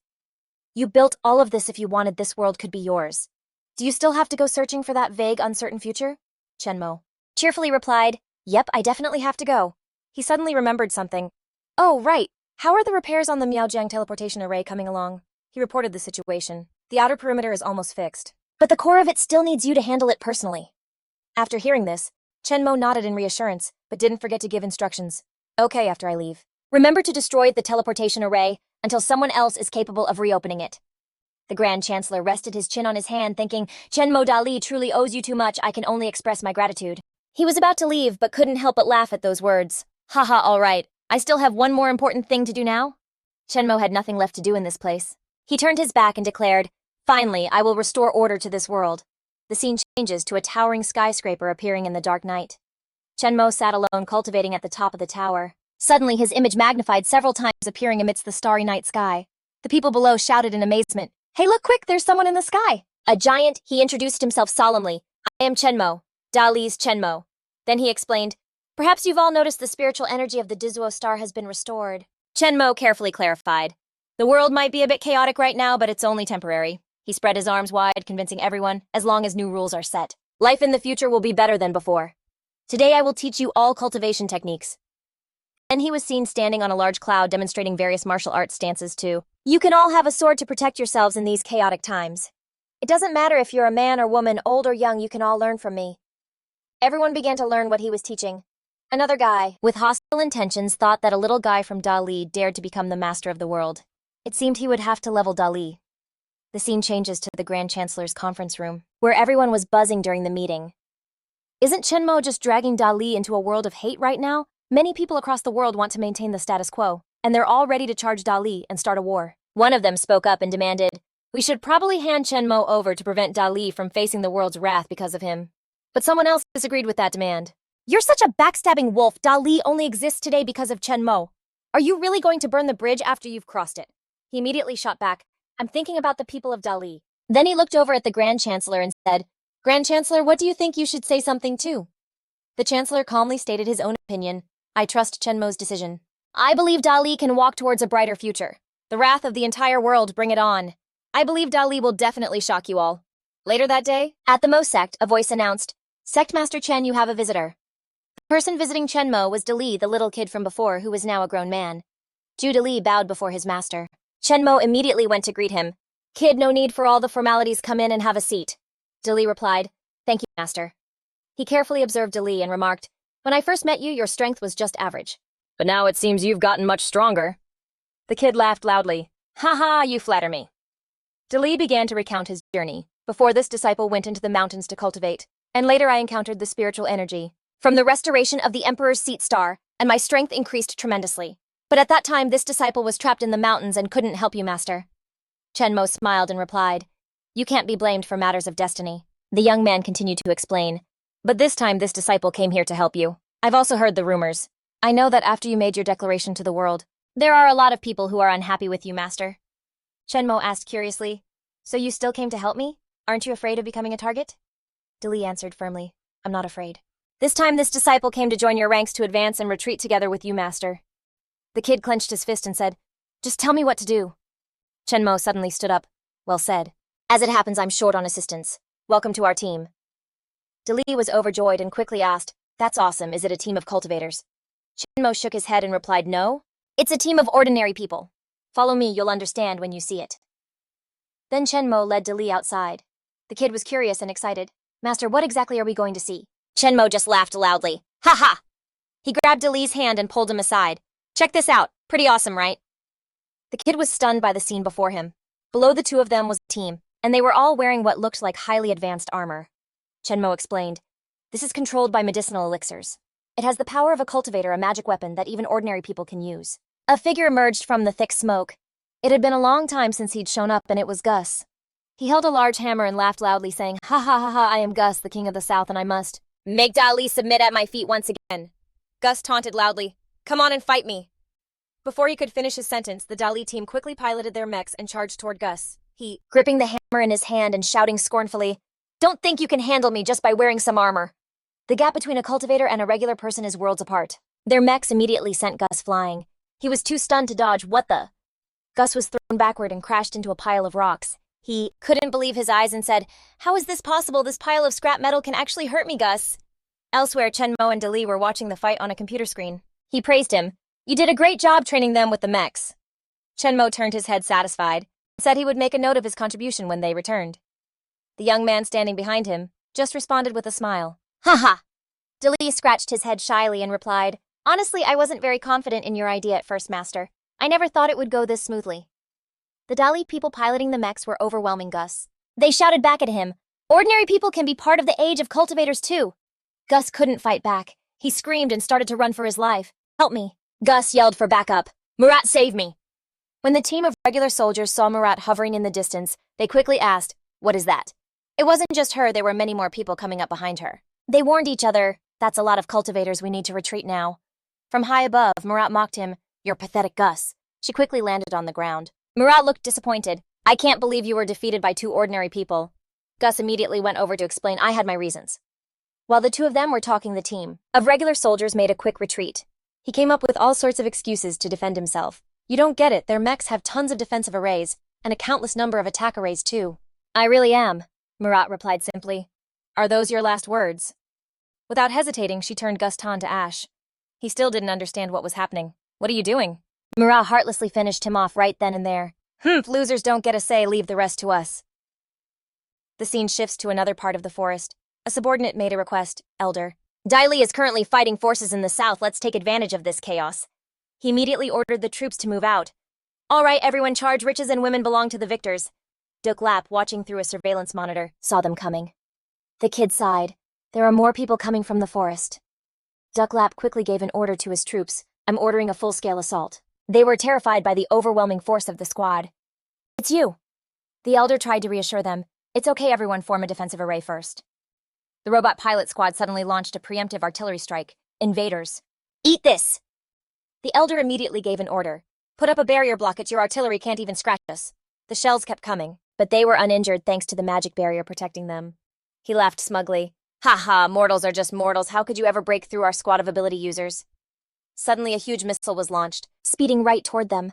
One of them shouted, Elder, a missile is coming this way! He was extremely confident in the barrier, saying, Don't worry, nothing can break through it. The words had barely left his mouth when the missile hit them and instantly detonated, shattering the barrier and making it disappear. The elder panicked and yelled, What just happened? Who failed to maintain the defensive array properly? His subordinate stepped forward to explain, It wasn't a mistake in our defense, that missile was imbued with spiritual energy, it pierced right through our array. Hearing this, the elder's face went grim. Spiritual energy on a missile? How is that even possible? Since their barrier was gone, they could no longer block the attacks from the robot pilot squad. They screamed in panic. More artillery is coming! They headed into the forest. The elder looked into the woods and commanded, Everyone get into the forest, completely unaware that an ambush was waiting for them. They're here, everyone move out now! The commander said, We've been waiting for you. Everyone charged. At his command, they all rushed forward at once. Wipe out all the invaders, leave no one alive. The elder stubbornly refused to believe what he was seeing. Dai Li couldn't possibly have become this advanced so quickly, it was absolutely impossible. He suddenly yelled, I know! You probably have one fully equipped squad, right? Trying to take us down with a blitz attack. The elder yelled out his theory. You're all just cannon fodder. Just watch as I wipe every last one of you out. Chenmo suddenly appeared and answered, You're only half right. He wasn't alone. 4 other people were with him. Chenmo declared proudly, It's true we don't have a lot of people, but none of them are cannon fodder. The elder furiously launched an attack. To me you look like cannon fodder. But as his attack reached Chenmo, it suddenly vanished into thin air. The elder was stunned. How can this be? Chenmo yelled an order for everyone to attack. Anyone who trespasses against my Dai Li must be slain. Kill him for me. Duke Lap immediately charged at the elder, while the others fanned out to take care of the remaining enemies. From afar, Murat watched Duke Lap and mistook him for Chenmo.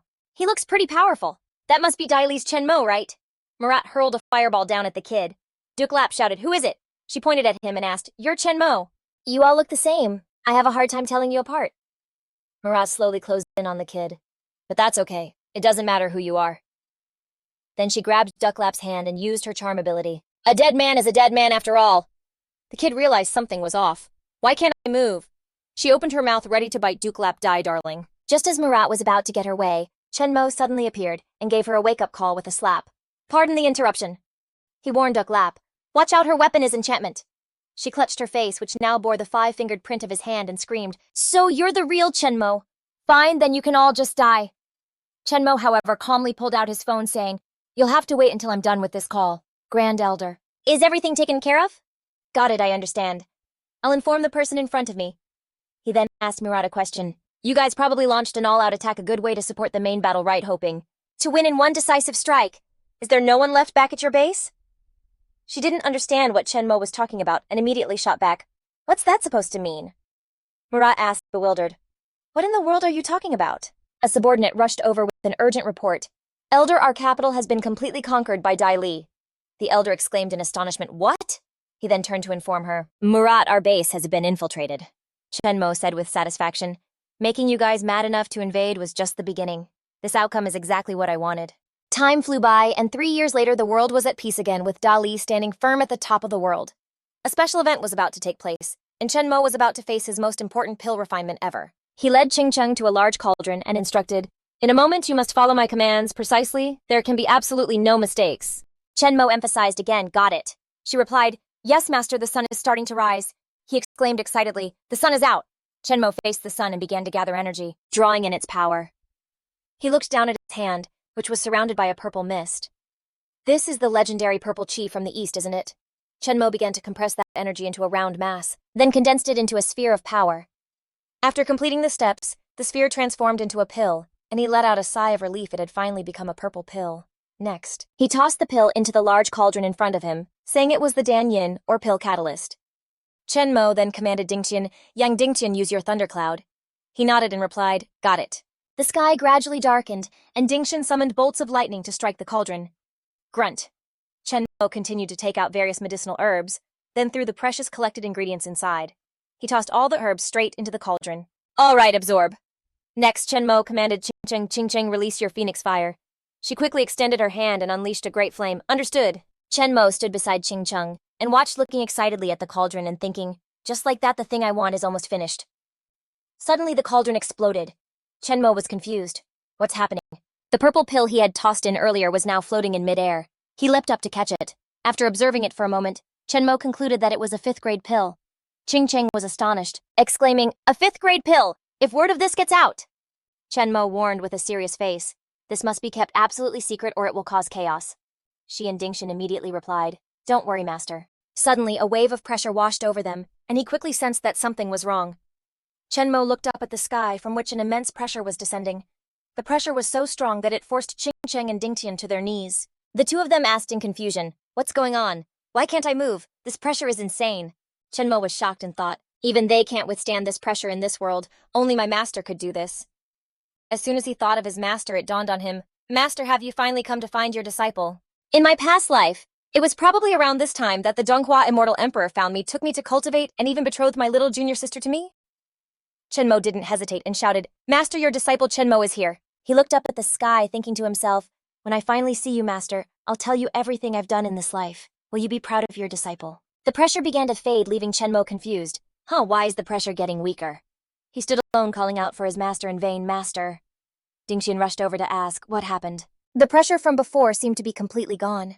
Disappointed in himself, Chenmo fell to his knees on the ground and said, Master has left the Dizuo Star. Is he not coming to find me anymore? Qingcheng was very worried about him. Chenmo, who had always been so tough, was now shedding tears.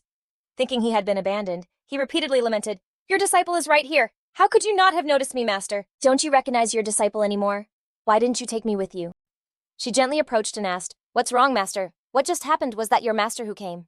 He immediately threw himself into Qingcheng's arms, sobbing like a child as he replied, Master doesn't want me anymore.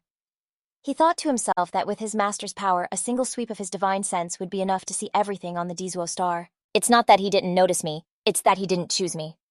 She quickly patted Chenmo's back to comfort him. It's okay, your master will definitely need you. Thanks to Qingcheng, he started to feel a bit better. Thank you, Qingcheng, I feel much better now. Then he proposed, I'm planning to go find my master myself, you should come with me too. But many doubts began to surface in Chenmo's heart. Maybe master has changed too. My reincarnation has changed so many things. So where is my junior sister Luo Li? Does she still love me? Without thinking any further, his gaze became determined. No matter what, I have to see her again. If he doesn't choose us, I'll go find her myself. The scene shifts to the Miaojiang region, where Chenmo's parents and family are seeing the three of them off. His father asked, Are you all just leaving like this? His mother couldn't hold back her tears at having to part with her precious son. Sob, sob, sob, his father hugged her and waved, instructing, More, be careful on your journey. Chenmo looked at them and thought sadly, I don't know how many years this journey will take. I will always remember you all. He looked back reluctantly, standing by the spatial gate. Goodbye, Dizuo Star! Suddenly, another voice called out as Keiyu rushed over, shouting, Wait for me! Qingcheng was surprised as a strange light sucked in all four of them, Chenmo, Keiyu, Qingcheng, and Dingtian. The four of them were transported to another place called the Tianqi Star.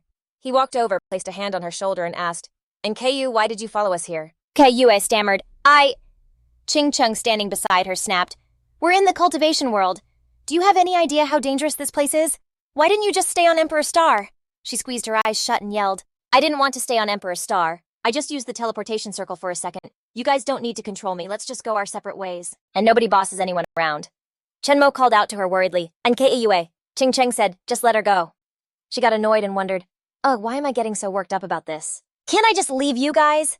Kaduyet calmed down and thought, first things first. I have to get out of this wasteland. Right then, she saw a girl sitting all by herself, looking dazed. Kaduyet got excited. Someone's here, I can go ask for some info. That girl was Nguyen. Kaduyet shyly approached her and spoke up. Kaduyet politely greeted her. Hello. I'd like to ask for directions.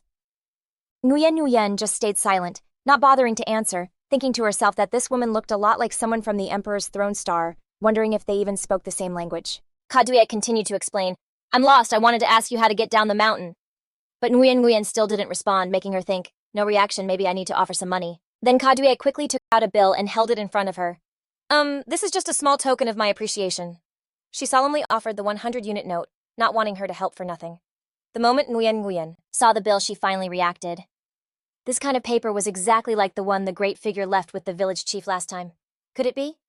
She immediately knelt, bowing her head and explaining. This humble girl was rude, please forgive me, exalted immortal. Kaduyet was baffled, not understanding what was happening.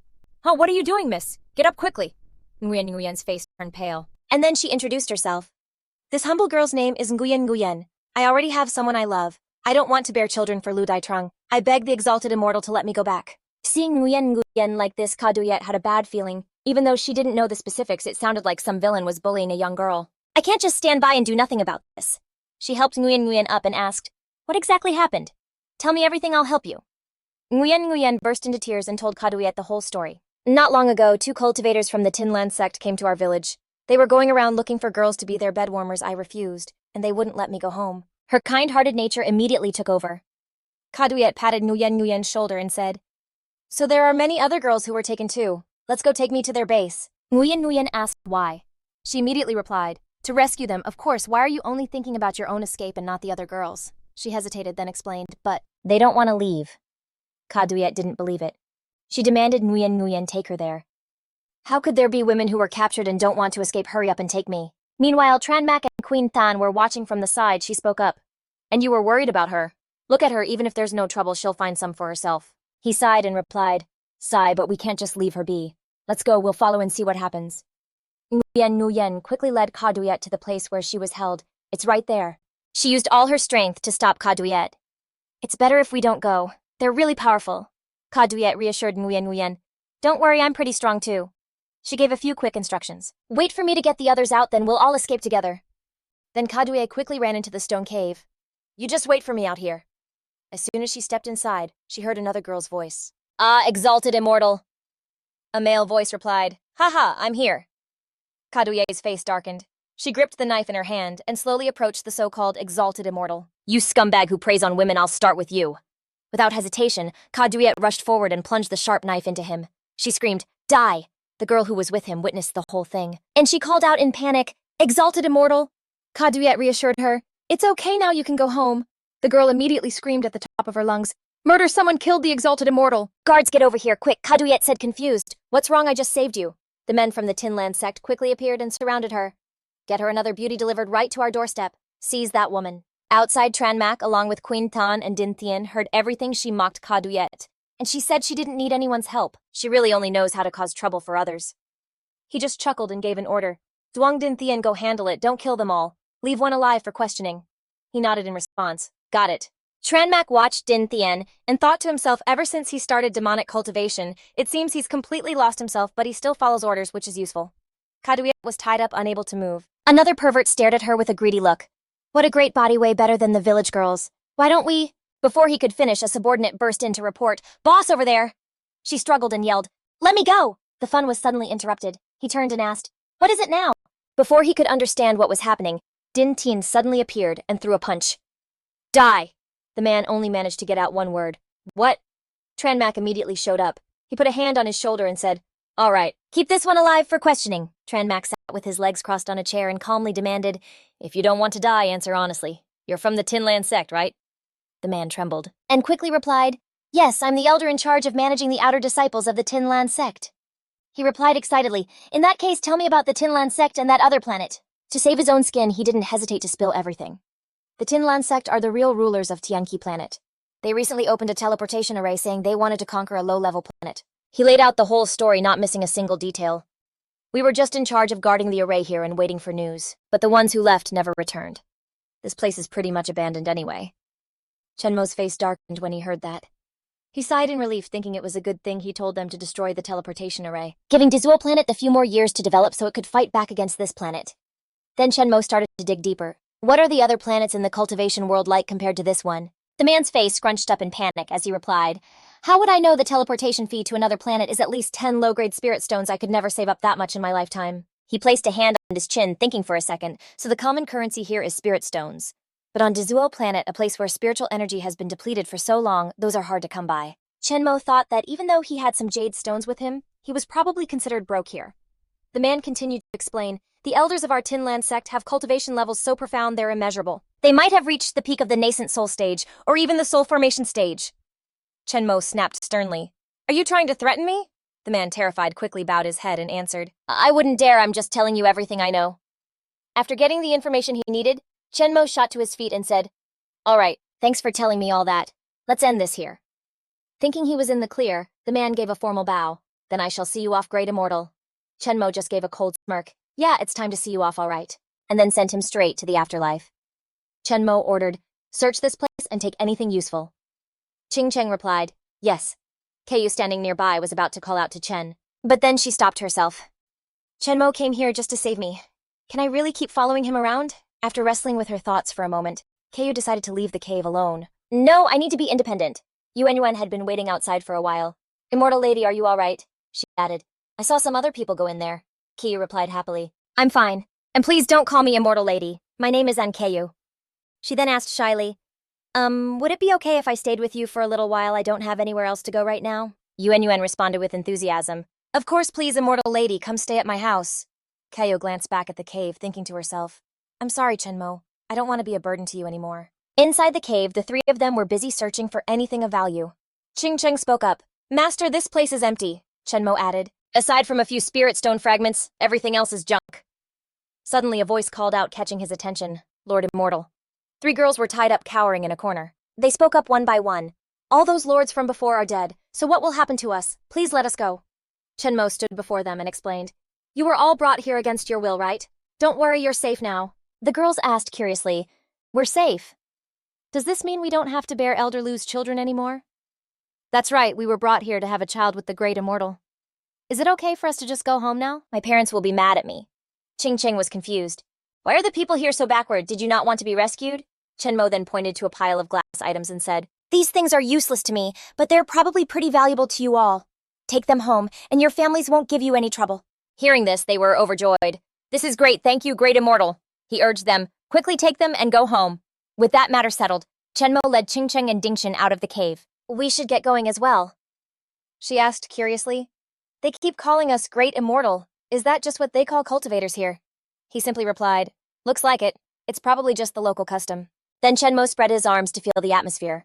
But the spiritual energy here is so much richer than on Dizuo planet. Ching Cheng offered a counterpoint. But look at the common folk here, they're so backward and there are so many girls with no self-respect. Chenmo had to agree with her. You're not wrong. He ran a hand through his hair, looking frustrated. Sigh, it's not like we can change this world. She suddenly called his name Chenmo. Ching Cheng was always perceptive and she encouraged him, I believe you can. You've already changed Chenmo. The three of them stood on a high rock. Chenmo looked down below and said, Well, then let's give it a try. The three of them stood on a high rock. Chenmo looked down below and said, Well, then let's give it a try. The three of them continued forward. Ching Cheng started to analyze the situation. Based on the information we've gathered, there are two ways for people here to join a cultivation sect. She pointed out the solutions one by one. First, they can be sent to the Luofeng Academy in town as a child to have their talent tested. If they show aptitude, they are kept there to cultivate. That's only the first option. She continued with the second option. The other way is to simply pay to get into a new sect. After hearing this, Chenmo pondered for a moment, even though the Tinslan sect was the one fundamentally in control of Tianqi planet. But in some remote areas, there were other faction forces. His gaze drifted to a distant direction, and of course this was one of those remote areas. Chenmo led the two of them to an unfamiliar but grand-looking place. For example, this Luofeng town was under the control of the Auto sect. Ching Cheng asked curiously, Are we going to join the Auto sect? He nodded and explained, Yeah, I thought about joining the Xinglan sect directly, but that would attract too much attention. She looked around searching, So where is this Auto sect? Chenmo suddenly turned and answered, The Auto sect is right in front of you. All they saw was a fat guy sound asleep snoring away. Chenmo walked over to wake him up. Hey, Brother Pang, stop sleeping. Brother Pang jolted awake, his face still drowsy. What's up? Chenmo got straight to the point. We need some help. Hearing that, the guy's eyes lit up, sensing business, and he greeted them enthusiastically. Welcome, big brother and big sister. Brother Pang jumped to his feet and asked, Do you want to be a client or a member? Chenmo didn't get what he meant or how to respond. The guy looked super excited, firing off questions. From the looks of you, you're from some sect, right? Was your sect wiped out and you need our help with revenge? Chenmo asked curiously. So you guys take on jobs like that? That's what being a client is, paying someone to wipe others out for you. Chenmo didn't beat around the bush and asked about the price, how much to destroy a sect. Brother Pang replied, Well, that depends on the sect. The price ranges from 500 to 1,000 low-grade spirit stones. Chenmo laughed then asked a probing question. So what if you wanted to control a big sect like the planet sect? Hearing this, the guy's expression soured and he yelled angrily, What kind of talk is that? Are you here to cause trouble? Chenmo quickly waved his hands, trying to smooth things over. No, I was just kidding, don't mind me. Brother Pang slammed his hand on the table to teach him a lesson. You can eat whatever you want, but you can't just say whatever you want. Ever heard the saying that trouble comes from the mouth? Chenmo humbled himself and pleaded, Calm down, man. So what's this member thing about? Brother Pang explained seriously. Being a member obviously means joining our auto sect. But looking at you guys, we're not recruiting. You'll just bring trouble to our sect. Chenmo immediately took out 2 rare spirit stones to negotiate.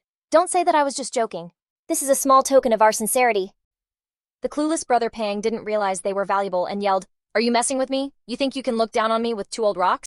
Chenmo had already predicted Brother Pang's reaction. It seemed that spirit jade from the Emperor Star was indeed extremely rare. These guys from the cultivation world couldn't even recognize it, and he lost his patience and tried to kick the 3 of them out. Get lost, are you guys making fun of me? Chenmo then took out a large bag full of spirit stones and said, Take a look at this. Brother Pang grabbed the bag and examined it carefully. He'd never seen so many spirit stones before and exclaimed, Holy cow, these are actually real. Brother Pang's attitude did a complete 180 and he said cheerfully, You must be from a major sect, right? So generous in that case, I'll accept. But his greed didn't stop there. Brother Pang continued to ask for more money. The price is 1 spirit stone per person. And I'll take you to the auto sect. Chenmo replied confused. Didn't I just give you a bunch of spirit stones? This should be more than enough, right? Why are you asking for more? The guy immediately hugged the bag tightly and replied, That was a gift to show me respect. The initiation fee is calculated separately. Ching Ching got angry when she heard that. What, you're being completely unreasonable. Ding Tian's expression also soured. Chen Mo quickly stepped in to stop them. You guys don't need to be rude, let me talk to him. He walked up to the guy and held out his hand for the bag. Brother Pang, give me back the spirit stones! Brother Pang quickly hid the bag. Then he slammed the table and threw back 4 fake spirit stones with a smug attitude. Here, take it back. Get lost, you poor bum! Just by glancing at the 4 spirit stones rolling on the table, Chen Mo knew they weren't real. He pretended to touch his chin in thought and said, Brother Pang, this isn't right. These spirit stones are obviously fake. The guy went ballistic and started shouting, What's not right? How is it not right? Are you guys still trying to cause a scene? If you don't leave now, you won't be able to leave at all. Chen Mo just smirked quietly, just a minor cultivator at the transformation realm trying to act all tough. Brother Pang was about to get physical, go to hell. Of course he was no match for Chen Mo. Chen Mo just lightly punched Brother Pang in the face, sending him flying backward. You think you're enough? He cried out in pain. Arr! Brother Pang clutched his punched eye, still talking tough. You dare to hit me! Then Brother Pang was seen taking something out. Watch me summon my brothers to beat you to a pulp. Chen Mo didn't give him a chance. He stepped forward and punched Brother Pang in the face again. Calling for backup, are we? Chen Mo seemed like a completely different person from just a moment ago. He beat Brother Pang to a pulp. This is for trying to scam me. Ching Cheng was speechless.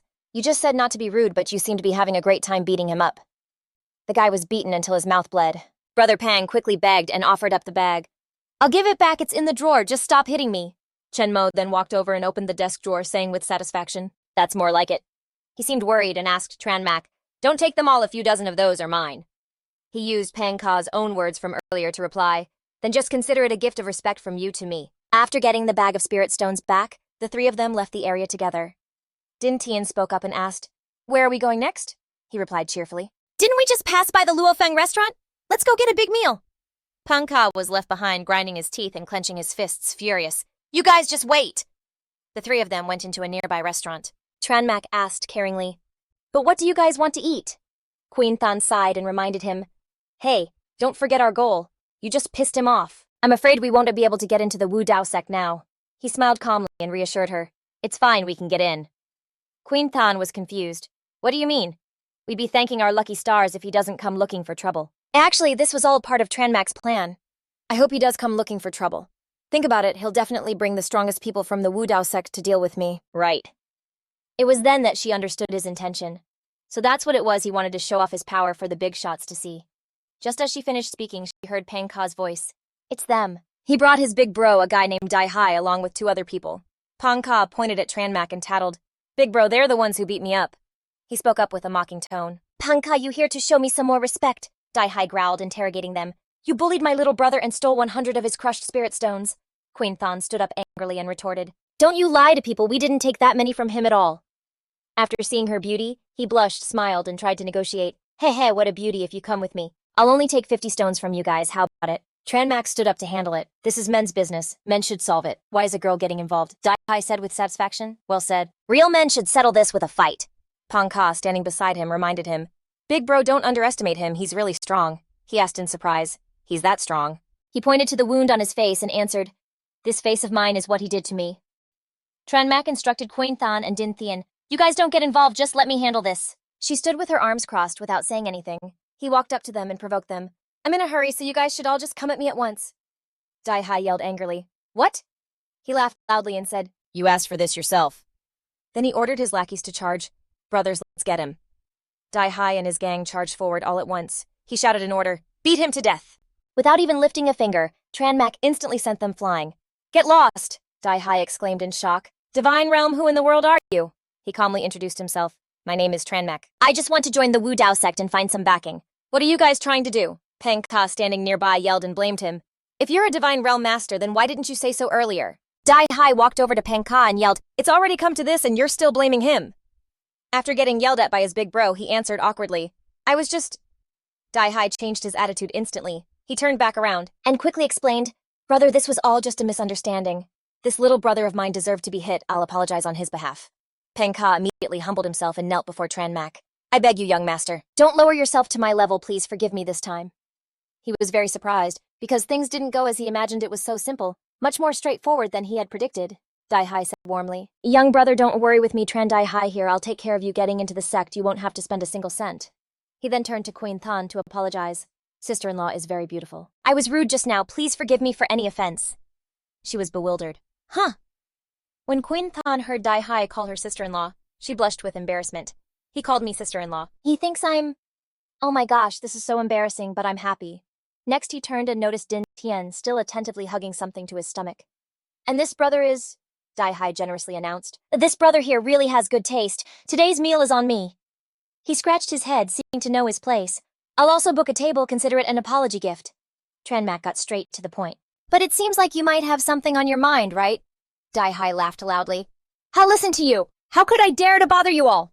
He slowly took a sip of water and thought, looking at his attitude, if I join the Wu Dao sect, it will probably benefit him quite a bit. He's definitely a guy who knows how to get things done.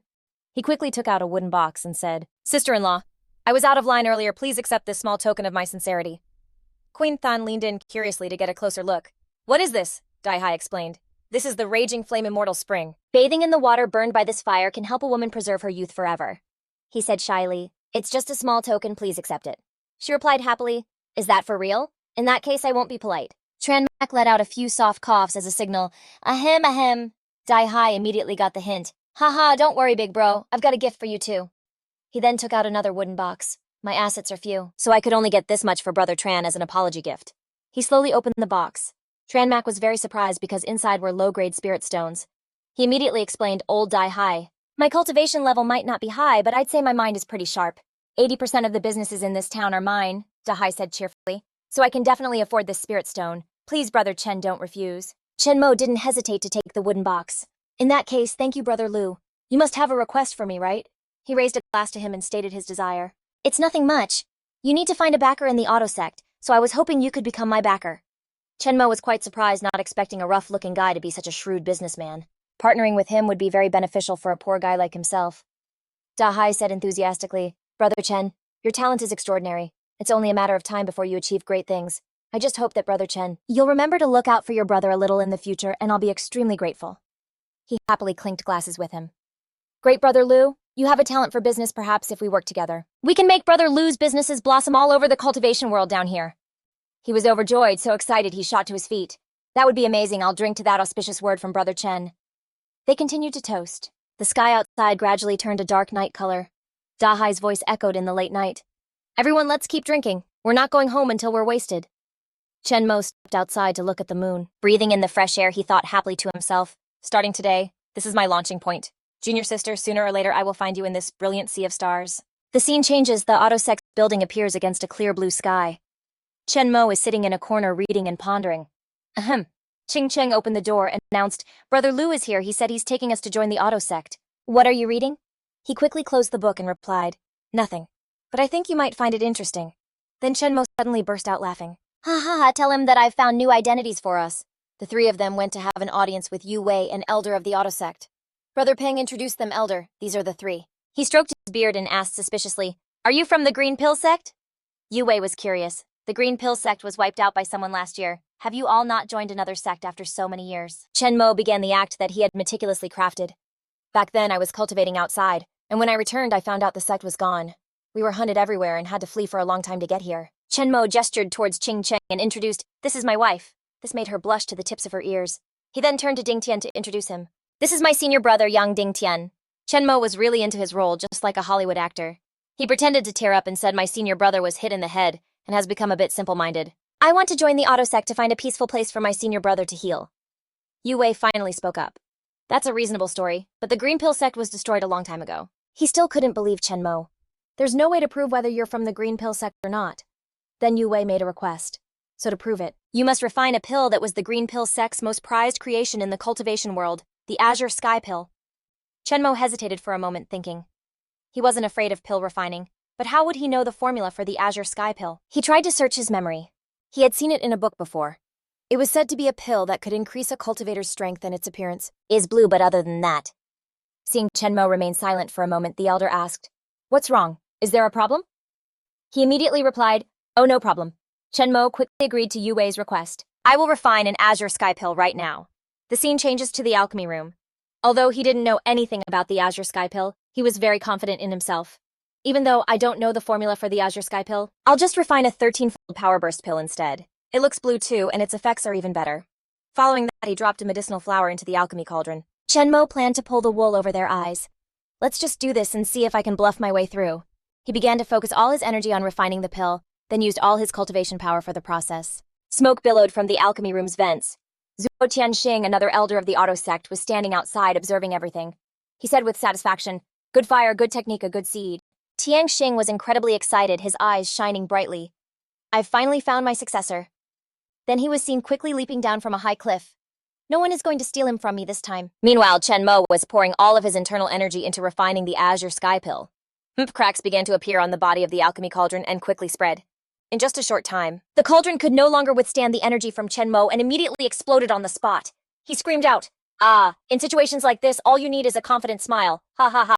Chen Mo spoke up. Elder, this alchemy cauldron of yours is no good. Yue Wei's expression suddenly changed drastically. What he said angrily, the cauldron exploded just from refining one pill. And you want to join my autosect with skills like that?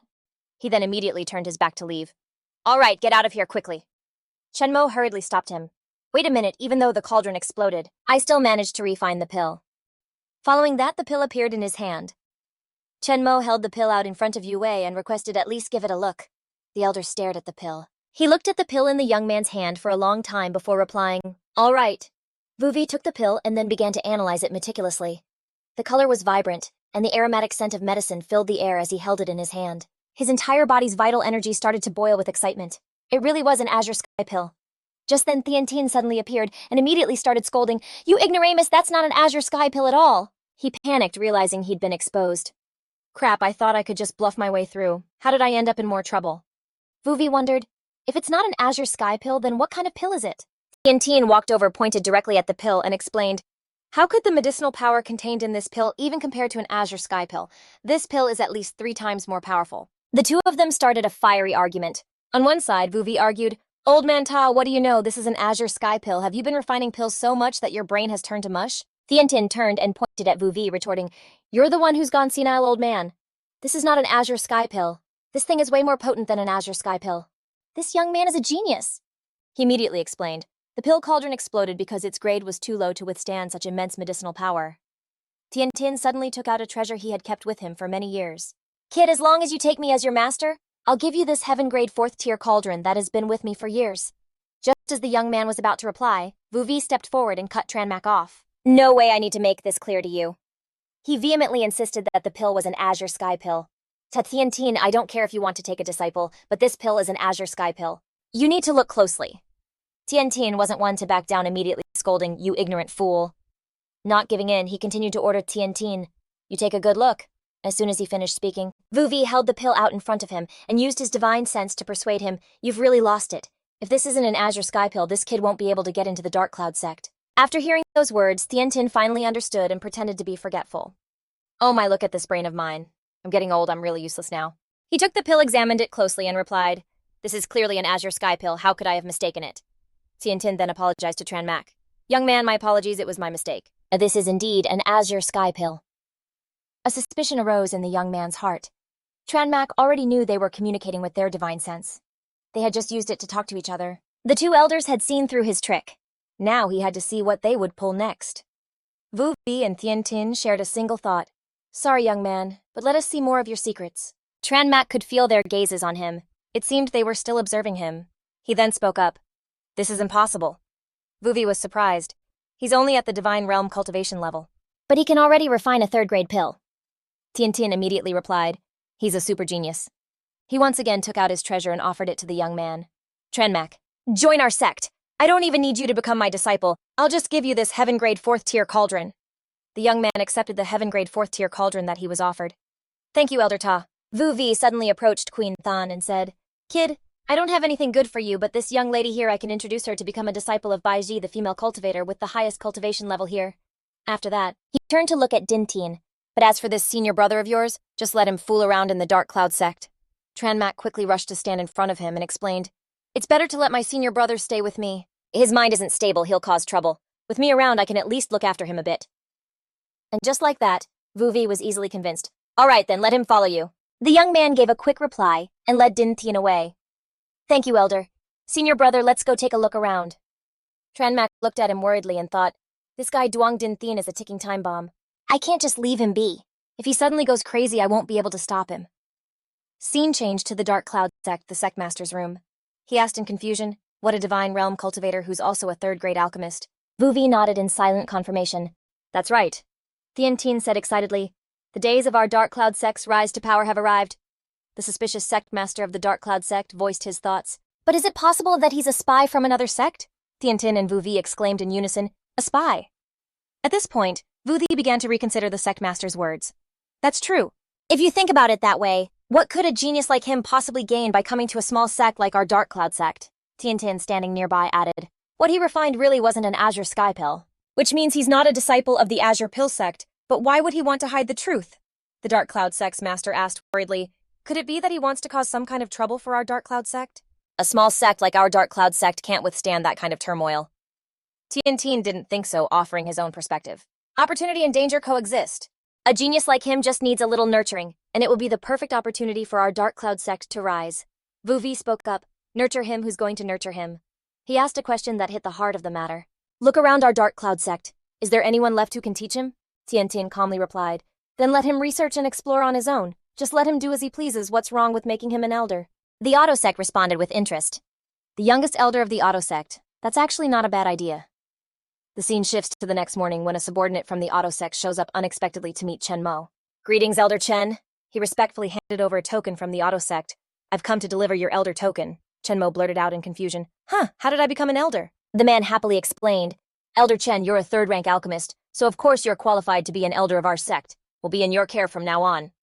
Chen Mo didn't say anything. He just replied with a simple but couldn't help wondering to himself.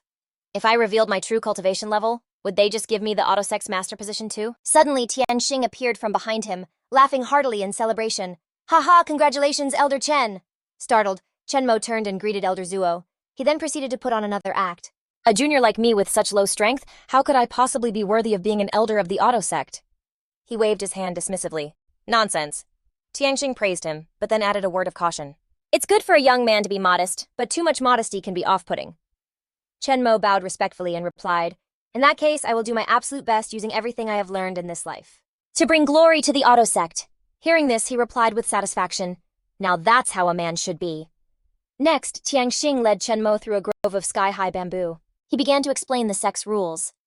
Our Auto sect has only been established for 100 years. We don't have any forbidden zones, so feel free to explore as you wish. You just need to turn in a few elixirs each month to cover your living expenses. Our Auto sect has 3 main pillars. The cultivation techniques branch belongs to the sect master. Tianxing looked up and continued explaining. The magical artifacts branch belongs to Wu Wei, and the elixir branch belongs to me, Zuo Tianxing. Though, of course, now there's one more person. Then the two of them entered a house, and he gestured around to introduce the place. A look at the books piled high on the shelves. These are our sect's cultivation techniques, and magical artifacts. Feel free to choose any you like. Chen Mo happily replied, many thanks, Elder Zuo. And as soon as he said that, he quickly went over to inspect the pile of books Tianxing mentioned. Outwardly, he looked pleased, but inwardly he was thinking the exact opposite. Honestly, none of this is even decent. But I should probably pick a few things since I can't let anyone know about my real cultivation methods. Tianxing watched from the side for a moment before asking, found anything you like yet? Chen Mo turned and replied, yeah, I'm good. He randomly grabbed 2 books and a blade and said, I'll take these. The elder stroked his beard and asked curiously, is that really enough? He answered modestly, it's best not to be too greedy. Tianxing was very satisfied with Chen Mo's response. To have such a temperament at your age, excellent.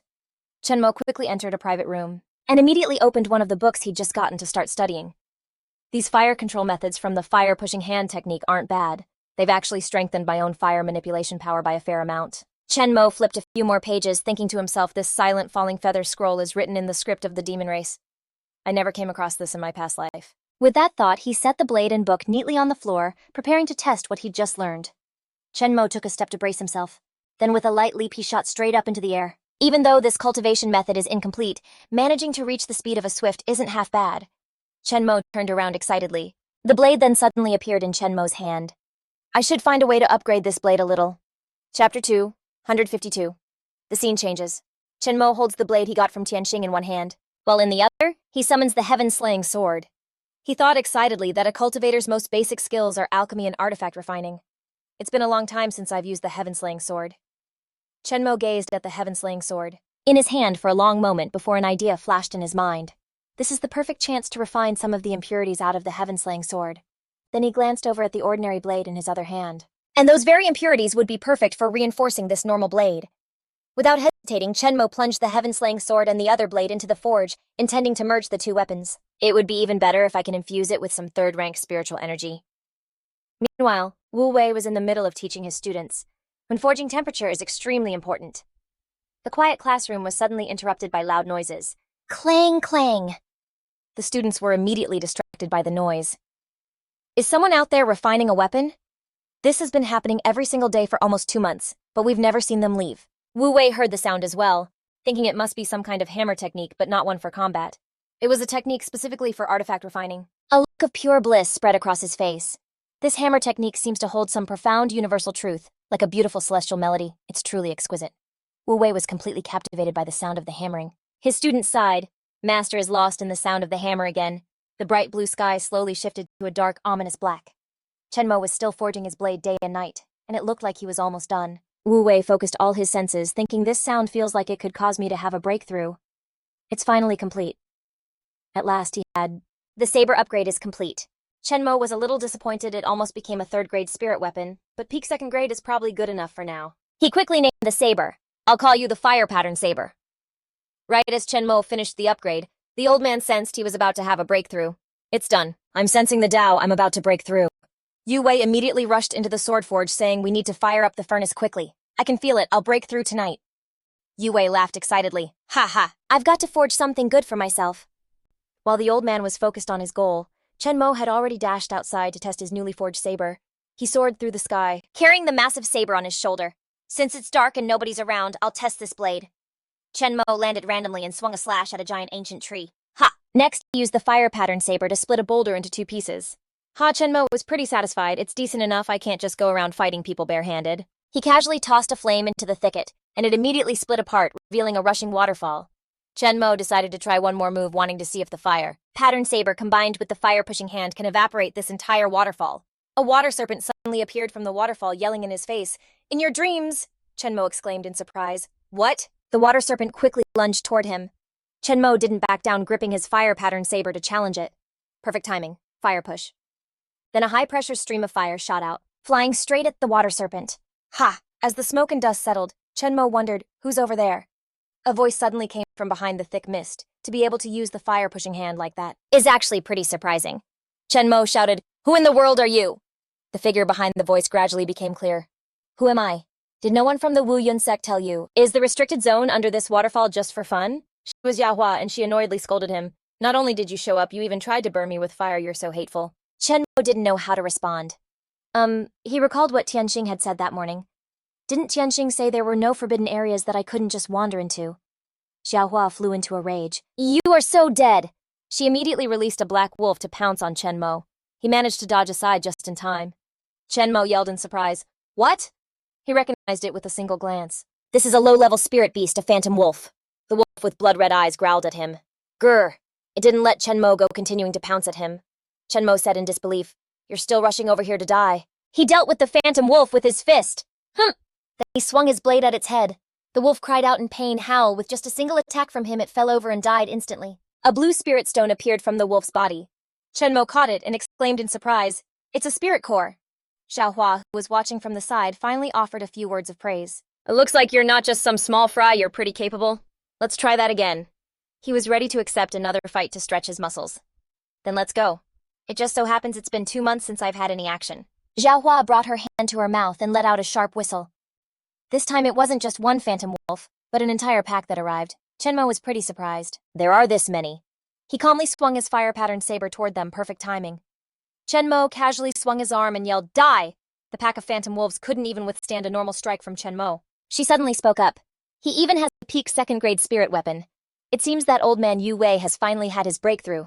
Meanwhile, another uninjured wolf rushed in to attack Chenmo. Xiaohua looked at the fire pattern saber with envy. Giving a disciple such a powerful spirit weapon, why didn't he think of getting one for this young lady? She decided to use her ocular art to see his true strength, to see just how powerful he was. Chenmo realized with a single glance that she was actually a peak golden core master who had always kept her cultivation sealed, and was now beginning to release it. He looked at the pack of phantom wolves and had an idea. It's best if I hide my strength a little. I shouldn't cause any trouble. I'll just pretend to be weak for now. Then Chen Mo pretended he couldn't fight off the pack of wolves falling to the ground and yelling, "Ah!" Xiaohua let her guard down. "Looks like this kid has run out of energy." She revealed a look of disappointment. "He's just a disciple cultivating the fire attribute, a little clever, but definitely not the person I'm looking for." Then Xiaohua ordered the pack of wolves to stop attacking Chen Mo. "Disperse, wolf pack," she told him. "You can go now. Don't mention what happened today to anyone." Xiaohua didn't forget to threaten him before she left. "Otherwise, even if you run to the ends of the earth, I will definitely kill you." Chen Mo was quite shocked. He thought curiously, "So who are you really?" He trudged back to the Wu Yun sect right when he was spotted by Tianxing, who immediately called out to Chen Mo. Tianxing teased him a little. "Where'd you run off to? Why haven't I seen you for the past 2 months? I actually thought you ran away." He chuckled and replied, "How could I do that? I went to find a quiet place to cultivate." His expression immediately shifted from cheerful to somber. "How could I ever run away? I have to become the strength of the Wu Yun sect." Sect grew up to take over the Starland sect. Tianxing told Tran Mak the important news. A few days later, there would be a trial in the Tian Nguyen forest, hosted by the Starland sect. The rewards were super generous, and you could even win a space ring. Tran Mak was totally interested. Not bad, I'll join in." Time passed, and 3 days later a ton of people showed up for the trial just like him. Tran Mak found his way to the location. "Is this the place a lot of people are here?" He tried to squeeze through the crowd. "This is way too packed." The announcer from the Starland sect coughed lightly to get everyone's attention. "Ahem, everyone please be quiet." After that, he started to lay out the rules. As you all know, in the Tian Nguyen forest there are countless demonic beasts, an endless supply of spirit herbs, and also forbidden zones. Tran Mak and the others listened intently to him. "Recently, our sect's disciples discovered a new forbidden zone, and inside are all sorts of opportunities, and whoever has the skills to get them gets to keep them." He suddenly frowned and said, "But there's a catch. There's a flag inside, and whoever can bring that flag back here will be the first place winner." An exquisite ring then appeared in midair, the prize for the champion. He laid out a series of generous rewards for the winner. The person who comes in first place will win a space ring, a gift from our Starland sect, and their own sect will be exempt from 3 years of taxes. I hope all of you will do your absolute best." One of the participants spoke up. "Is it going to be super dangerous inside? Can cultivators at the divine realm like us even handle it?" The announcer immediately reassured them. "Everyone rest assured, there is absolutely no danger inside." Then he gave a small hint. "The only thing is the flag knows how to run, so you'll all need to try your hardest." He sighed and explained, "The forbidden zone can only be entered by cultivators below the Golden Core realm. Otherwise, we would have gone in ourselves." Tran Mak immediately analyzed the situation. If there's really no danger with tens of thousands of disciples in the Starland sect, couldn't they find someone with a low cultivation level? Tianxing, standing beside him, grew curious. "This smells like a setup." But Tran Mak wasn't scared of risking his life. "It's fine, I'll go see what's up. The worst that can happen is I have to run for it." After that, the Starland sect members quickly led the participants to a large gate. "Welcome, everyone!" The announcer pointed the way for them while also giving some encouragement. "This is the place, so give it your all!" Everyone quickly rushed into the forest. Tran Mak had only taken a few steps when he sensed something unusual. Something strange. This forest is seriously weird. His hunches were never wrong. Just as he suspected, the area was covered by a massive formation array. The array was incredibly intricate, probably a 4th grade one. Tran Mak immediately sat down, focusing all his senses, feeling he needed to study this, the first 4th grade array he'd seen in this lifetime. While he was engrossed in studying the formation, the sound of footsteps reached him, and a voice broke Tran Mak's concentration. "Hey buddy over there." The guy's name was Luong Phi Van. He walked closer and asked, "Bro, are you a formation master too? I should probably apologize to you in advance." Tran Mak paused what he was doing and asked in confusion, "What do you mean?" As soon as the words left his mouth, he noticed the energy inside his body changing. My divine sense just got repelled. So it's not just that people above the Golden Core realm can't enter. Tran Mak was getting really curious about this place. Even the divine sense of a Golden Core expert is restricted here. This is so strange. Phi Van awkwardly scratched his head. "Uh-oh, here they come." A giant python suddenly appeared in front of him and Phi Van. Tran Mak was shocked and blurted out, "Holy crap." And it wasn't just the python, there was a huge ape with it too. It charged forward and let out a roar. Tran Mak was still trying to process everything when he spun around to see the ape rushing him. "There's another one." Phi Van negotiated with him with a totally straight face, grabbing Tran Mak's arm and saying, "I accidentally lured them out, so how about you and I each take one?" Tran Mak was completely blindsided by this dude. Tran Mak was speechless, just wondering to himself, what kind of character is this? He just lures a monster right to my face and even offers to share it with me. Phi Van quickly dashed towards the python. "I'll go deal with that python. This one's all yours." Before Tran Mak could even agree, he shouted, "Hey you!" The ape swung its arm, snapping a nearby tree branch, and let out another roar. Without hesitation, Tran Mak charged straight forward to challenge it. He leapt up right in front of it and unleashed a powerful palm strike straight to the ape's face. Ha! But it didn't show any reaction at all. Tran Mak was shocked. No reaction. He then continued to land more blows on its head as if venting all his frustration. Tran Mak yelled, "I'm just gonna have to punch you some more." The ape's eyes suddenly narrowed. and its pupils began to glow with a fiery red light. It furiously swung its fist toward him, catching Tranmak by surprise. Next, he also clenched his fist tightly. The two fists, one human and one beast, slammed into each other. With the ape's superior strength, Tranmak was sent flying. He gritted his teeth. This thing is way too strong. The ape, excited, continuously beat its chest. Roar, roar, roar! He quickly regained his composure. Hump, you're all excited because you think you're stronger than me, huh? He focused all his power into his ankles. Time to have a little fun with you. Tranmak leapt in front of it and relentlessly launched attacks from different directions, making it impossible for the ape to anticipate his moves. It roared in pure rage. Grr! The ape then gathered all its strength and slammed its fists straight into the ground. He gave a cold smirk. Chenmo was actually getting pumped up. It was just pure brute force, which he thought would be a little tricky to handle. Meanwhile, Fei Yun was wrestling with a giant python. Take this, eat my palm wind strike. A blast he unleashed hit the creature dead on, but it didn't even leave a scratch. Fei Yun was totally shocked. The scales on this venomwood python are way too tough, I can't break through them. The python flicked its super long tongue and lunged at him. Fei Yun jumped into the air, dodging the jaws that were about to swallow him whole. You really think you can eat me? He immediately whipped out his prized weapon to deal with it. The Aofeng sword. Chen Mo, watching from the side, observed carefully. This guy's not half bad. He smirked. He's at least at the late golden core stage. Chen Mo then turned back to face the ape. It was now carrying another giant branch on its shoulder. He blocked the branch with his arm and teased it. You like playing with sticks this much? The smart ape used the branch as a feint to distract Chen Mo, while its other fist shot out towards him. Chen Mo didn't have time to react and took the punch head-on. He couldn't believe it had learned how to feint. The ape's punch sent Chen Mo flying right over to where Fei Yun was. He turned and announced, I'm all done over here. Fei Yun quickly asked, Dude, are you okay? You want me to help you out? Chen Mo pushed himself up with one fist and replied, Don't need it. He then dropped a badass line. I, Chen Mo, have never needed anyone's help. Right after he said that, the ape threw another punch at Chen Mo. He casually stepped back, dodging the fist, and then called out the name of a skill, Silent Falling Rain. The ape stared at him in confusion. Chen Mo's expression turned serious. I guess it's over now. I'm done wasting time with you. Prepare to die. Suddenly, a massive fire dragon materialized behind him. The dragon channeled all its energy into one of Chen Mo's arms. He yelled, Hiya! Then unleashed all that power, blasting it straight through the ape's stomach. And it screamed in agony. Ah! Fei Yun, who was watching from the sidelines, witnessed Chen Mo's terrifying power. He was stunned and wondered, wait, isn't this guy a formation master? He's only at the spirit realm, so how can he throw a punch that powerful at... With just that one hit from Chen Mo, the ape was instantly toast. He stood there with his hands on his hips, thinking, too bad I don't have a storage space on me. It's a pain not having my fire pattern saber, or this would have been way easier. After it croaked, its body would produce a top-grade spirit core. Chen Mo excitedly moved in to grab the monster core. This was a golden core stage beast, so its spirit core should be super useful. But before he could even take a single step, some other dude swooped in and snatched it. The guy happily climbed onto the ape's corpse and found the prize. The guy's name was Wu Chang. He quickly dug the spirit core out of its body. Heh, scored something good.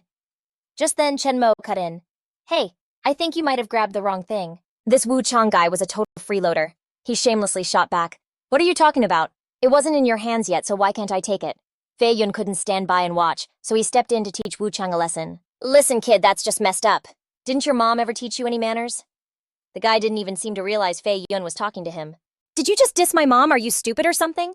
Fei Yun screamed in Wu Chang's face. I'm talking to you, idiot. Then Fei Yun unsheathed his Aofeng sword and pointed it right at Wu Chang's throat, threatening him. Enough talk, hand it over now or I'll make you regret it.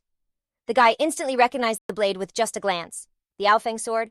Fei Yun smirked. So you're not completely clueless. Wu Chang broke out in a cold sweat.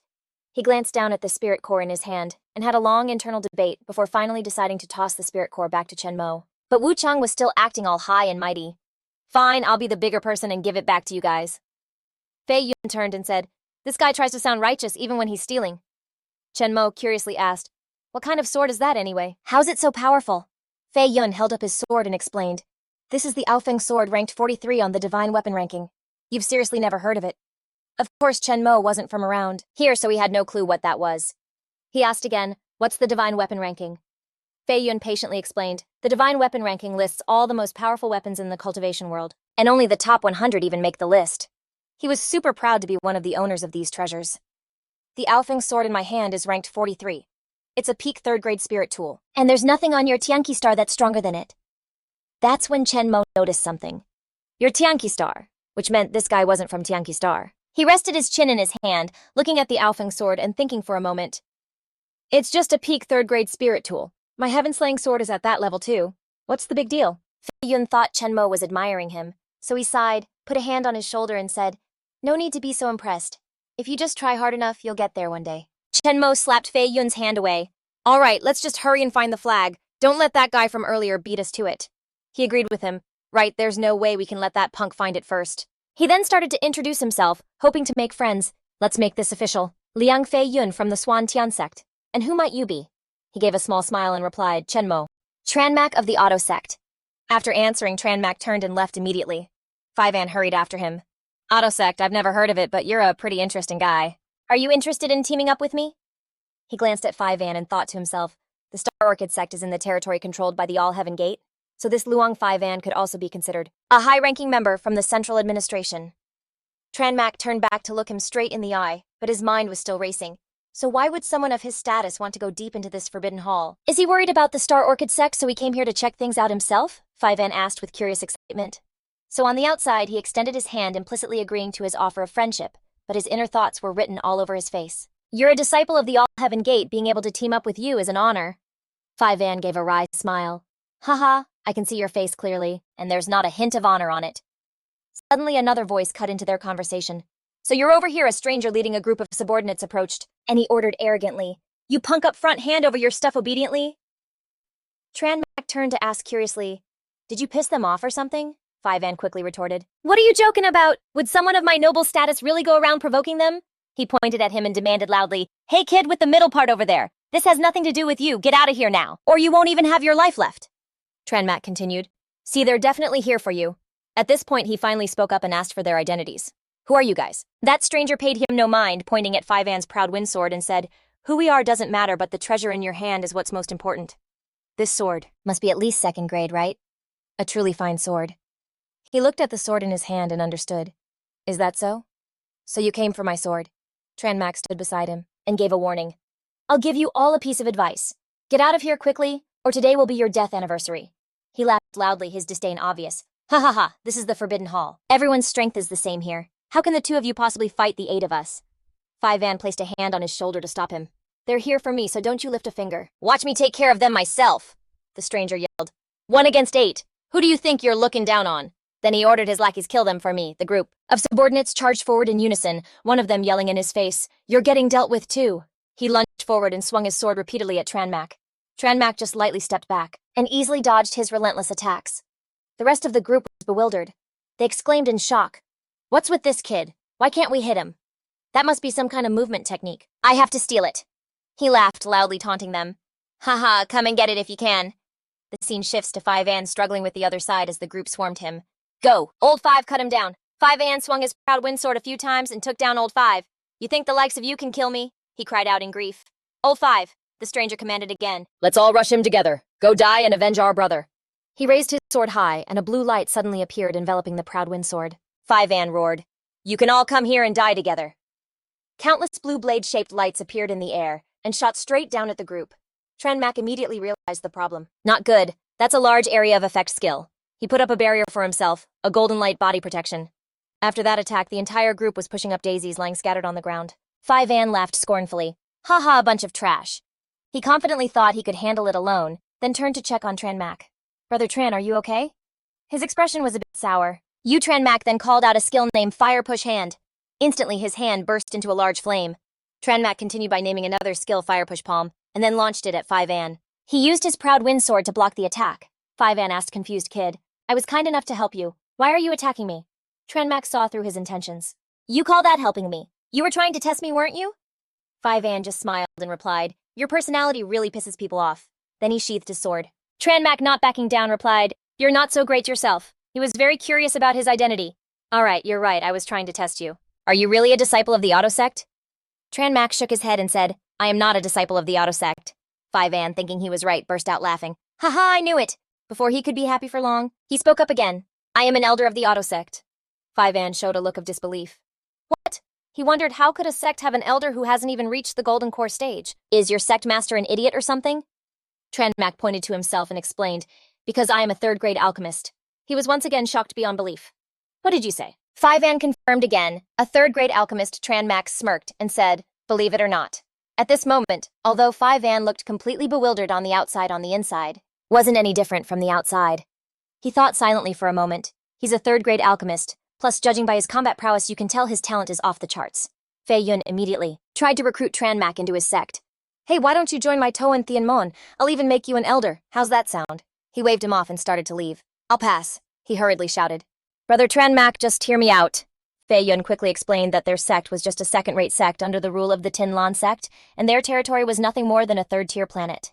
Tranmak paid him no mind. He was still busy looting the bodies from earlier, while Fei Yun just stood there rambling on. Our Toan Mon isn't like that we're located on a first-tier planet. Even the Tin Lan sect has to answer to my Toan Mon. He kept talking a mile a minute. The spiritual energy density there is 5 times higher than here. Fei Yun laid out all the benefits to grab Tranmak's attention. We can even provide you with a blessed grotto for cultivation. I guarantee your cultivation speed will increase by at least 10 times compared to normal. After looting everyone, all he got from that whole group was a handful of spirit stones. He thought to himself, golden core cultivators are so broke this is all they have. Fei Yun stood behind him. He stood on his tiptoes to sneak a peek, and seeing his chance, Fei Yun threw out another offer.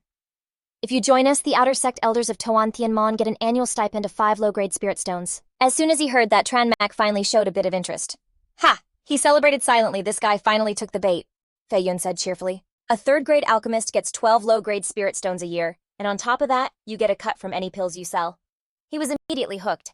Tranmak grabbed Fei Yun's hand and said, let's go, take me to Toan Mon right now. He didn't expect him to flip so fast. What a quick change of heart. A scheme started brewing in his mind. This Tranmak guy didn't even care about a blessed grotto that all cultivators would kill for. He had no interest in that. Turns out he's just a greedy dude, which actually makes him easy to manipulate. Tranmak grabbed Fei Yun's hand and took off like a shot. So where is Toan Mon? He quickly shouted. Whoa, whoa, whoa! What's the big rush? Fei Yun reminded him of their current objective. Brother Tran, you don't have to be in such a hurry. Once we get the flag, we'll get that spatial ring for you, then we'll talk. That spatial ring is worth 100 low-grade spirit stones. Hearing that, Tranmak immediately dropped his hand and stormed off on his own. Why didn't you say so sooner? Fei Yun scrambled to catch up. Brother Tran, don't walk so fast, wait up. And just like that, the two of them headed deeper into the forest. A while later, he was walking and scanning the area. This forest is super dense, he thought, then suddenly froze. He held up a hand. Stop. Trouble. Fei Yun was curious. What is it? They both quickly ducked into a bush. He kept asking, what's going on? Tranmak replied. Just look up ahead.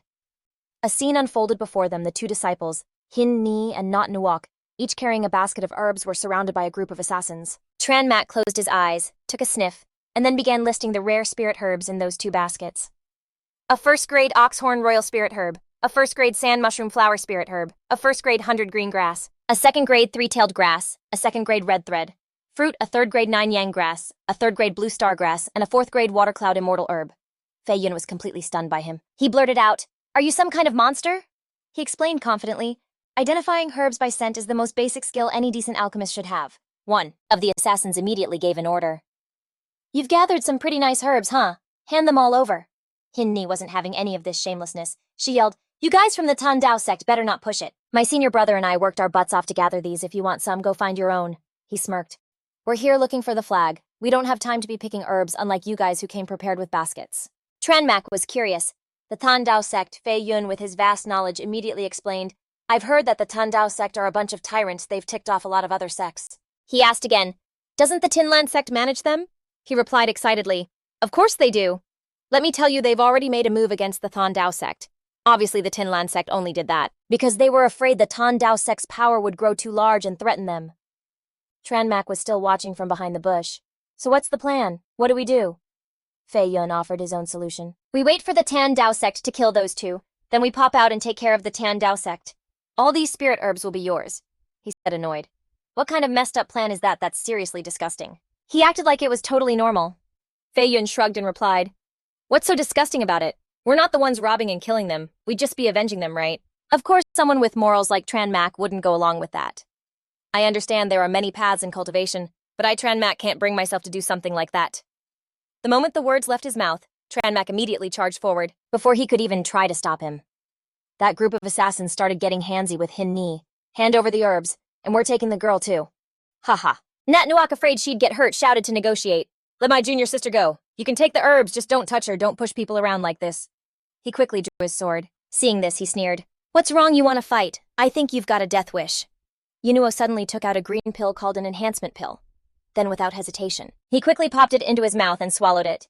He shouted provocatively at them, "Bring it on!" The group was angered by Yunuo. "This kid is using pills, brothers, get him!" The third brother of the group charged forward, mocking him. "You think you can challenge us with an iron sword? Go die!" Yunuo turned his sword sideways and blocked one of his attacks. The third brother then used great force to shatter his sword, causing Yunuo to exclaim in shock. "What?" Thinking he was superior, the third brother gloated and mocked him relentlessly. Trying to be a hero with that skill level? Suddenly, a rock flew into his hat and he spun around looking everywhere. "Who is it who ruined my fun?" An unexpected foot appeared, kicking him square in the back. It was none other than Chen Mo. He looked over at the two siblings and asked Yunuo a question. "Is she your junior sister?" He immediately stood in front of Hin Ni protectively and replied, "She is my junior sister." Just hearing those words, junior sister, a flash of sadness crossed Chen Mo's eyes as he remembered Luo Li. "I wonder where my junior sister is now." He admired the two of them. "You guys are really something." The third brother pinned under Chen Mo's foot finally spoke up. "Kid, who are you? How dare you step on me? Do you know who I am?" The rest of the group yelled in unison, "Let our third brother go." He demanded a one-on-one duel. "If you've got the guts, let me go and we'll have a fair and square." "Fight!" Chen Mo frowned in silence for a moment, his foot pressing down even harder on the man's back. Then Chen Mo finally replied, "When I tried to reason with you guys, you wanted to act like thugs, and now you want to be fair and square with me. Have you no shame?" The remaining henchmen watched the scene, their jaws dropped in shock. "Awesome." The third brother on the ground struggled continuously. "Let me go," he offered a deal. "I'll give you all my spirit stones." Chen Mo didn't say a word, he just continued to stomp his foot hard on the man's vital point. The third brother immediately spat out blood. "Argh!" Without messing around, Chen Mo finished him off right then and there. "Now that you're dead, your stuff is all mine." The henchmen screamed in horror. "Third brother? You killed our third brother?" They recklessly charged towards Chen Mo. "Pay with your life." He calmly used a simple technique, fire palm. The flame immediately shot towards them and the henchmen cried out in pain. What is this fire? It's so hot, why can't we put it out?" In just a short time, they were burned by the fire until all their skin and flesh were gone, their skeletons gradually becoming visible. "Ah!" Chen Mo stood before the leader of the group, his voice a low threat. "Now you're the only one left." The man broke out in a cold sweat, desperately coming up with endless reasons to beg him. "Hero, spare my life. Please, Hero, have mercy. I have a wife and young children at home. Please spare me." Of course, Chen Mo didn't spare him. He walked over and with a light wave of his hand ended him, pulling the weed out by the roots. Hin Ni was stunned by his power. She wondered, "He's so strong, is he here to help us?" Yunuo replied with his mouth agape, "I don't know either." Both of them were worried, only able to watch from a distance, hoping that was the case. Chen Mo continued to search the assassins' bodies for anything valuable. Fei Yun slowly approached and said, "I'm really curious, why did you only take their spirit stones, but didn't care about their weapons?" He answered coldly, "Those weapons are all trash. What's the point of taking them?" Fei Yun picked up a sword and sneered, "Trash. So you're just a money grubber and a clueless one at that?" Chen Mo asked, confused. "What do you mean?" Fei Yun slowly explained. "This trash, even the worst of these swords, is worth at least one low-grade spirit stone. Isn't that more profitable than just robbing them of their cash?" It was as if Chen Mo had been enlightened. "Oh, I see. In that case, I'll take them all." Chen Mo hurriedly ran to collect the weapons from before.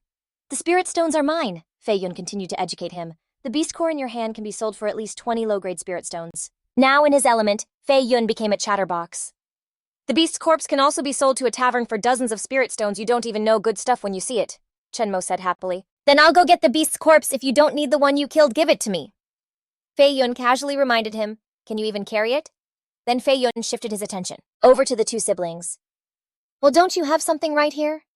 He pointed to the baskets of herbs on the siblings and persuaded him, "You'd be better off taking these two baskets of herbs. 3rd grade and 4th grade spirit herbs. Now that's a huge fortune." Yunuo immediately shouted, "What are you trying to do?" Hin Ni added, "We're not giving you our baskets of herbs." He whispered instructions to her, "If they dare to rob us, I'll fight them to the death. You take these herbs and go back. Once Master's fire poison is cured, he can avenge me." Hin Ni disagreed. She was very worried about Yunuo. "Senior brother, you can't leave me behind." Then she said with firm resolve, "If we die together." Chen Mo then shouted back, "All right then, you can die together." Fei Yun smirked, thinking to himself, A moment ago you were acting all righteous and heroic, but how are you any different from those guys?" As Yunuo saw Chen Mo slowly approaching him, even though he was totally freaking out, his first instinct was to throw his arm out to protect Hin Ni. "Don't come any closer, you bunch of bullies." Young Master Fei just laughed and shot back at him. "Talk about bullying.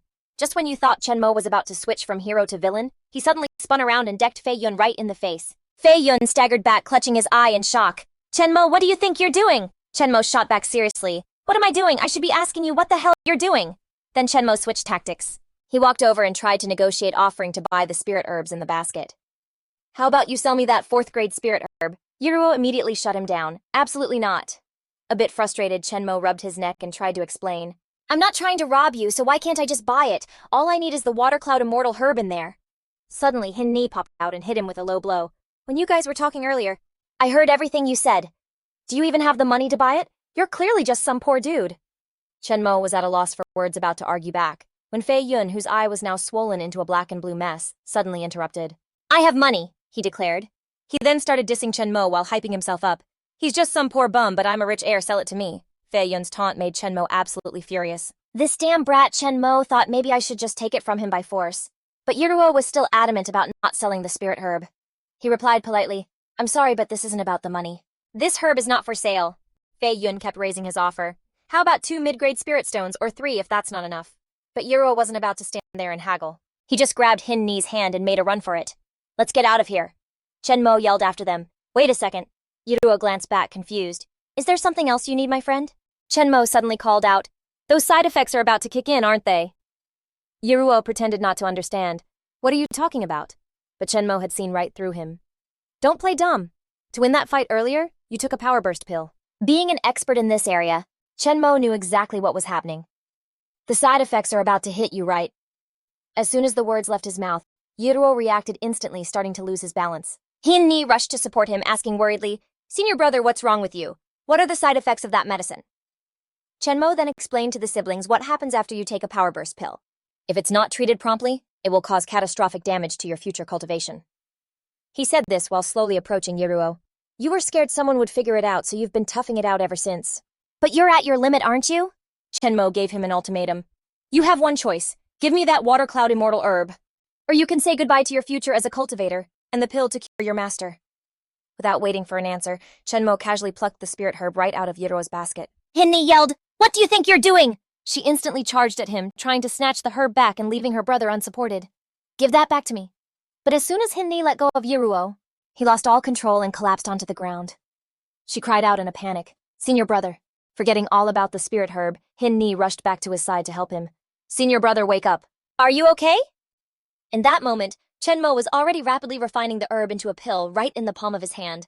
In just a few seconds, he had successfully created a pill. Fei Yun stared in utter shock at the pill in Chenmo's hand. He couldn't believe his eyes. This was pill refinement. Using his own palm as a cauldron. Was a technique like that even real? He brought the pill over to Hin-ni and instructed her, Give this to him. It should immediately take care of the issue he's dealing with. Hin-ni quickly took the pill and carefully helped Yuruo swallow it.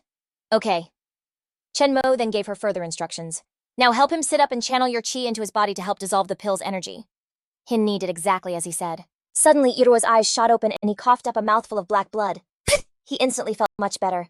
Yuruo wasted no time asking about Chenmo's identity. Who exactly are you? How can you take the chaotic energy from a power burst pill, refine it, and even use it to help me achieve a breakthrough in my cultivation? Chenmo just answered simply, I'm Chenmo. As Hin-ni helped him stand, Yuruo couldn't stop praising him. A 3rd grade alchemist is truly on another level. Benefactor, your palm refinement technique was a real eye-opener for me. He then took out the water cloud immortal herb Chenmo wanted and asked, Benefactor, is this the herb you needed? Chenmo didn't hesitate and took it from him. In that case, I'll accept it. He then got right down to business. Okay, about your master. What kind of fire poison does he have? Yuruo suddenly turned his head and looked at Fei Yun, who was standing a short distance away. Caught by the suspicious glare, Fei Yun looked confused. Not wanting to reveal any more information with an outsider present, Yuruo leaned in and whispered in Chenmo's ear, Qing Tiantan. Fei Yun immediately jogged over, asking, Hey, what's so secret that you can't say it in front of me? Hin-ni moved to block his path, growling, What do you want? He was taken aback and stammered, But I'm with you guys. Fei Yun grew indignant, then furious. Why are you all treating me like an outsider? Meanwhile, Chenmo was shocked to have actually run into a real member of the Qing Yao sect. Chenmo thought to himself, I faked being from the Qing Yao sect to get into the Wu Tuo clan. They even told me to refine this pill. I never expected to meet a real member of the sect today. He then opened his mouth to answer. The Qing Tian pill is super famous. Making it is kinda complicated, but there aren't any dangerous steps, so how could it cause fire poison to invade someone's body? Yuruo quickly explained the whole situation to Chenmo. Our Qing Yao sect was wiped out years ago because of the Qing Tian pill's recipe, and the recipe itself is incomplete. A flashback of the pill furnace appeared from the past. He started to remember, and told him the whole story that happened. My master is the last surviving disciple of the Qing Yao sect, and he's always been trying to restore the Qing Tian Pill's recipe. His master appeared serious through Yiruo's story.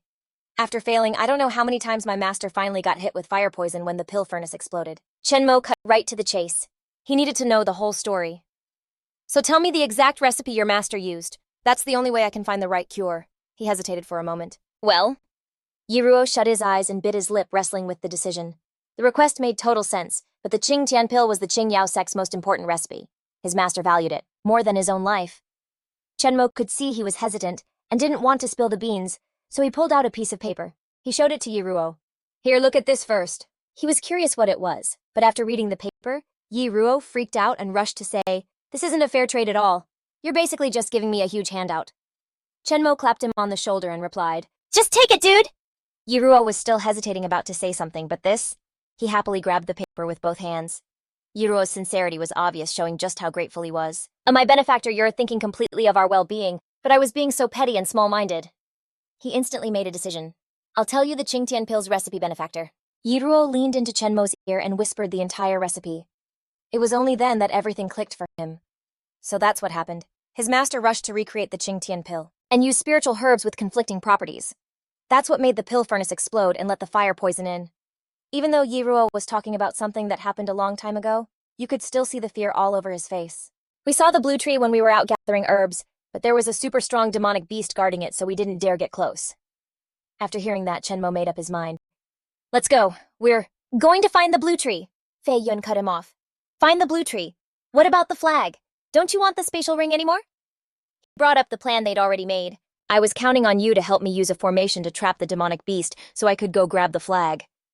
Chenmo scoffed, then raised an eyebrow. "Besides, if they get the flag, it helps you guys out too, right? What's your hurry?" Fei Yun's face fell. He just sighed helplessly. "Relying on them." "Yeah, right. It'll be a miracle if they actually get it." Chenmo suddenly grabbed Fei Yun's arm, making him jump. Without even waiting for Fei Yun to agree, Chenmo made the decision for both of them. He grabbed Fei Yun's arm and started dragging him deep into the forest. "Fine, once we get the blue tree. If nobody's grabbed the flag yet, I'll help you get it." The scene then changed to a peaceful night with a deep blue sky filled with twinkling stars. There were also lush dense trees with a few birds soaring gently through the air. All four of them, Chenmo, Fei Yun, Yiruo, and Shinner, found the blue tree and saw it for themselves. Chenmo said, "This is it, the third-grade spiritual herb, the blue tree root?" Zinner looked around excitedly. "Wow, this place is so beautiful at night." Fei Yun pouted dismissively. "What's the big deal? The garden behind my house is way prettier than this place." He looked around totally bored. "Are you guys sure there's a demonic beast here? I'm not sensing any powerful aura at all. Maybe you remembered the wrong spot?" Chenmo had to admit Fei Yun had a point. "He's not wrong. I really can't sense any powerful presence either." Zinner immediately pointed in one direction and said with total confidence, "We're not in the wrong place. My senior brother and I were picking 9-yang grass right over there today." He still didn't buy it and explained, "That's complete bull. The blue tree is a thing of extreme yin, and 9-yang grass is a thing of extreme yang. How could they possibly grow in the same spot?" He spoke up and answered, "Extreme yin gives birth to extreme yang." Fei Yun couldn't help but swear. "What the hell is that supposed to mean?" Yiruo chimed in too. "The world values the balance of yin and yang. Since the blue tree is yin, there has to be something yang to balance it out. If not..." After a bunch of analysis, he concluded, "The yin and yang will be out of balance." Just then, Yiruo's face darkened. He was starting to get scared and asked frantically, "Benefactor, did we just stumble into some huge disaster?" Yiruo stared off into the distance, still analyzing.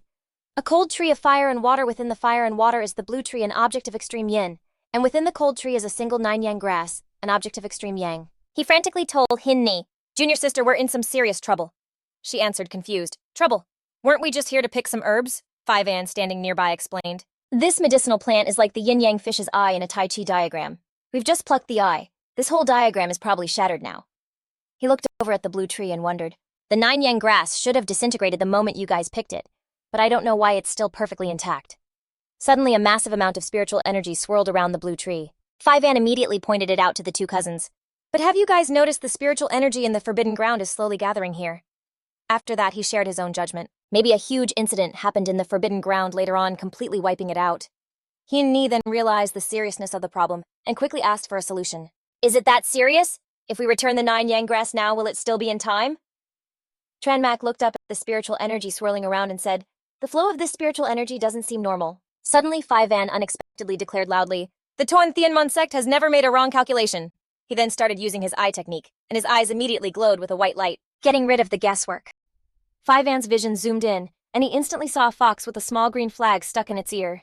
5An yelled in annoyance, "Damn it, it's just a fox!" Just as he finished speaking, he noticed the victory flag on its ear. 5An immediately announced, "Tranmak found it without even trying, the flag is on the fox." He asked doubtfully, "On the fox?" He pointed to its ear and replied, "That fox is wearing it like a flower in its ear." Tranmak squinted, looking in the direction 5An was pointing. Then before Tranmak could say anything, he hastily drew his sword to deal with the fox. "No wonder no one could find that flag. I thought there was some kind of formation, but it turns out this little fox spirit was causing all the trouble." Just as 5An was about to charge forward, Tranmak stopped him. "Wait a minute. This doesn't seem that simple." He paid no attention to Tranmak's warning. It was just a little demon after all, something he could handle himself. "After this is over, you should just obediently come back with me to the Talismans sect and be the head elder of pharmacy." At that moment, Tranmak had already sensed the impending danger. Worried about the two cousins, he urged them, "You two need to leave this place quickly, run as fast as you can, and don't stop for anything." Hinni asked, confused. "Is it really that scary?" Tranmak stood up, patting his shoulder reassuringly. "I've already memorized your master's poison. Based on this scent, I can find you no matter where you are." He hesitated. But Tranmak immediately took out the water cloud whip from before and placed it in Natnuok's hand. "If you don't trust me, take this water cloud whip for now, but don't use it. Wait for me for 3 days, and I will definitely find you." At this point, he completely trusted Tranmak. He refused to take back the water cloud whip and replied, "You're kidding. Natnuok has full faith in Benefactor's character. Please be careful, Benefactor. I will take my leave now." Tranmak also bid them farewell. "See you later." Then Natnuok took Hinni's hand, and they left the area together. Tranmak turned back to look at 5An, who had already started to move, leaping over the small river by himself and heading towards the blue tree. The sound of cracking knuckles made 5An jump and turn around to look. Tranmak was emitting a terrifyingly murderous aura, cracking his knuckles as he said, "Now let's see what kind of fox this little thing really is." 5An called out to him, "Tranmak, this little fox is really powerful. You better get over here and help." Tranmak was silent for a moment. Then he unleashed a tirade. "Aren't you supposed to be the undefeated champion of the Forbidden Ground? Now's your chance to prove it. I won't bother you anymore. Bye-bye." And just like that, Tranmak left, leaving 5An to fight the fox alone. He was so mad he was sputtering, constantly cursing at him. "Tranmak, you son of a... Don't you go." The small fox from before had now transformed into a gigantic size, playing a game of cat and mouse with 5An. Tranmak quickly left, letting him hold it off while he went to check on something else. "Luong 5An probably won't be defeated so quickly. I should hurry and see what happened to the yang eye of the Tai Chi array diagram." He tried to run as fast as he could, constantly thinking to himself this forbidden ground was formed by combining yin and yang Tai Chi diagrams. The Tai Chi array diagram of the blue tree and the 9 yang grass was just one of them. After running until he was tired, Tranmak finally stopped to observe his surroundings. All the yin-yang eyes were interconnected, linking these Tai Chi diagrams into a complete interlocking yin-yang Tai Chi array. He quickly found the spot where the two cousins had taken the 9 yang grass. This was the very place where they had dug up the 9 yang grass. Tranmak touched the ground, sensing it. With such a complex formation, why would they choose something as weak as the blue tree and the 9 yang grass, a third-grade spiritual herb, to be the formation's eye? Meanwhile, 5An was still fighting the fox. He used his signature move with countless green swords to attack it. 5An was very arrogant, smugly exclaiming, "I knew it, I, Luong 5An, am the unbeatable presence in this forbidden ground." Before 5An could be proud for long, the fox dove towards him from the sky. It used its claws to slam down a powerful blow right where 5An was standing. The stone ground beneath him instantly shattered into large pieces. He was lucky to have dodged that devastating attack in time. 5An shouted in shock, "I used all my strength just now and it wasn't even hurt at all." The fox continued to attack him with its claws. 5An scrambled to run away before its claws could strike down again. Faced with the fox's terrifying destructive power, a large crack appeared under 5An's feet, big enough for him to fall through. This time it didn't slam its claws down, but instead lifted the entire stone platform under 5An's feet. He yelled, "Oh no!" 5An desperately tried to cling to the two adjacent rock slabs with both his hands and feet. Below him was a lake with a raging current. He looked down below and said, "First I'll cast a spell to get us out of here." Suddenly a green leaf appeared and floated gently down onto the lake. That leaf immediately expanded into a boat for 5An to climb onto and get away. Once he had calmed down, he looked up and saw a familiar figure. "Chen Mo," he yelled. "What are you still spacing out for? Let's go." Chen Mo looked around and then asked, "Where's the blue tree?" 5An just replied with one phrase, "In the lake." The two of them stood on the cliff together, looking down at the lake below, and he curiously asked, "The blue tree and the fox both fell into the lake?" 5An nodded and replied, "Yeah, I actually thought that fox would put up a bit of a struggle." He grimaced and rubbed his head, but in the end it was nowhere to be seen. Could it be hiding in the water? Chen Mo calmly explained. That's not possible. The Tai Chi formation separates yin and yang, and the blue tree is the yang eye. Beneath that lake is probably a sea of fire. He asked in confusion, Are you saying that fox was burned to death? Then Fivan panicked, saying, Then wasn't that flag destroyed too? I'm so screwed. I can't become a third-rank formation master now. He looked up and told him to do the same. Look, the yang grass we planted earlier has lit up. When yin and yang are in harmony, they give birth to the 5 elements. And the 5 elements in Tai Chi evolve into the 8 trigrams, but now the blue tree has fallen into the lake. Something strange suddenly surrounded the water cloud immortal tree. Chen Mo continued. The yin has been destroyed. We have to see what's going to happen. A constellation suddenly appeared in the blue sky, and he pointed to it and explained, Look, I originally thought this was a linked Tai Chi diagram, but in reality this forbidden zone is one complete Tai Chi diagram. Chen Mo suddenly turned to him. What a grand scheme. Underneath this lake there must be a peerless, terrifying beast that strikes fear into the entire cultivation world. Fivan asked in alarm. The peerless beast is that little fox. You don't think it's the fox? Definitely not. No matter how strong a fox is, it's only at the golden core realm at best. After that, Chen Mo didn't hesitate and went straight down to the lake. The peerless beast sealed by the Tai Chi diagram has probably weakened almost completely, which is why it's trying to break the formation to escape. He looked at his palm and began to analyze that the fox might just be its puppet, while the flag is a key, and the blue tree is the coordinates. Chen Mo loudly called out to Fivan. The beast can't hold out for much longer. Let's go over there now and take it down while it's weak. You interested in a fight? He was pretty scared and hesitated to follow Chen Mo down to the lake. Fivan remained on the shore and replied, Isn't it dangerous? That's a great demon equivalent to the nascent soul realm. Maybe we should go back and get the elders from the Swantian sect to help us catch it. From the lake, he reminded him of the rules of this place. Have you forgotten that the Forbidden Zone restricts cultivators above the Golden Core realm? Chen Mo was losing his patience and asked again, It's useless no matter which expert you invite. Are you coming or not? Fivan hesitated before giving his answer. I'm still not going. Hearing that, he immediately mocked him. To think a disciple of the great Swantian sect is such a coward. Chen Mo laughed loudly, then bluntly cut ties with Fivan. Haha, you can go. Let's just pretend we never met. Before leaving, he didn't forget to add a very cutting remark. Goodbye, coward. After that, Chen Mo didn't say another word, and dived straight to the bottom of the lake. Fivan, standing up there, was about to speak his pride, stung by the other's words. Fivan gritted his teeth and shouted angrily, How dare you laugh at me? I am Liang Feivan, the head disciple of the Swantian sect. He stood alone on the shore, relentlessly cursing Chen Mo behind his back. You, a disciple from a tiny sect under the Xinglan sect, is nothing compared to my Swantian sect. Fivan no longer looked scared like before and followed Chen Mo, jumping down into the lake. How dare you look down on me? It's just fighting a monster, right? Fine, let's go. Who's scared? Down below, Chen Mo had already dived deep toward the bottom. He thought to himself, the deeper I go, the warmer the water gets. Chen Mo shared his thoughts. It's like a hot spring. Suddenly something appeared in front of him. It was a blue flame called the water flame, flaring up right before his eyes. Is this the legendary water flame? The fox also appeared unexpectedly. Chen Mo turned to look at it.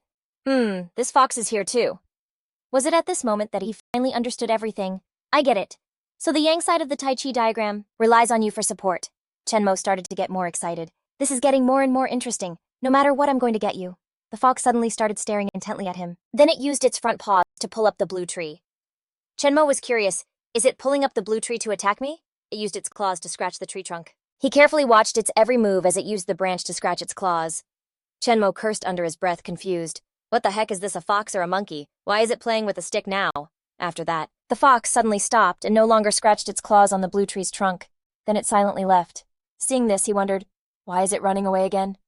Chen Mo quickly chased after the fox. What in the world is going on? The world underwater was actually a world of inverted reflections. Suddenly, a strange sound reached his ears. Chen Mo immediately became alert. The sound coming from the water was a charm art. He quickly realized the sound was a form of enchantment. I need to quickly recite the mantra to calm down. Chen Mo began to silently chant the mantra. The only difference between being above the mirror and below it is the pressure.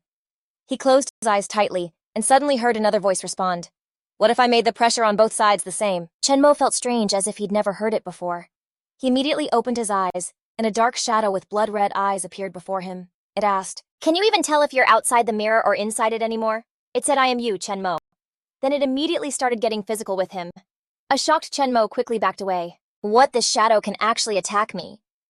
The dark shadow gave a sly laugh and explained, Chen Mo, I was just saying hello. It suddenly rose from the darkness and took on the exact form of Chen Mo. What I mean is, if I defeat you, then I'll be the real Chen Mo. He deliberately tried to provoke it. I was wondering why people are always looking for trouble with me. This face of yours is just asking to be punched. Even I want to beat it to a pulp when I look at it. It burst out laughing. Ha ha, is that so? Then it provoked him. So what are you waiting for?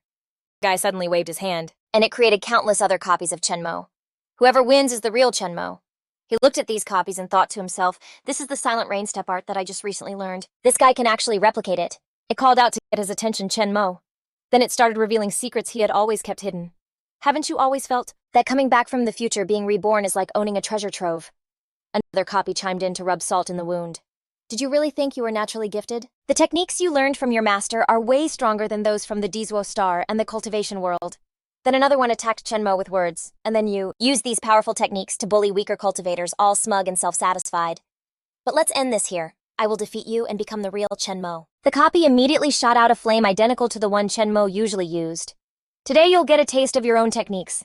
Countless copies attacked at the same time, not only copying his appearance, but also copying Chenmo's moves. They screamed, D-Chenmo Mountain Breaker. He quickly blocked with both hands, forming a golden body shield. The flames from the copies couldn't even touch a single hair on Chenmo's head. He smirked and destroyed the fire element body. Countless fists flew towards him continuously. Chenmo was momentarily shocked. So many mountain breakers. I knew this mountain breaker move was powerful, but I've never experienced it myself. It laughed loudly. Haha, you're pretty persistent. Then the copy unleashed another move to attack him. Heaven and Earth Suppression. The fist from that move instantly shattered Chenmo's protective barrier. He tried to suppress the pain and slowly stood up. Ugh! It continued. Chenmo, do you see now? Continued. The copy was very satisfied seeing him in so much pain. This technique of mine can cause you extreme agony. It then asked a question that hit right at Chenmo's weak spot. You're not from the cultivation world. You and I are both from the immortal realm. So why must we be on opposing sides? At this point, he got angry and couldn't help but shout. Shut your mouth, it offered a deal. Don't you want the water flame? Just help me and I'll give it to you. Chenmo bit his hand to keep himself sharp. You're nothing but a shadow. And my body has been tempered by heavenly lightning several times. Defeating me won't be that simple. The copy continued to ask, is that so? You still won't submit? Still don't see the gap between us. It kept making offers to distract Chenmo. We could also join forces. Let me help you get the water flame. He wasn't easily fooled by the copy. Chenmo replied, help me, who knows what kind of scheme you're plotting. Then his familiar catchphrase rang out, Chenmo, I don't need your help. I'll get the water flame myself. It sighed, replying wearily. Well then, there's no other way. I'll have to destroy you and become the new Chenmo. He shouted back in defiance, you are not Chenmo, and you never will be. It laughed loudly and clenched its hand into a flaming fist. Ha ha, then there's nothing left to say. Come and try me then. 4 copies immediately surrounded Chenmo and simultaneously unleashed a move, Heavenly Mystic Divine Fist, 4th form, color of mountains and rivers. Chenmo frowned, thinking for a moment. This is the 4th form of the Heavenly Mystic Divine Fist, which I haven't even used in this life. Then he yelled and unleashed another technique, Great Divine Art. A massive flame appeared, engulfing Chenmo's entire body. He calmly began to take out the copies one by one. Annihilation. Fei Yun was currently in the middle layer of the lake. He had just dived down for a moment when he saw fiery fist-shaped flames erupting. Fei Yun exclaimed in surprise, what terrifying energy. He reached for his prideful wind sword and wondered, this is the forbidden zone that allows for the greatest energy output, right? Fei Yun had just drawn his sword and hadn't even done anything when a giant fireball flew right at him. Fei Yun was pierced by the immense pressure of the fireball. His eyes widened as he wondered, is this the power of a peerless, fierce beast? I just hope its power doesn't exceed the golden core stage. Down below, Chenmo had already dealt with all the other copies, leaving only one remaining. It witnessed Chenmo's full power and said, so you're finally fighting back. Is this your true strength at the peak of the late-stage golden core? You're just one step away from shattering your core to form a nascent soul. He smirked and asked, are you scared now? Of course it was scared too, but not of losing. I'm afraid this place isn't big enough for us to unleash our true power. Let's go somewhere else. The clone suddenly raised its palm, revealing a special formation, and the surroundings immediately began to shake violently. Chenmo was quickly sucked into it. He looked around in shock. Everything was flipped. In just a moment, Chenmo, who was just in the lake with the clone, was now on the shore. It spoke up saying, this is where our real battle will take place. He looked around bewildered, then turned and asked, is this a mirror world? You've been barely surviving for years by hiding in this world's forbidden zone, right? It got angry and immediately attacked. Cut the crap. Mysterious Heaven Divine Fist, 5th form, Heaven and Earth overturned. Chenmo countered with another move. Bet you can't do this. The 2 attacks quickly collided, creating a shockwave that rippled across the lake's surface. Fei Yun, still floating in the water, asked in confusion, what's going on? Then Fei Yun suddenly took out a pill and swallowed it before quickly diving deep to the bottom of the lake. The scene changes and the water surface is still churning violently. Chenmo had been beaten to a pulp, his clothes completely tattered. The clone's voice asked him, are you from the immortal realm? No, you're from a small planet called Emperor's Throne Star. Chenmo quickly snapped back to his senses. He looked all around, searching for the source of the voice. But what on earth is that power in your body? I can smell the essence of space, and I can smell the essence of time. It finished with one final question. Could it be that you were also reincarnated? Hearing this, Chenmo's face filled with shock. He quickly explained, no, I wasn't reincarnated. This is a reversal of time and space. The voice immediately replied, I must kill you. Chenmo flew into a rage, forcing himself to stand despite the pain, and screamed, I have to kill you too. He glared intensely, his eyes radiating a chilling, killing intent that would send shivers down your spine. Chenmo growled, because you know my biggest secret. The fox grabbed another tree branch and shot towards him like an arrow. It made strange grunting sounds as it ran. Chenmo immediately spun around. The fox channeled all its power into that branch, aiming straight down from above. It decisively slammed the weapon down on Chenmo. The fox cackled as it struck. Fortunately, it was just an afterimage he created. Then Chenmo suddenly appeared behind it, yelling the name of his next move. Mysterious Heaven Divine Fist, fourth form mountains and rivers change color. He slammed his fist into its back with all his strength. The fox yelped. Chenmo's attack felt like nothing more than an ant bite. Annoying, but definitely not painful. He was stunned to see it was completely unharmed. This was a high-grade spirit beast. The fox picked up the large log from the ground while he just stood there dumbfounded. Chenmo carefully analyzed the situation. This thing's hide and fur were definitely equivalent to third-grade spirit armor. With his current power, he couldn't even pierce its defenses. Then he saw the fox hurl that log right at him. Chenmo couldn't react to the log's speed and time, so he had no choice but to block the huge piece of wood with both hands, getting knocked backward in the process. It continued its assault, swiping its sharp claws at him. Chenmo forcefully knocked the log back towards the fox. The creature agilely used both claws to chop the massive log into several equal pieces. His eyes widened. What the heck? Chenmo couldn't hold back any longer and yelled, You're the one who pushed me to this! But the fox wasn't about to stop there. It then raised one of its arms and immediately swung it down at him with immense force. Chenmo quickly retreated to dodge the blow. He muttered to himself, First step. The fox swung again with its other arm. He quickly dropped to the ground. Chenmo kept counting. Second step. The clone's voice echoed, What is this? The fox furiously swiped its claws at him in a frenzy. Chenmo kept dodging and counting his steps. Third step. The clone yelled in a panic. That's a demonic art, are you insane? You're draining your own life force. He counted internally, fourth step, then sneered. Are you scared now? It anxiously shouted to stop him. You're going to die, stop right now. Blood started to pour more heavily from his mouth. Chenmo gritted his teeth through the pain, the heaven-defying 7 steps. With every step I take, I get stronger, but after 7 steps it's certain death. Even though Chenmo knew exactly how horrific the consequences were, he was still willing to bet his life on it. After 7 steps, I'll be more dead than alive, but I don't have any other choice right now. He counted in his head 5th step. The fox had no intention of sparing him. This time it slammed its entire palm at him. Chenmo immediately blocked it with his own fist, still not forgetting to count. 6th step. And then it was time for the final step. 7th step. Chenmo grabbed a fistful of the fox's fur with one hand. He spun his body and ripped it out with a decisive tug, and a loud tearing sound filled the air, as a huge patch of fur was instantly torn from the beast's body. The fox shrieked, jumping up and down in agony. Chenmo's move was a bit ruthless. The fox was in so much pain from being scalped that it died on the spot. He then slowly approached to take the victory flag off its body. A sudden headache shot through his brain, and Chenmo clutched his head with a groan. Then a sword suddenly came flying erratically towards him, and then it struck him hard right in the back. Confused, Chenmo immediately spun around, only to notice that the red streaks on the sword were bloodstains. He quickly understood, so that's what it was. The one controlling this fox was a spirit-devouring rat. Chenmo smirked and said, You saw the fox was dead and wanted to take the chance to possess my body. You're dreaming. He suddenly frowned, a look of disappointment on his face. It's just a pity that you're the one who's seriously injured, but I can't finish you off completely. Chenmo suddenly coughed up a mouthful of blood. Asterisk cuff asterisk. At this point, he had nearly lost all consciousness. Chenmo struggled to cover his mouth with his hand. The side effects of the 7 steps against heaven were this severe. Next, his body began to sway back and forth. Then Chenmo couldn't hold on any longer and collapsed to the ground unconscious. Fei Yun appeared just then, walking alone through the wreckage left from the battle between Chenmo and the fox. Fei Yun looked around at the surroundings, concluding to himself that a massive battle had indeed taken place here. Then Fei Yun slowly walked over to where Chenmo was lying. He looked at him with a curious gaze and thought to himself, so all that terrifying energy I felt back at the lake was from this guy's fight. Fei Yun frowned as a suspicion arose. He's always been hiding his true strength. This is definitely not the power of a divine realm cultivator. He scanned Chenmo's exhausted body, completely puzzled.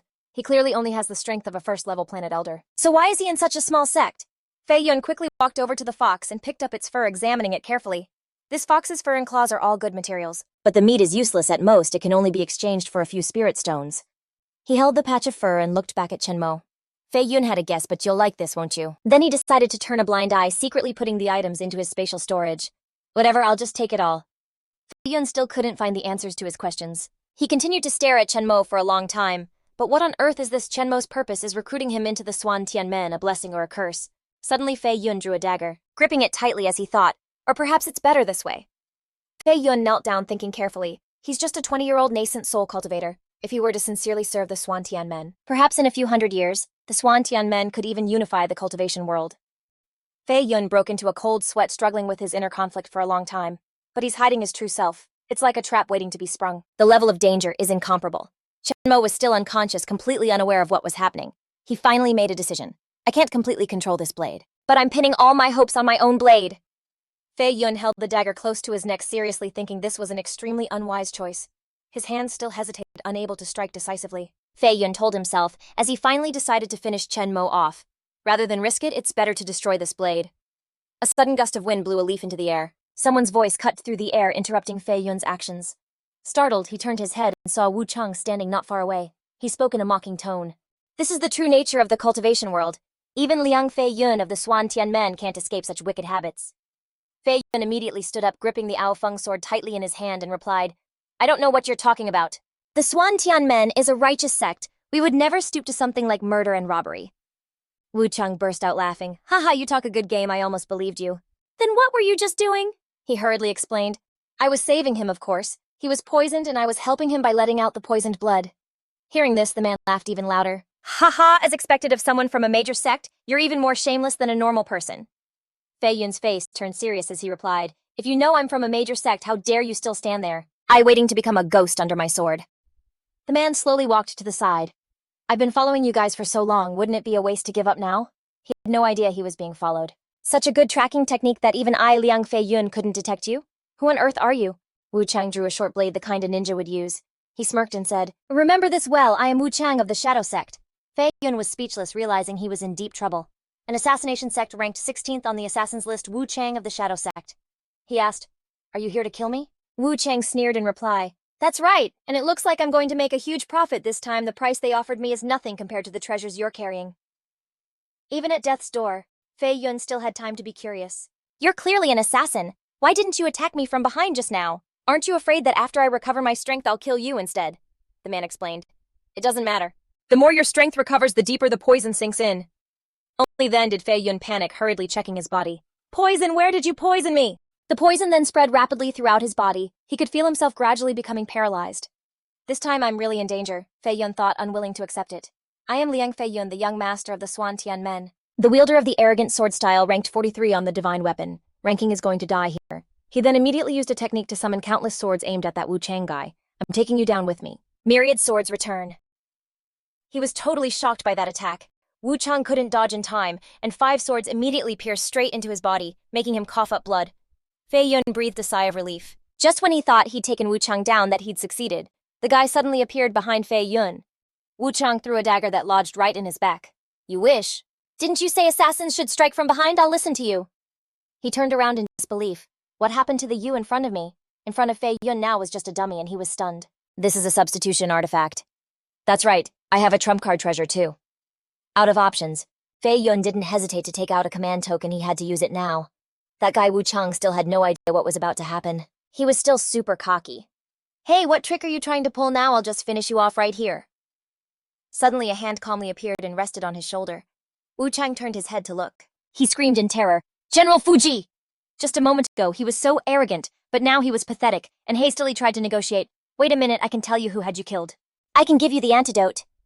General Fuji swung his sword, giving him a permanent tattoo, and yelled, Arr! Fei Yun regretfully watched Wu Cheng get off and said, I didn't get to hear you say who the mastermind was, and now I don't even have the strength to search your body for the antidote. A scene unfolded in the dark night. The water below was still flowing rapidly with continuous waves, crashing against the shore, sending spray everywhere. The people there were running around in chaos. Every one of them was frantically screaming for help. On another side, Yi Ruo was helping Shinner up a cliff. She looked down below and asked him worriedly, The forbidden ground is still collapsing. Will they be able to get out? Yi Ruo calmly replied, Let's go back no matter what. I will also wait for our benefactor's deadline. He urged her, Let's go now. Jinner still looked down the cliff reluctantly when suddenly a dazzling light appeared on the water's surface. That light came from a small mirror lying at the bottom of the lake. Inside the mirror, Fei Yun and Chen Mo were each lying in different spots and in different positions. Specifically, one was face down and one was face up. He slowly opened his eyes and woke up. Chenmo suppressed the pain and then tried to sit up. He gritted his teeth and exclaimed, "It hurts so much." Then Chenmo turned to one side and noticed Fei Yun lying not far from him. He called out, "Liang Fei Yun!" Chenmo quickly took out a pill and put it in his mouth. He tried to sit up to crawl over to Fei Yun, but by then Chenmo's body was completely out of strength. He felt helpless inside. "Damn it, right now there's not a single bit of spiritual energy in my body, it's like a dead lake." Chenmo got closer to him, carefully observed every detail, and then began to analyze. "He's still alive, but it looks like he's been poisoned." Chenmo turned around and discovered Wu Chang sprawled out in a corner. He suddenly understood. "Did you get injured fighting him?" After thinking for a moment, Chenmo turned to look at Fei Yun again, wondering, "To save me." Chenmo took out another pill. He sighed helplessly. Sigh.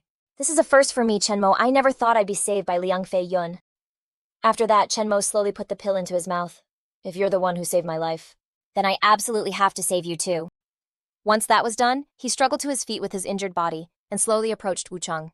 Then Chenmo picked up 2 vials of medicine that were lying around next to him. He looked them over and exclaimed, "I don't know which one is the antidote. I can't just use these carelessly."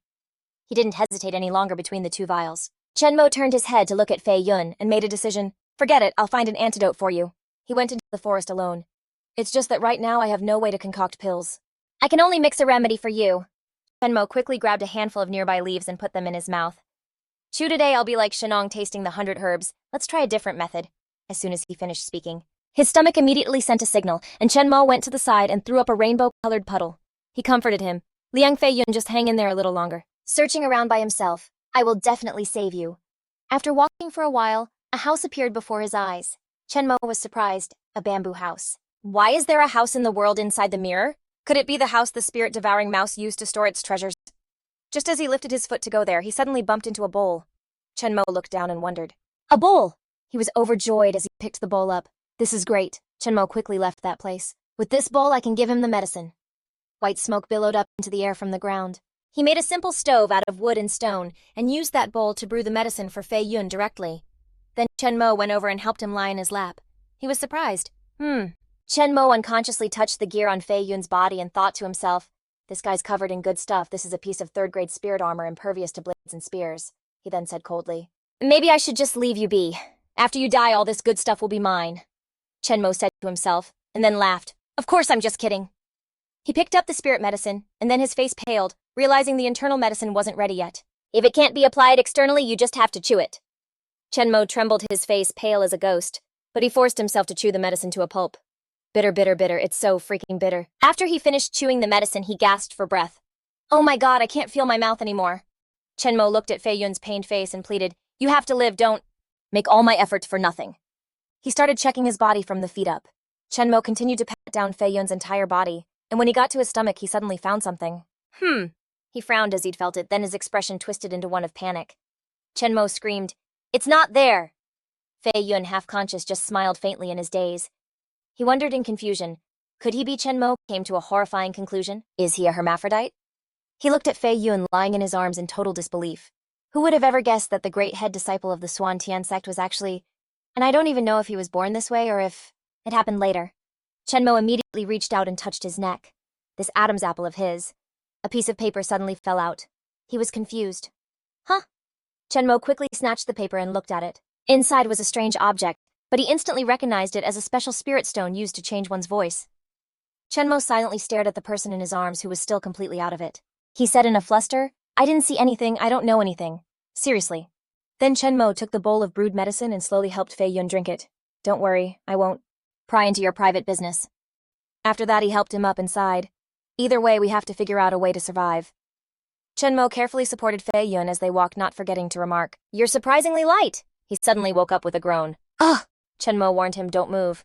He realized something was off and touched his own neck. The voice-changing device had been tampered with.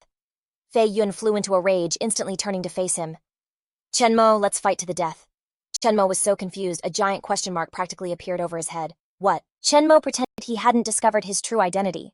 He said jokingly, "You look like this and you still want to fight me to the death." Chenmo broke out in a cold sweat. Panicking on the inside, he thought, did he figure out that I know his secret? I don't have a single drop of spiritual energy right now. If we actually fight, I'll be at a huge disadvantage. He continued to explain. "Besides, why do you want to fight me to the death? I just saved you. Is this how you treat the person who saved your life?" Fei Yun frowned and looked away. And he thought to himself, "It's true you saved me, but you found out my secret." Fei Yun scolded him shyly. You took off my clothes. Chenmo immediately shot back. I had to treat your wounds, and besides, we're both dudes. He ranted at him. What's the big deal about taking off a shirt? It's not like I took off your pants. Fei Yun was shocked by his attitude. He didn't find out my secret. Then why was my fake Adam's apple so loose? He didn't have the energy to dwell on it. Whatever, forget it. Maybe I just misunderstood. And besides, even if I wanted to fight him, I couldn't win right now. Chenmo turned away, avoiding the topic, and said, Let's rest for a bit. Fei Yun looked around and asked, Where are we going? Are we leaving the Forbidden Zone now? He immediately explained, We're still in the Forbidden Zone. This is a world inside a mirror from the bottom of the lake. Fei Yun was in disbelief, and he quickly looked around at the scenery again. A mirror. This is obviously a world, you mean there's a mini-world inside a mirror? Chenmo nodded and replied, That's right. In fact, the flag you were looking for was just a marker. This mirror is way more valuable than that flag. He looked up ahead and said, We're going to that bamboo house now. There might be even more treasures there. He asked curiously, A bamboo house? What's that? Chenmo slowly explained. I found it when I was looking for herbs for you. It's probably the cultivation retreat of some senior. Fei Yun turned to look ahead and asked, Someone used a mini-world as their tomb. The legacy they left behind must be absolutely insane, right? He suddenly remembered something. Oh right, did you say that peerless fiend was killed? Chenmo shook his head. Nope, I just injured it badly. It's probably still healing right now, so we have to recover our strength before it does. Fei Yun was dying to know the answer. Is your cultivation really only at the spirit realm at this point? Chenmo decided to tell him the whole truth. No, I hid my cultivation level. I'm at the mid-stage golden core. After hearing this, he suddenly bopped him on the head and started pouting. You were hiding that much power. No wonder you could fight me to a draw. Chenmo was furious, just gritting his teeth and glaring at Fei Yun. The secret you're hiding is way more shocking. I really want to see what a hermaphrodite is actually like. Fei Yun suddenly made an offer. Chenmo, come to my Swan Tian sect. I can introduce a 4th-grade alchemist to be your master. And I'll make you an inner sect disciple. How about it? He asked curiously. Not an elder only. Then did he explain sincerely? Actually an outer sect elder and an inner sect disciple? If you compare them, the treatment is about the same, but being an inner sect disciple has more practical benefits. Hearing this, Chenmo couldn't help but curse inwardly. So you were just dangling that elder position in front of me before to tempt me with this position that has such terrible benefits. He smirked and replied, Forget it. Tuantianmon is overflowing with masters. If I go there, I'll just be another inner sect disciple. But here at Othak Phi, I'm an inner sect elder. How cool is that? Phi Van scolded him in disappointment. You have zero ambition. You're talented if you go to my Tuantianmon one day. It's not impossible that the sect master position could be passed down to you. Tranmak burst out laughing and said, You make it sound like the sect master is my dad or something, but since you think so highly of me, I really appreciate it. He helped Phi Van over to the bamboo house they saw earlier. He looked it over and asked, So this is the inheritance left by the senior you were talking about? The clueless Phi Van scoffed. Why does it look like a farmer's shack? Tranmak, standing beside him and rolling his shoulders, replied, What do you know? Great masters like this pursue a simple ascetic life of cultivation. So what's so strange about living in a place like this? Just then, Phi Van suddenly took out a handful of pills from his sleeve, then he shoved them all directly into his mouth. Seeing this, Tranmak asked curiously, What are you eating? Phi Van swallowed the whole bunch of pills and turned back to answer, I don't know. That answer left him speechless. Tranmak flew into a rage and yelled, You don't know! And you still stuffed it in your mouth, Phi Van explained. They're probably some kind of pills for stopping bleeding and restoring vital energy. I'm just taking a bunch to recover faster. He asked in surprise, Can you really just eat pills like that? You must be loaded. Then Tranmak made a suggestion. Let's go inside and check it out first. The two of them quickly entered the house. Tranmak looked at the things hanging on the wall and wondered, why are there only farming tools here? Phi Van stood with his hands on his hips and asked again, Are you sure this really isn't a farmer's house? He put a hand to his chin, thought for a moment and replied, Let's go check out the other rooms then. They went to another room to investigate, and before anything else, he had already climbed onto the bed and sat down. Tranmak chided him. Why are you sitting on someone else's bed? He replied nonchalantly. My whole body is aching right now. What's wrong with sitting for a bit? Phi Van had barely sat down when the old bed collapsed. He cursed angrily. This bed actually broke. Just then he spotted something else nearby. There's a basket in here. And it looks like there are books inside. Tranmak casually picked up a book titled Thien Tam Kin. He held it up to examine it. After looking at it for a moment, Tranmak realized this was a cultivation technique from a branch of the Tien Tam Dao Mon, a signature technique in the cultivation world. Tien Tam Dao Mon was one of the most powerful factions. He looked around the house again and guessed so this must be the residence of a great master from the Tien Tam Dao Mon. Then Tranmak held up the book to show Phi Van. Look, this Thien Tam Kin is a huge treasure. He immediately got excited and ran over. Really? There's something this good here. Phi Van excitedly grabbed the book. Not bad, let me see. The book had barely been in his hands for a second before it suddenly disintegrated. He screamed in panic. What did you do? That's the Thien Tam Kin. he exclaimed in confusion. What? 5An immediately explained. I was just curious and touched it a little. Who knew this book was so brittle it fell apart the second I touched it? So how can you blame me? After 5An finished explaining, the kid completely ignored his words. Tranmak then picked up another scroll. In that case, you can't touch this. I'll look at the other books. As he was rummaging around for another book, the entire pile of books in the basket suddenly turned to ash. Tranmak exclaimed in shock. What the heck? He wondered in confusion. Why did they all turn to ash? What's going on? Seeing this, 5An immediately burst out laughing with a smug look on his face. Haha, I ruined one book, you ruined a whole basket. So is it my turn to yell at you now? Then he quickly tried to console him. No need to be so broken up about it. It's just a lost cultivation technique, right? 5An was incredibly persistent, acting just like some pyramid scheme scammer trying to get people to join his group. Join my Toan Mon, and I can find you any kind of technique you want. Tranmak looked at him with disdain. You rich country bumpkin, you have no idea how valuable these books were. He turned away, ignoring 5An. I'm not hanging around with rich old geezers like you. I'm going to check the other hut. Tranmak quickly left, and he hurried after him. Hey, wait up! They continued to another area and discovered a coffin. He immediately exclaimed, This room is just a coffin. 5An standing beside him spoke up. This feels a little creepy. You don't think there's a treasure inside, do you? He also cleverly considered the most realistic possibility. But it could also just be a skeleton. Tranmak excitedly raised a hand in front of the coffin. Then let's open it. Then he turned to 5An and demanded, Why don't you do the honors? He was surprised. What did you say? Even over a small thing like this, 5An got competitive with Tranmak. Me, why can't you do it yourself? Tranmak frowned, and crossed his arms, listing his contributions. I carried you all the way here, and I'm the one who found the bamboo house. He said angrily, You need to pull your weight too, otherwise why should I share any treasure inside with you? Being scolded like that, 5An gave in. He obediently and quickly replied, All right, I'll do it. 5An channeled all his internal energy into his arms, then he used all his strength to push the coffin lid open. Ugh! Watching Fei Yun tremble, unable to even push the coffin lid open, made Chen Mo sigh in exasperation. He couldn't help but taunt him. Are you gonna do it or not? Don't you know how to use your strength? Suddenly, Fei Yun turned to look at him, his face completely flushed. That look made Chen Mo's heart skip a beat. He stood frozen for a moment, then squeezed his eyes shut. He immediately turned his head away. What am I getting flustered for? He's just a pretty boy. Standing behind Fei Yun's back, Chen Mo thought hurry up and figure something out. Then he saw him suddenly lift his robes and start rummaging for something. After a moment, Fei Yun pulled out a wooden box which contained a small puppet. He brought the wooden box close to his face and began to channel his spiritual energy into its body. After Fei Yun finished transferring the spiritual energy, the puppet grew eyes and a mouth, and immediately sat up. Chen Mo exclaimed in amazement, Huh! The puppet jumped out of the box in his hand and its size began to change dramatically. At first it was only the size of his palm, but then it grew several times larger. After it finished expanding its body, the puppet was even taller and bigger than Fei Yun. Chen Mo stared at it with an impressed look on his face. Fei Yun, standing beside him, chuckled softly. Country bumpkin. The puppet quickly used its immense strength to move the coffin lid. With its massive power, it solved the problem in just a matter of seconds. He was surprised. It is open. Fei Yun placed a hand on Chen Mo's shoulder and told him to go take a look. After the two of them approached the coffin and looked inside, they discovered something. Before their eyes was a girl sleeping as beautifully as a princess in a fairy tale. That girl's name was Asura. Fei Yun glanced over at Chen Mo and asked, Beautiful, isn't she? He slowly replied, Beautiful. This woman is the third most beautiful person I've ever met. Fei Yun was surprised and chuckled. Oh, so you have a ranking you've met two people more beautiful than her. Chen Mo looked smug. Of course.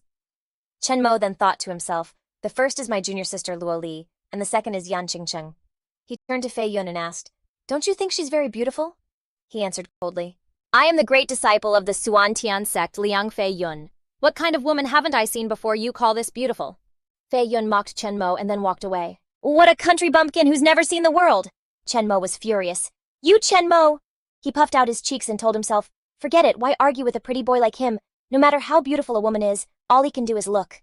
He walked over and patted Fei Yun's shoulder, saying, You're absolutely right. Young Master Liang is so worldly, I see I can't compare. While the two were busy talking, Asura suddenly opened her eyes. She immediately lunged at Chen Mo, shouting, I'll kill you! Chen Mo couldn't react in time and was grabbed tightly by the neck by Asura. Her voice was the same one he had heard before. He observed her carefully and guessed that she was the manifestation of that peerless, malevolent entity. Fei Yun drew his sword and rushed in to save Chen Mo. Die, you monster, take this. He brought his Aofeng sword down on Asura's arm, but surprisingly her arm was completely unharmed by the blade. Instead, Fei Yun's sword blade was instantly chipped in several places. Asura started squeezing, with even greater force on Chen Mo's neck. Fei Yun immediately rummaged through his pockets, then threw out 3 more puppets. All 3 puppets thrown by Fei Yun were bitten in half by her. He angrily tightened his grip on the battle flag in his hand. Damn it, what in the world can control her? Asura's attention was immediately fixed on the flag Fei Yun was holding. Her body suddenly felt a sharp pain. Asura immediately let go of Chenmo and clutched her head, screaming. He was thrown backward by her. Fei Yun rushed to help Chenmo up and asked with concern, Chenmo, are you okay? Snap out of it. He coughed a few times. Fei Yun asked in confusion, What's wrong with you? Chenmo suddenly hugged himself and jumped up, saying, You are copping a feel. His action left Fei Yun a little speechless. His expression darkened, and Fei Yun slowly asked, Why would I be copping a feel on you? Chenmo's face twisted. You pretty boy. Chenmo was so flustered that he started to stammer. You... Chenmo's mind raced. No, I can't say that it's too harsh, and he did just save my life after all. He said to Liang Fei Yun, I like girls. Like actual girls. After saying it, he felt a bit awkward and scratched his cheek. Fei Yun frowned and thought to himself, so he hasn't figured out that I'm a girl yet. But what's the deal then? We're both guys, so what is he getting so worked up about? He decided to press the advantage. I know you like girls, so what? Chenmo was momentarily flustered. He didn't know how to respond. He then decided to just get away from there. Chenmo requested, Forget it, just stay a little farther away from me. Fei Yun then chased after him. Stay away from you the bit. Nice try, are you trying to keep the treasure in the coffin all to yourself? The two of them quickly went over to the coffin to check inside. He leaned in close and asked curiously, What is that? Chenmo explained, Inside the coffin is someone named Tianzi, and this is his journal. The two of them began to imagine the scenes from the past based on the journal. He began to slowly recount the story. Tens of thousands of years ago, this person was already an expert at the tribulation transcendent stage. He discovered a demonic beast that was on a massive killing spree in the cultivation world. Then an image of a frantic Tianzi holding a mirror appeared through Chenmo's narration. The demonic beast was incredibly powerful, and the only way he could subdue it was to trap it inside the mirror world. A scene of a man and a beast living together unfolded based on his narration. In the mirror world, the demonic beast revealed its true form, which turned out to be a female dog with fiery red fur. He named it Red Apple. Just then, Chenmo realized that Tula was that female dog. Fei Yun burst out laughing and replied, That's right, the female dog is the one you just ranked third. He shook his head and turned away, deliberately teasing him. I wonder what the two beauties you ranked higher would think. Chenmo got so mad he snapped, Shut up and just continue the story. He locked himself and that demonic beast in here, originally wanting to completely suppress it. But the beast remained untamed and injured him. Tianzi unfortunately passed away. Chenmo lowered his voice and said, Even in death, he never let it go, and his own body eventually turned into a skeleton, while the demonic beast was also too injured to recover and leave this place. He then glanced at the bones on the ground and offered his own theory. I see a lot of bite marks on that skeleton. It was probably bitten by that beast to vent its rage. Chenmo's eyes widened, thinking that after so many years, its power has probably dropped to our level, but it still can't get out of here. Fei Yun impatiently shivered from the cold and asked, Where's this treasure you were talking about? Chenmo didn't answer, just letting out a, He grumbled in frustration. Fine if there's no treasure. But so many of my precious items got destroyed trying to save you. So tell me, how are you going to compensate me for that? Fei Yun gripped the flag tightly and yelled, In the end, this is the only thing it's afraid of. Chenmo walked over and put an arm around his shoulder, trying to reason with him. Bro, we're brothers, why sweat over some material possessions? We're here, our friendship is intact. What's more important than that? At this, Fei Yun finally calmed down. He asked with a puzzled look, So what's the plan now? Chenmo observed their surroundings for a moment before answering, The seal outside is probably about to disappear, and right when that happens, the spiritual energy of heaven and earth will be able to flood into this mirror world. Chenmo said seriously. At that point, that dog's power will recover in a flash, and once it does, we're totally dead. Fei Yun was smart and immediately understood what he was implying. So we kill it now while it hasn't recovered yet. Chenmo nodded. Exactly. Chenmo pointed to the flag and explained, Inside this flag is something that dog is terrified of. You go study what's inside it, and I'll stand guard for you. Fei Yun obediently listened and quickly sat down. All right. It's not like we have any other choice. He focused intently on studying the flag. Streams of blue light immediately appeared surrounding Fei Yun's body. Chenmo sat down next to him, watching silently. Chenmo waved his hand in front of his face and called out repeatedly, Liang Fei Yun, Liang Fei Yun. After seeing that Fei Yun was completely focused and unresponsive, he decided to head over to the coffin. Haha, since you're deep in meditation. Chenmo quickly climbed into the coffin. I actually saw something like this earlier. He reached out and pulled a purple ring off the skeleton's toe bone. I don't know what this is, but if it belonged to a powerful tribulation stage master, it's gotta be good. After that, Chenmo lifted a finger to his mouth and bit down hard on the tip. Now let's try a blood binding ritual. Fei Yun presented the sky ring from inside the flag for him to drip his blood on. Chenmo disappointedly picked up the ring to examine it. There was no reaction. He casually slipped it onto his index finger. Whatever, I'll figure it out later. After that, Chenmo went back to the skeleton and continued to search for anything else. The moment his hand touched the bones, a voice suddenly rang out from nowhere, scaring the life out of Chen Mo. "Young man, I'm already a skeleton and you still want to mess with me," he yelled in alarm. "Who are you?" The faint ethereal figure of Tianzi appeared. "Who am I? I'm the skeleton you were just rummaging through." Suddenly Chen Mo found himself in a completely different place. He immediately asked in confusion, "Where is this your elder Tianzi? You're not dead." The elder reassured him in a calm voice. "The eternal ancient moon abode is merely a construct of thought. Don't be afraid, young man, I died many years ago, and what remains now is only a remnant of my consciousness." Chen Mo was confused. A remnant consciousness? Tianzi nodded. "That's right." He continued to explain, "Since the Sky Ring has chosen you, it has naturally abandoned me. So my remnant consciousness will likely dissipate soon." Chen Mo held up his ringed hand and asked, "The Sky Ring, you mean this iron ring?" Tianzi looked at him with a fond expression and replied, "I truly admire you.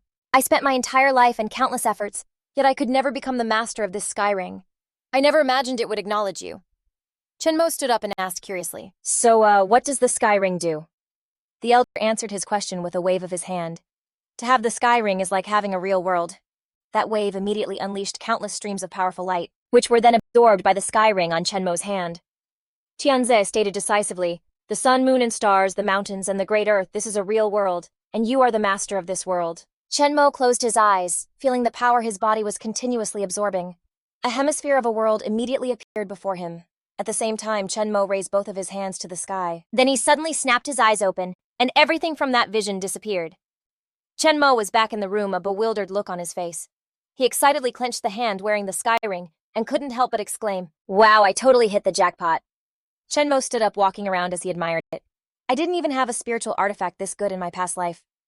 Just as he finished his thought, bright bolts of lightning suddenly coursed through his entire body. Chen Mo shouted with joy. He was about to break through. He tiptoed out to the yard, glancing back at Fei Yun, who was cultivating nearby. Chen Mo went to the front of the house and sat right down. He closed his eyes tightly to feel his body as a powerful beam of light shot straight into Chen Mo. Then Chen Mo found himself in a different place. He was sitting alone on top of a massive rock, and a galaxy from this universe instantly appeared before his eyes. The Qi, a golden orb, materialized, floating in midair when a hand suddenly burst out, piercing through its shell. Chen Mo kept his eyes shut, wondering, "Is that my nascent soul I'm about to break through?" While he was focused on cultivating, he had no idea that someone was secretly watching him from nearby. Tula, in the form of a dog, was hiding and observing Chen Mo. She gritted her teeth, thinking that she'd spent so much effort to control a fox to help her break the formation with a flag, and she was so close to succeeding. Without a second thought, Tula leaped to pounce on him. "It's all your fault for ruining my plan!" Chen Mo sensed something was wrong, and he frowned, thinking, "This is bad." A beam of light shaped like a sword suddenly shot out from Chen Mo's back. It flew straight towards Tula. Targeted by the sword, she quickly retreated. Filled with resentment, she stared at Chen Mo from a distance and made up her mind. Now is the best time to kill him. Just as she was about to pounce on him again, her body unexpectedly passed through into another world. Tula looked around at the atmosphere, excited. "This is amazing. The spiritual energy in this world is so abundant, completely different from that mirror world." Then she suddenly let out a sound. "Ugh!" Tula's eyes burned with fire as she thought, "You just wait, I'm about to recover to the spirit transformation realm, and that will be the day you die." On his end, Chen Mo also sensed her presence. "Crap, that dog got in. My nascent soul isn't fully formed yet. I still need more time." Tula slowly advanced towards him, thinking it was a pity that guy had injured her so badly she couldn't improve any further. Then she gradually picked up her speed, but this level was more than enough to kill him. Tula shot like an arrow towards Chen Mo and yelled, "I'm going to eat you whole!" She gathered her momentum and leaped in front of him, opening a mouth full of sharp teeth. A newborn nascent soul is the most delicious thing in the world. Tula opened her jaws wide and lunged, intending to swallow Chen Mo whole. She quickly snapped her mouth shut. Tula thought she had him neatly in her mouth, but then she suddenly realized Chen Mo had vanished at some point. She looked up and scanned the area. Then she spotted him sitting on the rock in front of her. She realized this guy actually possessed spatial power.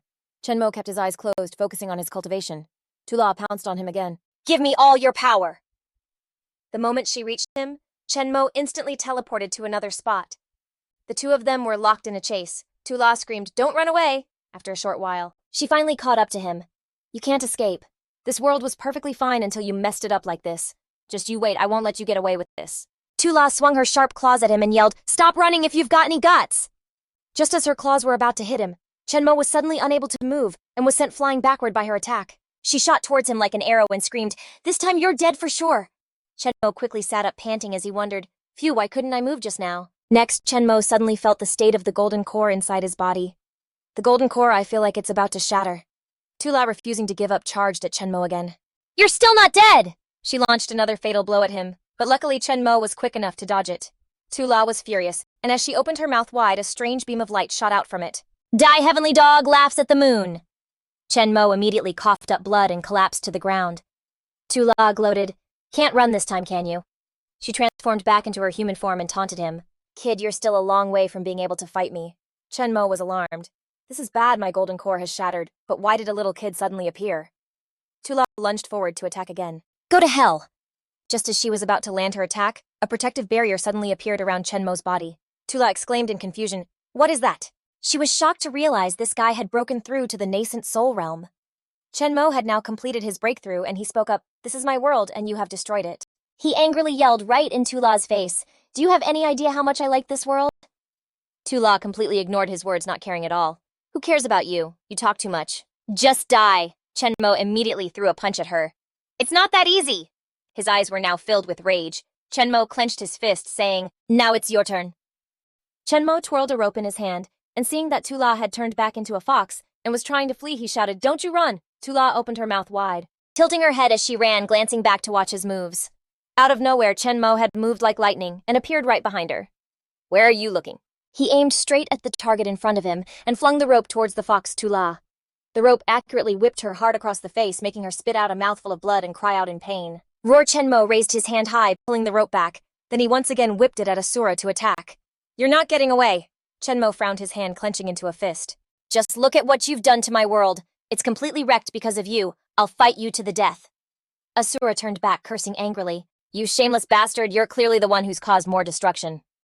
As it turned around, its whole body was instantly wrapped up by the rope and it let out a few roars. Roar. Chenmo seized the opportunity and yanked the rope with all his might. A perfect chance. Asura's entire fox body was dragged forward and slammed onto the ground.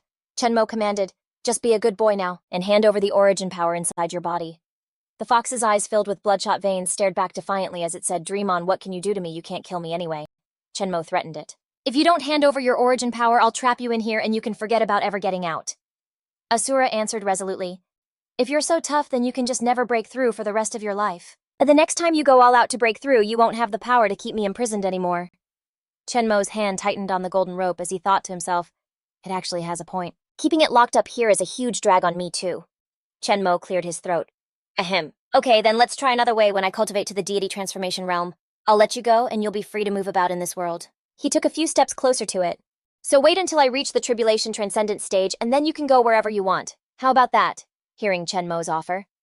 Asura silently calculated in its head. Reaching the tribulation transcendent stage. It took me 100,000 years to get to the tribulation transcendent stage.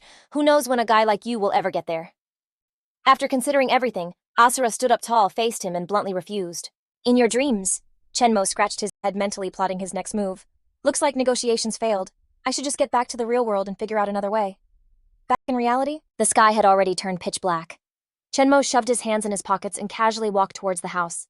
He peered inside, wondering, how's Liang Fei Yun's meditation coming along? As he entered the house, Chenmo saw him sitting cross-legged on the ground with his eyes shut tight, enveloped in a golden-orange glow that gave off rays of green light. He's still shattering his core to form a nascent soul. He urgently knelt down, shook the man sitting on the floor by the shoulders and yelled, Liang Fei Yun, you need to stop. We're out of there now. You're breaking through. This place can't provide the spiritual energy for your breakthrough. You're gonna be in big trouble. After what felt like an eternity, Fei Yun finally snapped his eyes open, his face flushed red and his eyes welling up with tears. Sweat dripped down Chenmo's forehead as he gritted his teeth, wondering to himself. What's happening? Is he about to turn into a ladyboy or something? He grabbed Fei Yun's arm to help him up. Get up quick. We need to get out of here now. Fei Yun winced, saying with difficulty, I can't get up. Chenmo's voice was laced with impatience as he asked, Are you nuts? If you won't get up, I'm just gonna leave without you. Fei Yun's frustration boiled over and he yelled back at him, I told you I can't get up. Are you deaf or something? Being yelled at didn't seem to bother Chenmo at all. In fact, he just smiled. Now this is more like the real you. A green flag was planted in the ground in front of Fei Yun, radiating streams of green light. He mumbled to himself, There are two worlds merged inside that flag. The power from both of them is pouring into my body, forcing me to have a breakthrough. Chenmo's eyes widened as he stared at the flag, thinking, Two worlds, could this flag be even better than my own celestial world? Tears were streaming down Fei Yun's face. But there's no spiritual energy in this world. Am I about to die? Chenmo sighed at his weepy display. Dude, stop crying 1 second and then getting all furious the next. You're scaring people. Chenmo looked at the pale white face of the guy in front of him thinking, neither of his two worlds has any spiritual energy. Without the energy to shatter his core and form a nascent soul, he's probably really going to die. Should I use the spiritual energy from my celestial world to help him? Fei Yun opened his eyes, shifted his gaze to Chenmo and made a request. There are spirit stones in my sash, Chenmo, hurry and get them for me. Chenmo followed his instructions, kneeling and fumbling around his waist sash. He silently noted to himself his waist feels surprisingly soft. Fei Yun's cheeks flushed slightly as he urged in a loud voice, come on, can you hurry it up a little? While concentrating on the search, Chenmo shot back, don't rush me. But in his head, he was silently cursing, damn it, how can it be this soft? After who knows how long, he finally managed to get one of his hands inside Fei Yun's sash. Chenmo felt a cloth pouch inside and thought, this guy is seriously rich. He already used a ton of treasures to save me before, and he still has this much left. Once he got a hold of the pouch, he called out, found it, these are your spirit stones, right? Fei Yun seemed to have lost all his strength and leaned against Chenmo. I can't move at all. You absorb the spirit stones and then transfer the spiritual power into my body. Chenmo glanced at the pouch and replied, I get it. Right after that, he concentrated holding the spirit stones in one hand to absorb their energy, while placing his other hand on Fei Yun's back to channel the spiritual power. An ecstatic expression crossed his face as he moaned, that feels so good. Chenmo's face darkened as he uncomfortably gave an order. Stop making that disgusting sound. Fei Van spoke without a hint of fear, not wasting any more words. Tranmak, sitting behind him, channeled the spirit energy from the spirit stones into Fei Van's body one by one. His hand reached inside, pulling out the spirit stones from the black cloth pouch one after another. Tranmak asked through gritted teeth, what's the situation with you? Still no breakthrough. Fei Van smirked and glanced back. What's the rush? My Luong Fei Van's cultivation is profound, and my talent is astonishing, so of course I need way more spirit stones to break through. Tranmak's eyes narrowed. He just stayed silent and didn't say anything else. In just a short time, all the spirit stones inside the cloth pouch had been used up, leaving only an empty bag. Fei Van's entire body was now glowing with a golden aura. He shouted excitedly, Third rank formation master nascent soul realm, I've broken through. Then Fei Van shot a questioning look behind him. Tranmak, what's wrong? You can let go now. Tranmak said through clenched teeth. I want to let go, but why can't I? Fei Van asked again, worried. What? Tranmak suddenly realized with a jolt. Your body is still sucking away my spirit energy. As soon as Fei Van heard that, he shut his eyes tightly. Let me see what's going on. After seeing the reflection inside his own body, he explained, I get it now. After I condensed my core, these two worlds merged with me, because these two worlds have no spirit energy. They're now using my body as a breakthrough point to absorb your spirit energy. Tranmak asked in disbelief. I saved you, so why is this happening to me? Fei Van, while reaching his hand into his waistband, reassured him. Don't worry, I'll absorb spirit energy too. We'll fill up this world together. Tranmak repeated the two words he just heard. Fill up. Fei Van held a second cloth pouch in his hand. Stop wasting time, hurry up and get more spirit stones out. Tranmak did as he was told, once again reaching into Fei Van's waistband to search. On the ground there were already 2 or 3 pouches and scattered spirit stones lying around. A voice echoed in the space. We're using up so many spirit stones. Tranmak continuously repeated the motion, absorbing a spirit stone with one hand and transferring spirit energy into the person in front of him with the other. He glared at the spirit stone and asked Luong Pivan, why won't it stop? Are you sure we're not going to be sucked dry into husks? Fei Van's face was beaded with sweat, and he answered with his eyes shut tight. I don't know either. He opened his eyes smiling as he looked at the spirit stone in his hand. Even though these two worlds seem to have become a part of my body, I don't have complete control over them. Behind him, Tranmak was silently calculating in his head. Maybe I should use the spirit energy of the celestial world, but if he finds out and reports it to the Heavens Calculation Sect, I'm toast. He sighed and started to worry. But if this keeps up, and neither of us will survive. What a pain. Tranmak saw the golden ring of light surrounding the person in front of him and smiled wistfully. Luong Phi Van, you punk? Your lucky eye Tranmak must have owed you in a past life. Fei Van, surprised, tilted his head and looked at him. Huh.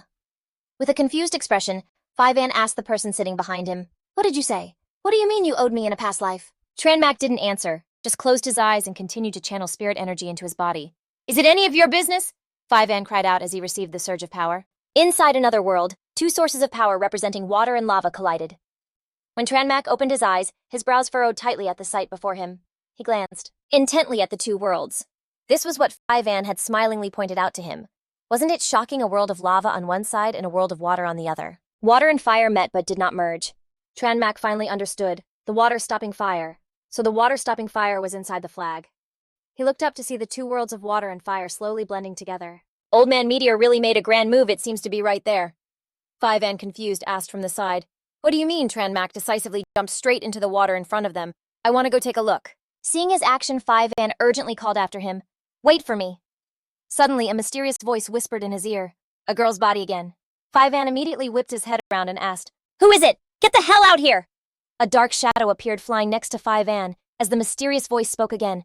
Why are you being so fierce with me? We're both women. Can't we get along? Didn't you want to kill Tranmak? The Asura, now in human form, hovered in front of 5An. Why the sudden change of heart?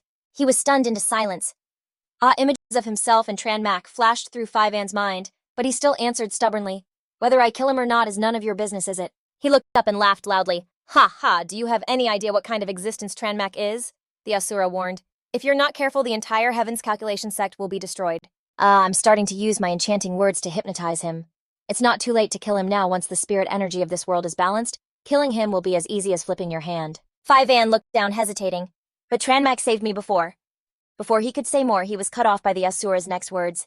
Do you even know what he used to save you? He has a world even more perfect than yours. Her eyes turned blood red, her voice bewitching, holding the sun, moon, stars, and rivers and mountains, a true world.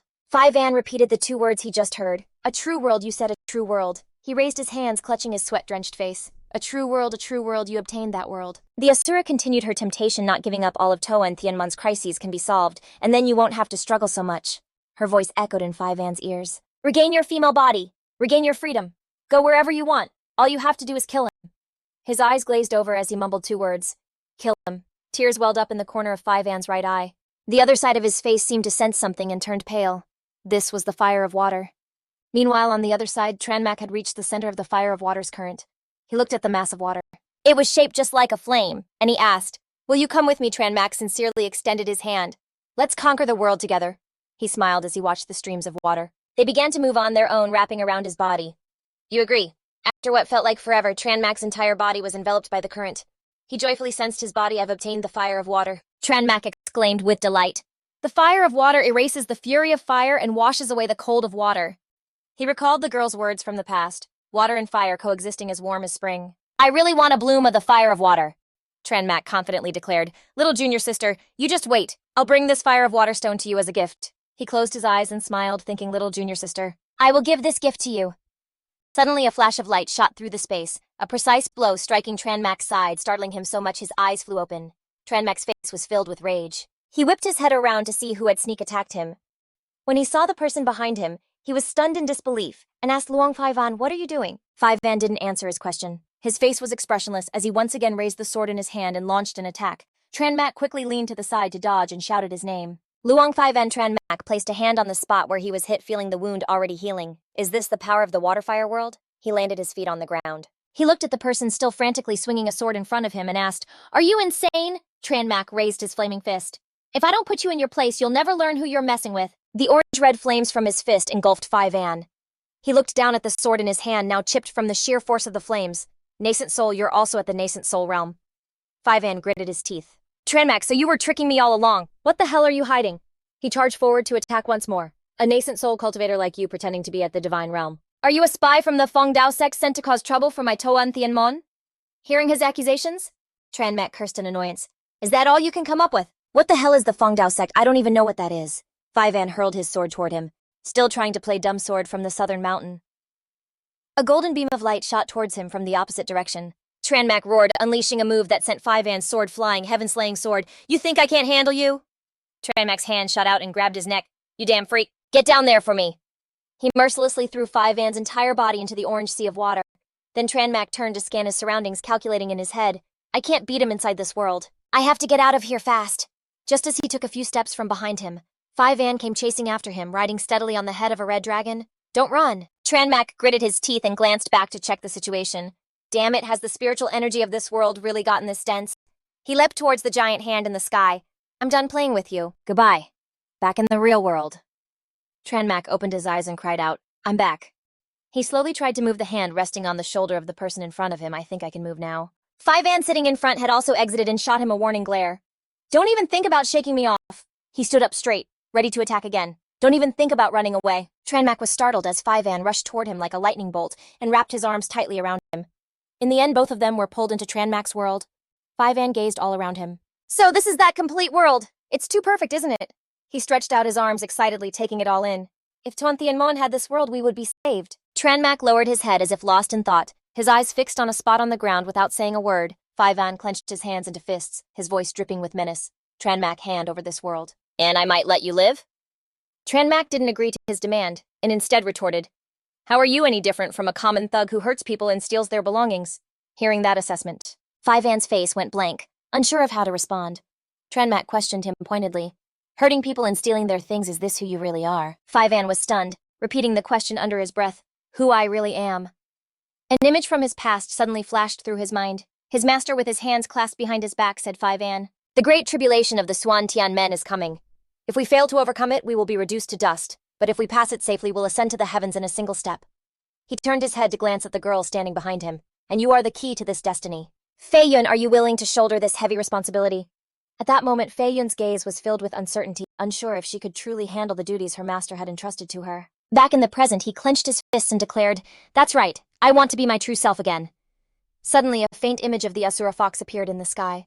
In the cultivation world, it's the big fish that eats the small fish. What's the big deal about taking someone out? Only by becoming stronger can you control your own fate. Chenmo looked up and angrily cursed at her. "Cut the crap! Keep yapping and I'll end you." He then tried to reason with the person in front of him. "Liang Fei Yun, you saved me twice and I saved you twice, so we're even. I'm not going to kill you today, so just go." A faint purple mist suddenly appeared in the air, swirling around Chenmo. His senses were affected by it, and he started to stammer, unable to form proper words. This is an aphrodisiac poison," the Asura admitted through gritted teeth. "That's right. Don't even bother struggling. With your current cultivation level, there's no way you can resist the lover's tears." Chenmo's head hung low, his face flushed and dripping with sweat as he thought to himself, "A 7th grade aphrodisiac poison lover's tears. This is a poison that even a mighty tribulation transcending expert can't resist." He cursed furiously. "You damn bastard!" The Asura curled her lip into a sarcastic smile. "Instead of wasting your breath cursing me, you should probably check on your friend." Chenmo lifted his head. He looked towards Fei Yun and saw him letting down his hair. He asked in confusion, "Hey, femboy, what do you think you're doing?" Fei Yun had now completely shed her male disguise, returning to her true female form. Chenmo's jaw dropped in disbelief and he exclaimed, "You're not a femboy!" Looking at her long hair and delicate frame, he was finally certain she wasn't a man at all. Fei Yun suddenly lunged forward, wrapping her arms tightly around Chenmo's neck and making him stagger. "Wait!" Her face moved close to his as she introduced herself. "My name is Liang Fei Yun. The Fei from soaring high and the Yun from the clouds." Chenmo tried to explain to the girl, "Wait, you've been hit by the aphrodisiac poison, we've both been poisoned." Fei Yun decisively leaned in and pressed her lips against his, cutting off the rest of his words. Chenmo's eyes shut tightly as he slowly lost himself in her kiss. The Asura watching from the sidelines started to provoke him. "Chenmo, have you already forgotten your little junior sister?" His eyes snapped open as if jolted from a dream, and he cried out in his mind, "A little junior sister!" The Asura's voice echoed in Chenmo's ear. "You already have Yan Qingcheng, and now you're with another woman. Are you even worthy of your little junior sister, Luo Li?" Its voice was dripping with sarcasm. "Isn't she your wife? Didn't you swear you would find her no matter what? Have you forgotten everything already?" Chenmo's expression was conflicted as he thought to himself. My mind is saying no, but my body can't push her away." The Asura smirked triumphantly. "You're just a despicable hypocrite, a two-faced scoundrel. You don't really love your little junior sister at all." Its words swirled around Chenmo, two-faced. "You're a hypocrite. You don't really love her." He didn't answer, silently enduring the Asura's echoing taunts. "Is she your wife?"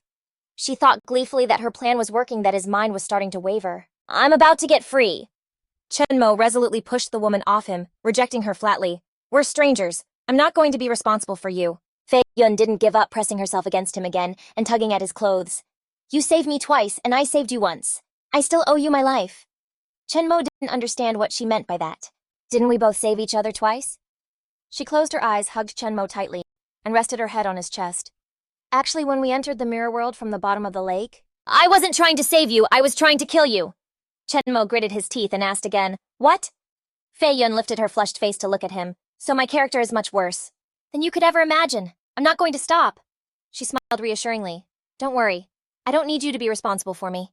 I just hope that if the day ever comes, you'll show mercy to the Swan Tian men." Soon after, their clothes were tossed onto the ground, followed by Chenmo's desperate cry, "Wait a minute." The Asura, who had been waiting on the side, seized the opportunity and drew a formation circle to break the restraints on her body. The golden ropes tightly wrapped around the Asura began to dissolve bit by bit. Black energy from her formation burst out into the surrounding space. After some time, the Asura was completely free, shouting joyfully, "I did it!" The black energy she released grew thicker and thicker in the air. The Asura, still in her fox form, gritted her teeth and unleashed all the power within her body. Finally, she succeeded in transforming back into her human form. "I'm free." The Asura glanced down to check on Chenmo and Fei Yun. "I'm not some red jujube or whatever, you better remember that." She stretched out her arms. His entire body radiated a dark purple power as he roared, "My name is Asura!" Then Asura pointed a finger. "You wretched couple receive your punishment from hell." A golden lightning bolt shot down, aimed directly at the two people lying on the ground. Fivan turned to look at it, muttering, "Just disappear, just let me disappear." Her eyes were completely devoid of life. "If I disappear, I won't have to carry this heavy responsibility anymore." Tranmak closed his eyes as if accepting his fate. "Little junior sister, I'm sorry, sister." Suddenly a voice from out of nowhere reached his ears, causing him to snap his eyes open. "Senior brother." Tranmak whispered the words, "Little junior sister." He seemed to awaken from a daze, as if reminding himself that if he died, he would never see his little junior sister again. A massive surge of energy erupted from Tranmak's body as he made a firm resolve in his mind. Absolutely not. The power he unleashed began to disintegrate Asura's golden lightning. As her attack was pushed back, her face turned deathly pale, completely drained of color. She clutched her head and screamed. In an instant, the power Tranmak unleashed completely enveloped Asura. He gritted his teeth, his muscles twitching from the immense strain. Fivan looked up, horrified by the sight before her. In the sky, Asura was being struck by lightning bolts, letting out blood-curdling screams. After a long moment, the lightning storm finally ended, and the white smoke cleared. Asura had completely vanished from the sky. Down below, Tranmak and Fivan silently stared up into the air, under the shade of an ancient tree. Tranmak and Fivan lay side by side with their eyes closed, clad only in thin robes. Nearby, at the base of the tree, Asura lay unconscious on the ground in the form of a small fox. Fivan slowly fluttered her drowsy eyes open. She shot up immediately, rubbing her eyes with one hand. Then Fivan turned and saw a shirtless Tranmak lying beside her. Instantly her whole body froze and she clapped a hand over her mouth to keep from making a sound. In a panic, Fivan scrambled to put her clothes back on her body. Her hands moved in a flurry as she straightened her outfit. Once she was dressed, Fivan tilted her head and silently observed Tranmak for a long time. Finally, she declared firmly, "I'm not taking responsibility for you." When she looked up, Fivan saw a spatial portal opening in the sky. She squeezed her eyes shut, making a decision. I have to get out of here." Without a moment's hesitation, Fivan launched herself directly into the spatial portal. After she was gone, Tranmak, who had kept his eyes shut until now, finally opened them. "Let's just act like we never met." He sat up straight and began to get dressed again. Then Tranmak walked over to the unconscious Asura and said menacingly, "Now let's see how I'm going to deal with you." He grabbed one of her hind legs, yanking her whole body up into the air. Knowing she couldn't fake it any longer, Asura's face went pale, and she could only muster a fake smile. Tranmak channeled power into his arm and began spinning her around at lightning speed. "So you wanted to poison me, huh? Let's see how you like this." Asura got so dizzy her eyes turned into swirls. She was spun around until she was dazed and snot was dripping from her nose. After a few more spins, Tranmak hurled Asura straight into the opposite cliff face. "Take that." When the dust settled, you could see her body. Asura's fox form was plastered against the hard rock face. Tranmak smirked dangerously and declared, "I'm not letting you off easy." He picked her up with one hand, yelling furiously, "I might not be able to kill you, but I can torment you like this every day until you're sick to your stomach." With tears in her eyes, Asura put on a pitiful expression and begged, "Please spare me no more spinning." Tranmak was not convinced and firmly demanded, "What about the lover's tears? Do you have more? Hand them all over." She stubbornly feigned ignorance, refusing to admit it. "I really don't have any." He lost his patience and conjured an orange-red flame in his hand, threatening, "Still trying to lie to me." Seeing the danger, Asura frantically explained, "I'm not lying, I'm sorry. I was wrong here." She once again stuck out her tongue, revealing a strange object on it. "This is my spatial stone. All my things are inside it. Please let me go." Tranmak examined the spatial stone in his hand, thinking to himself, "A spatial stone. This is actually some pretty good loot." He lifted the trembling little fox up to his face and proposed, "But this still isn't enough. I want to form a divine demon contract with you. That way you won't be able to cause any more trouble." Asura lowered her head, her face scrunched up as she secretly weighed her options. A contract with him not even Elder Theon ever succeeded. "You expect me to sign a contract with a worthless kid like this?" Chenmo shook her hard and demanded again, "Are you signing or not?" The Asura struggled, finally screaming, "I'll sign, I'll sign, I'll sign." Chenmo's brows furrowed in concentration. He let the Asura go with one hand and conjured a blue flame with the other. Next, he touched a finger to the middle of his forehead, and a blue light began to glow from the tip. Opposite him, the Asura looked totally reluctant as she placed her front paw on her own forehead. A reddish-orange flame ignited on the tip of her toe. The two flames blew. From Chenmo, and orange from her flew up and crashed into each other in the sky. Chenmo began the incantation. "I, Chenmo, sign this contract in the name of the divine demonic emperor Physique." The Asura glanced away. Her voice answered, hesitant and full of reluctance. "Tula agrees." Tranmak wasn't satisfied with her attitude, so he cleared his throat. "Huh. Only then did she finally raise her face to look him directly in the eyes and speak. Tula accepts Tran Mak as her master. A beam of energy shot straight down onto the symbol on her fox-like forehead. She then mumbled an oath. For all eternity, I will absolutely never betray you. My life and death rest on a single thought from my master. Tula's whole body curled up and floated in midair, enveloped in a blinding ring of light. When the ritual was complete, she stared intently at the blue flame in Tran Mak's hand. Are you satisfied now I'm your demonic pet? So can you please put that nasty flame away? As soon as she finished her sentence, he shoved the hand with the blue flame right into Tula's face. She was blasted away, crying out miserably. Tran Mak warned her coldly, from now on you'd better speak to me with a little more respect. Terrified, Tula immediately prostrated herself on the ground and begged earnestly, I'm sorry, master, can you please put that flame away? I'm really scared. Tran Mak crossed his arms and smirked satisfied. That's more like it. He walked over to her and knelt down, making a decision. The name Tula sucks from now on. I'm calling you Doo-Doo. When Tula heard that name, her face totally crumbled, but she only dared to curse him silently in her mind. Without absolute power, there's no dignity who would even pick a stupid name like Doo-Doo. Tran Mak pursed his lips as if he were petting an animal, calling her new name. Doo-Doo. Doo-Doo wagged her tail and answered his call. Master, master. Seeing her obedient behavior, Tran Mak was pleased and praised her. This is what a standard demonic pet should be like. Next, he took the space stone that Doo-Doo had offered up. Let's see what kind of treasures you've got. Upon entering the space, Tran Mak had to let out a gasp of surprise. Whoa, compared to Luang Pai Van's spatial belt, this is who knows how many times bigger. He noticed the things placed on the shelves, including quite a few cultivation techniques and magical artifacts from hell.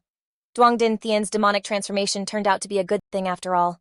After checking everything out, Tran Mak rubbed his chin and concluded, you really weren't lying. Back outside, he put a hand on his hip to confirm.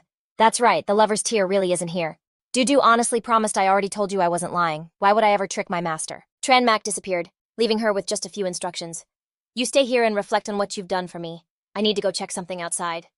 Emerging into the mirror world, he walked quickly forward and saw Vo Thuong sprawled out in the yard of the log cabin. Tran Mak didn't hold back, kicking him away. Stop polluting my mirror world. After getting rid of the eyesore, he tilted his head to the side. On the ground lay an abandoned brown porcelain bowl. Tran Mak picked it up. His lips moved and he called out a name. Luang Pi Van. Luang Pi Van. This was the real starting point of our story. The bowl slowly faded away, and he sighed. In the end, it was all just one big misunderstanding. Meanwhile, in another place, the bowl materialized in front of Doo-Doo, accompanied by Tran Mak's voice. Here's your bowl, I'm giving it back. Later that pitch-black night, Tran Mak sat cross-legged in a clearing, his hands moving. As he activated the power within his body, the space around him seemed to stop moving, enveloped in an atmosphere of tranquility. When Tran Mak opened his eyes, he found himself in a different dimension. This forbidden land is completely destroyed, and it's all because Luang Pai Van wanted one side of the flag. The Tin Lan sect fabricated a lie, he said, placing the Vong Sin mirror on the ground. And I don't even know how many people died. Tran Mak sighed again, then stepped on the mirror's surface and shot up into the sky. Everyone has their own fate. He moved on to another location. In the distance stood a stone gate with a plaque above it, carved with the 3 words, O to sect. As Tran Mak prepared to walk through, the first of 2 disciples on guard duty raised a hand to stop him. Halt! Who are you? He demanded in a loud voice. This is the territory of the Ota sect. Please show your token. Tran Mak clasped his hands together in a formal greeting and introduced himself. Sirs, I am Elder Tran Mak of the Ota sect. Please inform them of my arrival.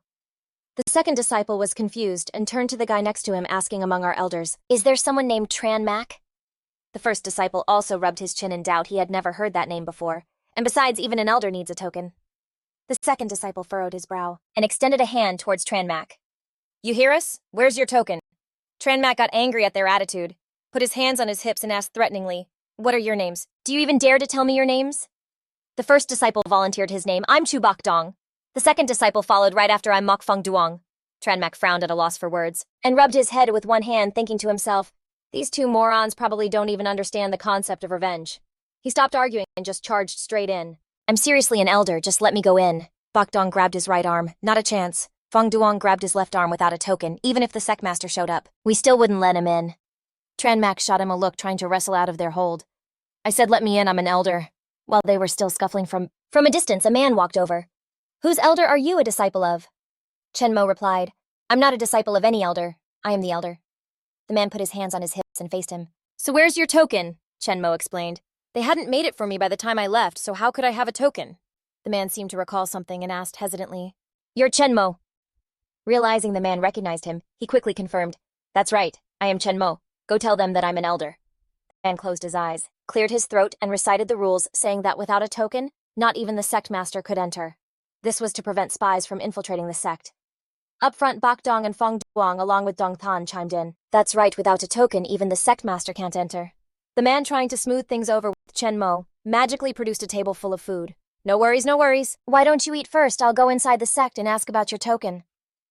On the wooden table he'd just summoned, there was a simmering hot pot steaming furiously surrounded by colorful plates of delicious fresh meat. Fong Duong and Bak Dong's mouths watered at the sight of the food, but they had to keep their drooling to themselves.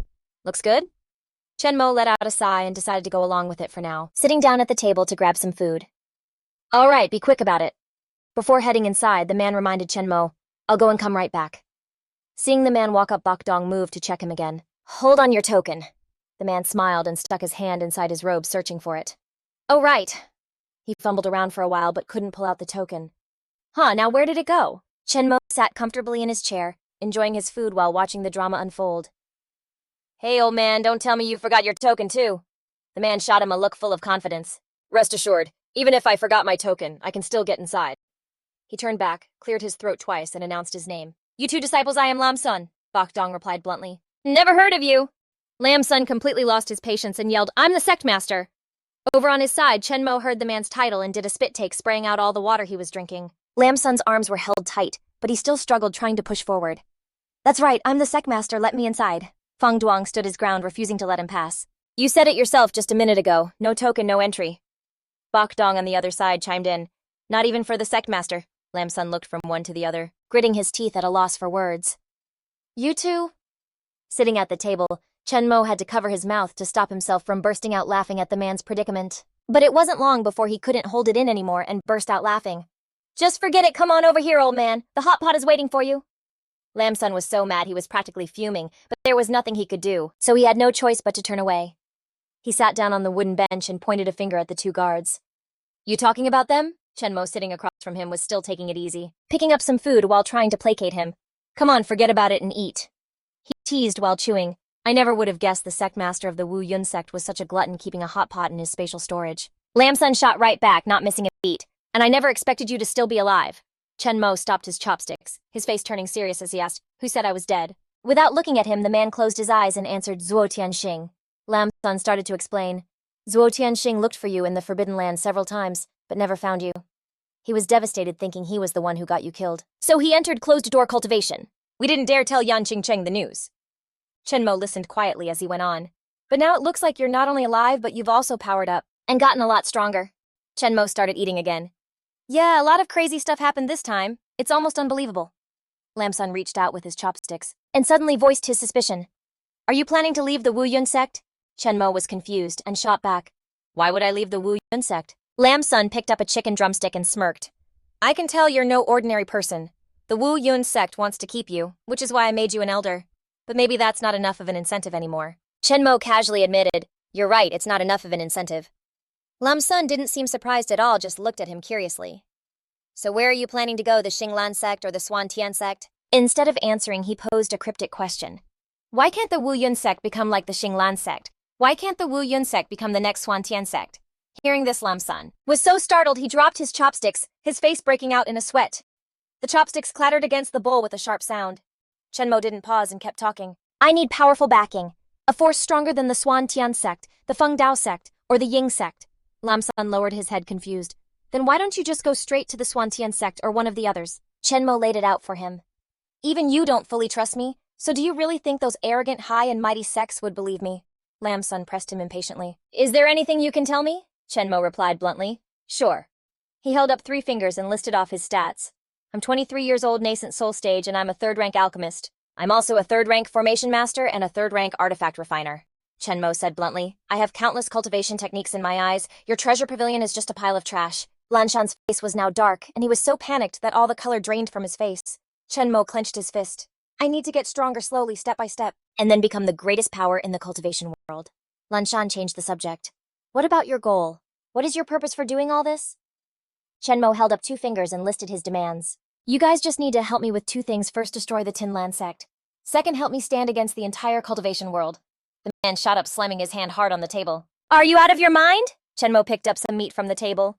Of course not, no pain. No gain, the higher the risk, the greater the reward.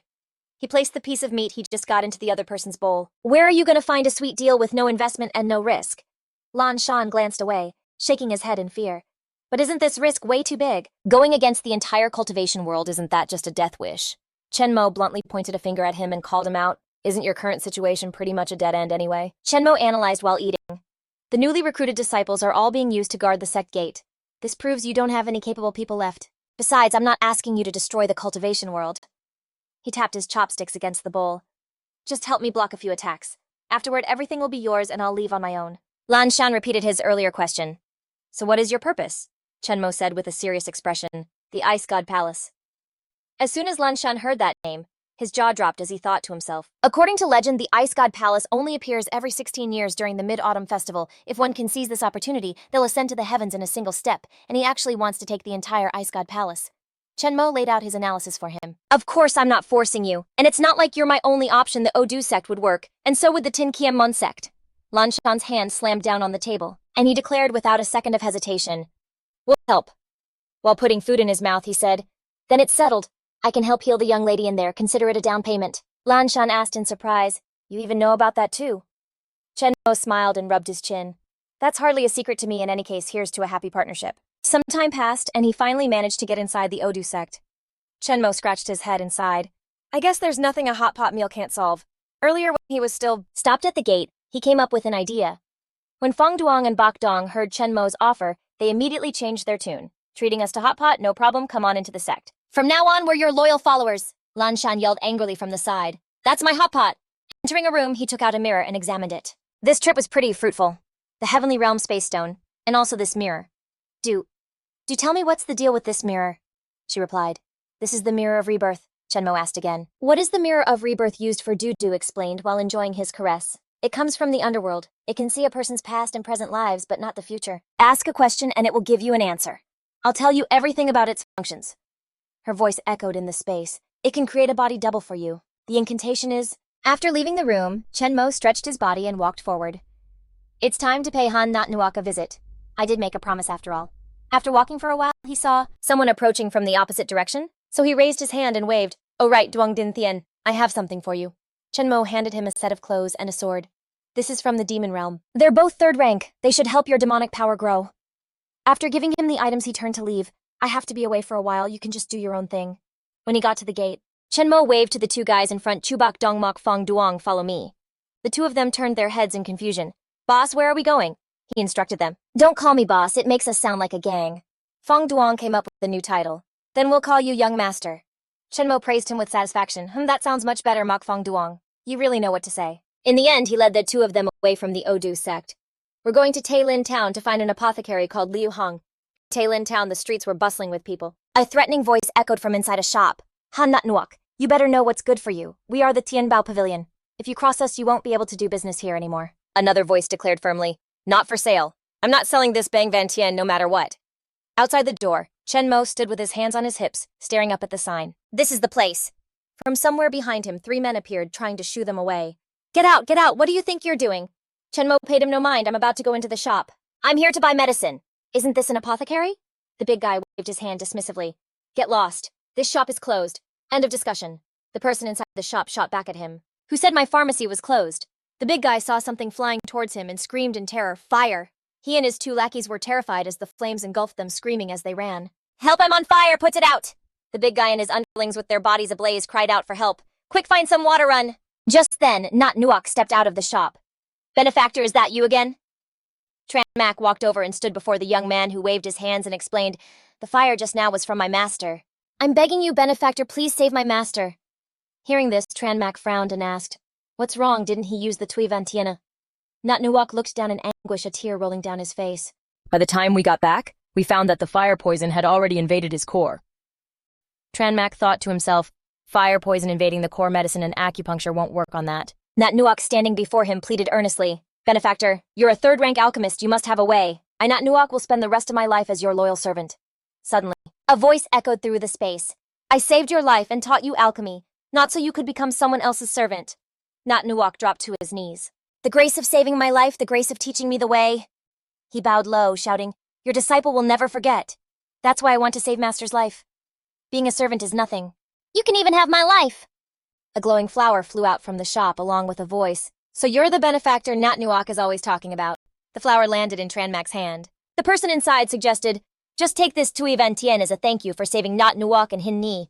Don't worry about this, old man, I know I'm beyond saving.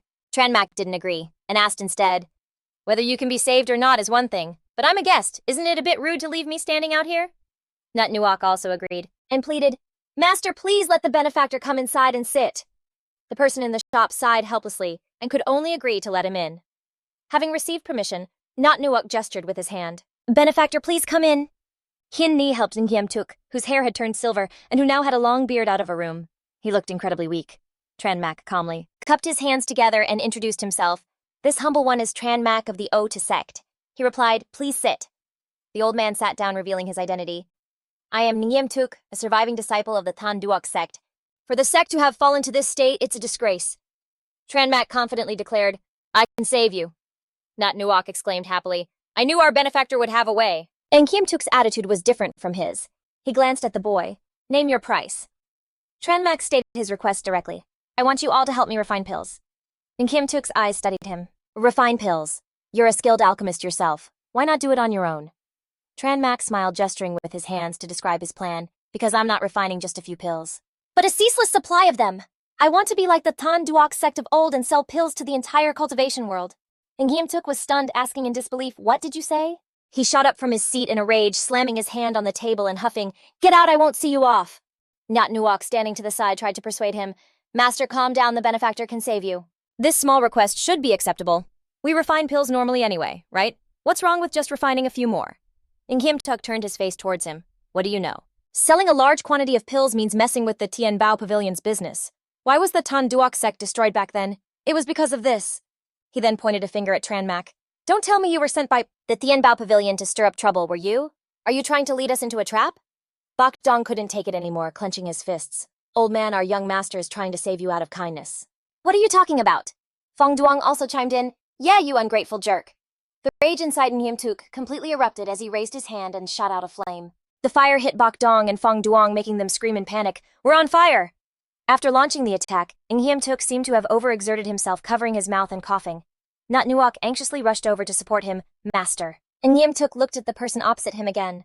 Your strength isn't bad, no wonder you're so arrogant. Perhaps I misjudged you, but this matter is non-negotiable. You should leave. Tranmac put a hand on his hip, looking as if he wanted to confirm one last time.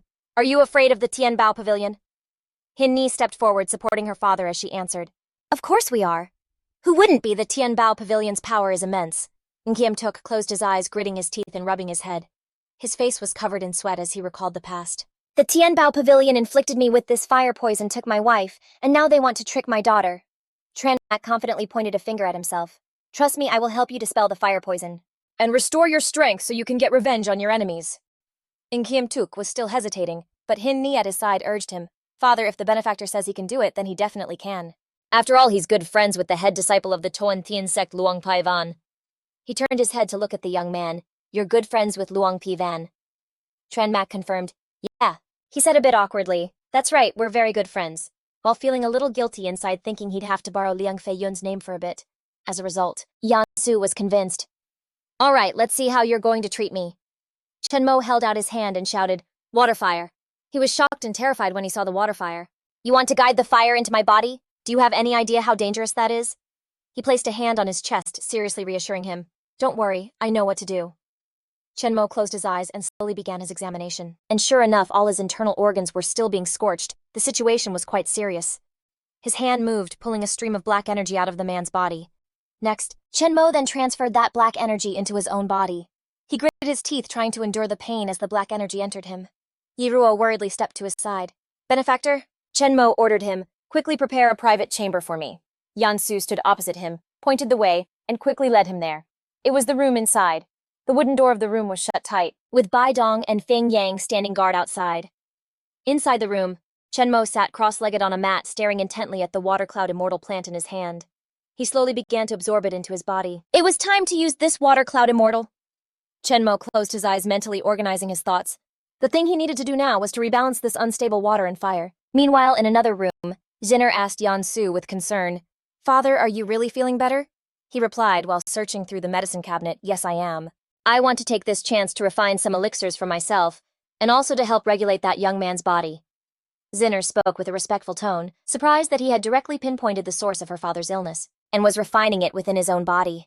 The benefactor's strength is truly astonishing. Yansu agreed with her, closing his eyes and sighing in admiration. Indeed. I am completely and utterly convinced now. Suddenly the sound of banging and threats came from outside the door. Branch Master, open up. It's one thing not to give us the Water Cloud Immortal, but you even injured someone. Get out here. Yansu turned towards the door and replied firmly, This pharmacy is open for people. We don't treat beasts. The burly man and his subordinates standing outside realized they were being insulted and flew into a rage.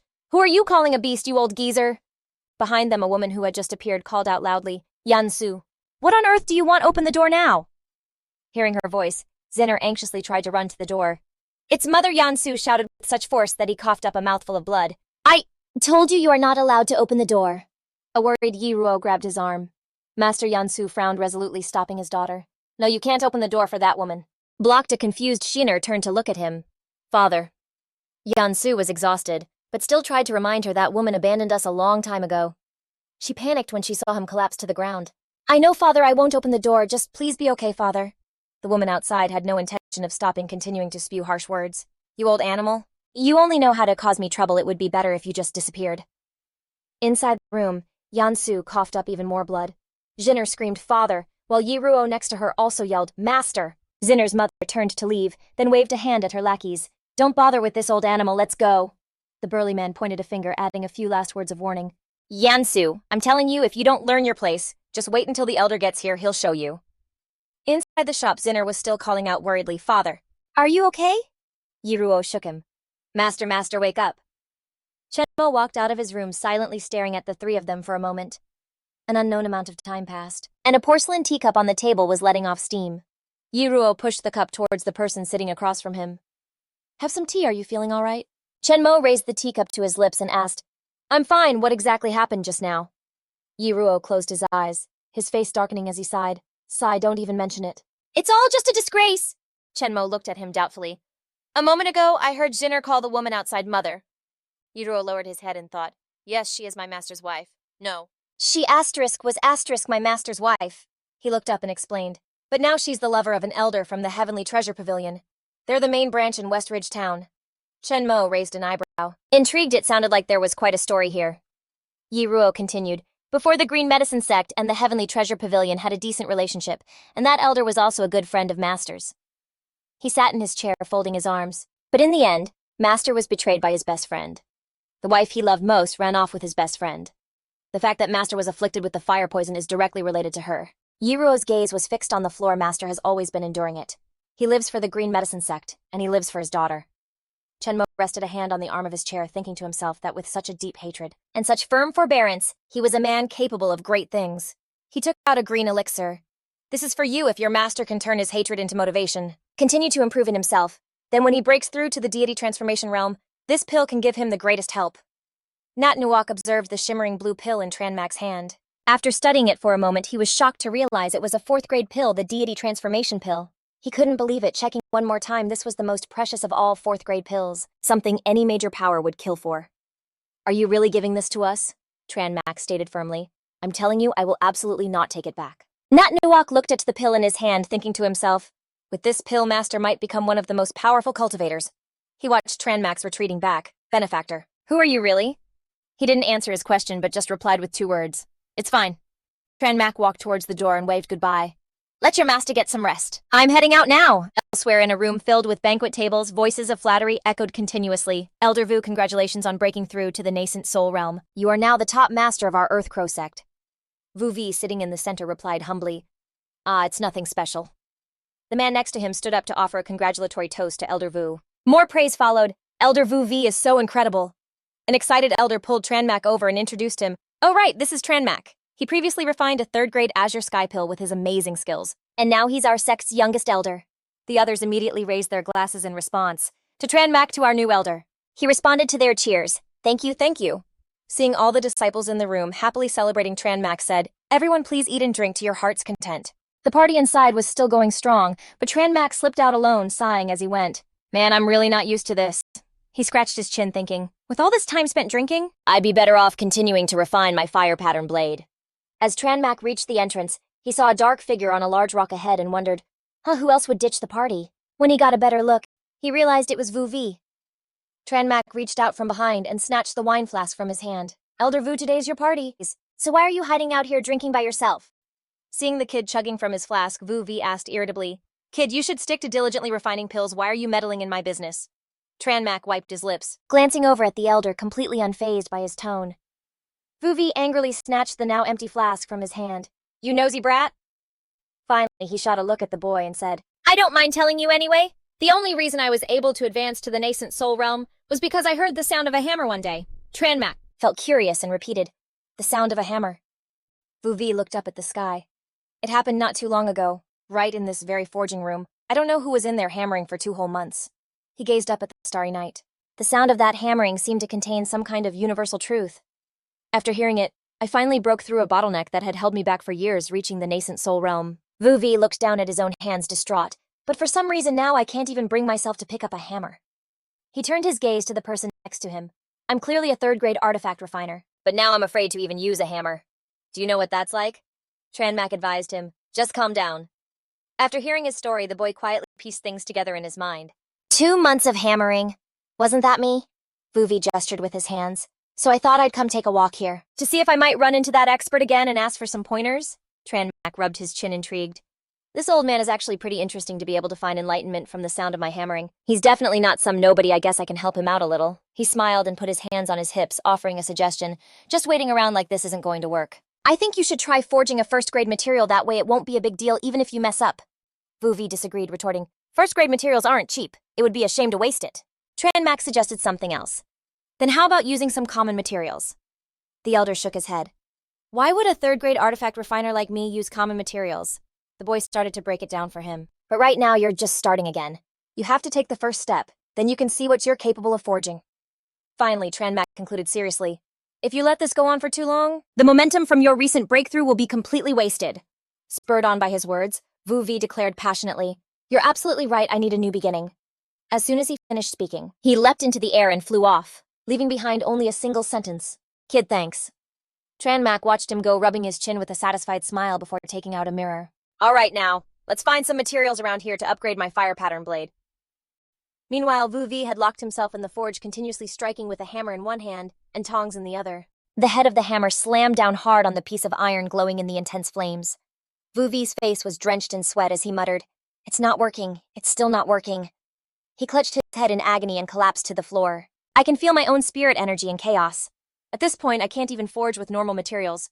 I'm such a disgrace to the sect. Suddenly, from the wooden wall, a strange sound came from next door. Clang.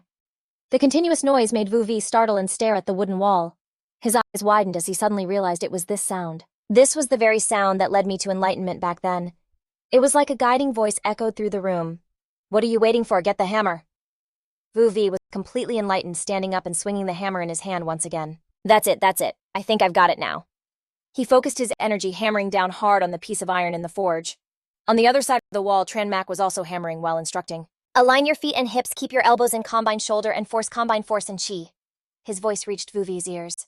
The art of refining is ultimately just the power of the heavenly hammer's 100 refinements. Spirit energy is just a tool to help you. Tranmak continued his guidance. Strike down like a falling mountain, lift up like a rising wave.